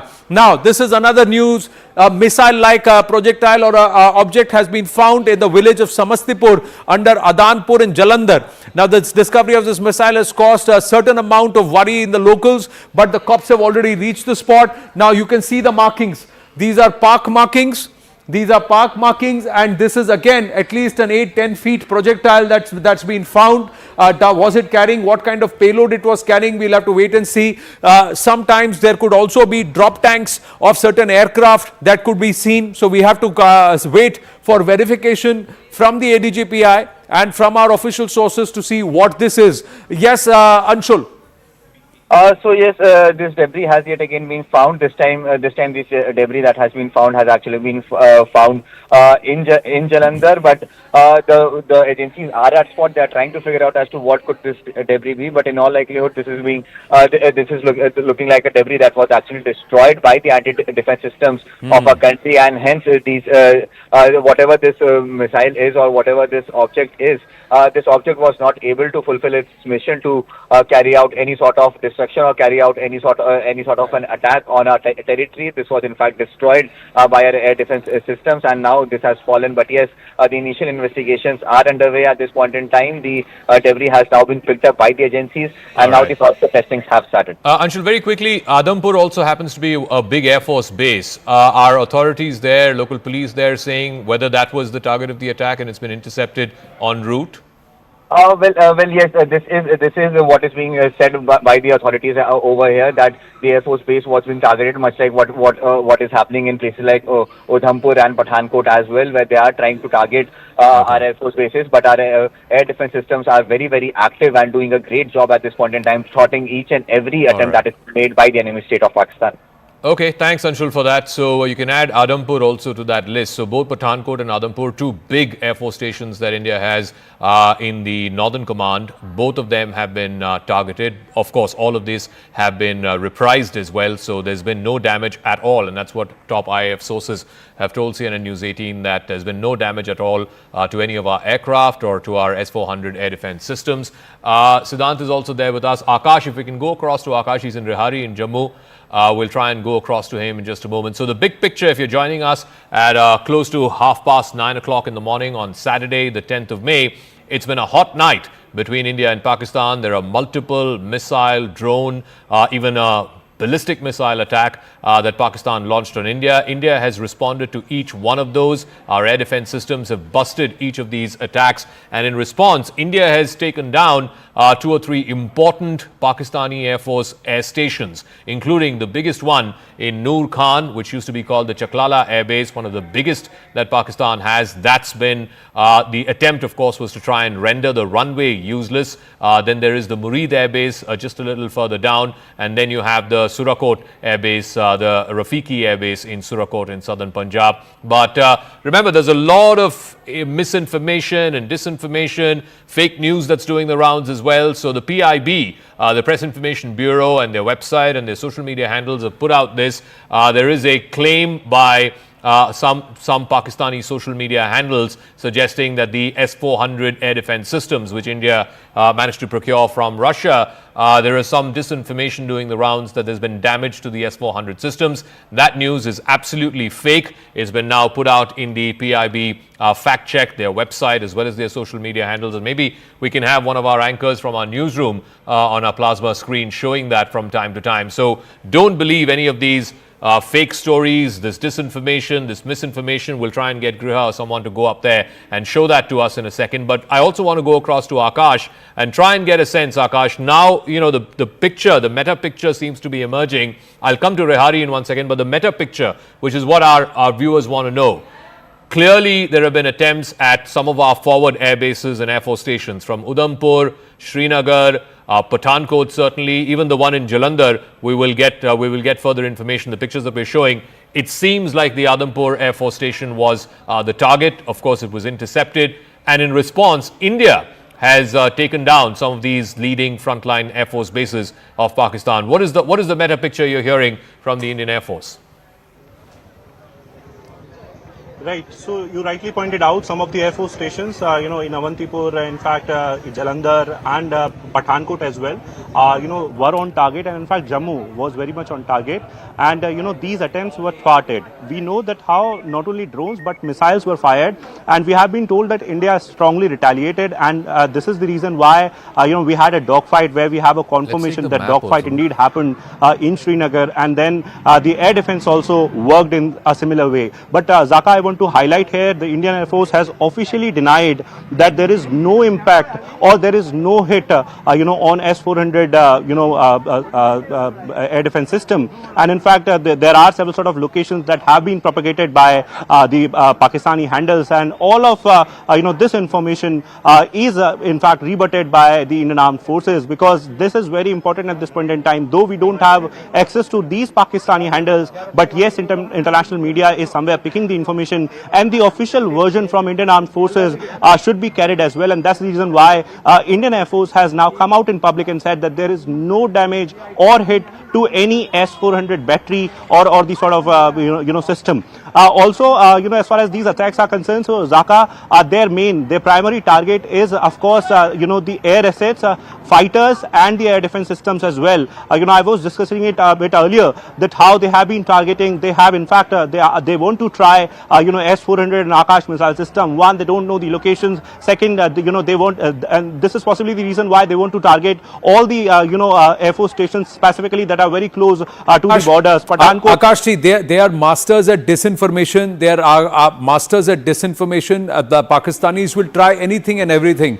To all our viewers, to all those who are getting active on social media, let's do our job responsibly and let's stand up for our country. Let's not push any claim that's being made by any pro-Pakistani or Pakistani handle, because it's disinformation. Look at what our defense systems are capable of.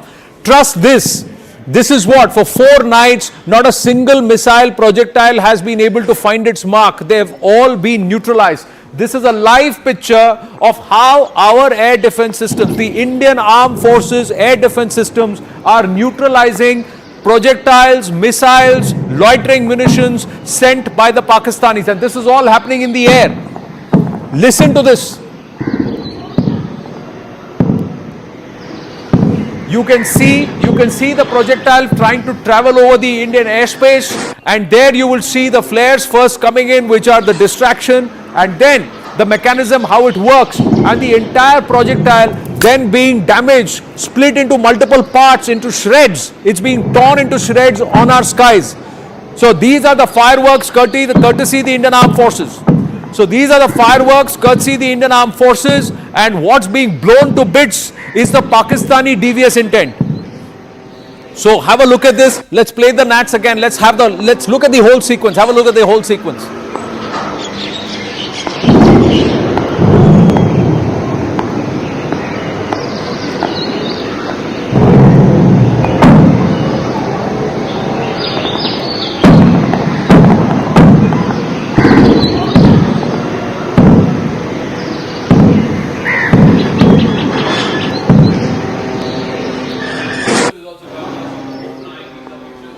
Of Amritsar drone intercepts that are happening live. This is from early morning, so a couple of hours ago. So we should mention deferred pictures there as well.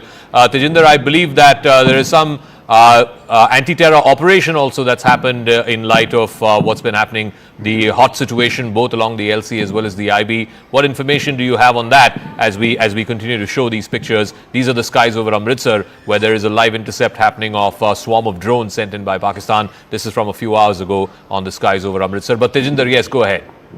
Yes, Zaka, there is a massive anti-terror operation that has been launched by our security forces near the international border in Suchetgarh area of RSpura sector, where the locals informed the police that 4 suspected people carrying weapons, wearing salwar kameez, have been seen roaming around some vital military installations in the area. So now a massive operation has been launched by the army, by the BSF, and by the Special Operation Group of Jammu and Kashmir police to ascertain who these individuals are and whether they are a threat to us, and if they are, they have to be neutralized. If you remember, Zaka, just yesterday the BSF had said that a major infiltration bid was foiled by them in the Samba sector, wherein 7 intruders belonging to the Jaish-e-Mohammed terror outfit who tried to infiltrate into the Indian territory were shot down. So at a point when our security forces, especially the army, the air force, is engaged with the hostilities from the Pakistan side and giving a befitting response to Pakistan, the sources are telling us that Pakistan has activated its terror network in Jammu and Kashmir and have asked them to carry out certain attacks across Jammu and Kashmir. But the security apparatus in the entire region is on heightened alert, and all such nefarious attempts by the enemy, whether in the hinterland, on the line of control, or from across the line of control, would be foiled. Yes, all right, Tejinder, we'll leave it at that. Thank you very much. These are still pictures that we are playing from Amritsar from a short while ago, a few hours ago. This is the early morning pictures. There's been a lot of focus on Amritsar for the last 2 or 3 nights, and the concern there, the worry there is that the Pakistanis might attempt something fishy, something nefarious around the Golden Temple, which is, of course, the holiest site for Sikhs around the world. So far, all their attempts have been thwarted by the Indian air defense systems. But I also want to go across to Griha, who's joining us from the PIB fact-check wall here in our newsrooms. So the PIB handles have been putting out these fact-checks of Chinese propaganda, Pakistani propaganda. The latest seems to be that the S-400 systems have been damaged. That lie has been busted. Griha. Absolutely, that's the big thing that came out of Pakistan. It has been completely dissed by India. But let me also put across a few of the other fact checks that India has been constantly doing, Zaka. This is the Press Information Bureau. It has, in fact, put out several of these instances, like this one, where there was a claim that was made by a Pakistani handle that an old Indian Air Force crash really had happened. This was a claim that has been dissed by the PIB, where they have gone on to claim that several pro-Pakistan social media accounts are falsely claiming that 3 fighter jets, we're not just talking about one Indian Air Force jet, 3 fighter jets have crashed in different areas in the Himalayan region, but that's been completely dissed, and a claim that this is fake, where the PIB says that this is an old IF crash photo circulated. It has got no link to the India-Pakistan situation. If we also take a look further, Zaka, there was a claim that was being put out through various social media posts asserting that a cyber attack by Pakistan has caused 70% of India's electricity grid to become dysfunctional. Claims that were floated by Pakistani handles. This claim is absolutely fake, is what, and these were the tweets, by the way, that the PIB has put out and branded as fake, and this fact check again by the Press Information Bureau. The third one, particularly, and this was the most bizarre one, of course, after the S-400, was social media claims where they said that India was trying to attack the Nankana Sahib Gurdwara. There was a drone attack at that Gurdwara. That also has been completely dissed, and they have claimed that this is a Khalistan propaganda, something that is absolutely fake. So these are the claims, and PIB is completely on their toes. They have been putting out these facts so that nobody falls for these misinformation, the disinformation campaign rather, coming in from that side of the border. All right, Griha, we'll leave it at that. We'll check in with you from time to time about this massive disinformation campaign that's been undertaken by Pakistani social media handles that, of course, has been busted by the Press Information Bureau social handles as well as their website. I want to go across to Arunima, who's joining us from South Block. Siddhant is also joining us from South Block. There's a meeting, I believe, Arunima, of the 3 defense chiefs. In the next few minutes, I believe they will be meeting with Rajnath Singh, the defense minister, as well. So tell us, what is the assessment this Saturday morning in South Block as to what was the attempt, the escalation attempt by Pakistan yesterday, how India has retaliated and responded to that, and the damage that's been left behind in Pakistan to the air bases and to certain other locations in Pakistan. Tell us, what are you hearing first thing here Saturday morning? See, I think it's a cliche now, Zaka, but the dialogue from the Bollywood film Uri is summing up the mood at South Block best. How's the Josh? Hi, sir. You saw the photograph yesterday also when the 3 service chiefs met Raksha Mantri Rajnath Singh. They were in combat uniform but smiling, body language very relaxed. So that's the mood now also, that yes, we have managed to thwart Pakistan's evil designs for 3 nights in a row. We have managed to bring down, that's what we are hearing, even though officially there's no, perhaps in this press conference, Foreign Secretary will confirm, but we are hearing that there was a dogfight over Srinagar, and there is a local manhunt that has been launched to look for the Pakistani Air Force pilots who possibly ejected when their aircrafts were brought down. Amritsar, ADGPI has put out how Pakistani drones were brought down. They were carrying a payload of munition. The marking on the munition has also been put out, clearly showing what Pakistan's designs were. Overall, the situation across the international border, BSF kept a very close vigil. in Jammu. Across the LOC, yes, we have lost 3 lives, including one district level official who was part of the relief and rescue. A shell landed at his own residence and he succumbed to his injuries later. 2 others, civilians, have also lost their lives. So yes, we are paying a price in terms of civilian lives, because Pakistan is focusing on targeting civilian areas, and that the establishment is also noting if there's a pattern, the way temple areas are being targeted, the way the Jammu temple was targeted. Similar pattern was seen in Uri also. I think Ishan sent us a ground report. Hindu dominated areas, temple areas. Is there a design? Because the entire Pahalgam attack, which was the initial escalation, was communal. They had asked for the religion and then killed. So is that communal agenda going ahead for Pakistan vis-a-vis targeting Gurudwara, targeting Hindu temples? That's also something that India is wanting to bust to the international community. What's the international response? Is there any attempt to try and mediate or to try and get calmer heads to prevail? Marco Rubio, the Secretary of State and the acting National Security Advisor in the Trump administration, he's been making multiple phone calls. He's spoken with the Pakistani Prime Minister twice in the last 2 to 3 weeks since the Pahalgam attack. And then, of course, early this morning, he's spoken also directly with the Chief of Army Staff in Pakistan, General Asim Munir.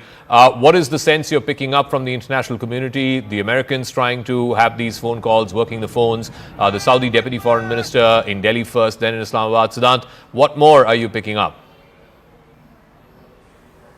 Well, yes, that's right, Zaka. What I'm picking is that Saudi and Americans both are perhaps giving efforts to de-escalate tension between India and Pakistan. In fact, this phone call, which was made by Marco Rubio to Asim Munir, perhaps signifies a lot of things, Zaka. In fact, it's kind of a message where which America wants to send out, that since nothing happened after Marco Rubio spoke to Shehbaz Sharif, so now America is directly speaking to the army chief. Perhaps we have also been told, Zaka, that Marco Rubio told Asim Munir categorically, very clearly, that Pakistan needs to de-escalate or be ready for future consequences. Point number 1.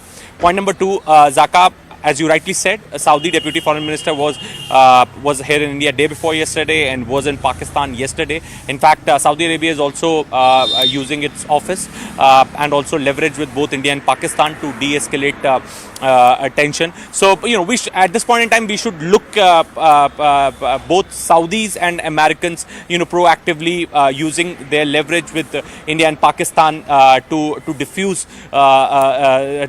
the crisis at this point in time. But Zaka, this has been escalated by Asim Munir. He is the real perpetrator of Pahalgam attack. And the first escalation came from Pakistan on 22nd of April, when 26 innocent people were killed in Pahalgam, and after which India responded. And in fact, India's position is still very clear that if Pakistan will do misadventure, we will punish them. So what happened last night, where India took down 3 Air Force bases in Pakistan. Perhaps we have also been told that their planes are down.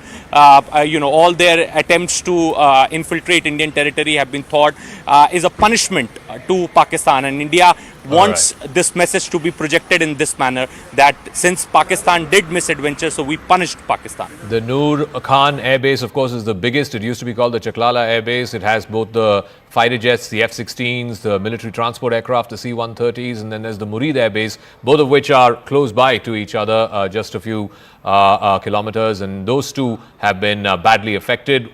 We will try and see if we can go across to the pictures from Rehari as well. Omar Abdullah is the Jammu and Kashmir Chief Minister, who's met with the civilians who've been affected in the Pakistani artillery shelling, both on the LC as well as in the IB. In the case of Jammu, of course, it's across the IB. There have been 5 deaths, is what Tejinder was telling us a moment ago. Akash is joining us from Rehari, where buildings have suffered damage, individuals have also suffered damage, and you can see those pictures of Omar Abdullah confiding with the government officials and the security officials there. Akash, what are you seeing and hearing around you? Right, I'm moving towards Shambhu Temple. That is the another place, Zaka, hit by the projectiles. Now, the possibility is that these are kamikaze drones, because at this location, in fact, in the civilian population where I was, there present just a while back, there, in fact, we have multiple buildings, that have got hit. One building, primary building, has got damage, in fact major damage, and then we had splinters that have affected the nearby buildings. So possibly these were kamikaze drones. This is what the assumption is.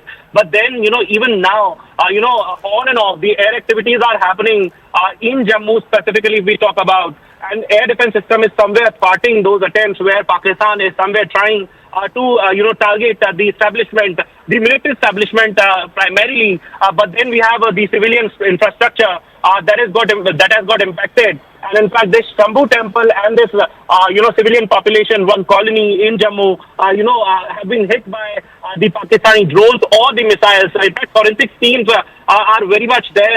Forensic team is checking as to what was it and what is the kind of damage that is very much there and is being witnessed by the population. So CM Umar Abdullah was there in this population, in this civil area where people have in fact spoken to the CM, and CM was in fact taking a stock of the situation. He has gone to this Jammu temple as well, and we are learning that he is visiting several places that are impacted somewhere after these sort of attacks that have come from Pakistan, Zaka. All right, Akash, we'll wait for you to get there. Omar Abdullah is reaching the Jammu temple there, where again the projectile fell on the outer perimeter of the temple. What we do know is in that particular attack, there's been no casualties, no one has been injured. But the fact that a temple has been targeted, and we've seen this pattern from Pahalgam, even over the LC firings, the artillery firings, the violations of the ceasefire that happened, there were Hindu temples and Hindu homes that were targeted. Let me also try and get you a sense of what is happening. The meta picture right now at 9:30 o'clock in the morning. The one thing that we can tell you is that the escalation has now gone up a couple of notches up the escalation ladder. It was Pakistan that chose to escalate. They tried to hit some of our forward defense bases, particularly Air Force stations from Udhampur to Srinagar to Adampur to Pathankot, the biggest air base in this part of the woods, in the northern part of the woods, the Sirsa Air Force Station. They even sent out a Fatah 2 missile, a ballistic 400-kilometer range missile in the direction of New Delhi. It was, of course, thwarted in the skies over Haryana. So, in response, India hit back, and it is hit back substantially against at least 3 air bases in Pakistan. The Noor Khan Air Base, which is the biggest in Rawalpindi, it houses a military training college as well. And then you have the Murid Air Base in Chakwal, and then you have the Surakot Air Base, the Rafiki Air Base.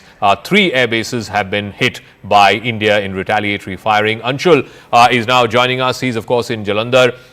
We're also given to understand that Pakistan launched a Biker Yeeha kamikaze drone in Amritsar in Punjab. So both in Amritsar and in Jalandhar, we're hearing multiple reports, Anshul, of swarms of drones being sent by the Pakistanis. What are you hearing and seeing the morning after what has been a very dramatic and escalatory night? Well, definitely there are a lot of reports that are coming in. In fact, this just a few moments ago there were reports of some fresh explosions that were heard in Amritsar, and at this point in time the authorities are telling us that our air defense systems were at work. But out here at the location at which I am standing is in Gurdaspur. Remember, there was a big explosion that was reported in Gurdaspur, and I'll just try and show you what has transpired over here. This is the kind of impact that has been made by the missile that was actually launched from the side of Pakistan. You can see the kind of impact, the kind of crater that it has created over here, and this is right in the field, right in a farm field over here. In fact, what locals are telling us that the impact of this entire blast was actually heard by at least 4 kilometers away from this location, and not only this, but also the window panes of several of these houses of these locals have also been smashed. I'll just try to speak to a few people.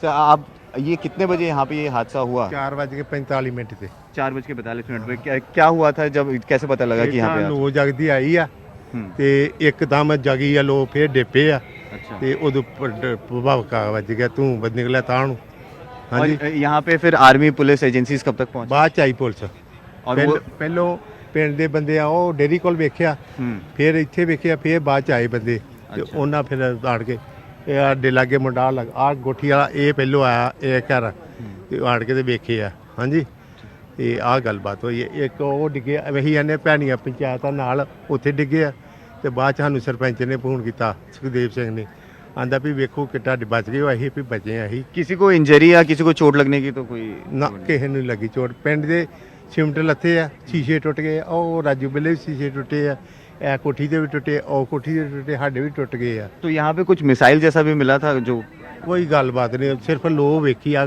ਘਰ ਵਾਲਿਆਂ ਨੇ ਵੇਖੀ ਆ ਅਜੀ ਮਾਤਾ ਜਾਗਣ ਦੀ ਸੀ ਮੈਂ ਵੀ ਜਾਗਣ ਮੈਂ ਪੱਗ ਲਾ ਕੇ ਸੁੱਤਾ ਮੱਛਰ ਬਹੁਤ ਜ਼ਿਆਦਾ ਸੀ ਤੇ ਇਹ ਕਰਕੇ ਮੈਂ ਜਾਗਣ ਦੂਜੇ ਬੱਚੇ ਵੀ ਜਾਗਣ ਦੇ ਸਾਡੇ ਹਾਂਜੀ ਆ ਗੱਲਬਾਤ So just to translate for our viewers that there was this explosion that was heard over here at approximately 4:30 a.m. this morning, where there was a huge fire that erupted over here, and post that there was an impact that was heard by people who are residing far away from here. The window panes of their houses were broken. Once they reached over here, they saw this massive crater, and hence they called the local authorities over here. And once the authorities came over here, they took the debris away from here. But this is the current situation. You can see, you can actually imagine the impact or the size of the projectile that might have landed over here. This is a massive crater that has developed over here. But the only positive news is that no injuries were reported. There was there are absolutely no damages to any sort of properties, big damages to any sort of properties over here. But yet again, this cowardly nation Pakistan yet again trying to attack civilian population out here in Punjab. Okay, thanks for joining us from Gurdaspur, the village there. You can see that massive crater. Anshul Singh there live for us in Gurdaspur. We want to go to this breaking news. You saw those pictures over Amritsar, the blue skies over Amritsar earlier this morning. Now we have information. Pakistan launching what is called the Biker Yeeha 3 kamikaze drones in Amritsar.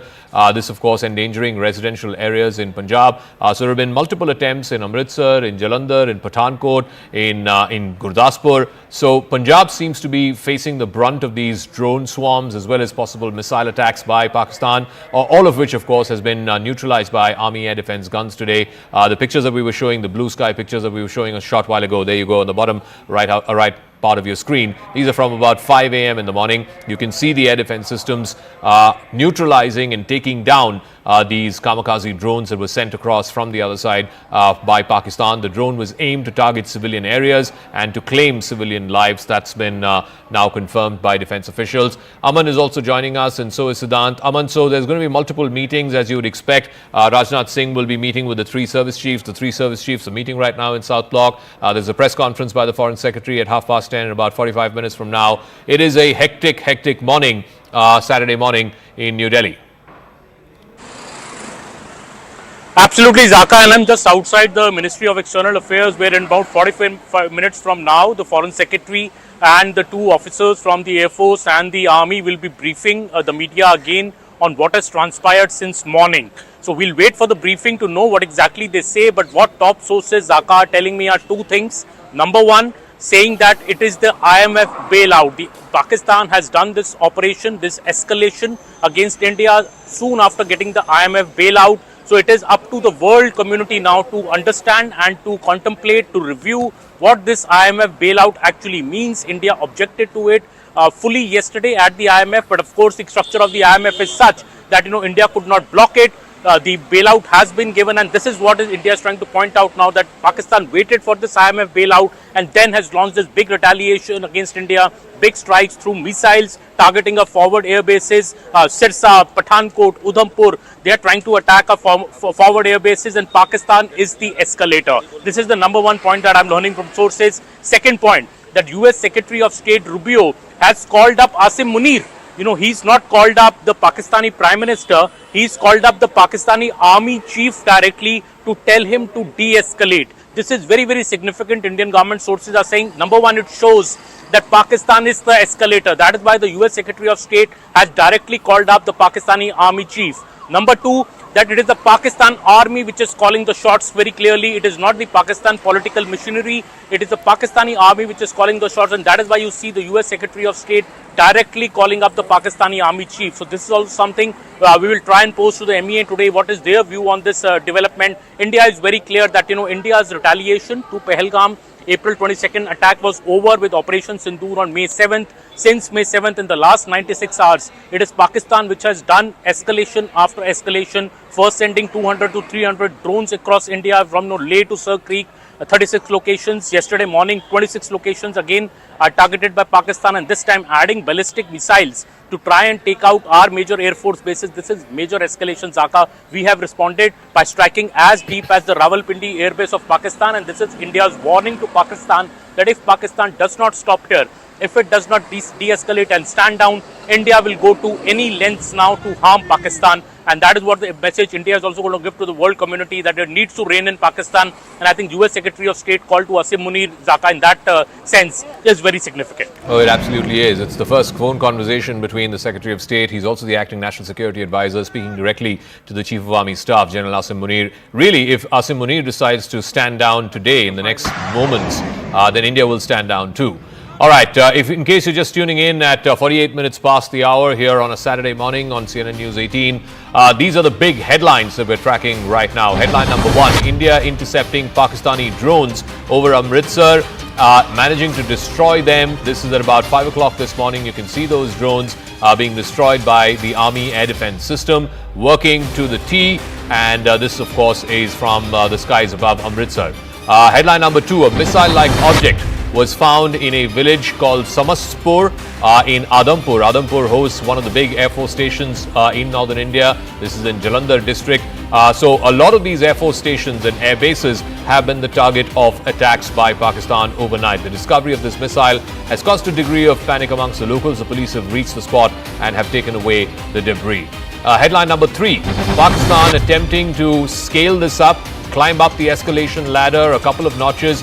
They tried firing the Fatah-2 missile, which is a medium-range ballistic missile, 400-kilometer range, in the direction of Delhi. It was intercepted in the skies over Haryana, and what you can see there are curious villagers who've gathered in the fields there and capturing pictures of what seems to be a substantially big part, a large part of the remnants of that Fatah missile. Headline number four, in Gurdaspur, where Anshul Singh was reporting for us just a moment ago, a massive crater seen in the ground. This again after a suspected hit of a projectile. We don't know if this is a drone or a missile that has struck there. Massive crater, again thankfully in the fields, therefore there hasn't been any casualties or any fatalities there. So that seems to be the silver lining. Headline number five, in Srinagar, in a place called Lasjan, which is on the outskirts of Srinagar city, are remnants of what is believed to be a Pakistani Air Force jet. The wreckage from the Pakistani Air Force jet have been found. It landed again in the backyard of a residential complex, and therefore again no injuries reported there. These are the images of that wreckage, and our Ishan Wani was there reporting for us just moments ago. Headline number six, a bomb-like object was found in a place called Jamla. This is a village in Pokhran in Rajasthan, in the deserts of Rajasthan. The Indian Army neutralizing this Pakistani missile. We don't know what is the nature of this missile, whether it is a projectile, which is a medium range, or a short range rocket. But yes, that debris has been removed and taken away by the authorities. Headline number seven, damaged parts of a drone have been found in the Narsu area. This is in Udhampur, which is the headquarters of the Indian Army's Northern Army Command. They have taken away the army officials. You can see them there in their uniforms and bulletproof jackets. They've taken away the remnants of this drone for further inspection and investigation. Headline number eight, there has been damage in civilian areas, particularly in Jammu, in a place called Rahari. Jammu and Kashmir Chief Minister Omar Abdullah was visiting there. He's right now visiting what's called the Shambhu Temple, a famous temple in Jammu, in Rupnagar. Fortunately, the damage was in the outer perimeter of the temple complex, so there's not been any human casualties in that attack in the Shambhu Temple in Rupnagar in Jammu. Headline number nine, and this is important, Aman was referring to this a moment ago, US Secretary of State Marco Rubio has spoken with the Pakistani Army Chief, General Asim Munir.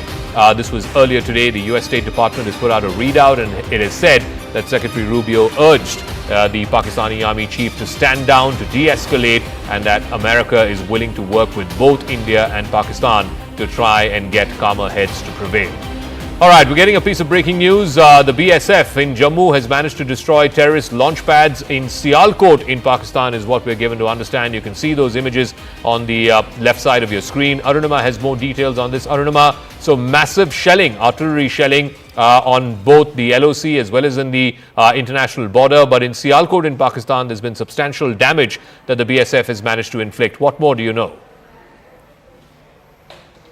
Yes, so they've identified this launch pad as Luni, which is in Sialkot district. This is just across from Akhnur in Jammu. Around 9 p.m. last night, 2100 hours, there was heavy shelling going on from the side of Pakistani Rangers. And in its retaliation, BSF took down this terror launch pad. They put out visuals, two sets of visuals. One just shows you how across the fence, suddenly the area, the farmland area there lights up. And it is the terror launch pad which was targeted. And then there is another set of visual which shows that what is believed to be the terror launch pad, Luni is what BSF has identified it, that's on fire. You can see that entire area set on fire. Back to back, second day of the BSF taking down terrorists and terror infrastructure. Yesterday, I mean the night before, they had taken down 7 Jaish-e-Mohammed terrorists in Samba. This was also, and this is a pattern which is emerging, that while Pakistan is upping the ante, either sending in drones or sending in missiles and munitions,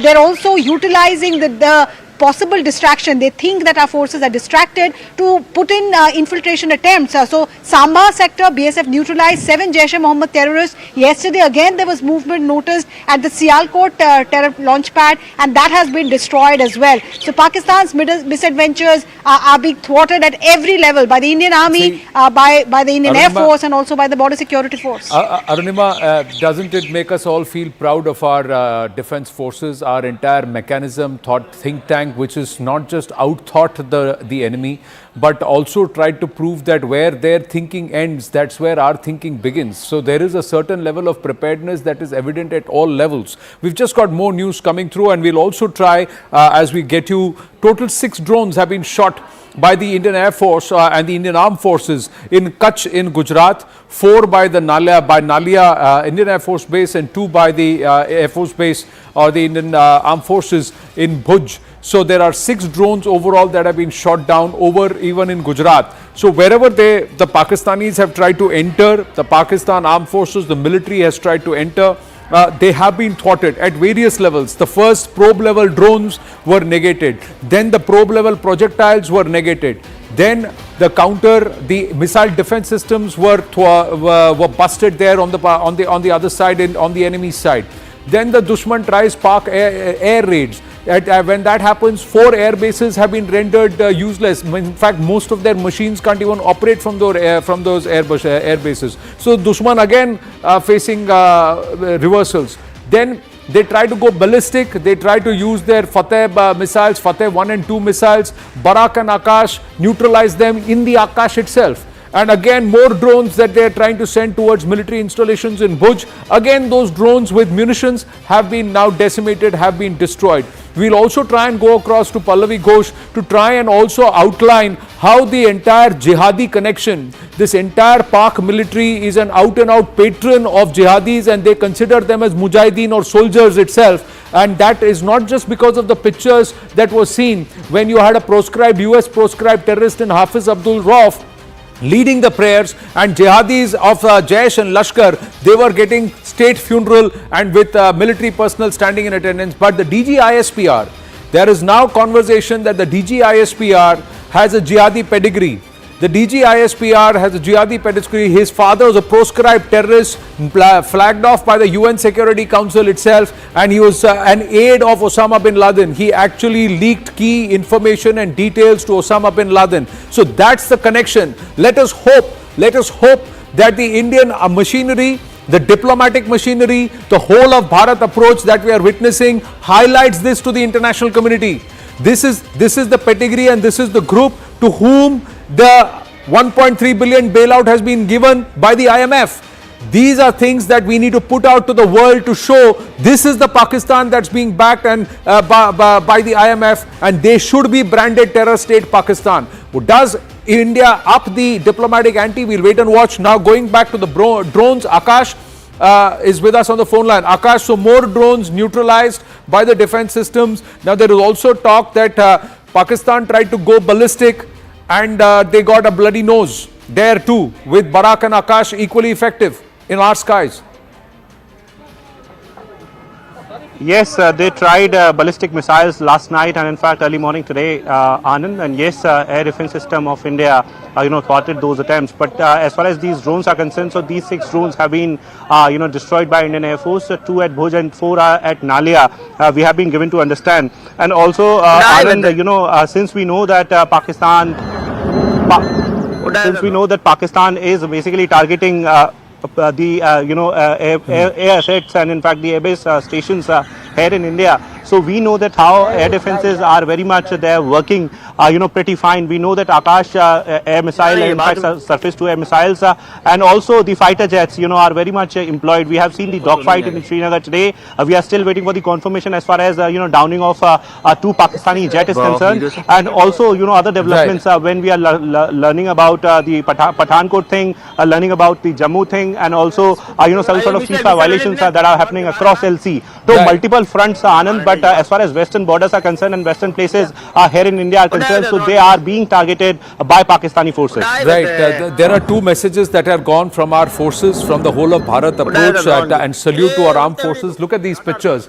The pictures show, this is on the morning skies and confirmation that how these drones have been downed. I'm just going to check. These are the pictures that we were talking about over in Bhuj. And that's it. Let's try and listen into the ambient noise. These are the locals who are making the pictures and you can spot the visual. You can spot. Yeah, ayo. That's what they're saying. See, that's the missile there. See, and the hand shakes. There you go. That's the missile. That's where it is, and this will be now done. Missile drone ke mare la. Hane nahi wala. Udai the drone ke ba. Udai with the. Udai the drone ke. Honte bhi nahi tu. Radar de. Kanak parte bhi nahi tu. So there you go. So confirmation there that there was a missile going and then the air defense systems come into play. The drone has been now negated. So the drone was trying to make its way towards a military installation in Bhuj and there you go. It's been negated and then you see both crashing down. Once the interception happens, the drone clashes and so does the interception. So both captured both captured on the screens. But Akash, the message by Bharat is very clear. Ghusoge to marenge and ghuske bhi marenge. Both are happening. Yes, both are happening, and in fact, Anand, I want to stress on one important point here. As far as Pakistan is concerned, so they say that they have got capable platforms and weapons. Today we have seen that how their systems are targeting the civilian population, and this one point is exposing Pakistan.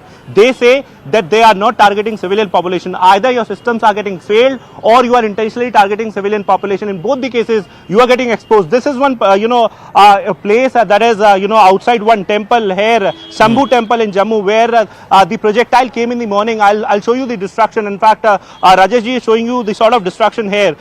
Civil population is getting targeted by Pakistani forces, and in fact, this is out of frustration. क्या हुआ था sir यहाँ पे? कितने बजे की बात है ये? सुबह 5:30 बजे की बात है। हम घर में सोए हुए थे तो जोरदार धमाकों की आवाज आई। कैसे लगा बम्बारमेंट हो रही है। तो 6 बजे के लगभग पूरे एक ऐसा जोरदार अटैक हुआ जैसे लगा कि कोई मिसाइल अटैक हुआ और मेरे ही छत पे हुआ है। तो मेरा उसी समय मैं उठ के बाहर आया और अपने छत पे चढ़ के देखा तो धुआं उड़ रहा था। तो बैक साइड से देखा तो मेरे घर के बैक साइड में ही धुआं उड़ा। तो मैं उसी समय घर से बाहर आया। जैसे घर से बाहर आया तो अपने गली में बैक साइड आके देखा तो बिल्कुल इस घर में अटैक हुआ है। रहते हैं इसमें यहाँ पे ये जिनका घर है ये बेच के चले गए। यहाँ पे कोई नहीं रहता था। लेकिन गनीमत ये रही कि यहाँ पे जो ये हमारा प्राचीन मंदिर है आप शंभू मंदिर, हजारों वर्ष पुराना मंदिर है ये। यहाँ पे शनिवार और रविवार सोमवार के दिन हजारों की संख्या में श्रद्धालु आते हैं और शिवरात्रि के दिन लाखों की संख्या में श्रद्धालु आते हैं। सर मुझे एक चीज बताइए, ये तो मंदिर तो हमने देखा है थोड़ा ऑल्टीट्यूड पे भी है, थोड़ा ऊंचाई पे है, इसलिए शायद टारगेट किया गया। यहाँ पे 8-10 दिन पहले यहाँ पे NSG कमांडो द्वारा मॉक ड्रिल भी की गई थी। अच्छा। क्योंकि ये यहाँ पे हमारा प्राचीन मंदिर है और यहाँ पे सुबह 4 बजे ही लोग यहाँ पे श्रद्धालु जाना शुरू। मुझे एक चीज और बताइए, क्या था? ड्रोन था, मिसाइल थी क्या? क्योंकि यहाँ तो कुछ दिख नहीं रहा है। देखिए सुबह सुबह पुलिस आई थी, दूसरी फोरेंसिक टीम भी आई थी, वो मलबा लेके चली गई है। ये एक मलबा है उसका पड़ा हुआ है। अब ये ड्रोन का तो हो नहीं सकता, यहाँ मिसाइल का, ये तो इन्वेस्टिगेशन का विषय है, ये पुलिस इन्वेस्टिगेट करेगी। लेकिन जो तरीके का ये आपने उसका पार्ट, ये आप Anand, he is showing you the visuals of this, can we go full frame on this part है। जिस तरीके का धमाका था, ये ड्रोन का नहीं हो सकता, ये मिसाइल का धमाका हमें लगता है। क्योंकि जितनी उसका आवाज जो साउंड थी, ऐसे लगा कि कान के पर्दे भी फट जाएंगे। इस तरीके का जोरदार धमाका था और सीधा अटैक जो मेन टारगेट था वो आप शंभू मंदिर था, हमारा शंभू मंदिर था। कोई इंजर्ड तो नहीं है यहाँ पे? किसी को कोई चोट? बिल्कुल, मैं आपको ये बता दूं कि सायरन बज गया था। सायरन अगर नहीं बजता तो लोग मंदिर को जा रहे होते। यही मेन रोड है, ये प्रवेश द्वार है मंदिर का, यहीं से लोग जाते तो बहुत कैजुअलिटी होनी थी। तो सायरन बजा, बॉम्बार्डमेंट हो रही थी, हम सब अंदर थे, अपने अपने घरों में थे। एक बार फिर से अगर हमें ये दिखा पाए, ये वो पार्ट है, ये टुकड़ा है जो आपने धमाके के बाद यहाँ से उठाया है ना? और ये आप कह रहे हैं कि ये मिसाइल का वो हिस्सा हो सकता है या ड्रोन का वो हिस्सा हो सकता है? देखिए ये जो जिस तरीके का जो धमाका था, वो ड्रोन का धमाका मुझे नहीं लगता कि हो सकता है। मुझे लगता है ये मिसाइल का धमाका है। ड्रोन का धमाका और मिसाइल के धमाके में और बम के धमाके में हमें अंतर है। तो जैसे जो पहले चल रहे थे वो लग रहा था कि ड्रोन के धमाके हो रहे थे, वो छोटे छोटे धमाके थे। लगभग कितने लोग सुबह जिस टाइम पे हुआ, उस टाइम पे श्रद्धालु भी आते होंगे, कितने लोग उस टाइम पे थे यहाँ पर जो आप कह रहे हैं कि साइरेंस के बाद अंदर चले गए? देखिए जब सायरन बजा तो लोग उसी समय अपने अपने घरों में चले गए।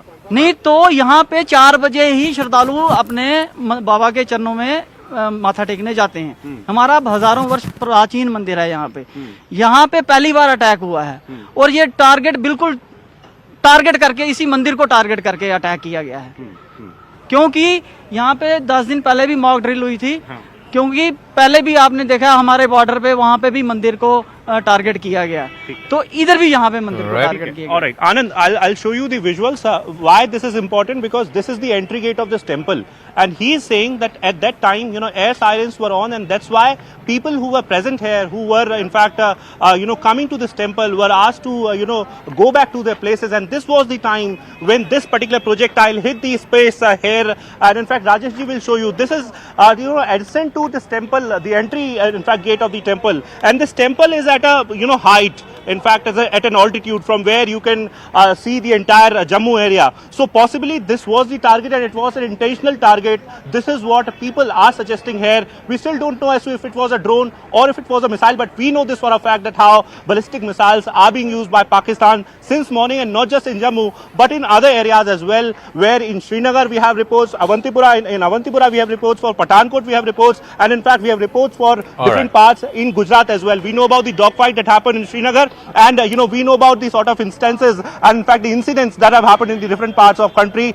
in fact in the western parts and the northern parts. All right, Akash, we'll come back to you as and when there are further developments. I also want to go across to Lieutenant General retired Rajendra Singh, former DG Infantry, and Group Captain retired MJ Vinod, former fighter pilot, to get a sense of what this escalation means. Lieutenant General, let me start with you first. Clearly there's been an escalation from the Pakistani side. I guess the attempt was to try and hit some of our forward air bases and FO stations. All of that has been neutralized. In response, India has hit at least 3 air bases of Pakistan.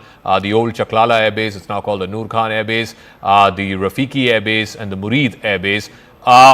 Make sense of this for our viewers. What is the meta picture this Saturday morning as we count down the next 25 minutes for that important press conference by the Foreign Secretary and by defense officials? Yeah. Thank you very much. First and foremost, when we look at the overall picture today, 2-3 things are quite clear. First is Pakistan is continuing its strike on civilian targets. It is also continuing its strikes right from Kashmir to down south in Gujarat. And the second thing which is happening is that Pakistan is striking or is attempting to strike our military bases as well. The third thing which is there is that they seem to be attempting to escalate the situation. In response to this, India's response has been measured, targeted, and has been generally targeted towards their air defense assets and their air bases. The strikes today, which have happened early morning on the 3 air bases of Pakistan, are actually cases in point. Now, what does it imply? It implies that Pakistan wants that we should suffer, and our border towns and the areas around it must undergo tremendous amount of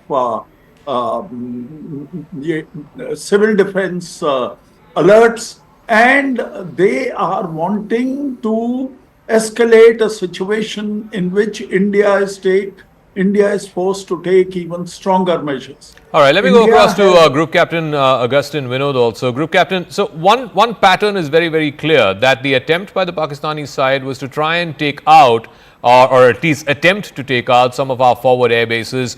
There were multiple drone swarms at Pathankot, the Srinagar Air Force Station, the Jammu Air Force Station, also Udhampur, I'm given to understand, all the way up to, Sirsa.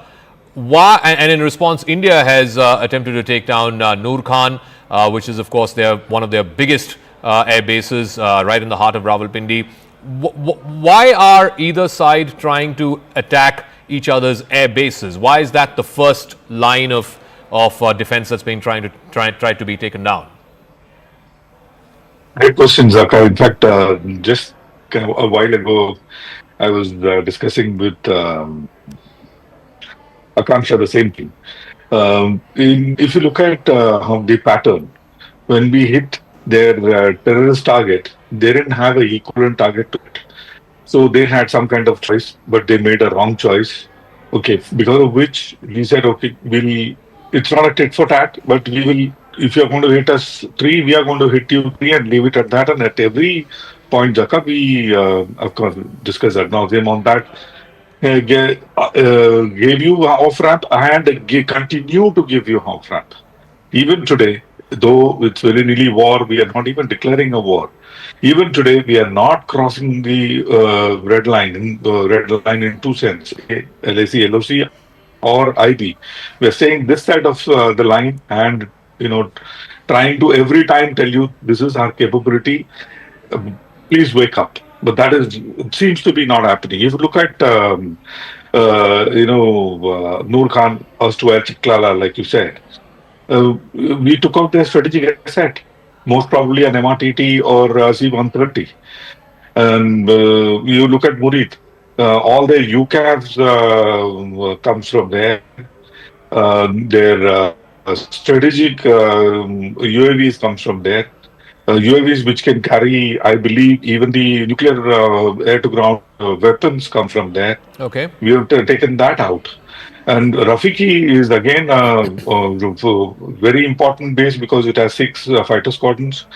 Not only that, it is a very emotional base for them because it is named after squadron leader Rafiki, who got Hilale Pakistan and Sitare Zurat. I think he is the only guy to have both gallantry award together in their scheme of things, and we have taken that out, and we have in the briefing also told them that's a no further. But have they got the message? I don't think so, because immediately after that came the Srinagar attack. All right. And we saw 2, I believe we saw 2 fighter aeroplanes, if not 3, going down over Srinagar. So, okay, just give me a moment, Group Captain. I want to get to this breaking news as well. There is now an emergency meeting that's been called for in 7 LKM. The Prime Minister is meeting with the National Security Advisor, Ajit Doval, who has reached 7 LKM. There's now a meeting between the Prime Minister and his National Security Advisor. Arun Danta has more on this. Arun, yes, go ahead. That's right. Zaka, National Security Advisor Ajit Doval just arrived here at 7 LKM, and he's meeting Prime Minister Modi. This is a very, very significant meeting, Zaka, because we know what is happening, the way Pakistan has resorted to drone attacks, and the way India is in fact, giving equal reply with the full measures to Pakistan. And in that regard, of course, this meeting is going to be very, very important. It's been 5 minutes since NSG Doval has gone inside. Remember, even yesterday, he was here for 5-6 hours at the Prime Minister Modi's residence, and he's somebody, Zaka, who's been point person for Prime Minister Modi. He's somebody who's been giving regular updates to Prime Minister Modi, starting from the day one when the Pahalgam attack happened and how India formulated the strategy against dismantling the terror infrastructure in Pakistan, and especially in last 2-3 days, ever since India started the Operation Sindoor. So NSA Ajit Doval has been that person who's been the point person for Prime Minister Modi. He's somebody, even if he's not here, he's been briefing Prime Minister Modi about each and every detail, each and every measure that the Indian forces are taking. So this is a very, very important meeting. We are also given to understand that he's also in touch with the CDS and the 3 services chief, because Rajnath Singh, of course, is also going to move towards the South Block, where already tribal services chief are there, where war room has been formed. They are monitoring situation from there, and NSA Ajit Doval's visit to Prime Minister Modi is very important, because he is giving those details to Prime Minister Modi, which he of course got from the Tri Services Chief and the CDS. Well, thank you for those inputs. Let's go across to Lieutenant General Rajendra Singh joining us, former DG Infantry, and also Group Captain MJ Vinod. Are we seeing perhaps not just a calibrated escalation from Pakistan, General Rajendra Singh, but also now is Bharat going to now up the ante? Is there going to be a shift in the overall posture of Bharat itself in this entire war on terror? My assessment is that it is high time that India ups the ante and take on Pakistan in a much bigger way. And that is what is likely to take place. But that is my assessment. What the decision makers are going to do is a different thing. The second point which I want to make is that when you are dealing with an unpredictable, totally irrational enemy, then you need to strike him with strength. You cannot carry on with your measured stance for a long time. We have already struck their air defense targets. We have also restricted our strikes onto their air assets. And we have not gone beyond that. I think it is time for us to go beyond that. And I think that is what is likely to take place. Because unless you do this, the punishment that Pakistan is going to get would not be enough. I think we need to strike them with a blow that these people come to their senses. At the moment, I think that time has now come for India to really show its might. Now, there are also the non-kinetic options, but we'll get into that diplomatically. What should be the assault? There are huge question marks around the supposed jihadi pedigree of the DG ISPR itself. We'll talk about that also. Should Bharat now go on a diplomatic, kinetic, all-out offensive, especially after the IMF, despite what Pakistan has resorted to, gave it out a bailout of $1.3 billion, and soon after that Pakistan goes ballistic. But Group Captain MJ Vinod, our defenses of our skies, now has Pakistan been put paid? The probing aspect to try and see where they are located and if they can target all of that, none of this seems to have worked. But they have, now there is confirmation on that aspect that they have resorted to ballistic missiles. Fateh 1 and 2 have been pressed into service by the Pakis. Absolutely. In fact, Anand, like you know, for a long while, I was the Secretary of Ballistic Missile Defense, and I know what goes behind when you are trying to bring down a ballistic missile. And thankfully, we placed them the way we placed them. And over Sirsa, the missile which was heading towards Delhi and probably closer to your studio, who knows, we were able to intercept them over Sirsa and bring it down. Yes. And it was a huge explosion that we saw when it was intercepted in air. So that and those probing missions, like you rightly said, Anand, should have given them some sense of fear and some sense of appreciation as to what they were looking for and what the effect was. It wasn't matching. So Right. at that time, someone who's a sane voice, and there are sane voices emanating, Anand, as we speak from Yeah. the Pakistani side. Marshal Akhtar has come up and said, and many people are saying that you guys are going on a madness rampage, and mind you, air war is conducted by air warriors, and air war is not conducted by army people, Right. like it is being done in Right. Pakistan, which is very sad. Ji. Yeah. Ji, group, Anand, group, go ahead. group captain MJ Vinod, I think you would be aware that the Pak Army Chief General Asim Munir, during the time when he was a major itself, was labelled the deceiver. So many in Pakistan believe he's deceiving the Pakistani people with what he's doing, but Pakistan is also deceiving the world. Meanwhile, closer home in terms of the kinetic action that was witnessed over our skies, and it was all blocked, but there were two loud explosions that were heard in the morning over in Srinagar. So these are the pictures, and so this is CCTV records. CCTV records which are now showing two loud explosions, or we can hear them. There are two. Yeah, that's the second one. So two loud explosions. That now is this one of them? One of the planes that's being brought down, or is it the missiles that have been brought down? Which and this is at a time when yes, Ishan is joining us. Ishan, so what are these sounds reportedly? Do we have any this one? And is it close to the location where supposedly there was a missile and also remnants of a Pak plane that were found in Srinagar? Yes, exactly. This is near that particular area where the CCTV footage clearly gives you an idea of the sort of explosions that we all heard in the morning. And since then, people are in a little bit of panic, but the administration is trying to tell them to stay calm.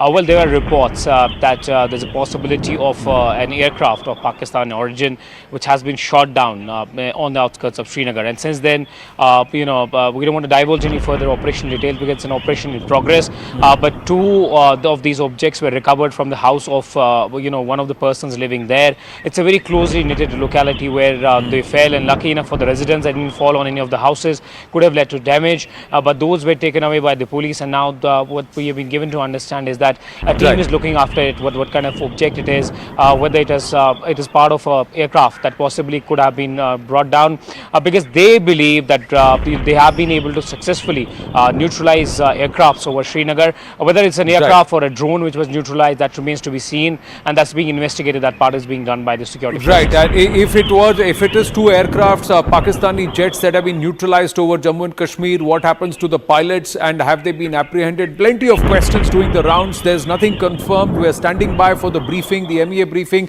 scheduled at 10:30 a.m. this morning. In about 10 minutes it should start, so the countdown is on for that briefing to get underway. How detailed is this briefing, and is there a shift in the posture of Bharat itself? Overall, we'll see what Mr. Vikram Misri has to say, what Colonel Sophia Qureshi has to say, what Wing Commander Vyomika Singh say in that briefing, and how much do they outline and detail out what all Pakistan attempted in the intervening night of 9th of May and the 10th of May. Rahul Shivshankar joins us on the broadcast this morning. General Rajendra is with us, and so is Group Captain MJ Augustine Vinod. But more importantly, General Saab, if I may ask you, and Rahul takes it forward, this is a serious escalation by Pakistan. Now, is this foolhardy? Have they walked down a path of no return? And should Bharat now respond not in equal measure, but in a far more punitive measure? As of now, the counter strikes itself have hurt Pakistan. We are given to understand that at least 4 air bases of Pakistan have been rendered ineffective. Rawalpindi has suffered massive setbacks. Their machines also there have been destroyed. There is speculation it could be the C-130 fleet or squadron that's been destroyed entirely, but there are that's subject to confirmation. We'll wait for the official confirmation, but this is confirmed that Pak air bases have been hit. Yes, General Saab. Yeah, I think you are absolutely right. The time is now there for more punitive action. That doesn't mean that you don't carry on with your diplomatic efforts. It also does not mean that the other means that you are adopting must not continue. But I think time is now right. Our army and the BSF is already responding correctly as far as across LC and international border in Jammu and Kashmir is concerned. I think time has now come to punish Pakistan in a bigger way. We need to strike their military targets again. I am not suggesting that we start striking civilians, which we will not do, because that is not ethical. That is not the kind of operations that we undertake ever. And I think unless we do this, these mad people running the military hierarchy in Pakistan will not come to their senses. Well, what is very interesting, General Saab, is that this morning Mark Rubio actually spoke to General Munir. That's what has been reported by Reuters and other international media organizations, suggesting that for the first time the American dispensation is addressing itself to the military, which they believe actually runs Pakistan. There's no secret of it. But I want to bring in Wing Commander Vinod also. Wing Commander, this morning the entire thrust once again has been aerial, but Pakistan craft, we are told, were sighted over Srinagar. There were dogfights. We have been told that one of their crafts is downed, or maybe even two. There's debris that has been recovered. You've seen some of those loud explosions that happened around 5:45 in the morning when we were all waking up this morning, and it pretty much happened real time. And after that, we know. So, what do you make of this? Getting the jets into the race now. At one time, it was just drones. Now come the jets. Sure sign of escalation, and we haven't. And let's be very clear, isn't it? Please correct me if I'm wrong. We haven't crossed the LOC in any which way. Absolutely. In group captain, it doesn't matter. See, a couple of things, Rahul. In fact, while that famous movie, while we were sleeping, I was with Akanksha covering. We both were going through this live as it was happening. Yeah. The issue here is, I'll start your last question first. The issue here is we have the capability, Rahul, not to cross the LOC, LAC, IB, and yet hit them where we want to hit them, because we have that kind of vectors, like I covered earlier. We have scalp engine going up to 300 to 550. We have Rudram 1, Rudram 2. Rudram 2 is hypersonic. I mean, किसी का बाप इनको intercept नहीं कर सकता. Not a single weapon in the world, Rahul, has a capability to intercept Rudram 2. We have Rudram 1, Rudram 2 carried by Sukhoi 30. We have a wonderful weapon called Crystal Maze. I've tweeted about it as well. Crystal Maze is a lower version, or a lesser weight version of a famous missile called Popeye, which is an anti-radiation missile. We have that. And I believe, I'm betting my money on, Popeye used in the attack in Noor Khan, where we took out probably an MRTT or a C-130 of theirs in Noor Khan. And Noor Khan, we have inflicted serious damage. So is in Murid. Rahul, I think we have completely decimated their UAVs, and that is unmanned aerial vehicles and unmanned combat aerial vehicles, both together in one shot, which means today they cannot simply penetrate into India unmanned and attack us, because those Bayraktar 1-2 kind of drones is Swaha already. Rafiki is the base, for the sake of viewers, I'm saying Rafiki is the mother base for the Mirage. They also have a Mirage fighter there. It's Esther version of Mirage fighter, Mirage 3s and Mirage 5s. Also, Rafiki has, if I'm not wrong, one squadron of JF-17 called the Tail Choppers. So Rafiki is a major military base. A majority of military targets which were on the ground have been neutralized. So it was 3 versus 3. It was not tit for tat. Tit for tat was they sent very pow kilo ke bomb, just to probe, just to attack on our bases. That is their capability. So be it. But colorful language this morning from the group captain. Fantastic to hear this. Yes, viewers, look, we're just awaiting any moment, and I just want to draw everyone's attention to that very critical press conference. Remember, viewers, now for 4 or 5 days, we've had these press conferences daily. It takes me back to Kargil. General Singh and the group captain here will remember those days when there was a briefing every day in the afternoon and sometimes even twice a day. So, yes, this is war by another name. No doubt about it. India is being very, very responsible. I think both the general and the group captain this morning have been underlining that point. We've been extremely guarded. We have not done what the coward terror force that Pakistan has been doing, which is targeting our civilians.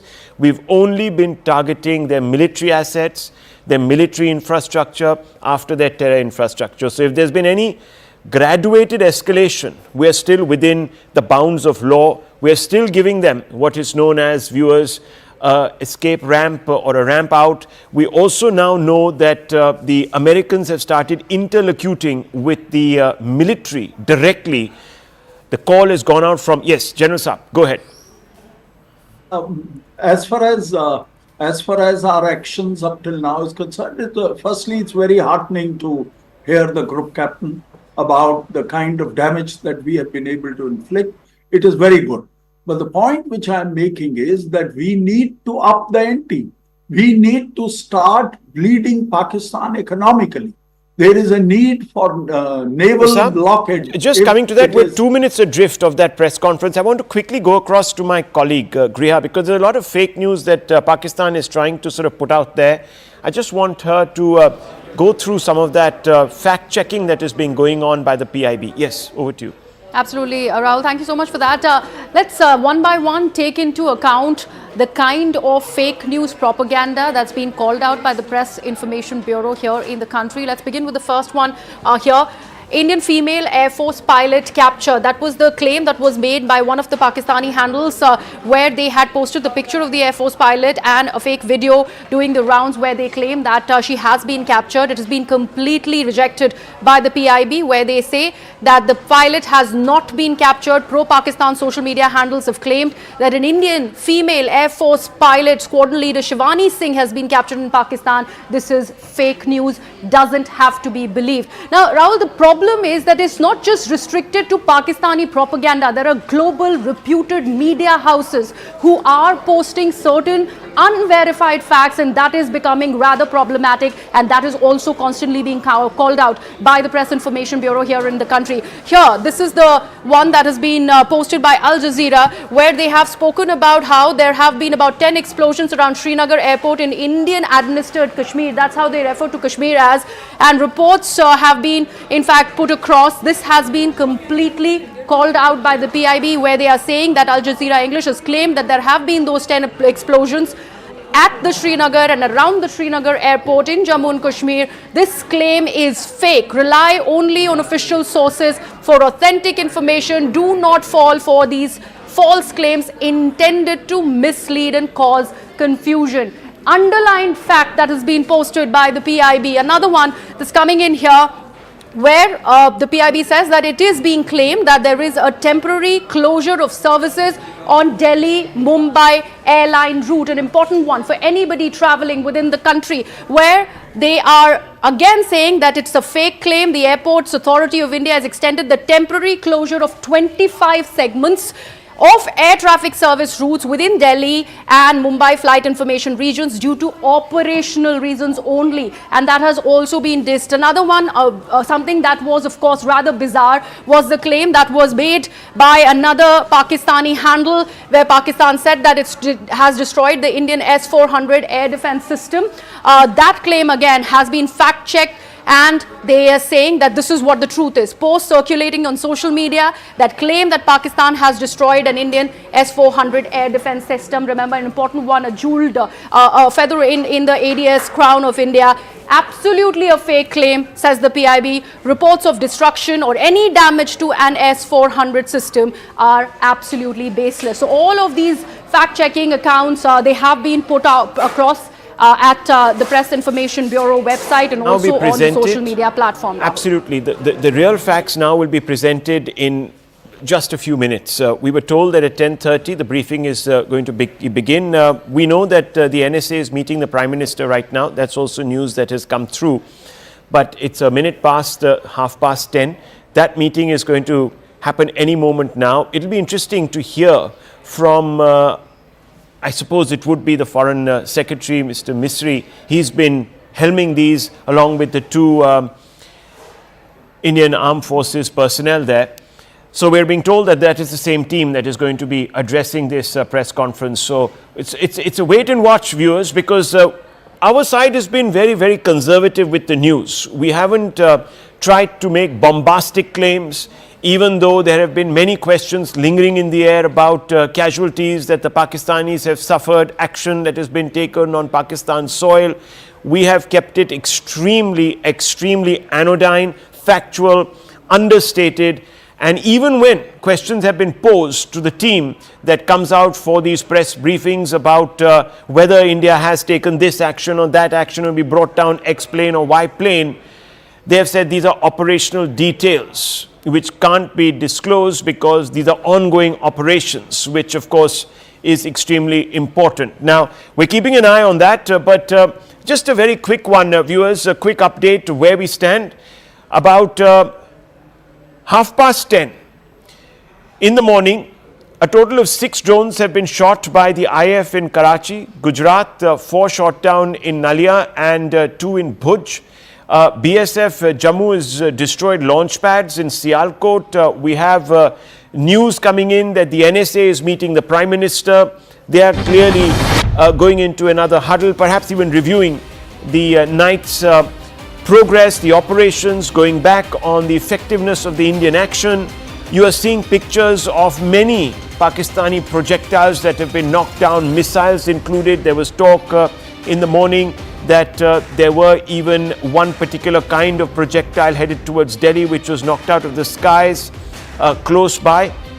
We were also being told that loud explosions were heard in the morning in Srinagar, and that 2 Pakistani aircraft have gone down in Srinagar region. We are being told that that is an ongoing operation to try and recover personnel who might have come down. We can't confirm any of that. China has expressed concern over the escalating conflict, but is sitting very firmly on the fence, saying we urge the two sides to de-escalate. The Americans have picked up the phone and are interlocuting now as we speak with the general who's leading Pakistan, who has led Pakistan into this misadventure, who has thought that for personal gain he could get away by executing the terrible, terrible, dastardly act of carnage in Pahalgam, but clearly has fallen on his face because Pakistan's attempts have been thwarted time again. 4 days they have tried to breach Indian defense systems. They have failed miserably. They're looking poorer for it. And I want to bring in once again the group captain, Augustine Vinod, and also General Singh. Group captain, Pakistan looking poorer for it because A, they perhaps don't have the wherewithal and they've underestimated India's firepower. It's very clear. There's no other way of looking at this, and resolve, of course. Of course. In fact, Rahul, I'll tell you something, and for the sake of viewers, there is a fundamental difference between the way war fighting is done by India and war fighting is done by Pakistan. The fundamental difference being ours is a polity-driven country and theirs is a force-driven country. I was teaching war plan and war gaming in the College of Air Warfare. So with that as a background, and let me tell you, the people who take decisions in the upper echelons of Indian Armed Forces all go through those training courses where we understand what an escalation ladder is. The question or the observation that General was making. In our case, we follow different. We study different kinds of escalation ladder models, be it the Khan model, the KAHN model, or the Russian model, where we know at what level of escalation we want to take it to and what are the pointers at which we will escalate to what level. So all that has been wargamed, all that has been decided.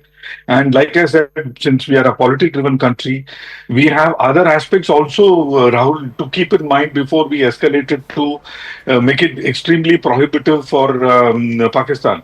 And you see, in last 2-3 days, there is no the nuclear saber rattling from Pakistan at all. And even that, Rahul, has been wargamed and wargamed 1,000 times.